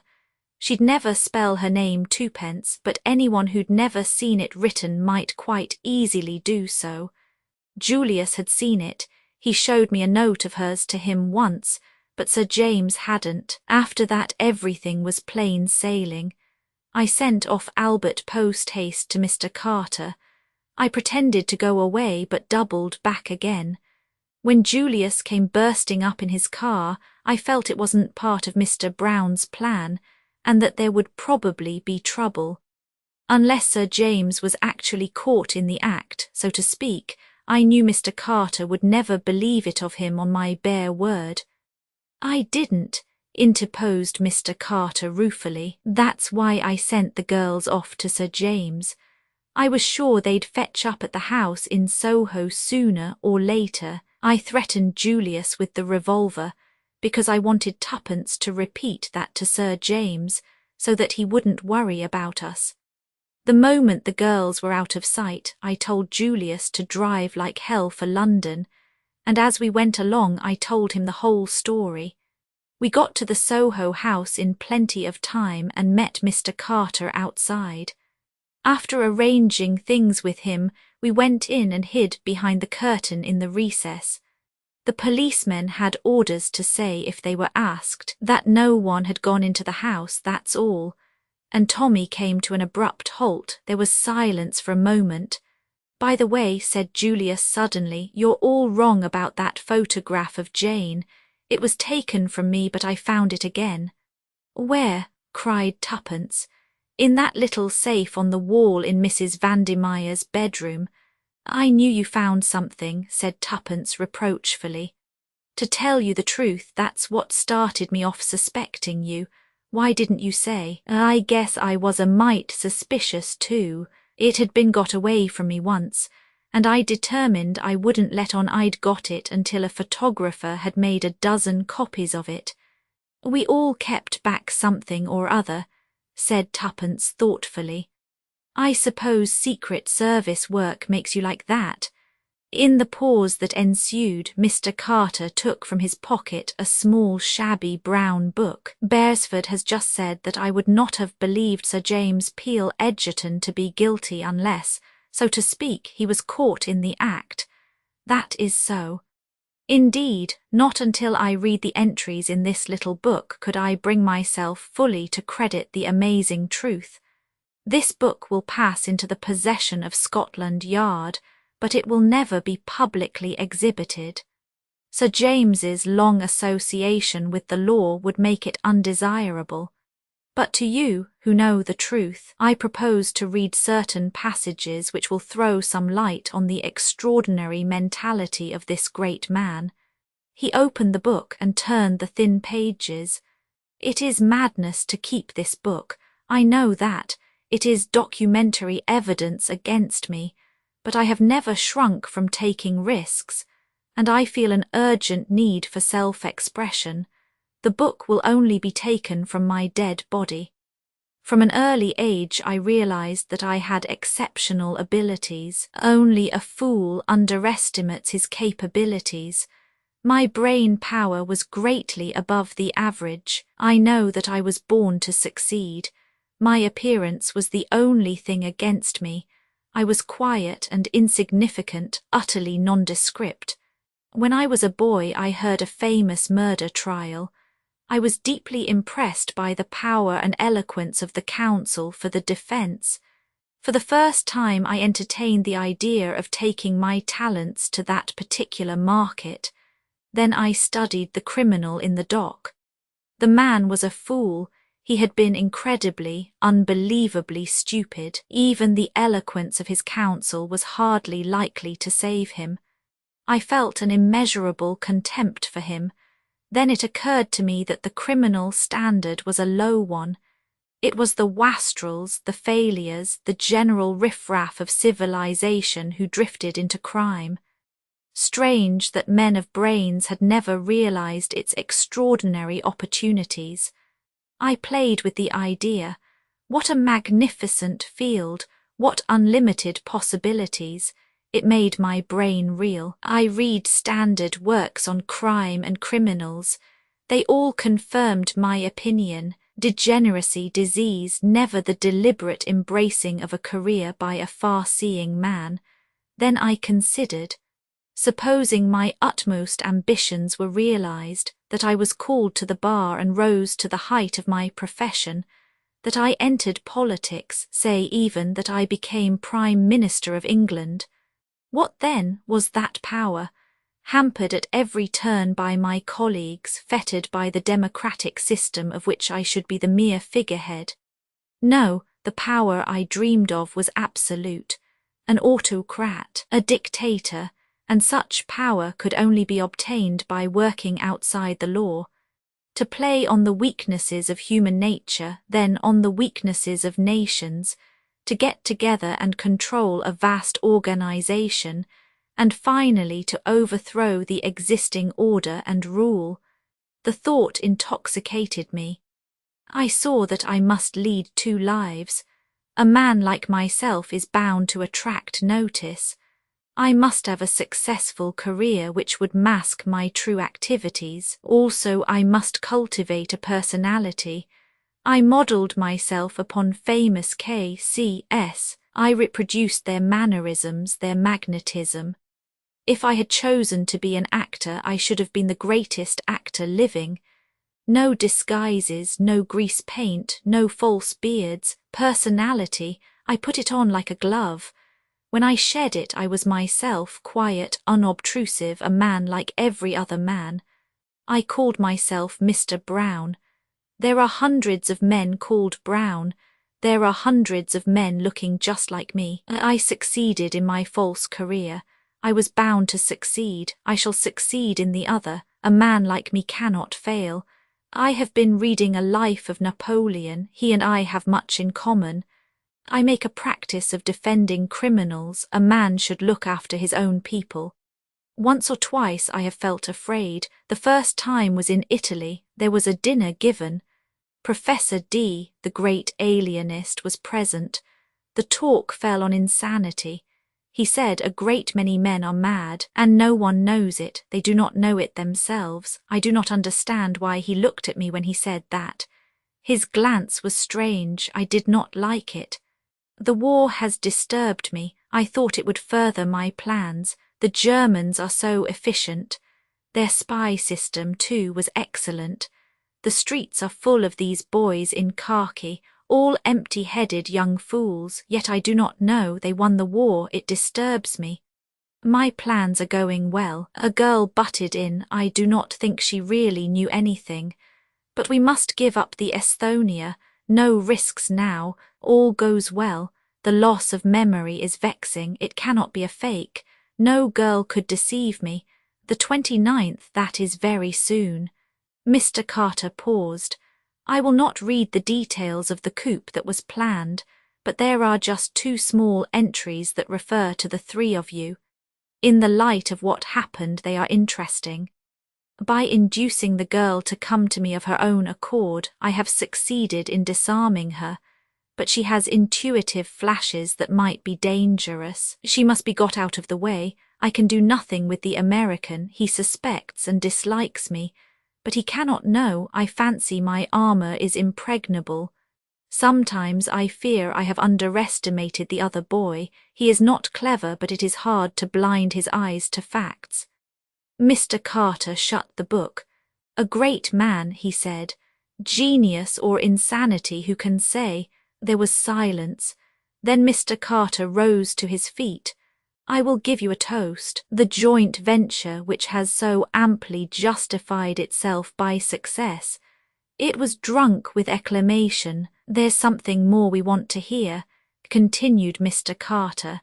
He looked at the American ambassador. I speak for you also, I know. We'll ask Miss Jane Finn to tell us the story that only Miss Tuppence has heard so far, but before we do so we'll drink her health. The health of one of the bravest of America's daughters, to whom is due the thanks and gratitude of two great countries. Chapter 29. That was a mighty good toast, Jane, said Mr. Hershamer as he and his cousin were being driven back in the Rolls-Royce to the Ritz. The one to the joint venture. No, the one to you. There isn't another girl in the world who could have carried it through as you did. You were just wonderful. Jane shook her head. I don't feel wonderful. At heart I'm just tired and lonesome and longing for my own country. That brings me to something I wanted to say. I heard the ambassador telling you his wife hoped you would come to them at the embassy right away. That's good enough, but I've got another plan. Jane, I want you to marry me. Don't get scared and say no at once. You can't love me right away, of course, that's impossible. But I've loved you from the very moment I set eyes on your photo, and now I've seen you I'm simply crazy about you. If you'll only marry me, I won't worry you any. You shall take your own time. Maybe you'll never come to love me, and if that's the case I'll manage to set you free. But I want the right to look after you and take care of you. That's what I want, said the girl wistfully. Someone who'll be good to me. Oh, you don't know how lonesome I feel. Sure thing I do. Then I guess that's all fixed up and I'll see the Archbishop about a special license tomorrow morning. Oh, Julius. Well, I don't want to hustle you any, Jane, but there's no sense in waiting about. Don't be scared. I shan't expect you to love me all at once. But a small hand was slipped into his. I love you now, Julius, said Jane Finn. I loved you that first moment in the car when the bullet grazed your cheek. 5 minutes later, Jane murmured softly, I don't know London very well, Julius, but is it such a very long way from the Savoy to the Ritz? It depends how you go, explained Julius unblushingly. We are going by way of Regent's Park. Oh, Julius, what will the chauffeur think? At the wages I pay him, he knows better than to do any independent thinking. Why, Jane, the only reason I had the supper at the Savoy was so that I could drive you home. I didn't see how I was ever going to get hold of you alone. You and Tuppence have been sticking together like Siamese twins. I guess another day of it would have driven me and Beresford stark staring mad. Oh, is he? Oh, of course he is, head over ears. I thought so, said Jane thoughtfully. Why? From all the things Tuppence didn't say. There you have me beat, said Mr. Hershamer, but Jane only laughed. In the meantime, the young adventurers were sitting bolt upright, very stiff and ill at ease, in a taxi which, with a singular lack of originality, was also returning to the Ritz via Regent's Park. A terrible constraint seemed to have settled down between them. Without quite knowing what had happened, everything seemed changed. They were tongue-tied, paralysed, all the old camaraderie was gone. Tuppence could think of nothing to say. Tommy was equally afflicted. They sat very straight and forbore to look at each other. At last Tuppence made a desperate effort. Rather fun, wasn't it? Rather. Another silence. I like Julius, essayed Tuppence again. Tommy was suddenly galvanized into life. You're not going to marry him, do you hear? He said dictatorially. I forbid it. Oh, said Tuppence meekly, absolutely, you understand. He doesn't want to marry me. He really only asked me out of kindness. That's not very likely, scoffed Tommy. It's quite true. He's head over ears in love with Jane. I expect he's proposing to her now. She'll do for him very nicely, said Tommy condescendingly. Don't you think she's the most lovely creature you've ever seen? Oh, I dare say, but I suppose you prefer sterling worth, said Tuppence demurely. Dash it all, Tuppence, you know. I like your uncle, Tommy, said Tuppence, hastily creating a diversion. By the way, what are you going to do? Accept Mr. Carter's offer of a government job, or accept Julius's invitation and take a richly remunerated post in America on his ranch? I shall stick to the old ship, I think, though it's awfully good of Hersheimer, but I feel you'd be more at home in London. I don't see where I come in. I do, said Tommy positively. Tuppence stole a glance at him sideways. There's the money, too, she observed thoughtfully. What money? We are going to get a cheque each. Mr. Carter told me so. Did you ask how much? Inquired Tommy sarcastically. Yes, said Tuppence triumphantly, but I shan't tell you. Tuppence, you are the limit. It has been fun, hasn't it, Tommy? I do hope we shall have lots more adventures. You're insatiable, Tuppence. I've had quite enough adventures for the present. Well, shopping is almost as good, said Tuppence dreamily. Think of buying old furniture and bright carpets and futurist silk curtains and a polished dining table and a divan with lots of cushions. Hold hard, said Tommy. What's all this for? Possibly a house, but I think a flat. Whose flat? You think I mind saying it, but I don't in the least. Ours, so there, you darling, cried Tommy, his arms tightly round her. I was determined to make you say it. I owe you something for the relentless way you've squashed me whenever I've tried to be sentimental. Tuppence raised her face to his. The taxi proceeded on its course round the north side of Regent's Park. You haven't really proposed now, pointed out Tuppence. Not what our grandmothers would call a proposal. But after listening to a rotten one like Julius's, I'm inclined to let you off. You won't be able to get out of marrying me, so don't you think it. What fun it will be, responded Tuppence. Marriage is called all sorts of things, a haven and a refuge and a crowning glory and a state of bondage and lots more. But do you know what I think it is? What? A sport, and a damned good sport too, said Tommy. Updated editions will replace the previous one. The old editions will be renamed, creating the works from print editions not protected by U.S. Copyright law means that no one owns a United States copyright in these works, so the Foundation and you can copy and distribute it in the United States without permission and without paying copyright royalties. Special rules, set forth in the general terms of use part of this license, apply to copying and distributing project and may not be used if you charge for an e-book, except by following the terms of the trademark license, including paying royalties for use copies of this e-book. Complying with the trademark license is very easy. You may use this e-book for nearly any purpose, such as creation of derivative works, reports, performances, and research. Project Gutenberg e-books may be modified and printed and given away. You may do practically anything in the United States with e-books not protected by U.S. copyright law. Redistribution is subject to the trademark license, especially commercial redistribution. Full license. Please read this before you distribute or use this work. Distribution of electronic works by using or distributing this work, or any other work associated in any way with the phrase Project Gutenberg. You agree to comply with all the terms of the full www. Gutenberg. org/license.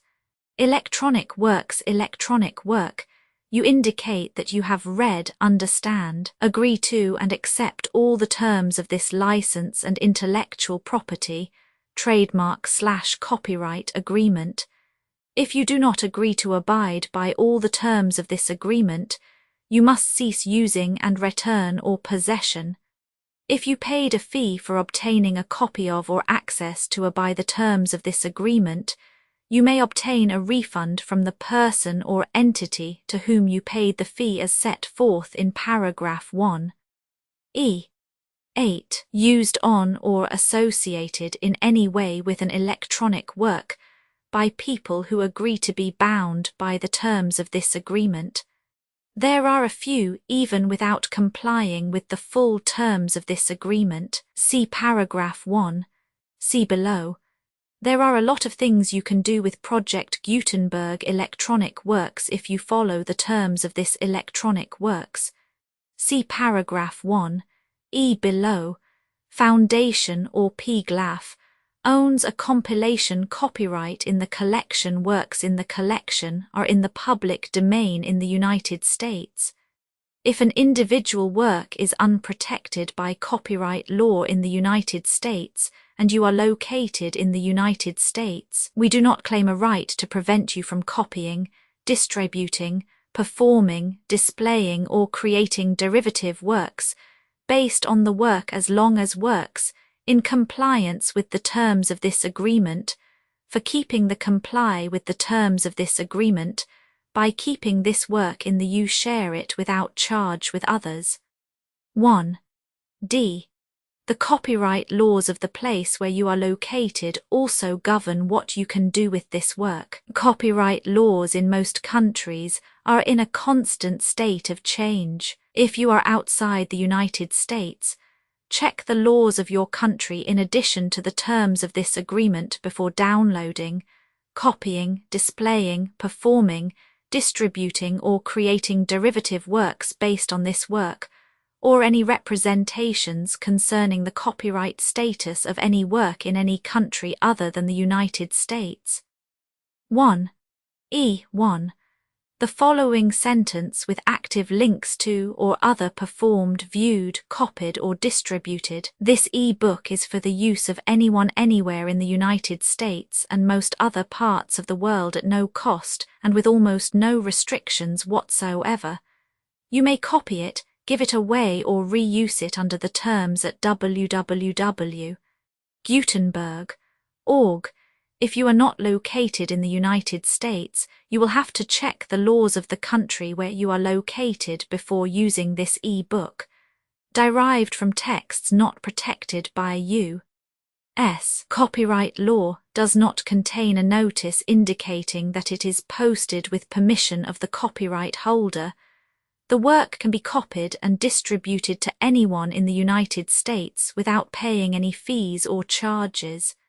If you are redistributing or providing access to a work with the phrase Project Gutenberg associated with or appearing on the work, you must comply either with the requirements of paragraphs 1, 1 through 1, 7 or trademark as set forth in paragraphs 1, 8 or 1, 9, with the permission of the copyright holder.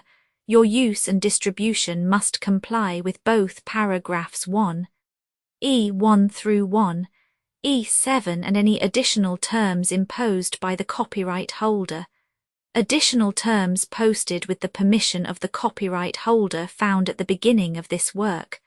License terms from this work, or any files containing a part of this one. 5.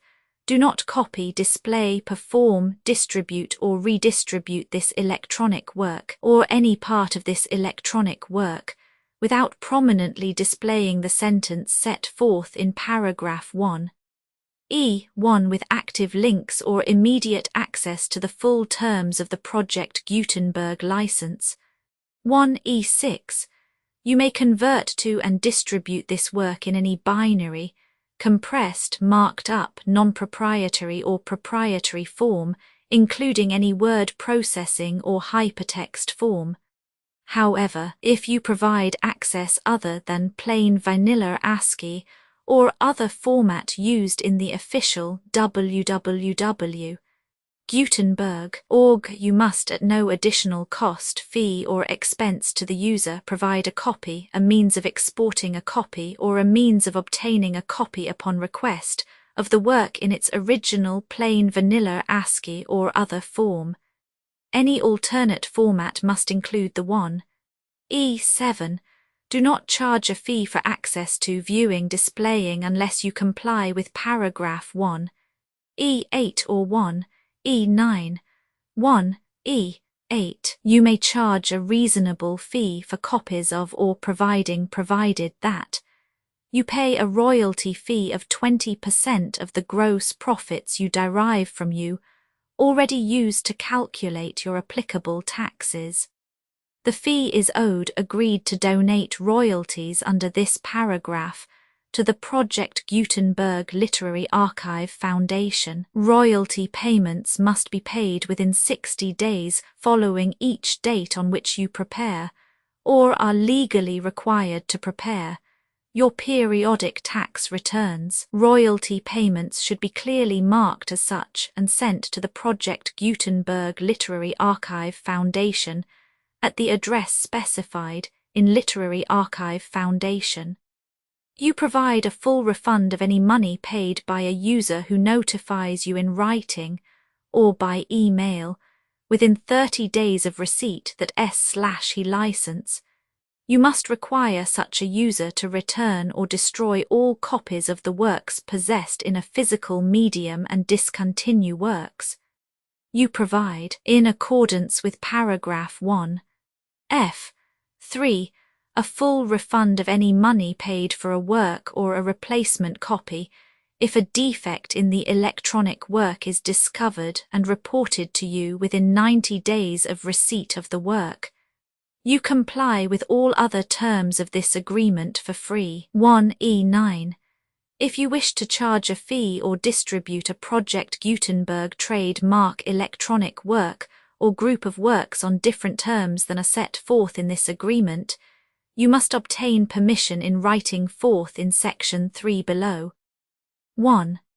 Effort to identify, do copyright research on, transcribe and proofread works not protected by U.S. copyright law in creating the project electronic works, and the medium on which they may be stored may contain defects, such as but not limited to incomplete, inaccurate or corrupt data, transcription errors, a copyright or other intellectual property infringement, a defective or damaged disk or other medium, a computer virus or computer codes that damage or cannot be read by your equipment.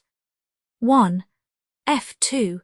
Limited warranty, disclaimer of damages except for the right of replacement or refund described in paragraph 1.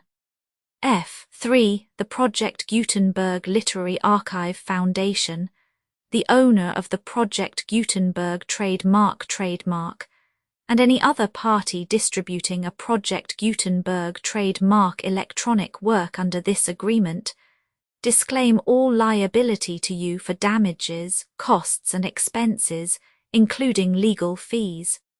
You agree that you have no remedies for negligence, strict liability, breach of warranty or breach of contract, except those provided in paragraph 1. F3. You agree that the foundation, the trademark owner, and any distributor under this agreement will not be liable to you for actual, direct, indirect, consequential, punitive or incidental damages, even if you give notice of the possibility of such damage. 1. F3. Limited right of replacement or refund if you discover a defect in this electronic work within 90 days of receiving it. You can receive a refund of the money, if any, you paid for it by sending a written explanation to the person you received the work from. If you received the work on a physical medium, you must return the medium with your written explanation. The person or entity that provided you with the defective work may elect to provide a replacement copy in lieu of a refund. If you received the work electronically, the person or entity providing it to you may choose to give you a second opportunity to receive the work electronically in lieu of a refund. If the second copy is also defective, you may demand a refund in writing without further opportunities to fix the problem. 1. F4. Except for the limited right of replacement or refund set forth in paragraph 1. F3. This work is provided to you as is with no other warranties of any kind, express or implied, including but not limited to warranties of merchantability or fitness for any purpose. 1. F5. Some states do not allow disclaimers of certain implied warranties, or the exclusion or limitation of certain types of damages. If any disclaimer or limitation set forth in this agreement violates the law of the state applicable to this agreement, the agreement shall be interpreted to make the maximum disclaimer or limitation permitted by the applicable state law. The invalidity or unenforceability of any provision of this agreement shall not void the remaining provisions. 1. F6.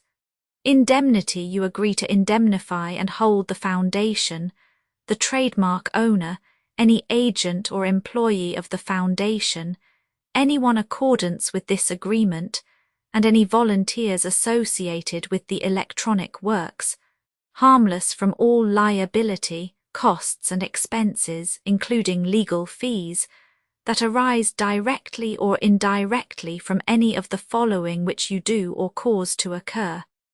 A. Distribution of this defect you cause. Electronic works in formats readable by the widest variety of computers, including obsolete, old, middle-aged, and new computers.